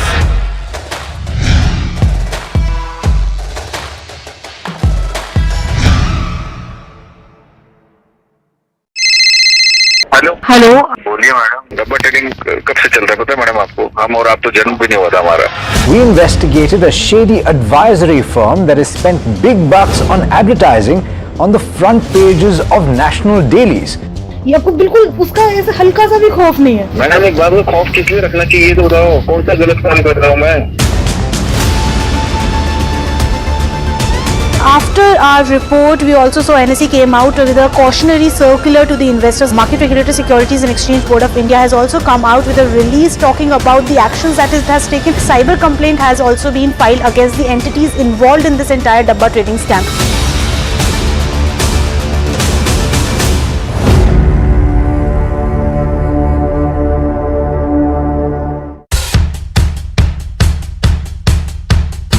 The markets move fast. And so should your portfolio. Expert insights, real-time stock picks. Do I buy Ola? Should I hold CDSL for the long term? Buy, sell or hold. The answers you need, straight from the experts. Callers from India and across the world. Connect live, ask, decide and invest wisely. Your portfolio, your future. Ask Profit.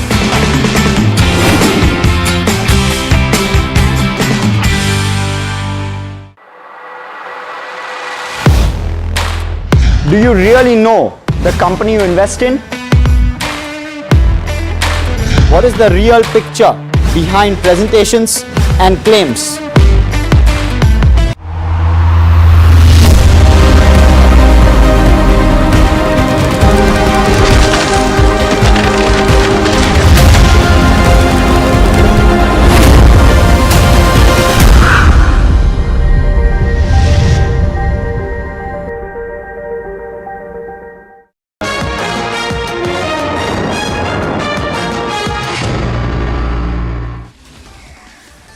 Hello and welcome. Good afternoon. You're watching Market Express and I'm your host Malika Mishra. Let's get straight into the show.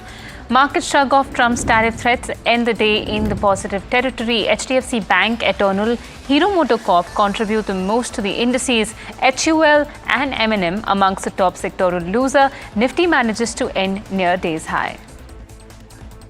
Sectoral action remains mixed. Nifty, Media and IT end as the top sectoral gainers. Bitter day for the Nifty Defense and Realty. US President Donald Trump imposed a 50% tariff on Indian goods, apparels, textiles, diamonds and chemicals face the biggest hit. Knitted apparel exports could see a 63.9% tariff. Textiles and diamonds also face over 50% duties. The tariff effective August 27 targets India's Russian oil imports. Indian exporters brace for a 40 to 50% drop in US shipments. Sending a strong message a day after US President Donald Trump escalates the tariff war against India, Prime Minister Narendra Modi emphasizes that India will never compromise the interests of its farmers and fishermen. The sharpest minds weighed in on US President Donald Trump's 25% tariff, which shook the markets today. Nilesh Shah of Kotak AMC said it is fatal to be America's friend. Markets expect a trade deal as US-India interests align. Tariffs effective August 27 target India's Russian oil trade. Shah predicts market volatility but hopes for negotiations. India's economy faces risks from global trade tensions. Trent delivered a strong Q1 FY26 with standalone net profit up 24% YOY, beating estimates of 405 crore. Revenue grew 20%, slightly below the 20% guidance, reflecting a multi-quarter low. EBITDA surged 37% with margins expanding to 17%, driven by inventory provision reversals, low employee costs, technology-driven efficiencies and reduced rental expenses. Fashion segment like-for-like growth slowed to low single digits from mid-single digits in Q4. Store additions were below expectations. Trend's Q1 FY26 results with a 23% YOY net profit rose and 20% revenue growth drew varied brokerage reactions. Citi maintained a buy rating but cut its target price to 7,150, citing moderated like-for-like growth and a 0 to 2% EBITDA estimate reduction.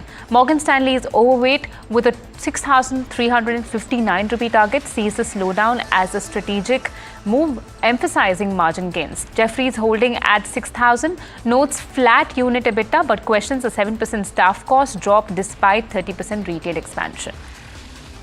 Bajaj Auto reported a 5% YOY increase in Q1 of FY26 standalone net profit, beating estimates of 2,050 crore rupees. Revenue grew 5%, driven by 14% export growth and double-digit gains in premium motorcycles, commercial vehicles, and Chetak electric scooters. EBITDA rose 3%, but margins dipped to 20% due to lower dollar realization and rare earth magnet supply disruptions. Total sales edged up 1%, with domestic two-wheeler sales down 9% YOY, reflecting 8 months of flat to negative growth. Jefferies maintained a hold rating on Bajaj Auto with an 8,000 rupee target, implying an 18% downside post a subdued but in line Q1 FY26 result. Net profit rose 5% YOY, driven by 14% export growth. Jefferies is optimistic about India's two-wheeler demand, but cut its FY25-28 industry volume CAGR to 8% from 10% earlier. Concerns include Bajaj's declining domestic motorcycle share and export volume share, while praising Bajaj's Chetak EV franchisee. Hero MotoCorp reported a modest 0.3% YOY increase in Q1 FY26 standalone, aligning with the 1,120 crore estimate despite a 10% YOY sales volume decline to 13.92 lakh units. Revenue fell 5% and EBITDA dropped 5%, with margin stable at 14%. Weak domestic demand, particularly in the entry-level segment, was offset by premium motorcycle growth. The company invested 510 crore rupees in Euler Motors to bolster its EV strategy.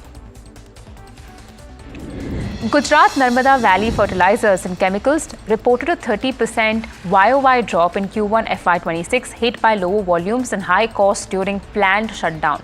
Revenue fell 21%, driven by weaker fertilizer and chemical demand. EBITDA crashed 80% to 31 crore rupees, with margins shrinking to 2% from 8% due to higher fixed costs from repairs and lower chemical realizations. Management remains optimistic, citing cost revisions and capacity expansions to boost future profitability.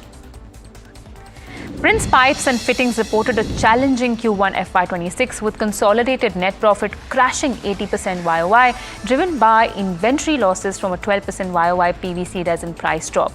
Revenue fell 4% to 580 crore rupees despite a 4% volume increase. EBITDA dropped 32%, with margins shrinking to 7% from 10% due to lower realizations and higher interest costs. Management expects recovery in second half of FY26, driven by festive demand and stable PVC prices. Sula Vineyards reported a tough Q1 FY26, with consolidated net profit plummeting 87% annually, driven by a 10% revenue drop. EBITDA fell 46%, with margins shrinking to 17% from 28% earlier due to lower gross profits and weak urban demand in key markets like Mumbai and Delhi. Wine tourism revenue remained flat, while premium wine sales grew 5%. Management expects recovery in the second half of FY26 with festive demand and new launches. Life Insurance Corporation of India (LIC) is set to report Q1 FY26 results today, with expectations of a 4% annual premium equivalent growth to 10,350 crore, reflecting modest top-line expansion. Value of new business is projected to rise by 9% YOY, driven by a 70 basis points margin improvement to 15%. Focus remains on non-par segment traction, persistency, trends, and expense control. While LIC targets a 20% VNB margin by FY26, regulatory pressures and weak APE growth pose key challenges. Lupin posts strong Q1 FY26 results, beating profit and EBITDA estimates. Revenue rises 11.9% YOY, driven by robust growth in US and India markets. US sales jumped 24.3%, now 39% of global sales. India up 7.8%. Global API sales slumped 32.9%, dragging segment contribution to 4%. Rain Industries returns to profit after 7 loss-making quarters.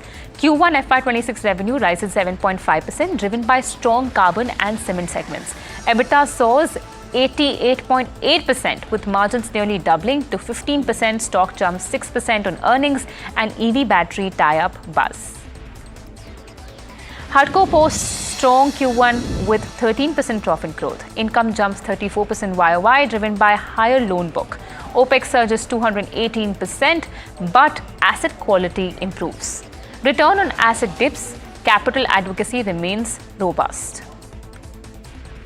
Prism Johnson's shares surged nearly 5% after strong Q1 results. Net loss dropped 70% to 5.6 crore rupees from 18.3 crore rupees last year.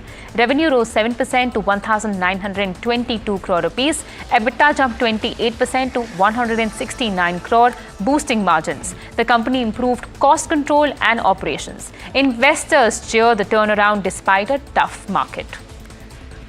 In a letter to shareholders, Reliance Industries chairman Mukesh Ambani said the company is transforming into a deep tech enterprise. The company achieved solid growth despite global challenges. Revenue was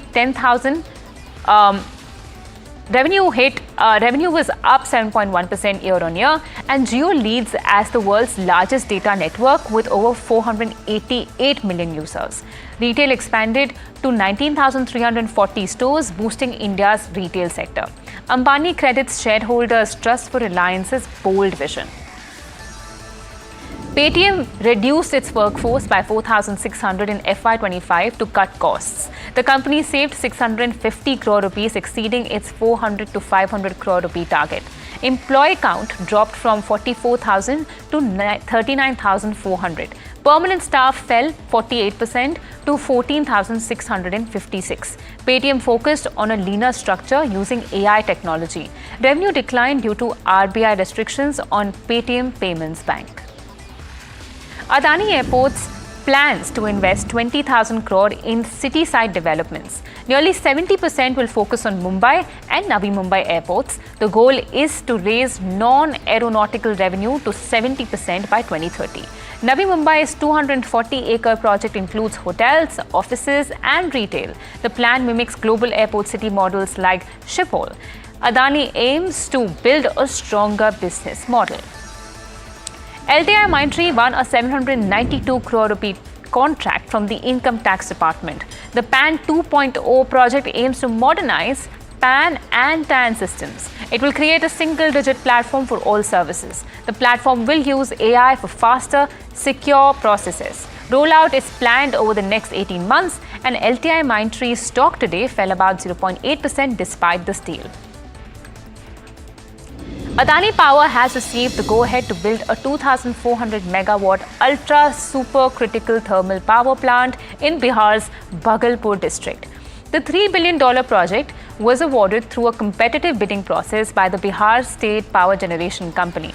Adani Power will supply 2,274 megawatt to state discoms at a tariff of about 6.075 rupees per unit under a long-term agreement. The plan will follow a DBFOO model where the company will design, build, finance, own and operate the facility.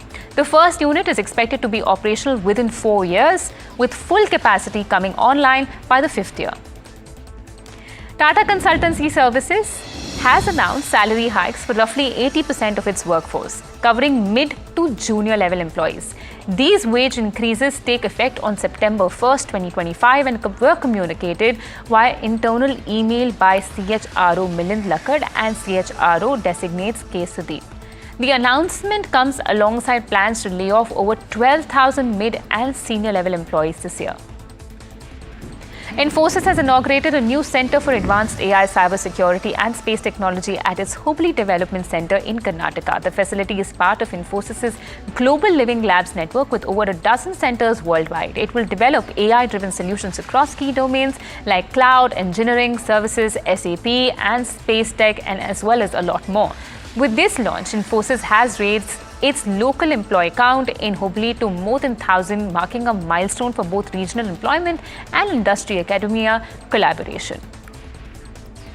Zerodha's Rain Matter bought 5% stake in Capital Mind Financial Services. This is Capital Mind's first institutional funding. The deal follows the launch of its Flexi Cap fund raising 45 crore rupees. Deepak Shenoy, Capital Mind CEO, calls it a validation of their journey. Zerodha's Nitin Kamath backs Shenoy's data-driven approach. The investment aligns with SEBI's 10% stake cap. Air India has introduced a dedicated emotional and mental well-being app for its pilots, cabin crew, and their families. The initiative is aimed at supporting the mental health of its flying staff through a structured and confidential platform. The app includes features such as one-on-one therapy sessions with professionals, AI-powered chatbot for real-time assistance, and access to over 600 self-care tools. This development follows a recent incident involving a crash near Ahmedabad in June, which led to a noticeable spike in sick leave among the crew. Popeyes, the Louisiana style fried chicken chain, has made its debut in Mumbai with 4 new outlets operated by Jubilant Foodworks under a master franchisee agreement. The brand first entered India in January 2022 and has since expanded across Bengaluru, Chennai, Hyderabad, and NCR. Sameer Khetarpal, CEO of Jubilant Foodworks, expressed his excitement, saying, "We're thrilled to bring Popeyes to Mumbai, and we are confident that Mumbaikars will embrace our signature offerings with the same enthusiasm." Instagram has introduced a fresh set of features aimed at making the platform more interactive and personalized. Users can now repost public reels and feed posts directly to their profiles. The platform has also added a new Friends tab within Reels. Now, this section highlights what your friends are engaging with, whether they have liked, commented on, or reposted a video. And finally, Instagram has launched an opt-in map feature. It allows users to share their most recent location with selected friends, helping people stay connected in real time. Tragedy struck in Udhampur, Jammu and Kashmir, when a CRPF vehicle transporting personnel from the 187th Battalion veered off the Kandwa Basantgarh road and plunged into a deep gorge. Over 2 Jawans lost their lives and several others were injured. Rescue teams with vital help from local residents reached the site swiftly and evacuated the wounded to nearby hospitals. Union Minister Jitendra Singh and JNK Lieutenant Governor Manoj Sinha both conveyed their grief and assured that full medical support and investigations are underway. The Supreme Court decisively rejected Justice Yashwant Verma's petition challenging the in-house committee that had recommended his impeachment following the discovery of burnt cash at his official residence. The court described his conduct as not confidence-inspiring and upheld the committee's constitutional validity, clearing the way for Parliament to initiate the impeachment process. The Election Commission issued the official notification for the vice presidential election scheduled for September 9th. The nomination process has now begun. Candidates must file their nominations by August 21st, with document scrutiny on August 22nd, and the final deadline to withdraw standing at August 25th. Chief Minister Devendra Fadnavis has reconsidered the decision to shut down Mumbai's pigeon feeding zones known as Kabutar Khanas, calling the abrupt ban inappropriate. He's directed the BMC to allow feeding under controlled conditions to ensure pigeons aren't starved while the city addresses health risks. The Bombay High Court's directive to curb public pigeon feeding due to hygiene concerns still stands, and the BMC must now find a balanced, time-bound solution to this. President Donald Trump has announced that his new reciprocal tariffs are now in effect, calling them a response to countries that have long taken advantage of the United States. He declared, quoting, "The only thing that can stop America's greatness would be a radical left court that wants to see our country fail." This pointed message came amid mounting legal challenges to the tariffs. Donald Trump said he could meet with Vladimir Putin very soon following what the US president described as highly productive talks in Moscow between his special envoy and the Russian leader. The potential summit was discussed in a call between Trump and Ukrainian leader Volodymyr Zelensky that, according to a senior source in Kyiv, included NATO Secretary General Mark Rutte and the leaders of Britain, Germany and Finland. And with that, it's a wrap on Market Express, but do stay tuned to NDTV Profit.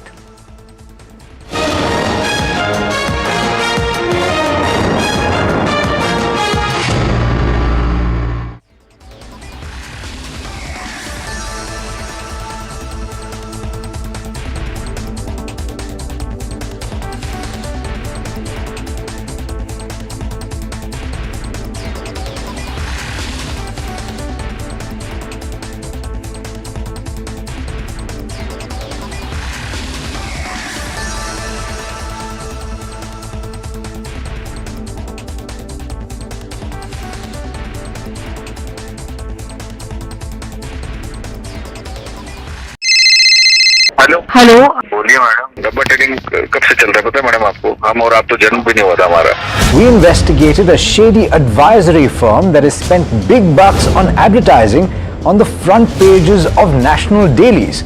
ये आपको बिल्कुल उसका ऐसा हल्का सा भी खौफ नहीं है। मैडम एक बात को खौफ किस लिए रखना चाहिए तो बताओ, कौन सा गलत काम कर रहा हूँ मैं? After our report, we also saw NSE came out with a cautionary circular to the investors. Market Regulator Securities and Exchange Board of India has also come out with a release talking about the actions that it has taken. Cyber complaint has also been filed against the entities involved in this entire Dabba trading scam.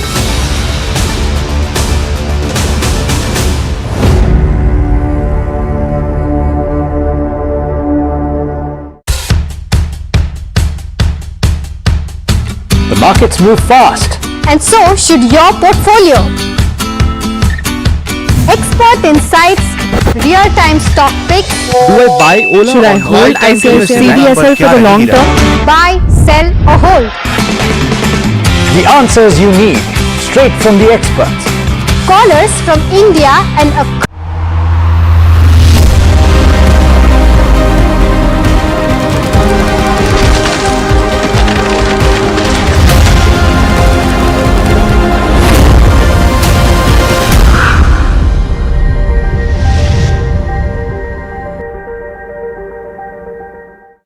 Market closes in green after a last hour rebound. Nifty bounces nearly 300 points from day's low to end above 24,600. All sectoral indices barring oil and gas close in the green.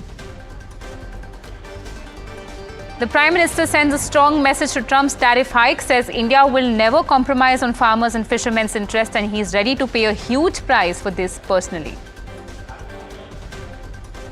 Trump's 25% additional tariff on India rattles exporters. They say the impact is much more than the previous 25% tariff plus the penalty as US importers are reluctant to finalize orders. Trump's sweeping new tariffs on more than 90 countries around the world come into effect just before the deadline for deals to be agreed to cut or to avoid the import taxes.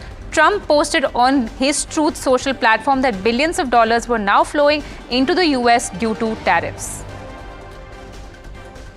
As Trump intensifies the tariff offensive, Russian President Vladimir Putin will visit India in late August. Announcement comes after NSA Ajit Doval's meeting with Russian Security Council Secretary Sergei Shoigu in Moscow. TCS will roll out wage hikes from the 1st of September to 80% of its employee base. IT majors looking to provide 2 to 4% raise to onshore workers, while 6 to 8% increase in offshore salaries. Rescue efforts continue in Uttarakhand's Harshil and Tharali after flash floods and landslides this week. 59 people, 50 civilians and 9 soldiers are still missing and 5 deaths have already been confirmed so far.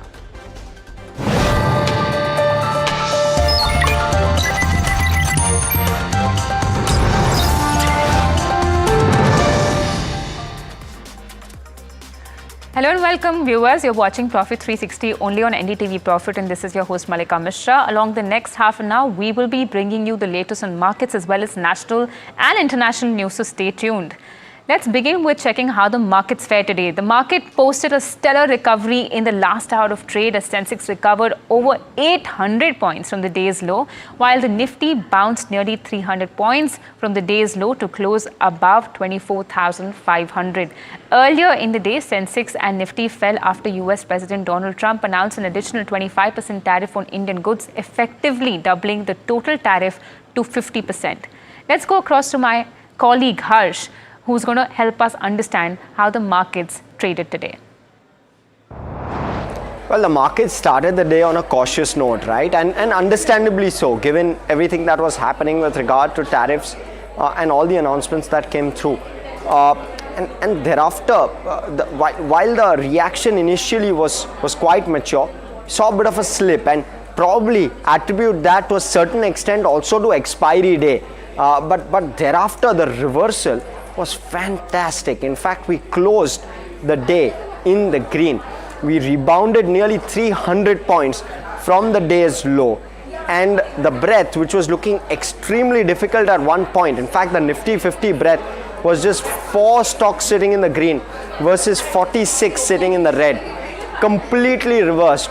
At close, we had nearly 30 stocks in the green and just about 20 in the red. So that was the kind of recovery we saw in the last hour and a half of trade. So fantastic day, right?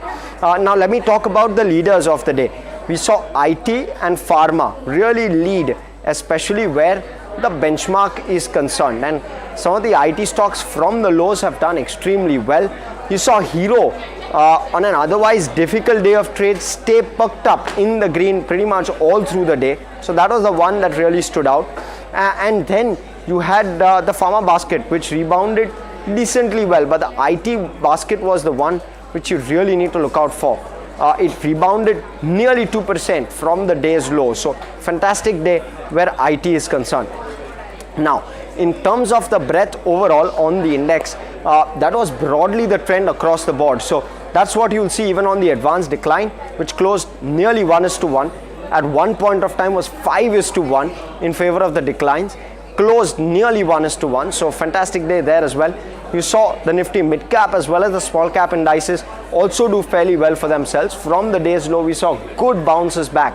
1.2%, nearly 1.2% from the day's low for the Nifty small cap. The Nifty mid cap also rebounded nearly 1% plus from the day's low. So across the board, the day was a day of recovery. And whether it's short covering or otherwise or expiry day, that we'll of course have to wait and watch whether this is sustainable or not. But otherwise, it's a fantastic day nonetheless.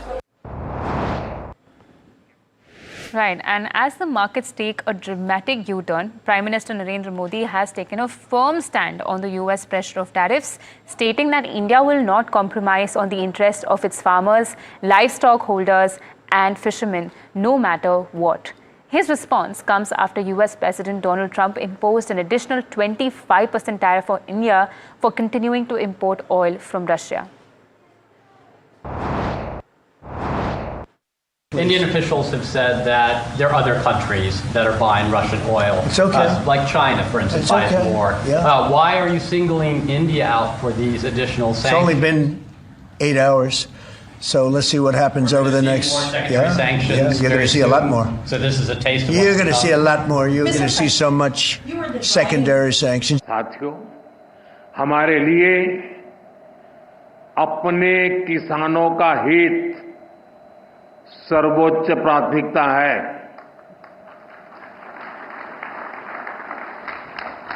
Bharat अपने किसानों के, पशुपालकों के और मछुआरे भाई बहनों के हितों के साथ कभी भी समझौता नहीं करेगा।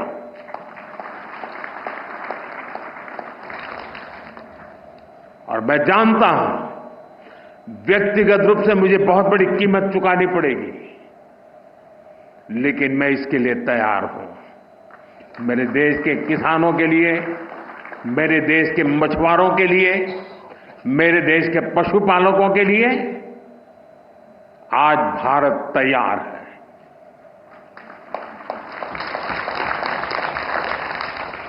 किसानों की आय बढ़ाना, खेती पर खर्च कम करना, आय के नए स्रोत बनाना, इन लक्ष्यों पर हम लगातार काम कर रहे हैं। In fact, we were joined by Sameer Arora, Nilesh Shah, Ajay Sahai and Jayant Dasgupta, who weighed in to talk about the strategic and economic implications of the recent trade disputes between the US and India. Let's listen in. There is this little bit of moving away from US, and if that happens and continues, then because US is 70 and the rest of the world is 30 or 68 or whatever, and you reduce 3-4% from US, we mean all collectively, and that 3-4% goes to the 30% base, everybody gets more money. And in that, India has a strong case. So India money, I think the overhang of selling has already gone away 1 or 2 months ago, according to me. They believe better senses will prevail and US will recognize that European Union, US itself have been trading with Russia. It's not just the Russian oil which funds Ukraine war effort. It is also the Russian gas which Europe is buying. It is also the Russian chemicals, fertilizers which America is buying. So market is hoping that better senses will prevail. The strategic interest of India and US will overcome current challenges. You cannot move to a new market overnight. It takes time. And therefore, in medium to long term, for de-risking also, they are looking into the other market. The FTA has offered them an opportunity. I think UK will be a good big market once the UK Parliament approves the FTA. The early harvest with the EU will also help, and so with other GCC's countries. But these are in medium to long term. Looking at new markets and developing contacts there and starting to export to those markets is not going to be easy. As far as our established markets are concerned, the European Union, which is one of our largest markets, China, which imports very little from us and could import a lot more. So these are some of the areas where we can focus on behalf of the government as well as the business. And amid all this, the most vulnerable segment seeing the impact of heightened India-US trade tensions are Indian exporters. NDTV Profit brings to you a ground report speaking to multiple exporters from engineering, steel and textile sectors, encompassing the challenges that businesses are facing. Take a look. As trade talks between US and India seem to have hit a roadblock with no sort of deal in sight, and the threats and the renewed threats rather of the Trump administration to impose more and more tariffs have left one segment of the Indian trade ecosystem very vulnerable, and that is Indian exports. Indian exporters are facing the brunt of these tariffs and these uncertain conditions that come along with it. NDTV Profit speaks to exporters on the ground to get you an insight as to what these exporters are facing and what the impact of such conditions is on their businesses. We first spoke to Kisan Engineering Works, an MSME exporter of phalanges, which is a major engineering export. This is located on the outskirts of Ghaziabad, and here we spoke to the MD to understand the impact of tariffs.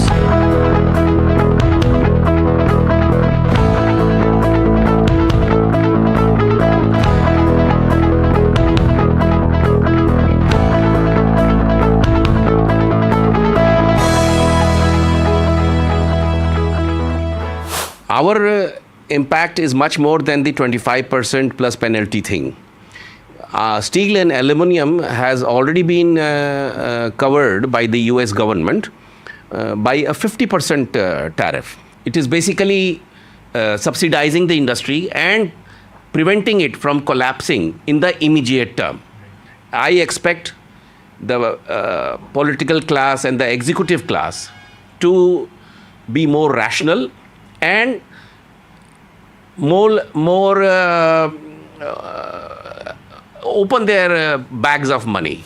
Another sector that's feeling the heat is the textile sector, and we're here at BK Fashions to understand more about the uncertainties and the impact of tariffs.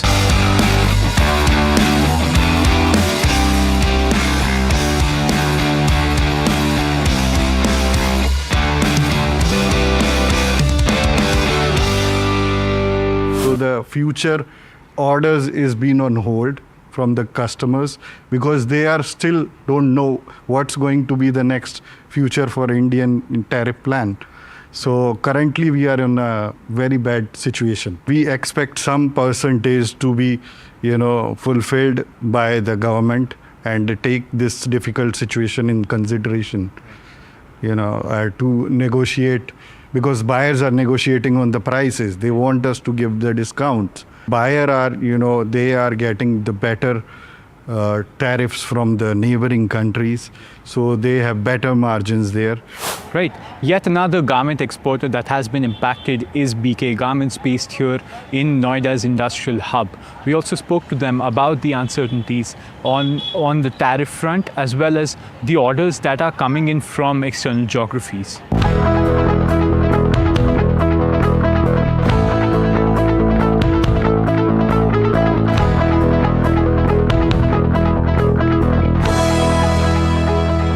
they are also uncertain about what will happen next. So they can't also finalize how much discount they have to demand from us. If something happens, our government will help. That is our hope. Our government policies will certainly be helpful to the exporters to maintain the export momentum. Is there any outreach from the government so far? So far, nothing happened yet. We are waiting for what the government policies are finalizing. You've heard from the exporters directly. The uncertainty is unbearable and business is getting impacted. What the request from the government is for immediate action, is for policy and monetary support. Right, and as Trump's tariffs continue to make exporters apprehensive, there's still a segment in the Indian stock market, some stocks, some companies that are likely to be less effective by Trump's tariffs. They are tariff-proof, that's what we call it. But to know which ones exactly those are, let's go across to my colleague Sumit. Yes, Trump has announced a 25% tariff on Indian exports that we are doing currently, and additional 25% will get implemented after 21 days. But for the current 25% which gets implemented today, as per analysts, the this tariff impact will have earnings impact of nearly 5% on the MSCI India earnings. But if additional 25% comes in, then this could be around 10%. And when it comes to the GDP growth number, that could get impacted by around 30 to 50 basis points for the 25% which is getting implemented from today. And if additional 25% comes in, then as per analysts, this impact could be anywhere between 40 to 80 basis points on the GDP growth number. Now, multiple sectors get impacted. There is auto, there is chemical, there is textile, there is oil and gas which could get impacted because of the ban of Russian crude. Then there is new energy and seafood which also get impacted because of this ban. But there are multiple other sectors which actually get least impacted because of this Trump tariff coming in. And these sectors are banking, NBFC, insurance, cement, consumption, hospital, real estate, telecom, power, and these are all domestic focused or domestic centric companies, so they get less impacted because of this tariffs that has been implemented by the United States of America. Now if you look at the stocks, now these are the stocks, obviously this is not an exhaustive list, but these are the stocks which get nearly 90 to 95% of their revenue from the domestic market, or at least 90 to 95% of their SOTP, that is the target price value, comes in from the domestic market. When it comes to banks, it's HDFC Bank, ICICI Bank, Axis Bank, Kotak Mahindra Bank. Again, this is not an exhaustive list, but these are the top companies which get least impacted because of the Trump tariffs. When it comes to NBFCs, there are NBFCs like Bajaj Finance, Shriram Finance, Chola Finance which get least impacted. In insurance, there is LIC, HDFC Life, SBI Life, ICICI Pru, ICICI Lombard in the general insurance side. When it comes to cement companies, it's names like Ambuja, Ultratech, Shree Cement, Dalmia Bharat. In consumption sector, there is stocks like Zomato, Trent, Titan, United Spirits, Page Industries. Again, there are more consumption-focused companies that get less impacted because of this Trump tariffs. In hospital, it's zero impact. Apollo Hospital, Fortis, Max Healthcare all derive nearly 100% of their revenues from the domestic market. When it comes to real estate, all of these companies generate 100% of their revenues from the domestic market. That's DLF, Lodha, Phoenix Mill, Godrej Properties. In telecom, it's Bharti Airtel, which derives nearly 90% or more than that of its SOTP value from the India market. Bharti Hexacom, 100% India market. Industars, again 100% of its revenue comes from the India market. Apart from that, in the power sector, there is Adani Power, Adani Transmission, Power Grid, NTPC. In auto, most of the auto sectors do get impacted, mostly auto ancillaries, but then there are few auto companies which generate nearly 90% or more than that of its revenue from the domestic market, and those are Ashok Leyland, Hero Moto, Aisha Motors and Escorts as well. And lastly, when it comes to the travel and tourism sector, it's Indian Hotels, Lemon Tree, IRCTC, which generate nearly most of the revenue from the Indian market, and they also stand to get least impacted because of this Trump tariff. Obviously, if there is a big GDP slowdown, then each and every Indian companies might get impacted, but at least because of the Trump tariffs or the tariffs that are getting implemented on exports, these companies will get least impacted because of that. Right, thanks for that. And India's IPO market remains lively with several offerings lined up this month. One notable IPO opening today is JSW Cement, led by Sajjan Jindal, aiming to raise about 3,600 crore rupees through a mix of fresh issuance and offer for sale. My colleague Sajid spoke with Parth Jindal, MD JSW Cement, about the company's IPO and the future prospects. Let's hear in his perspective. Parth, your IPO is coming on 11th. Can you take us through the entire proceeds which you're going to raise. It's the 3,600 crore IPO, and I think the second one in the last couple of years after JSW Infra, which came out with an IPO. How are you going to use the proceeds? Sure. So the IPO opens on the 7th and closes on the 11th. And like you rightly said, we're raising 3,600 crores. 2,000 crores is an offer for sale where the private equity investors in JSW Cement, Apollo, Synergy Capital as well as State Bank of India would be partially offloading their stake. And the 1,600 crores is getting infused into the business as primary. We've disclosed that about 520 crores of that is going for debt repayment. About 800 crores of that is going towards building our integrated unit in North India at Nagaur in Rajasthan. And the balance is being used for general corporate purposes. So the purpose of this IPO is really to enter the North Indian market as well as to become a pan-India cement player. And this is the first step in our journey from 20 million tons where we are today to 42 million tons, which we would like to get to over the next 3 to 5 years. Do you see the this IPO being also an exit for some of the investors who came in 2021? Because your valuations have more than doubled since the time they came in. I think, if I'm not wrong, 1,600 crores for 18-19%, and now we are looking at 19,500 crores for the upper band which is there. So is that also one of the reasons? Yeah, so the upper band is at 20,040 crores, and you're right.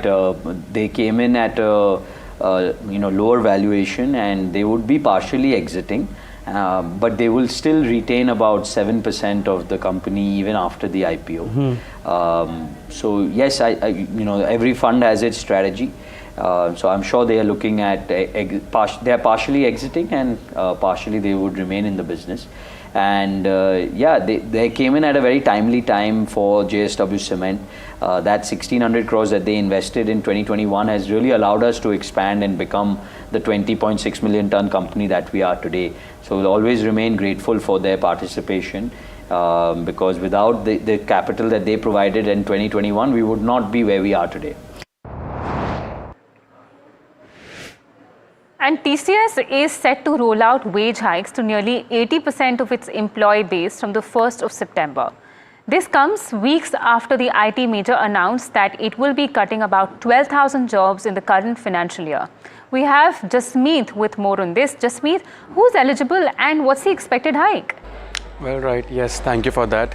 Now, TCS, as per our sources, TCS should soon announce the wage hikes. Now, this news comes after the latest news where it plans to cut 12,000 employees going forward in FY26. Now, when you look at the Q1 FY26, the management had added 5,000 odd employees, and as per the commentary, the added employees could not pan out as planned and was creating a pressure on the margins.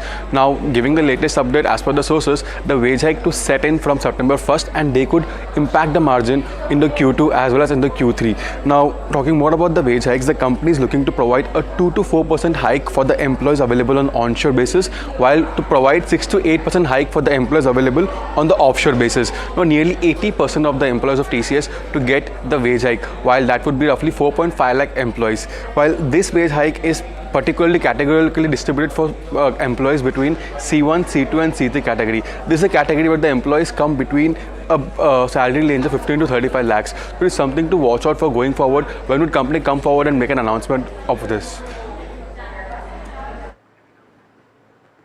Thanks, Jasmeet. Now, a massive tax fraud has been uncovered in India involving salaried employees from various sectors, including the armed forces, the police, PSU, schools, and as well as MNCs. The Income Tax Department discovered that these individuals had claimed false deductions and exemptions in their income tax returns, resulting in wrongful refunds. To give us more details into the case, let's go across to my colleague Shrimi Chaudhary. Yeah, quite a shocking revelation from CBDT coming in, uncovering large-scale tax fraud involving salaried individuals from multiple sectors, including Armed Force, Police Department, PSU, MNCs. And in fact, this emerged after the July 14th verification drive, where the intermediaries who were suspected of facilitating this fraudulent claims in income tax filing were caught. And in fact, they admitted under oath to have filed these kind of returns. faking exemption and allowances in exchange for commission. And this is what the letter assessed by NDTV Profit, where CBDT has now saying that the verification exercise, showing a significant number of salaried taxpayer who avail bogus deduction and exemption, often without, supporting documentation. And this is quite prevalent in these sectors. Such claims included, fraudulent entries under various sections of Income Tax Act, such as investment, housing loan, medical expenses, and other exempted allowances. Now, CBDT has issued urgent instruction to take up the matter with the respective organization, because we are talking here about, armed forces, police department, most are the PSU's department, and they are taking it up and trying to sanitize the respective employees, the respective offices, to, make them understand that this is not how the exemption and allowances in the tax filing could be claimed. And this is also interesting because this is coming ahead of the tax filing deadline. Remember, for salaried individual, the deadline is September 15th, and for businesses subject to audit is October 30th. So this is very important instruction coming, and the verification process is, of course, the part and the of the broader exercise where department has been witnessing such kind of cases where the bogus claims of exemptions and deduction have been widely used and widely misused, actually. And big national story this evening. The death toll in Uttarkashi cloudburst has touched 5 and about 59 people are missing. 190 people have been rescued so far. Uttarakhand's Chief Minister Pushkar Singh Dhami has taken stock of the situation, visiting the flood-hit areas of the district. Efforts are underway to rebuild the structure of the bridge that collapsed in the flood. A temporary road near the village has also been reopened to aid rescue and relief operations, but the weather forecast adds to the concerns. The IMD has issued a warning for very heavy rainfall in both Himachal Pradesh and Uttarakhand from August 10th to 13th.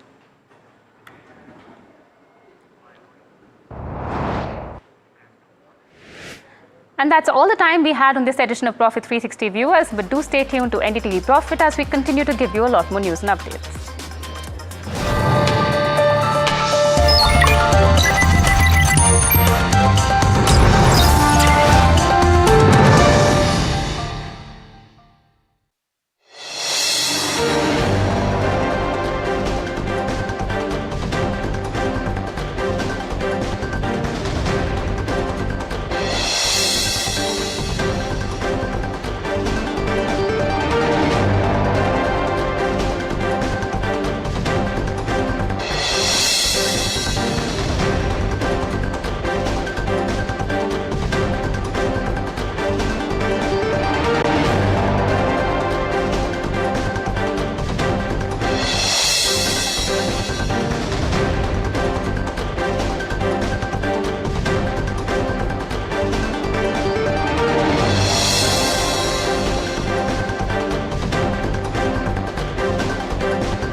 Hello बोलिए madam, डब्बा trading कब से चल रहा है पता है madam आपको? हम और आप तो जन्म भी नहीं हुआ था हमारा. We investigated a shady advisory firm that has spent big bucks on advertising on the front pages of national dailies. ये आपको बिल्कुल उसका ऐसे हल्का सा भी खौफ नहीं है. मैडम एक बात को खौफ किस लिए रखना चाहिए तो बताओ, कौन सा गलत काम कर रहा हूँ मैं? After our report, we also saw NSE came out with a cautionary circular to the investors. Market Regulator Securities and Exchange Board of India has also come out with a release talking about the actions that it has taken. Cyber complaint has also been filed against the entities involved in this entire Dabba trading scam.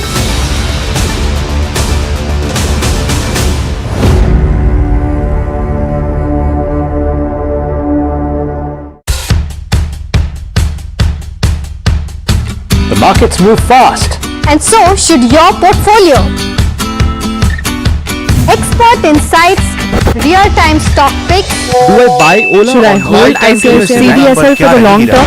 Buy, sell or hold. The answers you need, straight from the experts. Callers from India and across the world. Connect live, ask, decide and invest wisely. Your portfolio, your future. Ask Profit.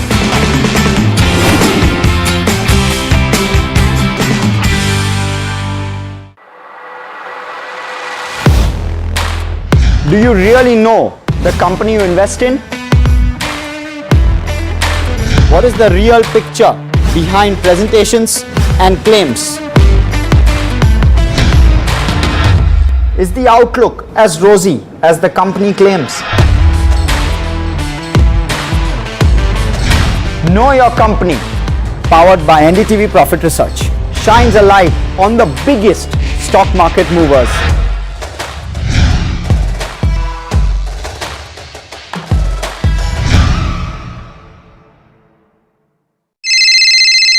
Hello बोलिए madam, डब्बा trading कब से चल रहा है पता है madam आपको? हम और आप तो जन्म भी नहीं हुआ था हमारा. We investigated a shady advisory firm that has spent big bucks on advertising on the front pages of national dailies. ये आपको बिल्कुल उसका ऐसे हल्का सा भी खौफ नहीं है. मैडम एक बात को खौफ किस लिए रखना चाहिए तो बताओ, कौन सा गलत काम कर रहा हूँ मैं? After our report, we also saw NSE came out with a cautionary circular to the investors. Market Regulator Securities and Exchange Board of India has also come out with a release talking about the action.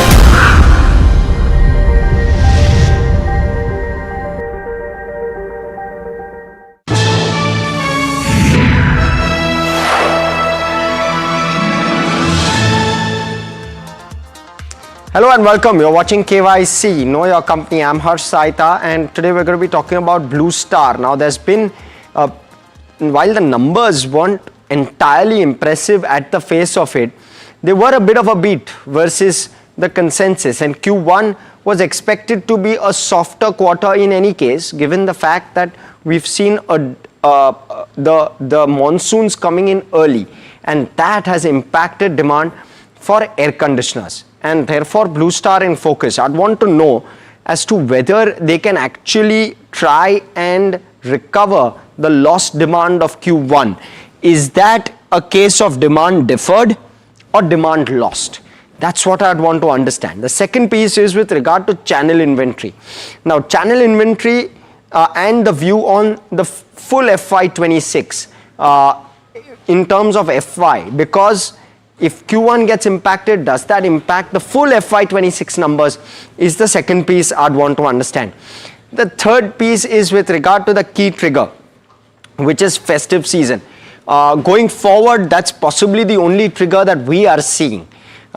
Can festive also possibly be a disappointment? Will it likely exceed expectations? Will there be a bit of a demand cover up in the festive season, given that we've lost some demand, is the key piece I'd want to understand. The fourth piece is with regard to market share. They've guided for a 15% market share by FY26. 14% was the number FY25. Can they achieve that? And at the moment, at least in the segment which has been impacted the most, which is room air conditioners, we are seeing them gaining market share despite the fact that the numbers were softer. Now let me talk about prices, because that will also determine where margins go. So is there an ability, is there an appetite to raise prices further that we can see? The sixth piece is with regard to backward integration and cost control, because both of those will also impact margins, and therefore the next obvious question will be the margin inch up. They've guided for an inch up in margins. Margins have come off, unfortunately, because the top line has been pressured in Q1. But can it inch up is really the question, and how quickly can it inch up?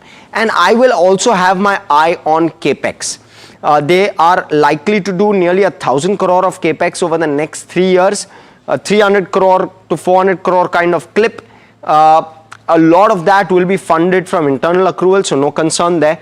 But is there a change with regard to that stance as well? So you'd want to keep that in mind. But let me quickly also, try and sum up that Blue Star is in 3 major verticals, right? One is, of course, their room air conditioning business. The second business that they majorly do is commercial air conditioning. So room air conditioning is unitary products, commercial air conditioning is the other piece, and then there is electromechanical projects. So all of those is what they focus on as a company.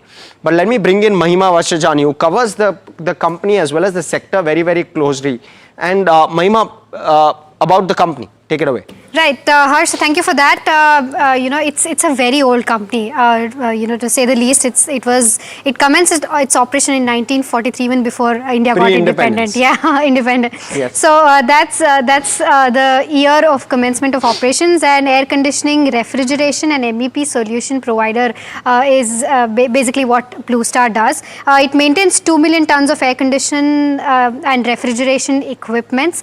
So that's the extent to which the overall equipment stands. Plus, Blue Star manufactures air coolers as well as water purifiers, cold storage as well as specialty products. The company also offers turnkey solutions in MEP projects. That's your mechanical, electrical, and plumbing and firefighting projects. It also has the largest after-sales services as well in terms of where AC stands for the country. So that's also a segment of revenue for them. In terms of where the business segment stands, as you rightly mentioned, electromechanical is the first one, which is largely into central AC, ventilation projects, firefighting projects, as well as your water projects, plumbing, electrical, and railway electrification.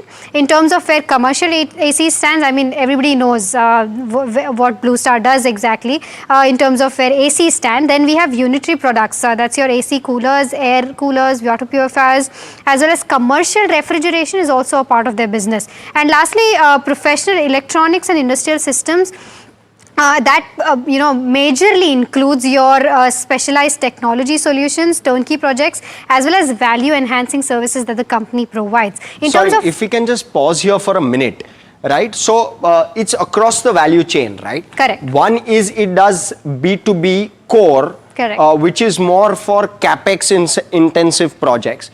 Then you have B2B for commercial ACs. Correct. This office itself could be one of those potential clients.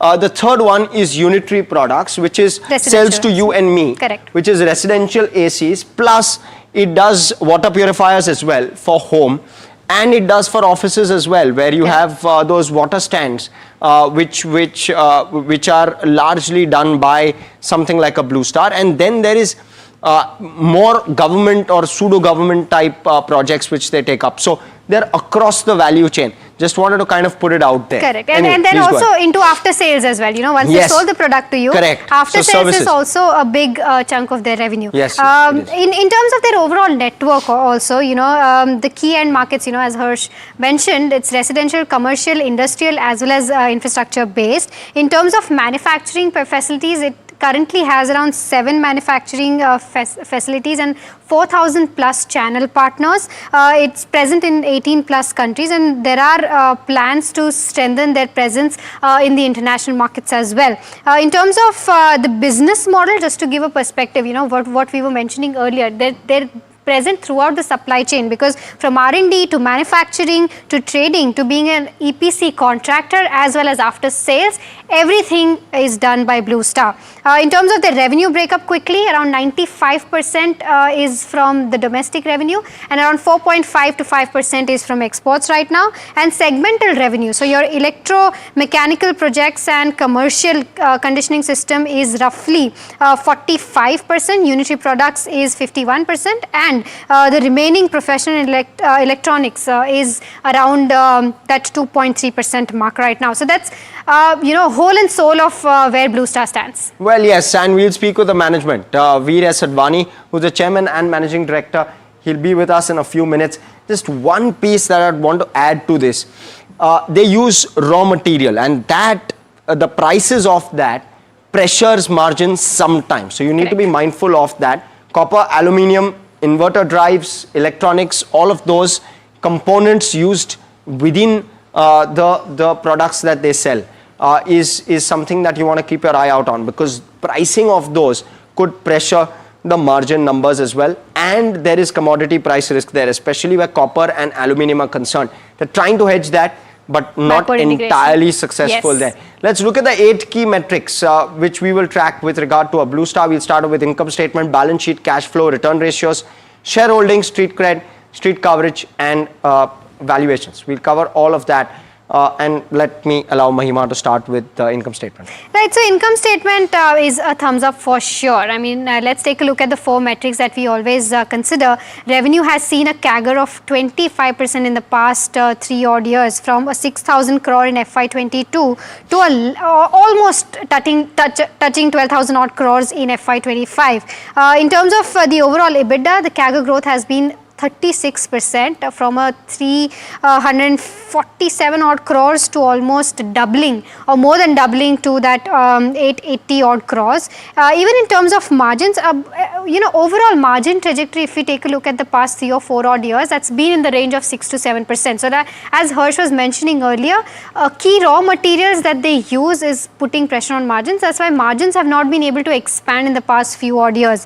Net profit again has grown 4-fold, from 170 odd crores to over 600 odd crores, and a CAGR growth of 52%. So considering all of this, we've given it a thumbs up. In terms of where quarterly performance stands, year on year revenue has seen a growth of around 4 odd percent, EBITDA saw a degrowth of around 16 odd percent, but this quarter was largely also impacted by early monsoons, unseasonal monsoons, and plus 10 or 15 days odd in the quarter were also lost because of geopolitical reasons, the India-Pak war to be specific. Even in terms of margins, they've taken a hit, and net profit has seen a degrowth of around 28 odd percent. So that's, with regards to where the income statements stand, but because from a longer term perspective and a longer term picture looks promising, we've given it a thumbs up. Well, yes, it does. Q1 FY26 was a tough quarter, and the base quarter was also a stronger one. So those numbers not really impressive due to that. Let me talk about the balance sheet now, and sorry, just the income statement for one little piece. 6,000 crore was the top line in FY22. Now I'm just thinking back. 1943 based company in FY22 has done 6,000 crore of PAT. So it's taken them nearly 80 years to get there, and then thereafter the pickup, it's doubled in the last 3 years. Correct. So just trying to explain that the opportunity size which they're tapping into, fairly large, right? So sorry, just wanted to kind of put that out there. Balance sheet, equity 40 odd crore, other equity which is profits and reserves around 3,000 odd crore, book value is roughly 3,065 crore, market cap is 35,000 crore, trades at 12 times book. You're looking at borrowing number which is extremely small, frankly, and it's all short term, 200 odd crore, really not as relevant, and you're looking at a bank balance which stands at around 400 crore. This will be important because they're doing a lot of capex. They're doing 300 odd crore of capex for the next 3 years, likely to be around 1,000 crore of capex cumulatively. So a lot of the EBITDA which comes out of the company, which is roughly around 800 odd crore annually, will go into this, into funding some of the incremental capex that they do. So something to keep in mind. Cash flow, Mahima.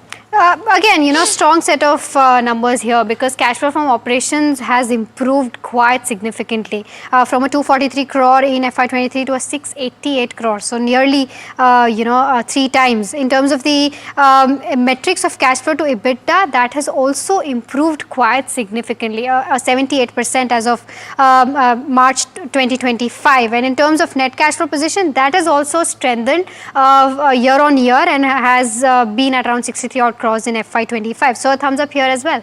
Yeah, and typically the cash flow is difficult for something like a Blue Star, because they add up on inventory at the end of every financial year, because you are at a stage in the season where you will require a large inventory holding, and therefore you will see that build up in inventory every single year, and that's exactly what they are witnessing.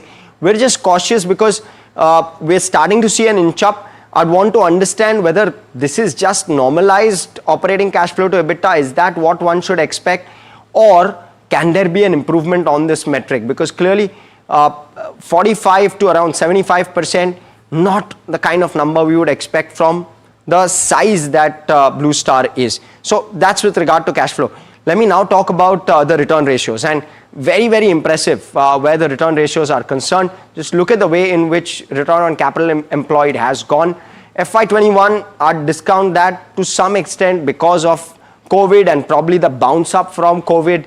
But you look at FY22, 23, 24, 25, very steady trend with regard to ROC, no concerns there. But shareholding, Mahima. Right, so, fairly well-held company. Promoters have slightly decreased their stake from that 38.8% mark in 2022 to around 36.5%. But FIs have increased their holding from a 12% to 16%. DIS slightly inched up from 22 to 23 odd percent. And public shareholding has slightly come down from the 27% mark to 24% mark.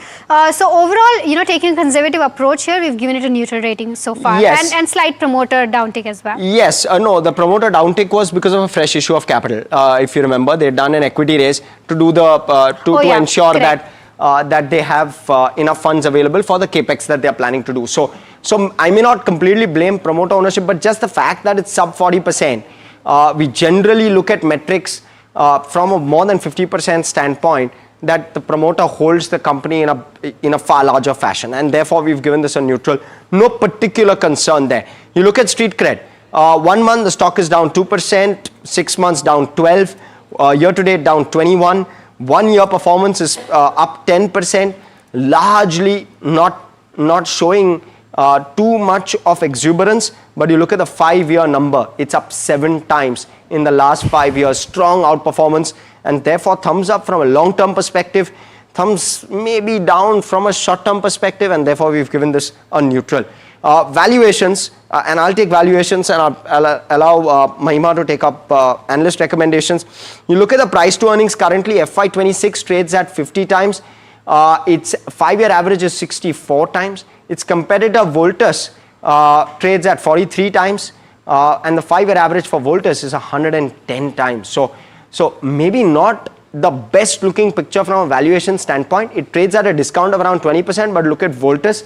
It's trading at a far larger discount and at a discount to Blue Star as well. So you want to keep that in mind. Very marginal discount, but nonetheless, that's the valuation picture. Analyst recommendations, Mahima. Right, so there are 11 buy calls, 10 hold calls, and just 2 sell calls. And not much in terms of where the return potential stands as to where Bloomberg estimates are concerned. So that's with regards to where street coverage stands. Perfect. Let's quickly stack up all of our ratings and give the final rating on KYC for a Blue Star. That's how it stacks up, and Blue Star gets a healthy 5.5 on it with no thumbs down. That's the one which really stands out for me. Now let's go across to management. We have Veer S. Advani, Chairman and Managing Director at Blue Star, joining us. Great having you, Mr. Advani. This is Harsh here. Let me start off with Q1. Is Q1 a case of deferred demand? Is that what we're going to see? Are we going to see an impact of that on full year FY26? I wouldn't envy you if I were answering these questions, sir, but do give us that perspective. Yeah, good. Thank you, Harsh. Thank you, Mahima. First of all, that KYC was excellent. I learned a lot about our company through that. You've done a lot. Thank you so much. That means a lot. And largely on the ball, so I appreciate that. Thank you. Q1 you're asking about. Yeah, I think that I think you'll agree with me. This is just postponed purchase. It's very clear that an air conditioner is on top of everyone's purchase list. However, it's a big purchase decision, 35,000 rupees plus. And in many cases, it becomes a multi-season decision because not everyone has that kind of purchasing power to just go out and buy it the first time they want it. This is deferred. This is not lost. And we're quite hopeful that there will be strong demand coming back in the second half of the year and as we go forward. I think long-term outlook for air conditioners is very strong. We expect a CAGR of 20% for the industry, and that stays as it is. Mr. Advani, in terms of your market share guidance, does that stay intact? Or from what I understand right now that your close competitor has been losing market share slightly. Do you think that that 15% guidance can still further go up? So, we just crossed 14% this quarter. So even though the market degrew, I'm happy to report that Blue Star's degrowth was lower than the market. I think when you do channel checks, you'll see that as well. Tertiary sales have also been strong. Even our inventory in the field is lower than our competitors. So many things right. Which gives us confidence that we should be able to inch up on market share. We're not changing our guidance of 15%. I think we'll keep it at that because we need to get there first before we set the next target. Understood, Mr. Advani. What's keeping you on the ball there? Because gaining market share in a tough environment is especially difficult. So what are those levers which you're using to stay ahead? Yeah, so it is our long-term strategy, which we started 4 years ago. It is investing in the product. So product is the king. We believe that we have the market-leading products available that customers want. We invest in R&D, we invest in our supply chain, we backward integrated. We're building everything in-house, which also, by the way, has allowed us to be flexible on our inventory position in the market. So a lot of investment done, we believe, into the business, both the product as well as the delivery mechanism. And that is what is allowing us to win in the market. I think customers, even though they are first-time buyers, they're looking for value, they're looking for credibility. And I think Blue Star is able to give them that in this category where we've been around for 80 years, as you said. Mr. Advani, where does pricing stand? Because no matter what, competition is there to stay. What is the common trend that you're observing? Are you able to, slightly increase your prices when it comes to the selling pattern, or do you have to be really cautious when it comes to your price increases? So you may know we raised prices before the beginning of the financial year, April 1. So that was done, which partially helped us in our EBIT that we delivered. We have not rushed to give discounts and clear inventory because, as I mentioned to you, we don't have as much of an inventory problem. So we've been able to keep steady prices. I think in a tough market like this, that itself is a positive. And we're able to command that kind of price position because I think the channel and customers believe that we are a steady price operator. So I think that comes to our benefit in a tough market like this. We're not as nimble to react to market changes with pricing, and I think that's something that's appreciated by the trade. Got it, sir. So let me ask you a question which is likely going to be the golden question. Margin inch up. You've spoken about it in the past that you're expecting an inch up in margins. You've not given us timelines, but give us a perspective. Directionally, it should go up, of course. Maybe in the next 3 years, if you were to put a number to this, what would that likely number be? So you're putting me in a tough position, Harsh. I'll put it to you this way. It's about mix of business and then it's about profitability of each business. What I want to convey is that, segment 1 is expected to grow at about 15% a year is what we've been talking about. We expect segment 2, which is the unitary cooling products business, to grow faster. So if that happens, that the unitary cooling products EBIT margin is higher than our B2B business, and therefore we should see that business mix improvement on an aggregate Blue Star basis.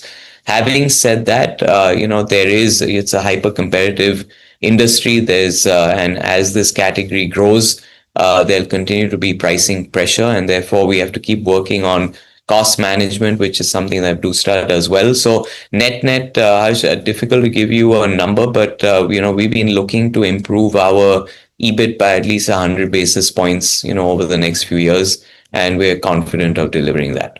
That 100 basis points is over 7% or 6%? So this quarter doesn't count. I think we take full year last year as the number because this is just an anomaly. I take last year and then look at improvement. Okay. In terms of your channel inventory buildup, because that would have happened this particular quarter because of unseasonal monsoon, in two next odd quarters, that should not be a concern, correct?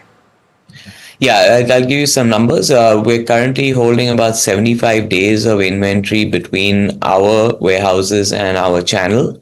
that should have been 45 days. In a normal summer, I'm not talking about a blockbuster summer. In a normal summer, we end the summer with about 45 days of inventory. That's about 75. So there's 30 extra days of inventory, which we are not too worried about. We think it'll get cleared out soon. There's a Bureau of Energy Efficiency table change coming January 1, 2026. And that tends to therefore lead to advanced buying of the existing table typically. So between the inventory that will get cleared out and production that will restart, I think we're comfortable with inventory over the next couple of quarters.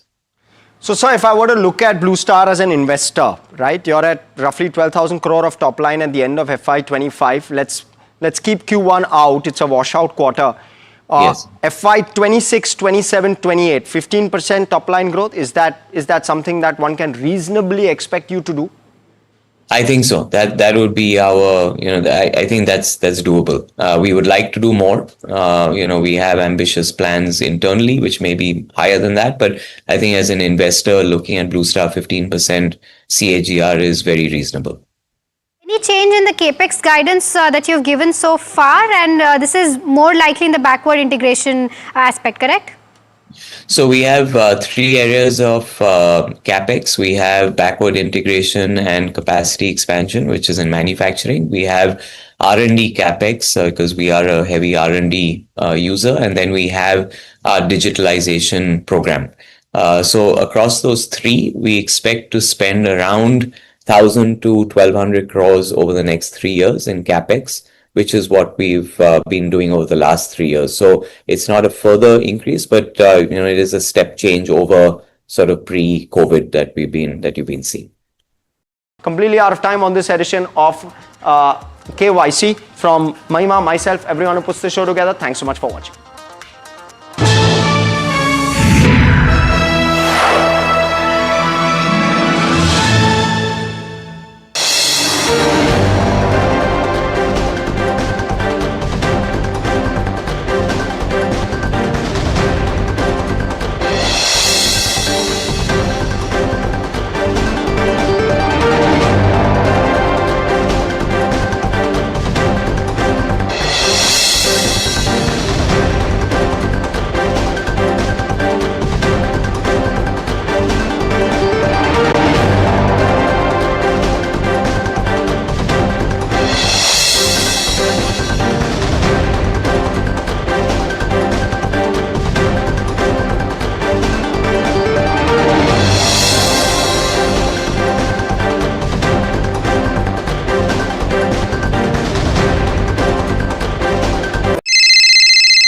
Hello बोलिए madam, डब्बा trading कब से चल रहा है पता है madam आपको? हम और आप तो जन्म भी नहीं हुआ था हमारा.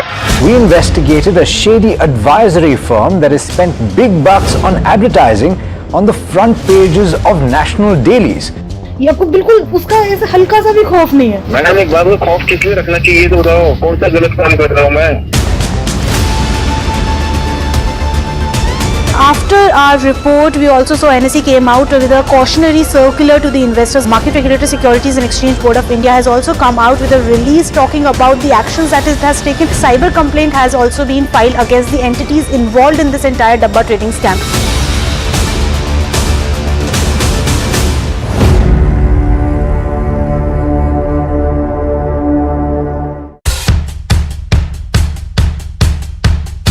The markets move fast. And so should your portfolio. Expert insights, real-time stock picks. Do I buy Ola? Should I hold CDSL for the long term? Buy, sell or hold. The answers you need, straight from the experts. Callers from India and across the world. Connect live, ask, decide and invest wisely. Your portfolio, your future. Ask Profit.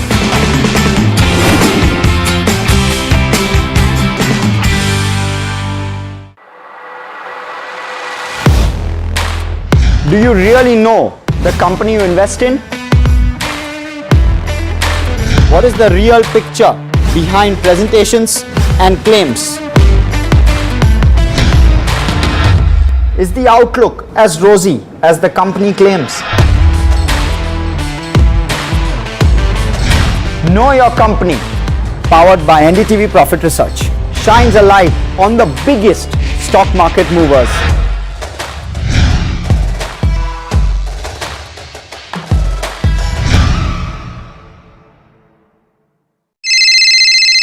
Hello बोलिए madam, डब्बा trading कब से चल रहा है पता है madam आपको? हम और आप तो जन्म भी नहीं हुआ था हमारा. We investigated a shady advisory firm that has spent big bucks on advertising on the front pages of national dailies. ये आपको बिल्कुल उसका ऐसा हल्का सा भी खौफ नहीं है. मैडम एक बात को खौफ किस लिए रखना चाहिए तो बताओ, कौन सा गलत काम कर रहा हूँ मैं? After our report, we also saw NSE came out with a cautionary circular to the investors. Market Regulator Securities and Exchange Board of India has also come out with a release talking about the actions that it has taken. Cyber complaint has also been filed against the entities involved in this entire Dabba trading scam.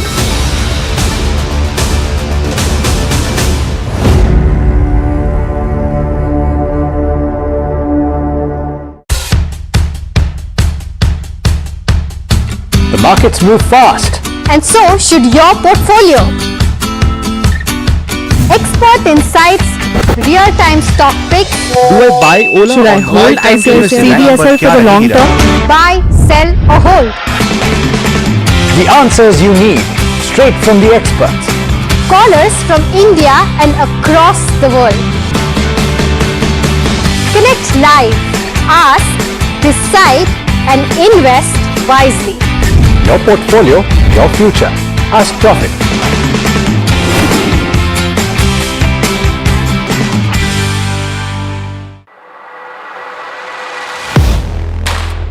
Do you really know the company you invest in?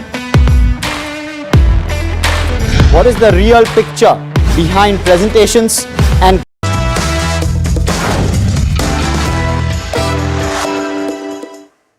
Hi, we're talking about Your Money Matters on NDTV Profit, and my name is Alex Matthew.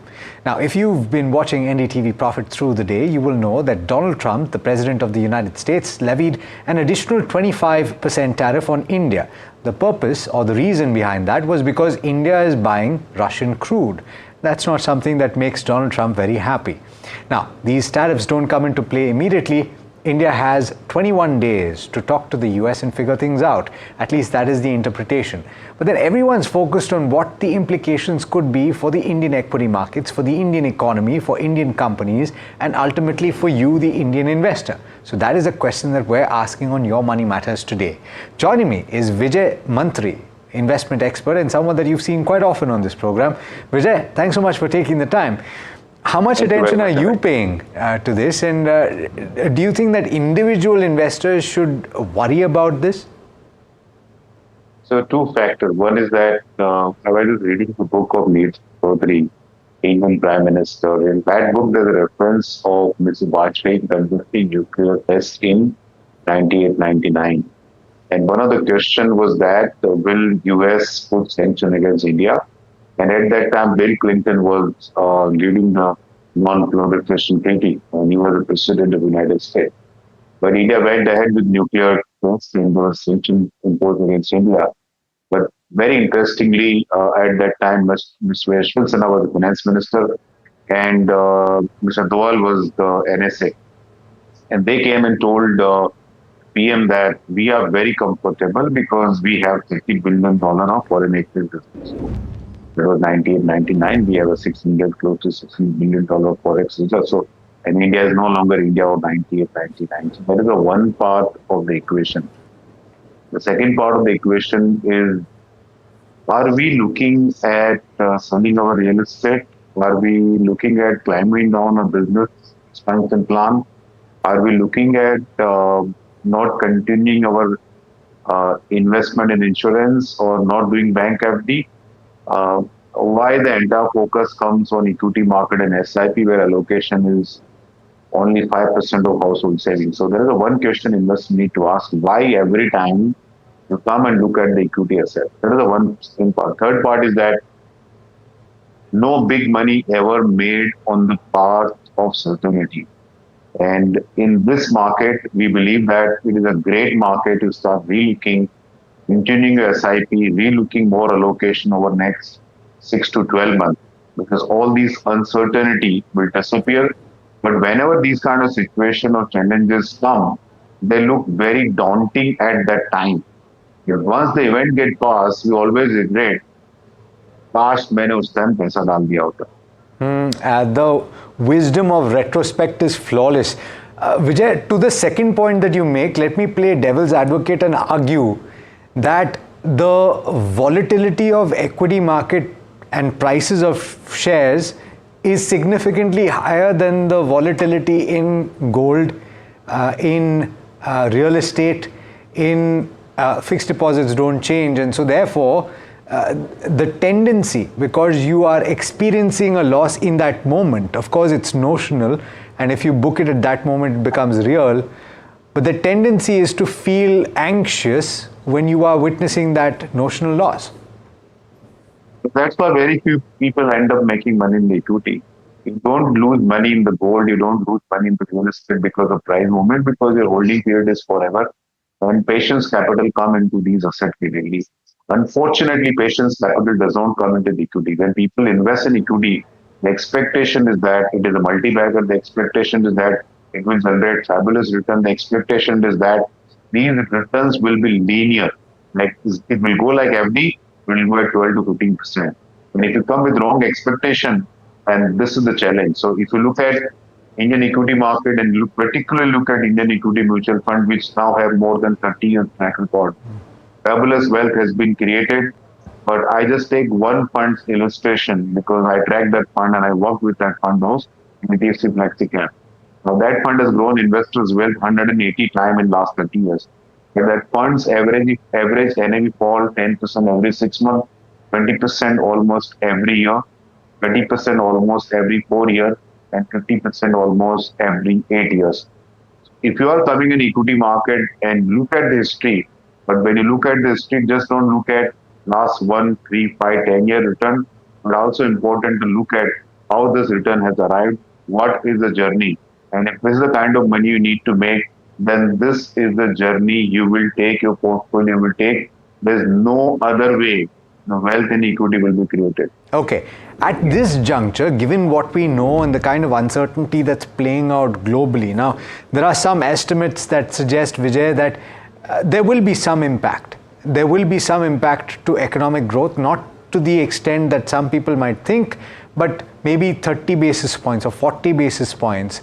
We are still the fastest growing economy in the world, and domestic facing companies, domestic facing businesses are insulated because the Indian economy, let's face it, is more domestic driven than anything else. So would you say that you adjust your investments accordingly just during this period of uncertainty? For example, a pharmaceutical fund that could be impacted by tariffs, if you have an oversized exposure, do you take that into account, or do you say, no, wait, I'm going to take a contrary bet, eventually things will turn around, and when the chips are down, IT for example, when the chips are down, you will invest in that moment so that you get the best price? So, one of the best sector or thematic investing should be done when the immediate prospects are not looking good and the headline news is all negative. This is what we witnessed in year 2001, 2021 about PSU equity fund. And this is what we witnessed right now we're witnessing in IT and healthcare. In my opinion, if any investor who have patience, who have like 10 to 20% ability to withdraw some of the volatility, I think value is emerging in healthcare and tech thematic fund. But one need to consult their own asset allocation and decide. So that is the one part. The second part of the equation is that if GDP is going to take a knockoff of maybe 30 basis point or 40 basis point, also remember everything is interlinked. The money is made in the market on the basis of corporate earnings, and corporate earnings dependent on GDP growth. And real estate is also get impacted to that extent. So when your business get impacted, corporate profitability get impacted, and also assume that your real estate portfolio may not deliver kind of return you expected. So everything is actually linked. So I don't think people's expectation will be reset based on the new data. So it just is a passing phase in my opinion, and it is a great time to relook some of the sector which are completely ignored or being completely ignored. Continue with your SIP, and if you have a staying power, increase your allocation over the next 6 to 12 months in Indian equity market. Since COVID-19, Vijay, people have gotten used to the concept of buy the dip. And we saw this early in the year. I saw a few memes on social media. I saw a few social media posts where people are saying buy the dip, but with what? Because they've already deployed everything. And so when the markets fell after that 10%, they could not deploy because they didn't have dry powder. So would you say that in these volatile times where things can flip on the flip of a coin, do you keep some dry powder ready, available for you to deploy in ideas that you like? Yeah, the question is that is your money finite, which is like, don't you have monthly earning coming in? Don't you have anything else? So how does people buy real estate and continue to buy gold and continue to put money in deposit? So it's a false narrative being built around that. Where is the money to invest in debt? People have money, and if you look at average cash holding of Indian investors, there's enough money available on the table, and that's why we have this 100,000 coming in. I would look at investing and always, keep it very simple. Don't complicate things. Next 3 to 5 years of your household expenses, to keep in debt and debt-oriented products, and don't take any risk on that. Beyond that, start putting money into equity. But whenever you put money into equity, be mindful that your portfolio may go down 10%, 20%, any point of time. In this market, if you ask me, I don't see beyond double-digit kind of dip happening. And the market may test you for next 6 to 12 months, but that is the beauty of equity investing. Alex, in the beginning of 2025, I note that 2025 is going to be year of accumulation. This year will not generate significant results. And I continue to believe that accumulation phase, if you stay through the accumulation phase, then only you see the growth phase. Else you will not see the growth phase. Yep, you said it. Vijay, thanks so much for joining in. Appreciate the perspective that you brought today. Keep it simple is the message coming through from Vijay Mantri once again. And 2025 is the year of accumulation. Use this opportunity to build up on your portfolio so that you can reap the dividends down the line. The largest scheme category in the actively managed equity mutual fund space is, and I know that a lot of you know this, but I'm going to spell it out. It's a sectoral and thematic category. It wasn't always the case. This is something that changed last year. It used to be the flexi cap category, but the interest that retail investors have in the sectoral and thematic category is such that it has grown to the proportions that it is at right now. And a lot of people get into these concentrated investments thinking that it's going to give them significant alpha. What we're going to try and do is find out whether this has been the case since COVID-19. And joining me now is Kaustubh Belagpurkar, who's Director of Fund Research at Morningstar India. Kaustubh, thanks so much for taking the time. The first question, of course, is how have these schemes done since COVID-19? That's the operative question. Yeah. Hi, Alex, and thank you so much for having me in this conversation. Very, very interesting, and I think a very timely conversation to have, because like you rightly said, the past couple of years, we've seen an immense amount of interest in sectoral thematic funds. Mind you, obviously, there are various sectors and themes within the space, but, this is the largest, about 15% of the overall open-ended active equity AUM as things stand today. So that's a pretty significant chunk. And this wasn't the case a couple of years back, right? So if you just look at 2024 by itself, you had fresh inflows of about 1.55 lakh crores in sectoral thematic funds, both in existing and new fund offers, which have also been quite a few over the past couple of years. So it's been a gush of investor money that's come in, right? But I think obviously the pertinent question to think about is, what have these funds done and are they suitable for all investors, right? So let's just unpack this, in various segments. So one is obviously, when you just think about it, from the start of 2020, just in the previous period to COVID, the number of sectoral thematic funds that existed at that point of time, as opposed to today, it was much smaller number. So if we just look at the number, then it was about in the ballpark of about 85 funds. And from those 85 funds, if I just purely look at point-to-point returns, right, when we think about how these funds done, from those 85, almost 2/3 of these on a point-to-point performance from 1st January 2020 up until 31st of July 2025, 2/3 of these have outperformed, say, the BSE 500 total return index. So at the face of it, it looks great, right? That you had a good 2/3 chance of getting a sectoral theme right amongst the fund bouquet, and you would have made money obviously over a reasonably long time period, about 5.5 years, in which you've seen several market cycles, including the COVID crash of Feb and March 2020, right? But if you break this down, right, so the funds have done what they've done. Have investors actually made money? I think that's a question that's very important to ponder over, because what we've seen, and this is not just an India phenomenon, investors tend to do a lot of revenue mirror driving when it comes to it, because sectors and themes tend to have extremely lumpy returns, right? So even if I look at this last 5.5 year period, different sectors or themes have come to the fore over that period of time. If I can just break that down, if you think about 2020, 2021, technology was amongst the best performing sectors at that point. Healthcare did really well in 2020 and 24. In the more recent times, you've had the PSU pack, or you've had the cap goods. The infrastructure themes sort of do well over the last couple of years.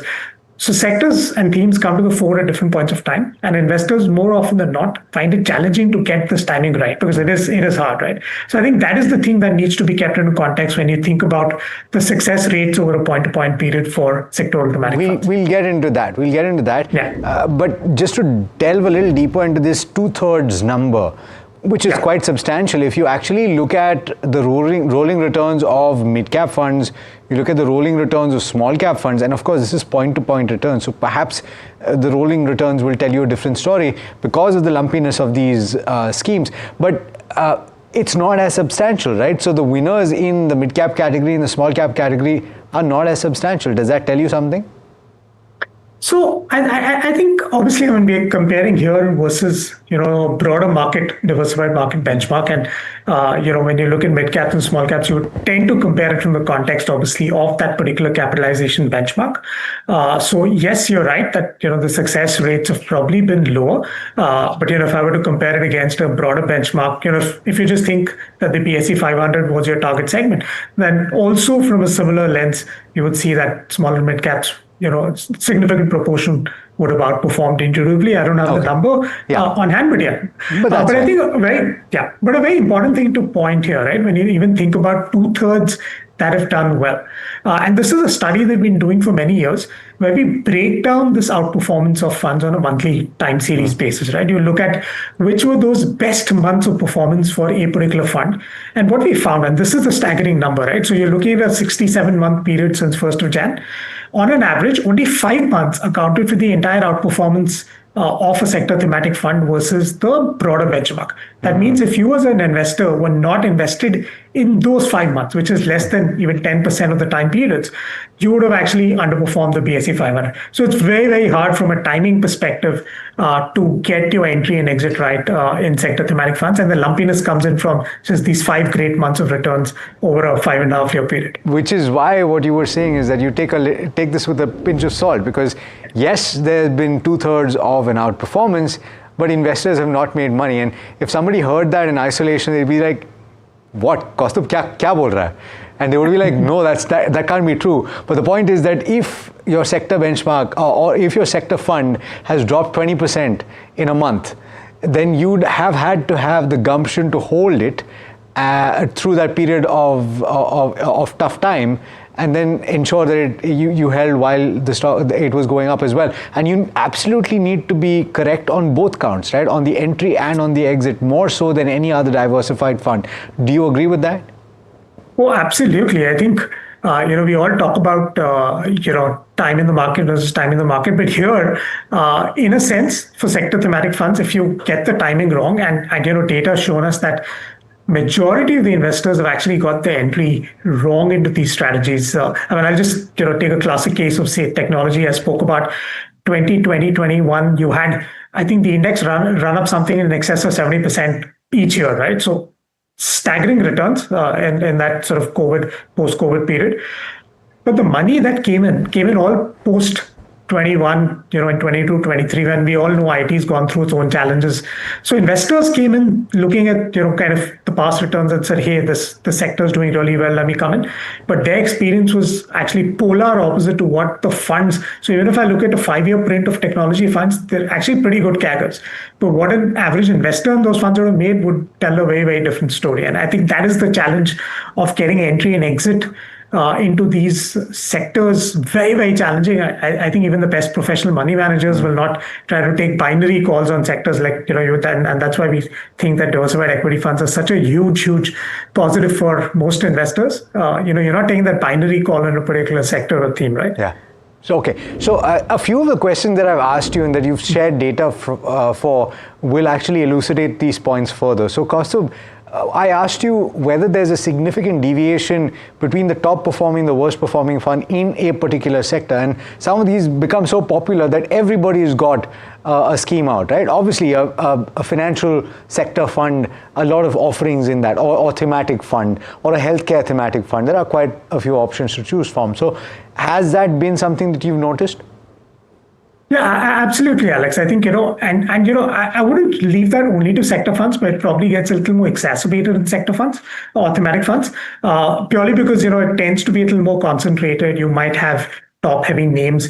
So depending on the way these active managers would weight, some of the benchmark or off-benchmark names, you can have significant divergences in, if I just purely looked at, say, the best performing versus, the absolute bottom of the pack, you can have differences over a 5-year period of as significant as even 10, 12% in, several of these sectors. So the experience for investors, even across funds within a sector theme, can be quite dramatic. And I think that's also kind of underpins the point, not just that it's very, very hard to take exposure, but also how do you take exposure becomes the other question that investors need to think about if they're willing to take that exposure in the first place. Okay. The other question that I asked was whether passive funds have done better. And for me, I've looked at a few of these sectors, and defense is a prime example where the defense index itself has done significantly better than the actively managed fund. Yeah, and Alex, this is a very interesting sort of question to look at why this is the case, right? So if you think about some of the more, obviously indices are constructed. There is a mechanism, the way it's constructed, and the passive will look to mirror that. But, your index heavyweights, and especially for sector themes, you will tend to have very, very heavy index, top heavy names. So your top 5 constituents would typically be in excess of anywhere between 50 to 75%, depending on the sector or the theme. Whereas an active manager will tend to take, obviously, off-benchmark bets or not take sizable exposure to, say, an index heavyweight, which is, say, 25, 30% in that index by the virtue of the way it's constructed on, a market capitalization basis, right?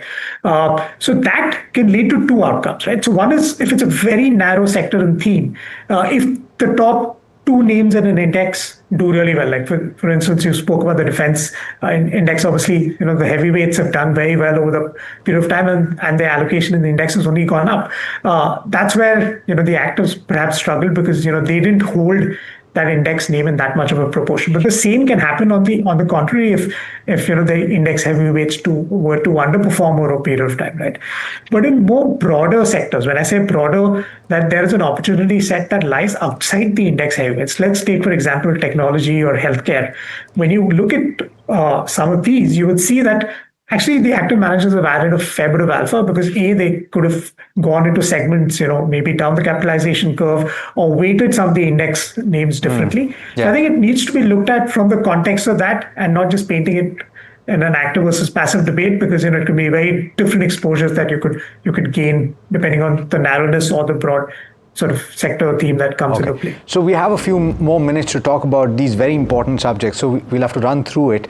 The important question, has a SIP approach worked? So a SIP approach in thematic sector funds? Right. Okay, now I'm going to play a little bit of devil's advocate because obviously, we love SIPs, right? Yeah. And it's been the backbone of investor sort of investing. But when I think about a SIP approach with sector thematic funds, while it's probably still the best way to take exposure to sector thematics because we spoke about the lumpy nature, so you avoid the timing risk. But when you look at the SIP returns of sector thematics, because of this lumpiness, and you compare it with some of the well-managed diversified equity funds, you'd actually see that the SIP returns are almost tending towards some of these diversified equity funds, purely because you've had this crazy months of volatility in between, so you'd come at different varying entry points, whereas the diversified equity fund will have a much more balanced approach, and you'll have much more better outcomes from your SIP, even though the point-to-point returns for that sector or theme look much better, say on a 5-year basis, right? So I think that really brings to point that how do you take exposure? And to my mind, like I said, probably most investors are better off just sipping into diversified equity funds. Your outcome won't be too different from a sector thematic.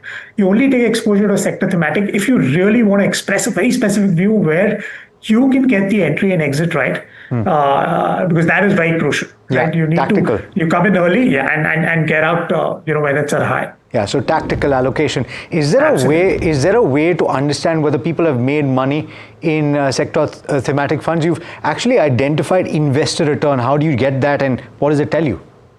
Yeah. So the investor return is a very powerful study, which tells you that, what is the return that an average rupee invested in the fund has made, right? Because if a fund, say, for instance, returns 30% over a 5-year period, only the investor who came in on day 1 and stayed the end of day 5 will make that 30% return. But like I said, investors come at different points of time. They often come after the good time for a fund has already delivered its returns, and they actually get suboptimal returns. So what we saw, and this is again a global phenomena, that investor returns in very narrow sector thematic funds actually is significant. So if you look at some of the popular funds that have done well, and this is data which is slightly dated, which is end of last year, so December 24. But when you see two funds, we looked at a technology fund and infrastructure fund, the investor gap. So the fund, for instance, a technology fund did about close to 30% CAGR over a 5-year period. But the average investor made only 17.8%. So that's a staggering 12% sort of gap between the fund return and the investor return. In fact, in the infrastructure fund, it was almost 17% gap on a 35%. So half the investor returns were lost because investors just made poorly timed entry and exits, and they lost most of the fund returns. So while the fund returns on paper look great, investors haven't had, or large part of investors haven't had the same experience in these strategies. And so the trick, therefore, is to stay invested and also to time your exit as hard as that is to do. Kaustubh, thanks so much for joining me today. Important data points that we've laid out, and hopefully that will help people make the right investment decisions. Thanks so much for taking the time. Thank you. And that brings us to the end of this edition of Your Money Matters. Thanks so much for watching. This is NDTV Profit.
अपने किसानों के, पशुपालकों के और मछुआरे भाई बहनों के हितों के साथ कभी भी समझौता नहीं करेगा।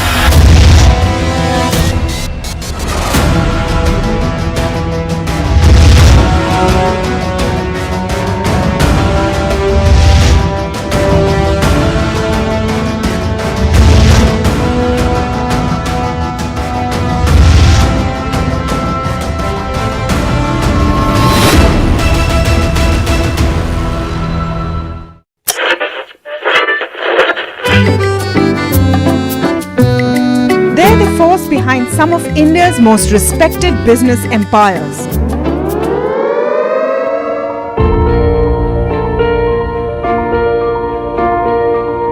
But you've rarely heard them speak. Now, for the first time, these leaders open up on succession, conflict, governance, and inheritance.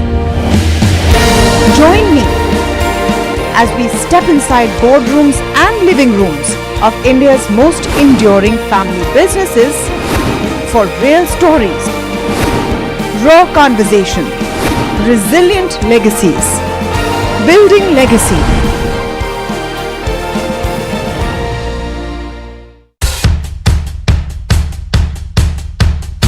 The markets move fast. And so should your portfolio. Expert insights, real-time stock picks. Do I buy Ola? Should I hold CDSL for the long term? Buy, sell or hold. The answers you need, straight from the experts. Callers from India and across the world. Connect live, ask, decide and invest wisely. Your portfolio, your future. Ask Profit.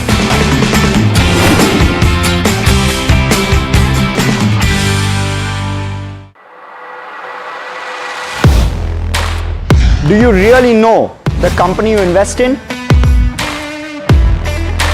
What is the real picture behind presentations and claims?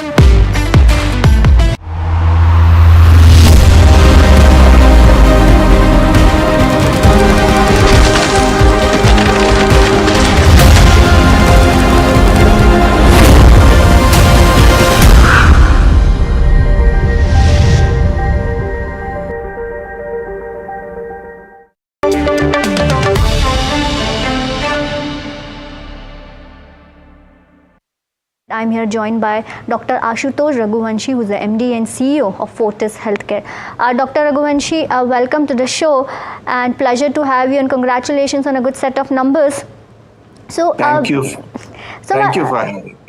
Thank you so much. Pleasure to have you.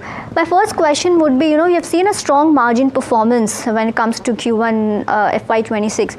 What's your outlook for maintaining or further enhancing, these margins in the coming quarters, especially considering the new O&M agreement that you have signed? Because I remember you talked about, a 2% growth when it comes to EBITDA margin. So your view on that? Yes, so our performance has continuously improved, and both the volumes as well as the realization have been good. As you pointed out, the RPOB as well as the occupancy saw growth. So these two factors have been main factors to improve our performance. But I think this performance has been consistent for last many quarters and in line with our commentary on this. So we expect this to continue. As far as the O&M of Clinical 700 beds, which we are going to be managing, is going to be accretive. That revenue we will not be taking, but there would be an O&M fee, which would be 3% of their top line. So that would be accretive to our bottom line. Understood. So on the margin side, so the margins were at 22.6%. Now, any scope of further enhancing these margins when it comes to whole year FY26, or I would say, what is the margin outlook that you have for FY26? Yes, so we have consistently said that every year we expect 2 to 3% of increase in our EBITDA margin till we reach a level of about 25% or so. So there is a further scope of improvement which we will get, because this year we are also adding about 900 capacity bed, which includes the newly acquired hospital in Jalandhar, which is about 283 beds. And these beds, at least 50% of them will be operationalized within this year. So that will also contribute significantly to both our top line as well as bottom line. But since some of these capacities are going to be new, so we expect that gradually over the next 1 or 2 years, we should reach the figure of 25%. Understood. Dr. Raghuvanshi, when it comes to ARPOB, it grew 10.2% and the occupancy also increased to 69%. Now, what specific initiatives or the patient mix shift contributed to most of the ARPOB growth, number one?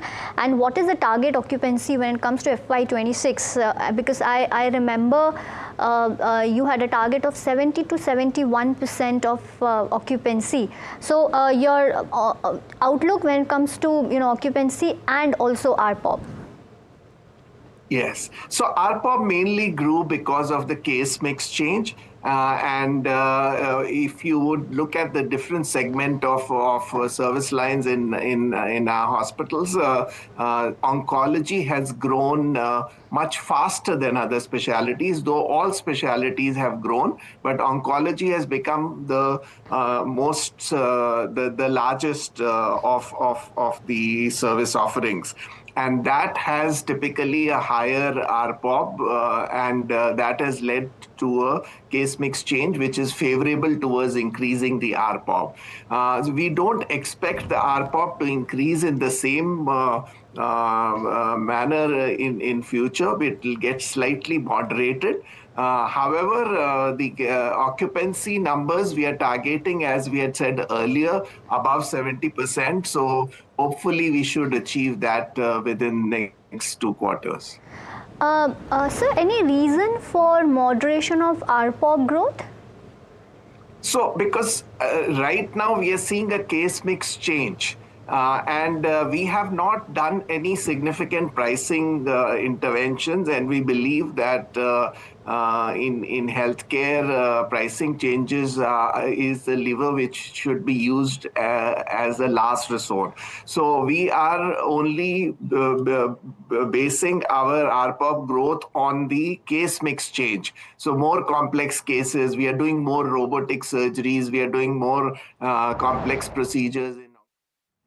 Professors, faculties, and my brilliant young friends. It is both our privilege and our responsibility to be here today at IIM Lucknow. Our privilege because I am speaking at an institute that represents the finest of among India's intellectual capital. Our responsibility because I am not just speaking to students of management. I am speaking to the potential architects of the new India. My dear students, जब मैं आपको देखता हूँ तो मुझे संभावना दिखाई देती है। एक विकसित भारत की संभावना। मुझे एक सपना नजर आता है, सर्वश्रेष्ठ भारत का सपना, और मुझे विश्वास महसूस होता है उस भारत पर विश्वास जिसे कोई रोक नहीं सकता।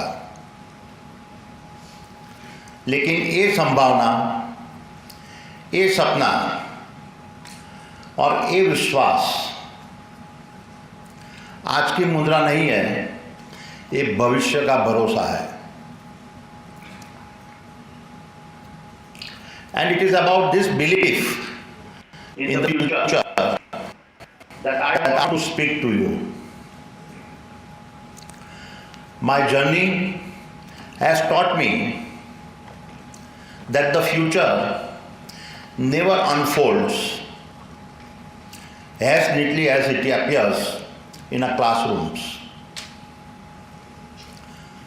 The future is messy, uncertain, and often brutal. And this is what you must be prepared to face. I have learned and still continue to learn that the real world is made up of moments that have no precedents.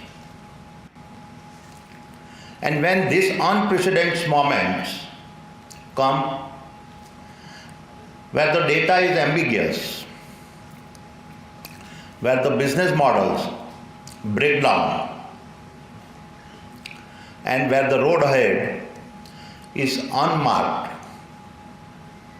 I have come to realize that success is not defined by how well you studied your business cases.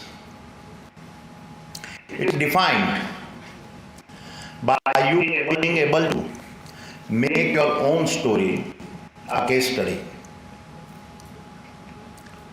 History is not made by how well we execute existing models. It is made by our courage and leadership to build a new pathways. वक्त की रेत पर चलने से इतिहास नहीं बनते। इतिहास वो बनाते हैं जो अपनी राह खुद तराशते हैं।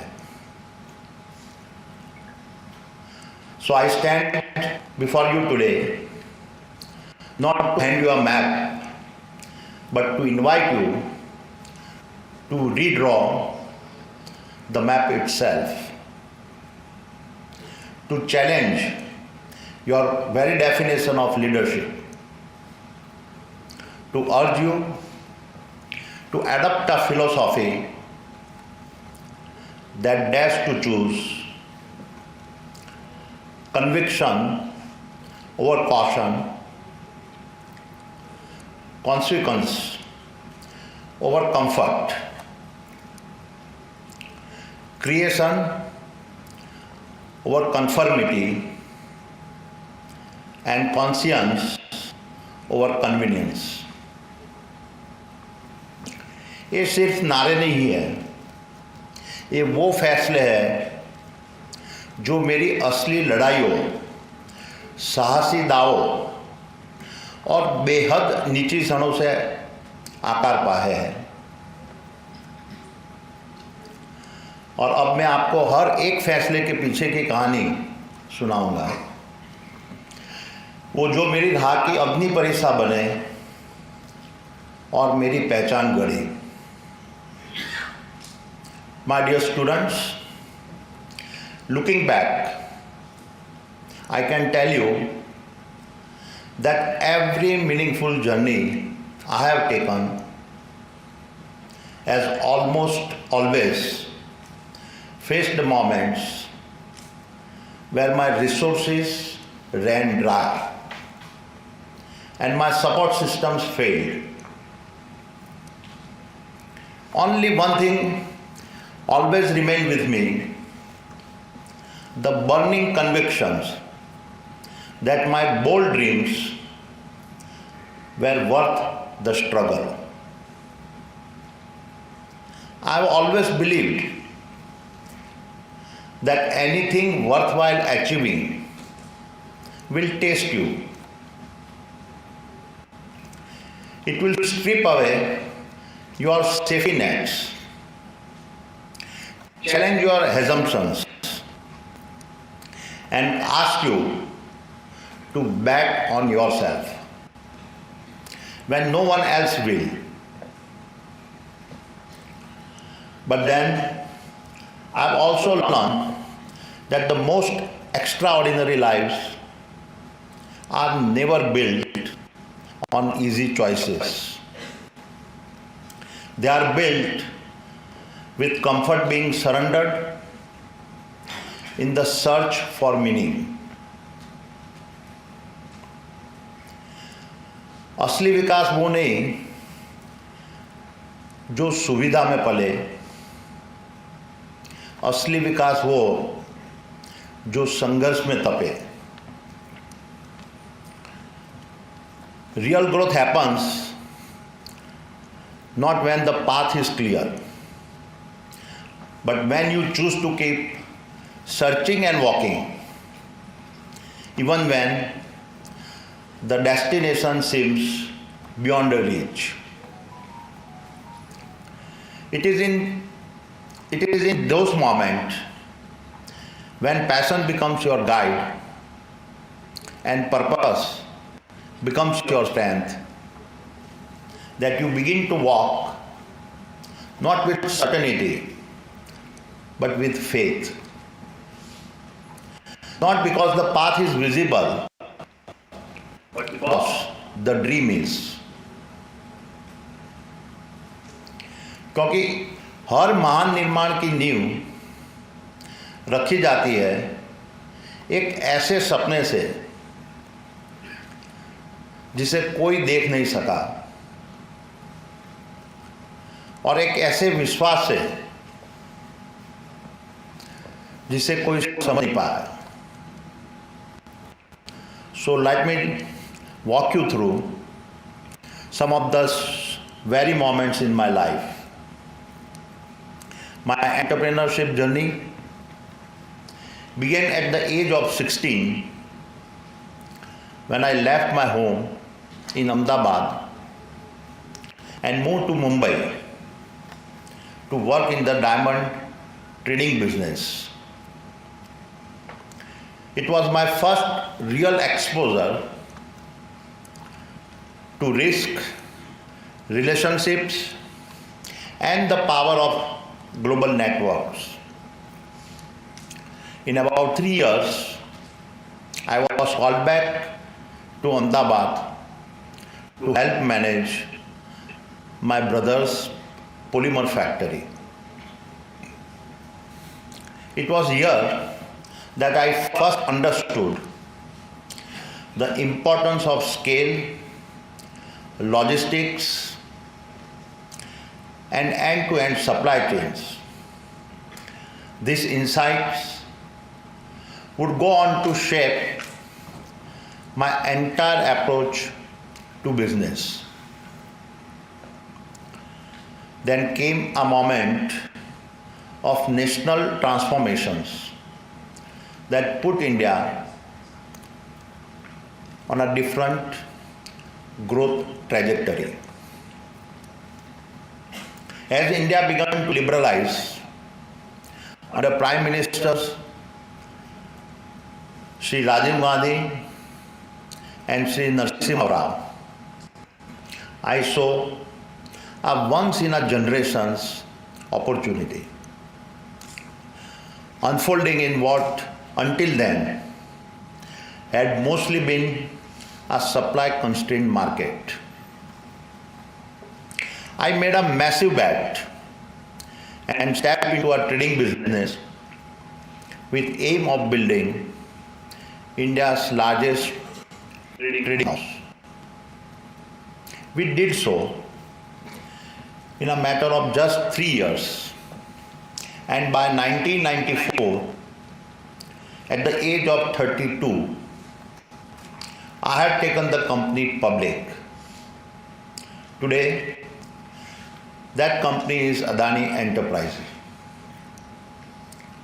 But even with the success in 1994, I had a realization that I did not own any physical assets.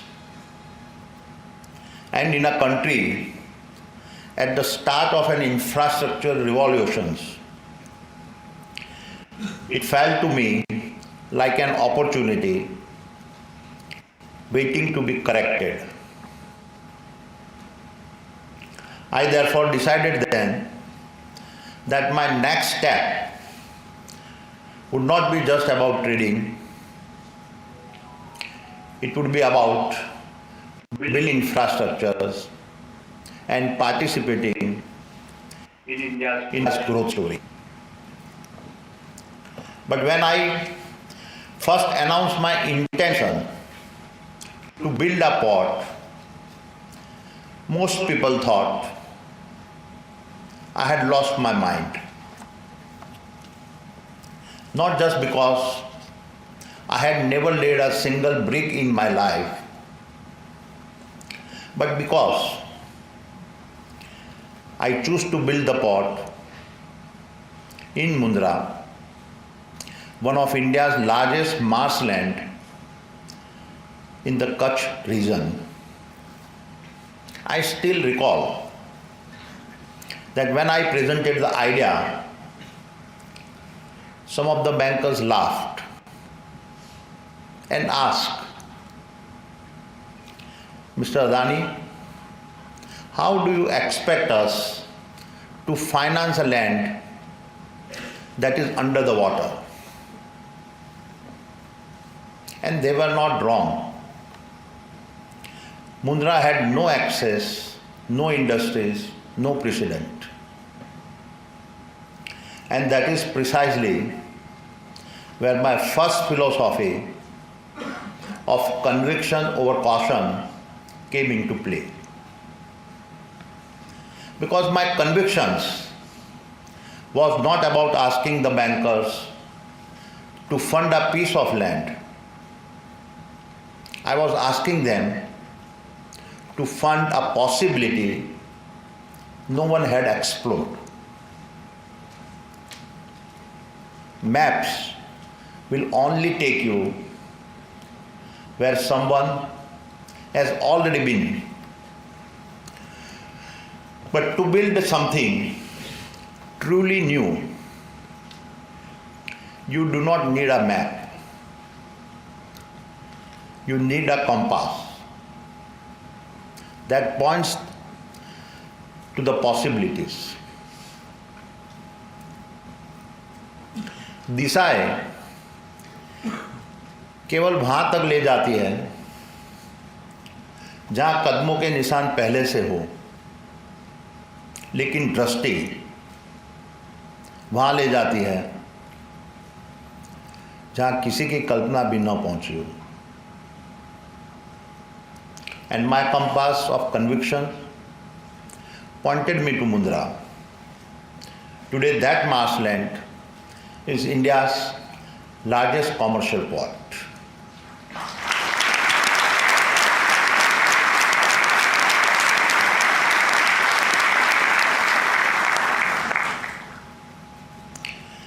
And Mundra has gone on to become a nucleus that anchors our network of 21 ports and terminals spread across 17 domestic and 4 international locations.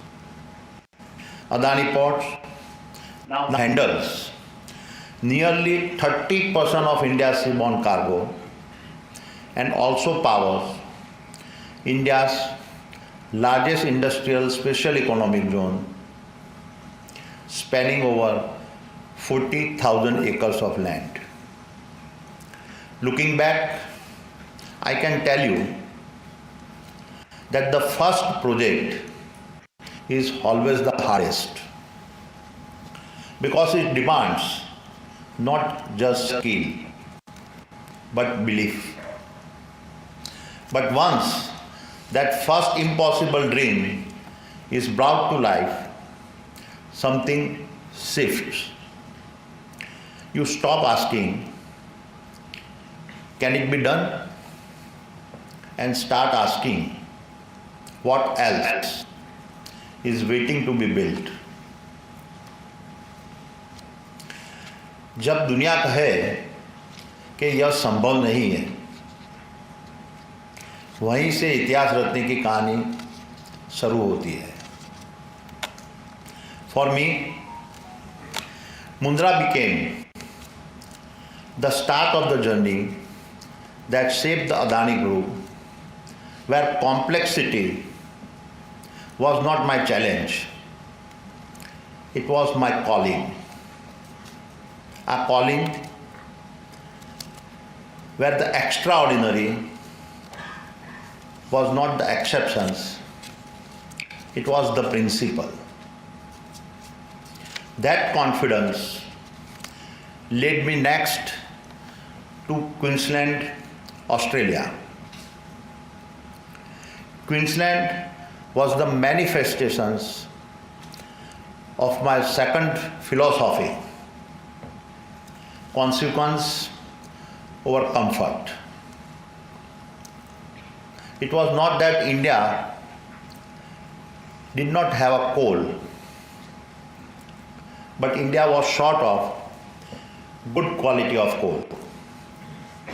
Hence, this project was not born out of ambition for coal.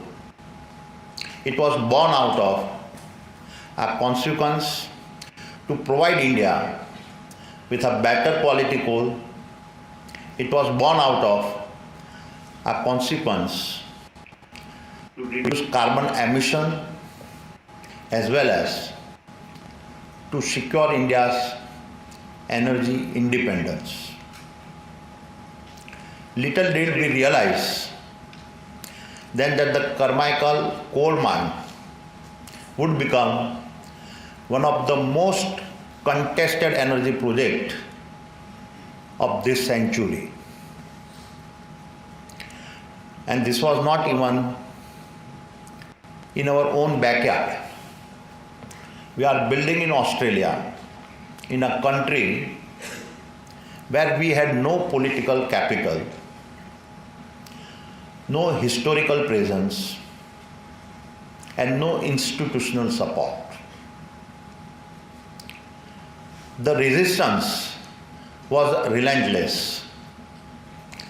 Global environmental lobby groups mounted a massive campaigns against us by organizing protests across continents.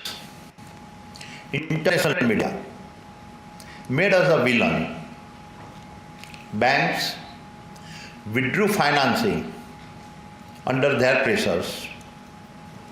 Insurance companies refused to underwrite us. Activists blocked the roads, filed legal challenges, and even tried to physically disrupt our operations.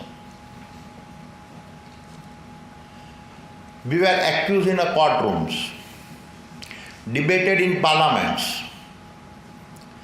and criticized in headlines. Our people on the ground faced harassment. Our permits were delayed. Our railway lines questioned. And our right to even exist on that land was challenged. Everywhere we turned, the message was clear: back up. But we did not.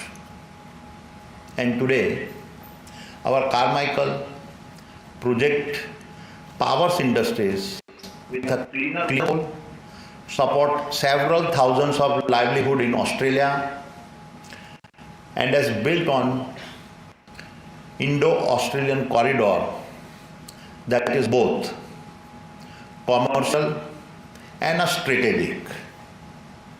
For me, the Carmichael coal mine has never been about being a monument to coal, as we had been accused of. It stands as a monument to our resilience. It stands as a monument to the energy security of our nation. And it stands as a monument to our choice of choosing consequence over comfort. And it is with this resilience that I turn to Khavda, the testimony of my third philosophy of a creation over conformity. If Mundra was a marshy land under saline water, Khavda was a saline water under marshy land. In fact, Khavda is such a desert that I was told that even camels refuse to walk on it. And our initial studies show it to be impossible to build any stable structure on this land, let alone the massive 700-ton wind turbine that we had planned. And yet, we declared that we would build the world's largest single-site renewable energy park spread over 500 square kilometers, generating 30 gigawatt of green power at these very locations. Once again, we were told impossible, unlivable, unbuildable. But we choose not to believe in the limits and instead adapt the desert and create from our own convictions.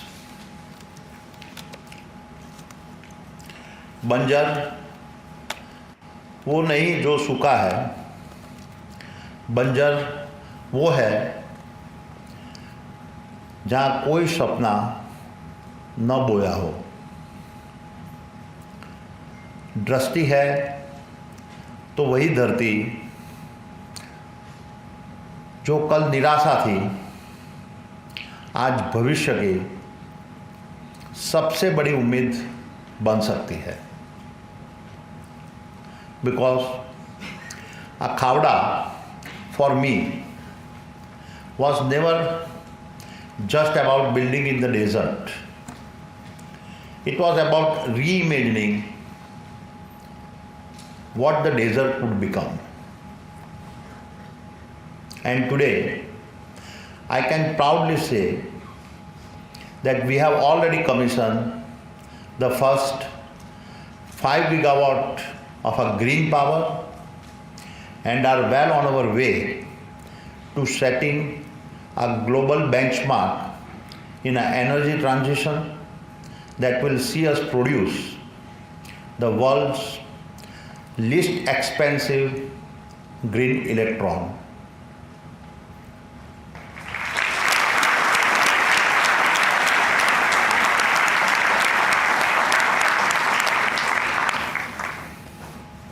Finally, came the hardest project of all, redeveloping the slums of a Dharavi. Dharavi is Asia's largest slum. It is also one of the world's most complex social, economic, and political ecosystems. Every time I flew into Mumbai, the slums below disturbed my conscience because no nation can truly rise when so many of its people live without dignity. Everyone told me Dharavi is too political, it is too risky, it is unmanageable. And that is precisely why I said we must do it. And redeveloping Dharavi is not about laying bricks or yet another slum redevelopment project. It is about rebuilding dignity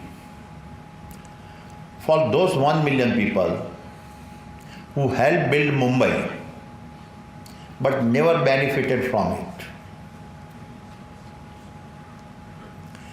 विकास वही सच्चा है जो मानवता की बुनियाद पर खड़ा हो, नहीं तो वह केवल विस्तार है। मेरे लिए धारावी ईंट और सीमेंट का प्रोजेक्ट नहीं है। यह सुविधा नहीं, संवेदनशीलता का प्रोजेक्ट है। यह हमारे राष्ट्र के आत्मा के सामने रखा गया एक आईना है जो हमसे अंतिम प्रश्न पूछता है कि क्या तुम आके फेर लोगे या आगे बढ़कर हमारा साथ दोगे? Will you turn your eyes away or will you step forward and show that you care? All these projects have now become our playbook at Adani, a playbook of our grit, our determinations, our purpose, our attitude and our beliefs. अगर मुंद्रा था प्रकृति का चुनौती देने का सपना और Australia था दबाव के तूफान में अटल रहने का वचन, अगर खावड़ा था वीराने में जीवन के दीप जलाने का संकल्प, तो धारावी है जहां हमने इंसानियत की आवाज़ को सुना।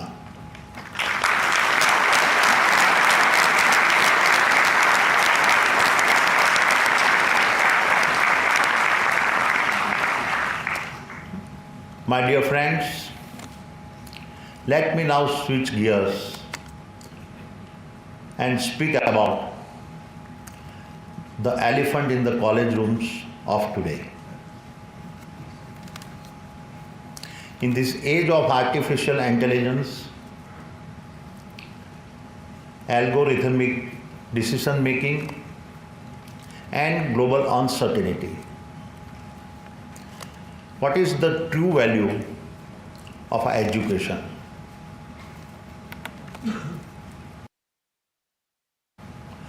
Frameworks that you study, like a DCF model, Porter's 5 forces, and a SWOT analysis, have their place in the world of business. But these are built on assumptions, how to minimize risk, but not maximize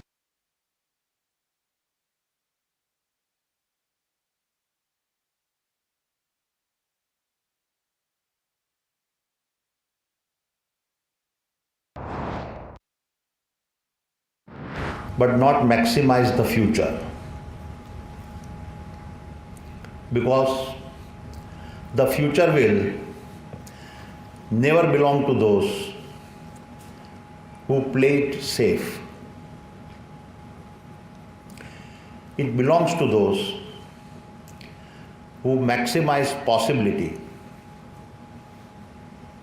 and maximizing possibility means stepping into unknown territory, building before the market signals it's ready, and trusting instinct when the data runs dry. Because that is how the future is shaped, not through predictions, but through courage.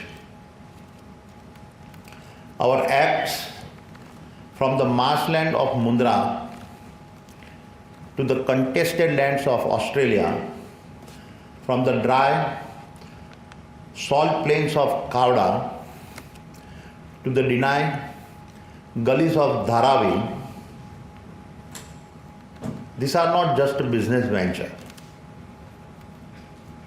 They are acts of imaginations, of refusing to accept the world as it is and daring to see it as it could be. Business frameworks offer you a canvas pre-measured, pre-marked and safe.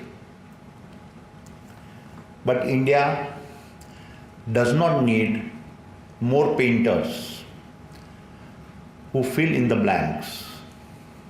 It needs those who can question the canvas itself, those who can paint with colors not yet imagined.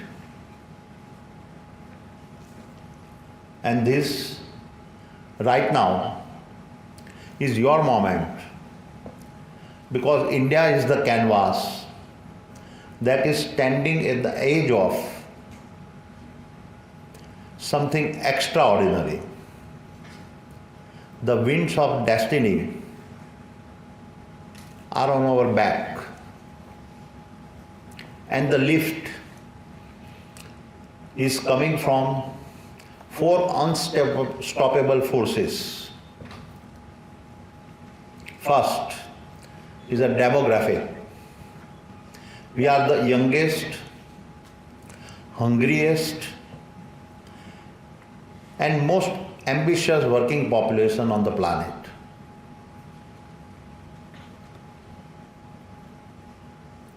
A billion dreams ready to build.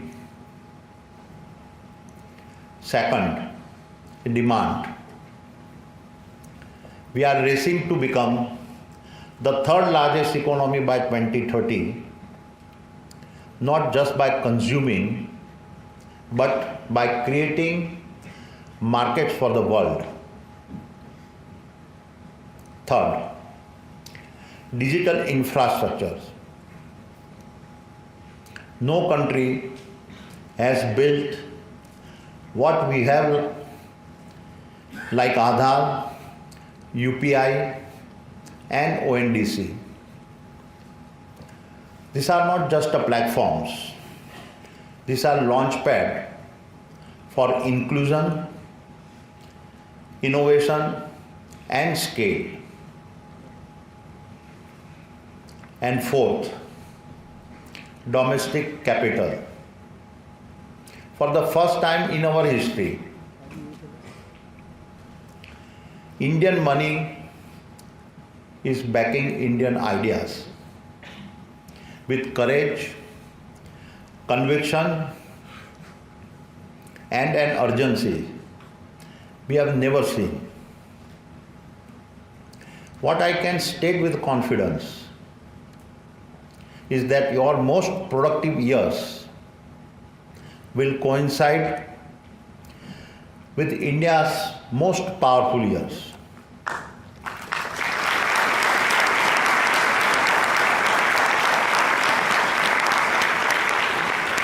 Your career and our country will rise together.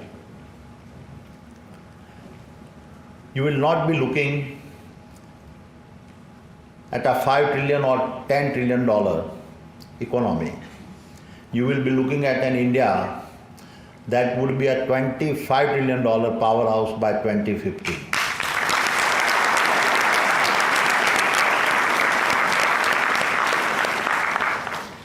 The global center of gravity will shift, and it will be towards you, towards India. And while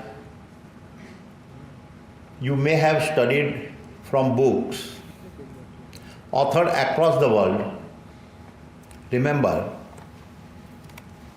that there is something deeper and something very Indian that no textbook can ever teach you. In a world fractured by a war and torn by the hunger for dominance, India stands tall by its restraint. Where others impose, India uplifts. Where others take, India gives. Quietly, consistently, and with a dignity. No nation can claim this moral high ground with the authenticity of India. And you, the children of our nation, must carry forward this responsibility. Learn from the world, yes, but never let the world define you. You are not just a student of globalizations. You are the children of our civilizations. So here is my call to action. First, choose character over cynicism. The world will generally tell you, don't get involved. Don't care too much. Just look out for yourself. But that is not who you are. When you see something wrong, feel it. And when you feel it, face it. And when you face it, fight it. I did so on Dharavi. Because character is about refusing to stay silent when silence feels safer. Your character is what will be a fundamental to your ability to stand up and fight for your beliefs. Second, choose contribution over convenience. The world will ask you, where can you succeed the most? But ask yourself instead, where am I needed the most? Go where the problems are hard, where the odds are long, where others hesitate, and make your mark there. I did so in Khavda. Because true purpose exists not where the things are easy, but where your effort can create a real change. This is the attitude that will allow you to build what has never been built before. And third, choose courage over comfort. Your talent will open many doors, and therein lies the challenge. The safe job, the high salary, the well-lit path, all of this will be within your reach. But the easy road rarely builds extraordinary lives. It is the bold path, the one filled with risk and resistance, that shapes the leader the world remember. I did so in Australia. So don't just choose what feels secure. Choose what makes you come alive. This is the only way you can look back and have no regrets about the path you walked. And so, in closing, my young friends, let your journey prove that dreams born in Indian soil can shape the world.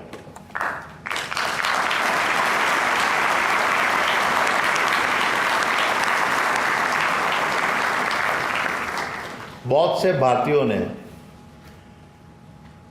विदेश में सपने पूरे किए। अब समय आ गया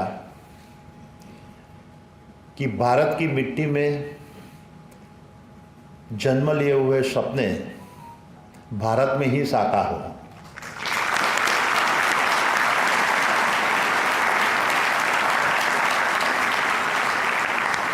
For India, in India, with India.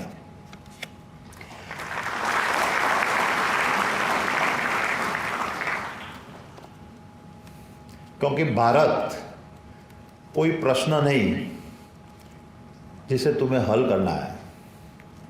Bharat वह उत्तर है जिसे तुम्हारे माध्यम से दुनिया तक पहुंचाना है।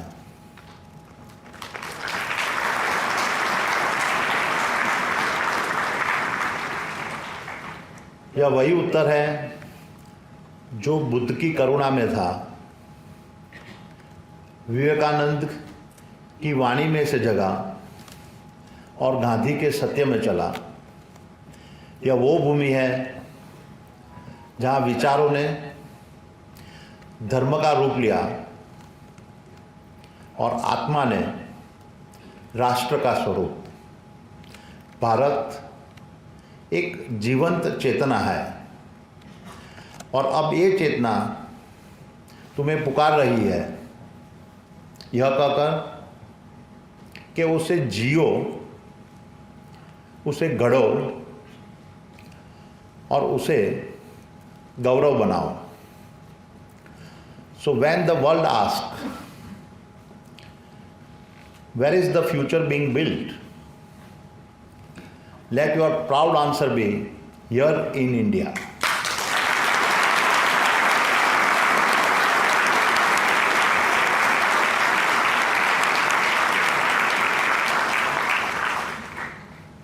जाओ, निर्माण करो, नेतृत्व करो और गर्जना करो।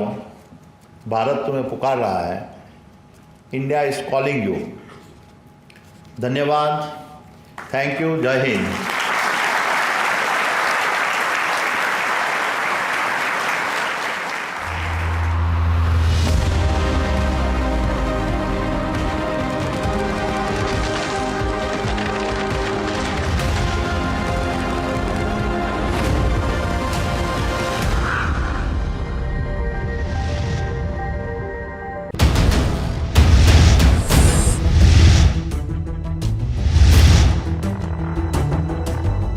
भारत अपने किसानों के, पशुपालकों के और मछुआरे भाई बहनों के हितों के साथ कभी भी समझौता नहीं करेगा।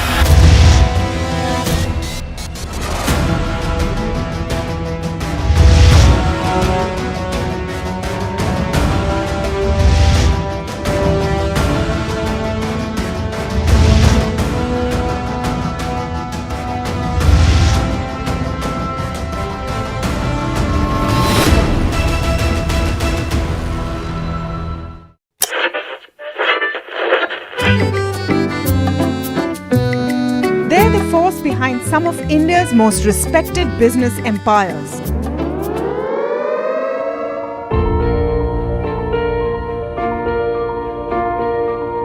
But you've rarely heard them speak. Now, for the first time, these leaders open up on succession, conflict, governance, and inheritance.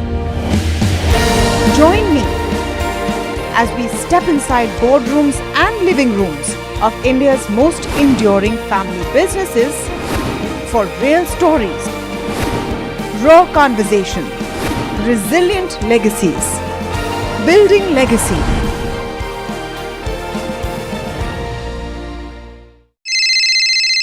Hello बोलिए मैडम, रबर ट्रेडिंग कब से चल रहा है पता है मैडम आपको? हम और आप तो जन्म भी नहीं हुआ था हमारा।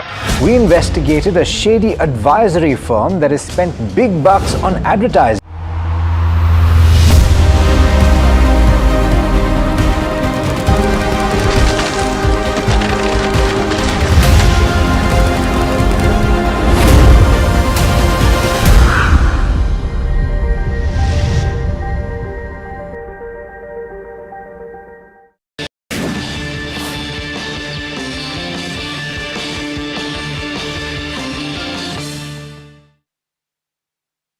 Hello and welcome to NDTV Profit. You're watching IPO Adda, and my guest today is Parth Jindal, MD of JSW Cements.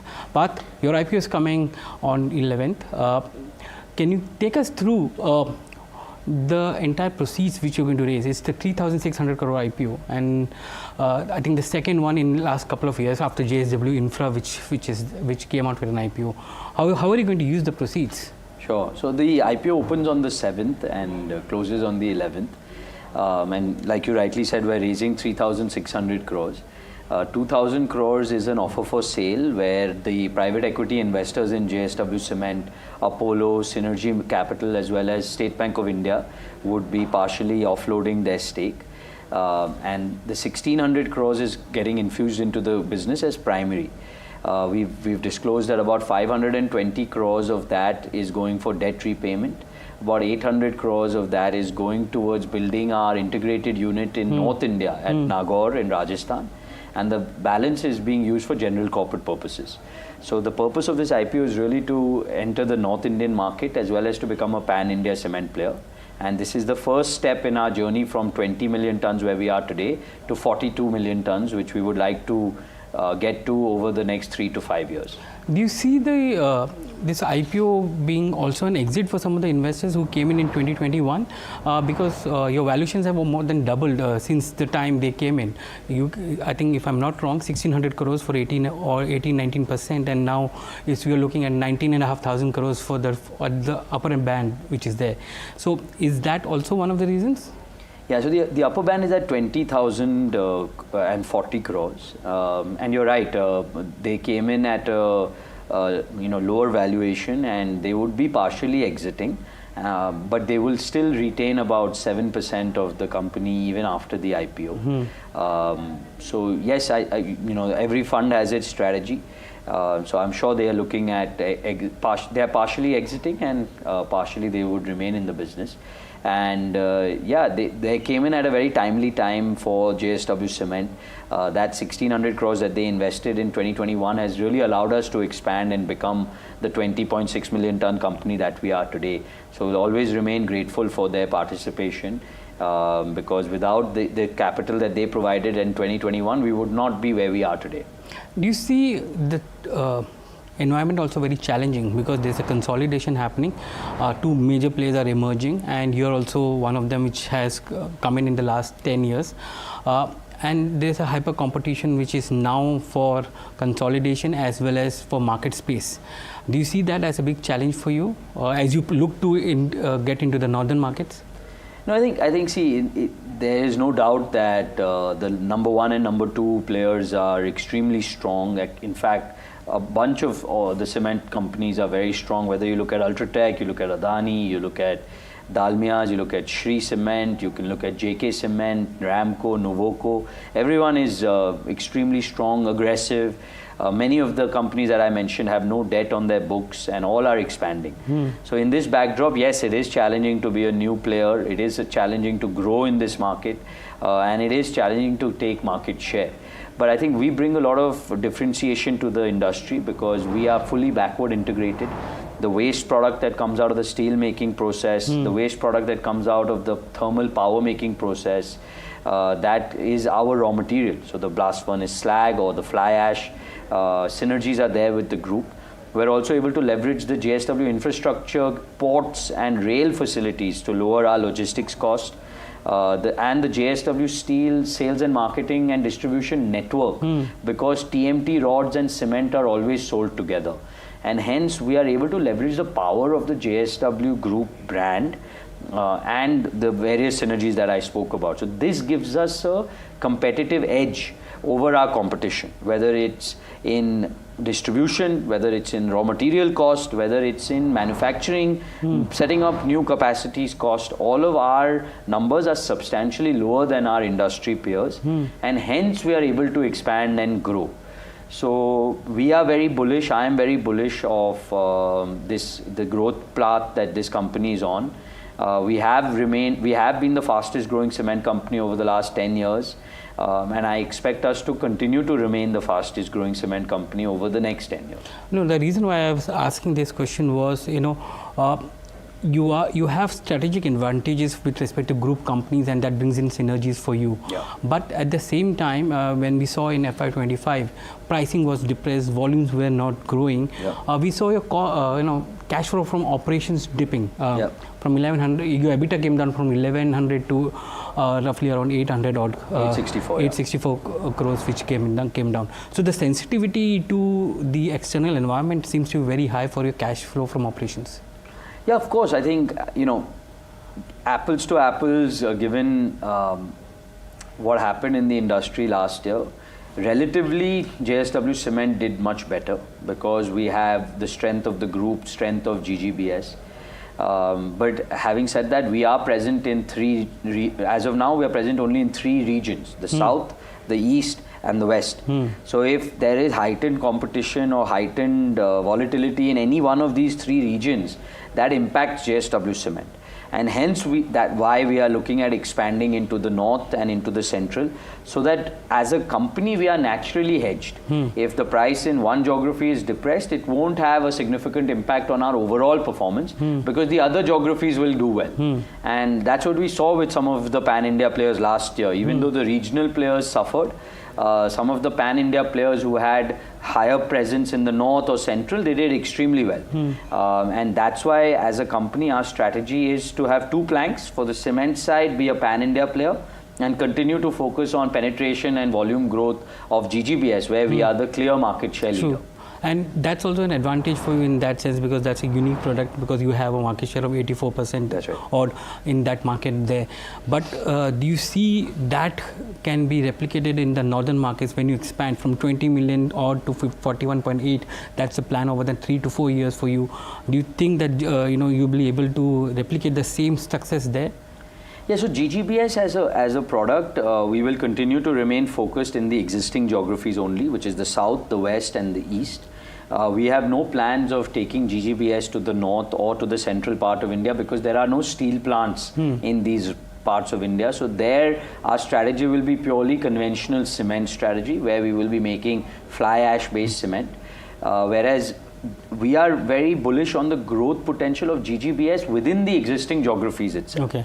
So while we are expanding from 20.6 million to 42 million, roughly about 8 million tons of this expansion is dedicated to GGBS, which would be happening in the zones of the west to cater to the MMR region, as well as in the south, where we will be catering to the growth of Andhra Pradesh, Karnataka, Tamil Nadu, Kerala and Karnataka. How do you see the entire environment with respect to volume pickup in southern market and the western market, and the pricing? Because both of them saw impact of pricing and volume last year.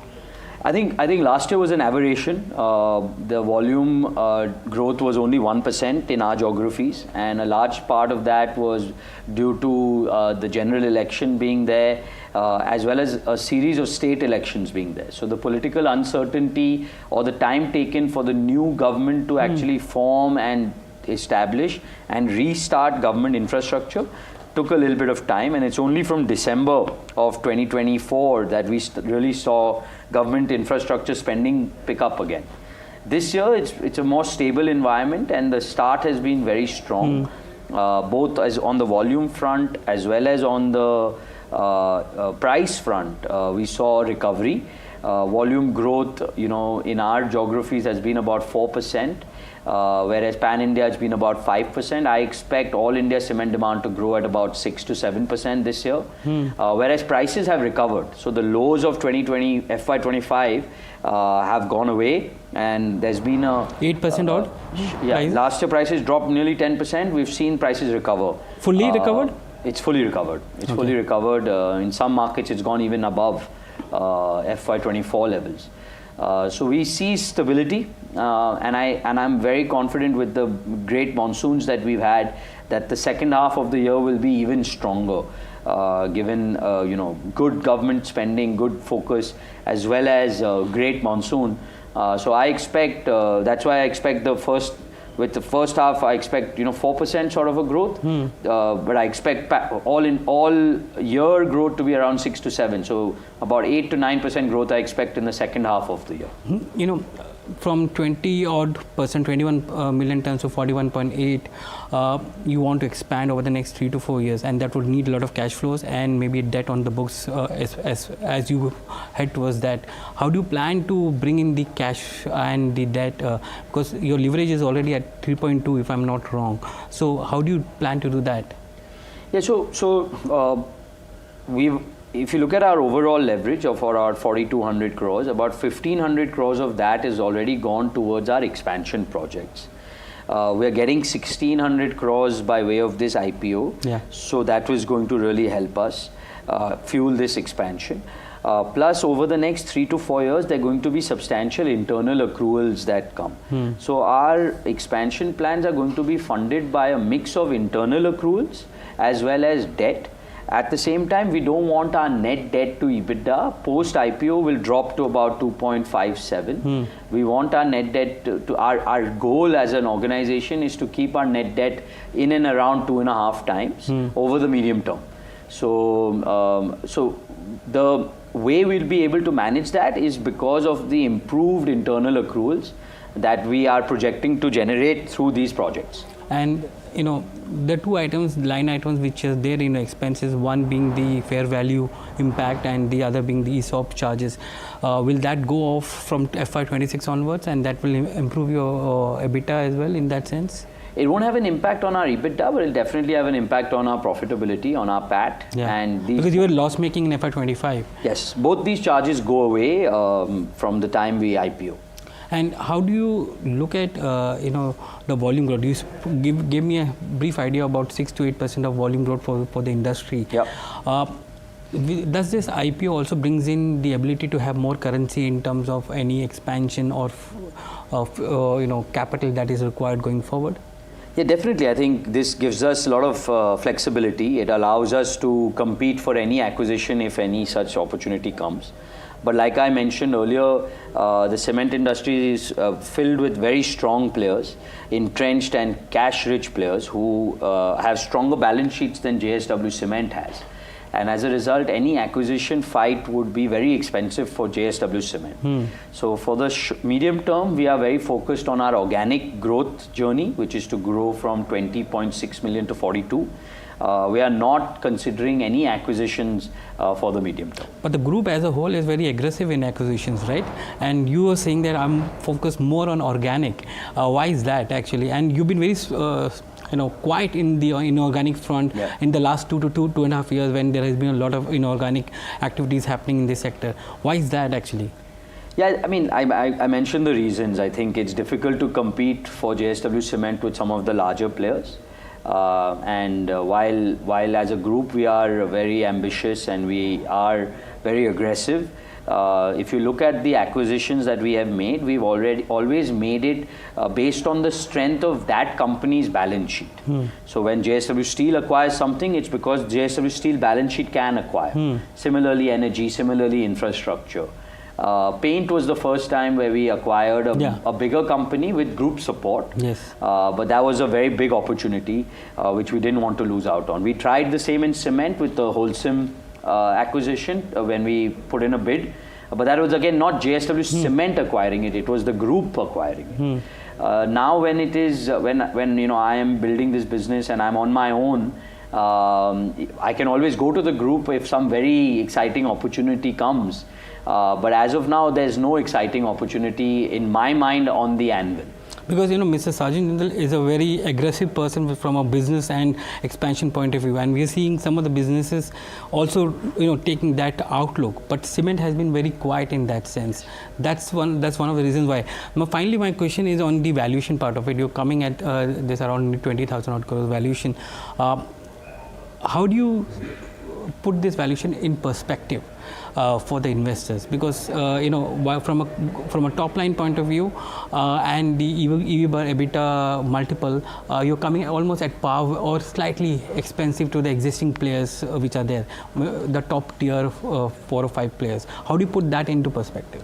No, I think I wouldn't like to make any comment on that. I think the individual investors, the retail investors are and the HNIs as well as the qualified institutional buyers, we have seen a lot of interest in this company, and everyone should make their own decision. What I can say is that we will be working very hard and double time to try and make this company a very big success like some of the other JSW Group companies, and each investor should read our documents and take their own decision. Do you think there's enough on the table for them to make money on listing? Because you will be listing a day prior to the Independence Day, so will there be enough money on the table for them?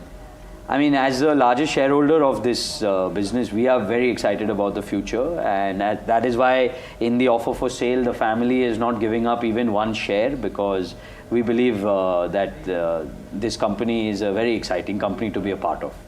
Parth, thank you very much for joining us today on NDTV Profit. Thank you very much. Thank you.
Bharat अपने किसानों के, पशुपालकों के और मछुआरे भाई बहनों के हितों के साथ कभी भी समझौता नहीं करेगा।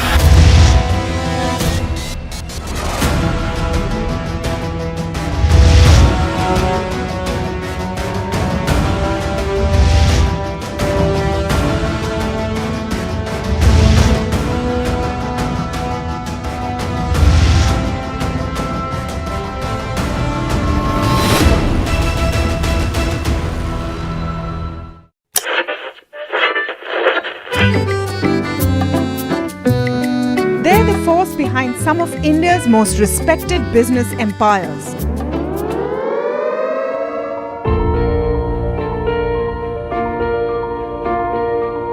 But you've rarely heard them speak.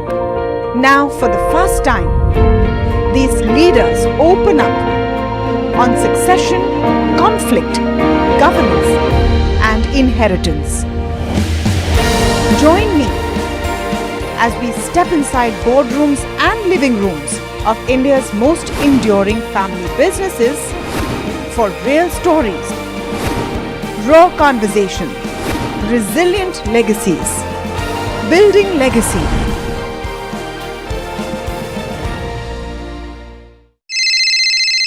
Hello बोलिए मैडम, डब्बा ट्रेडिंग कब से चल रहा है पता है मैडम आपको? हम और आप तो जन्म भी नहीं हुआ था हमारा। We investigated a shady advisory firm that has spent big bucks on advertising on the front pages of national dailies. ये आपको बिल्कुल उसका ऐसे हल्का सा भी खौफ नहीं है। मैडम एक बात, खौफ किस लिए रखना चाहिए तो बताओ, कौन सा गलत काम कर रहा हूँ मैं? After our report, we also saw NSE came out with a cautionary circular to the investors. Market Regulator Securities and Exchange Board of India has also come out with a release talking about the actions that it has taken. Cyber complaint has also been filed against the entities involved in this entire Dabba trading scam.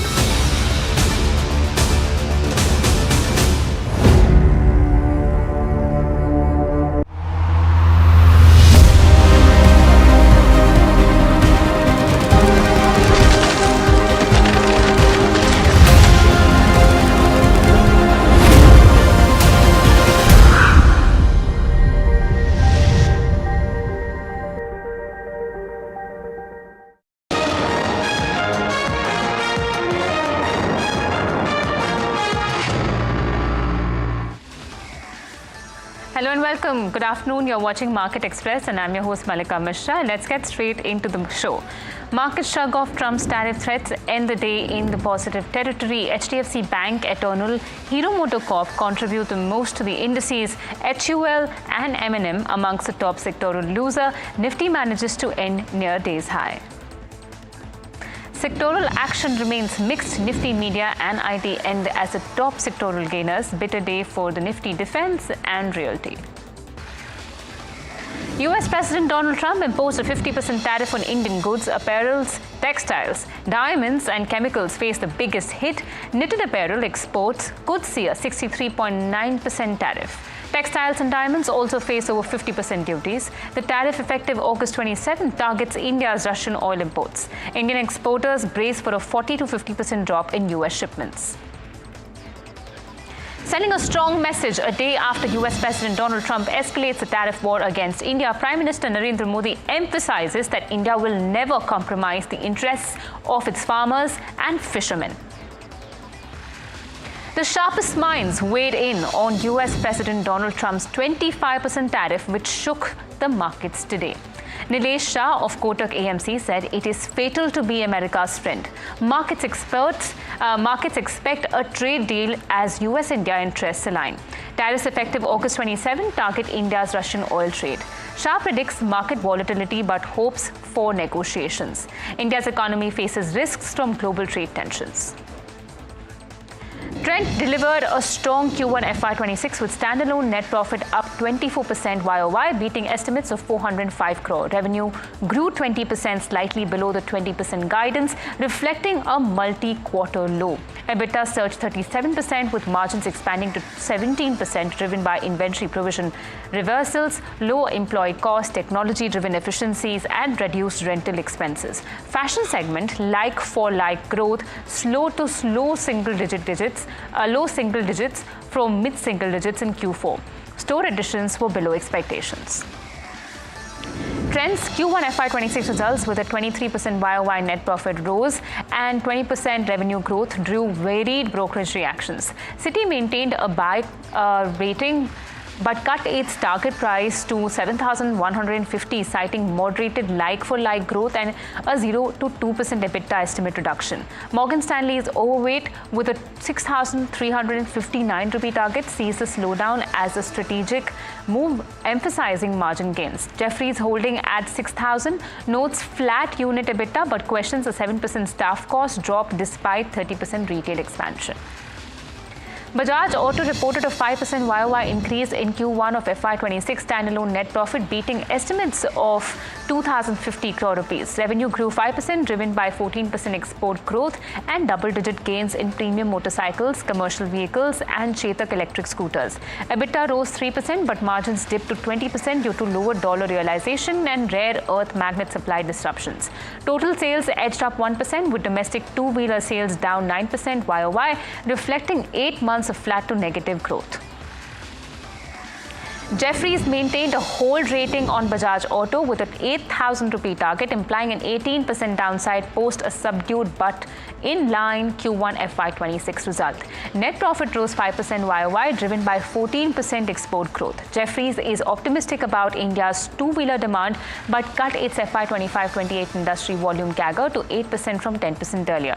Concerns include Bajaj's declining domestic motorcycle share and export volume share, while praising Bajaj's Chetak EV franchisee.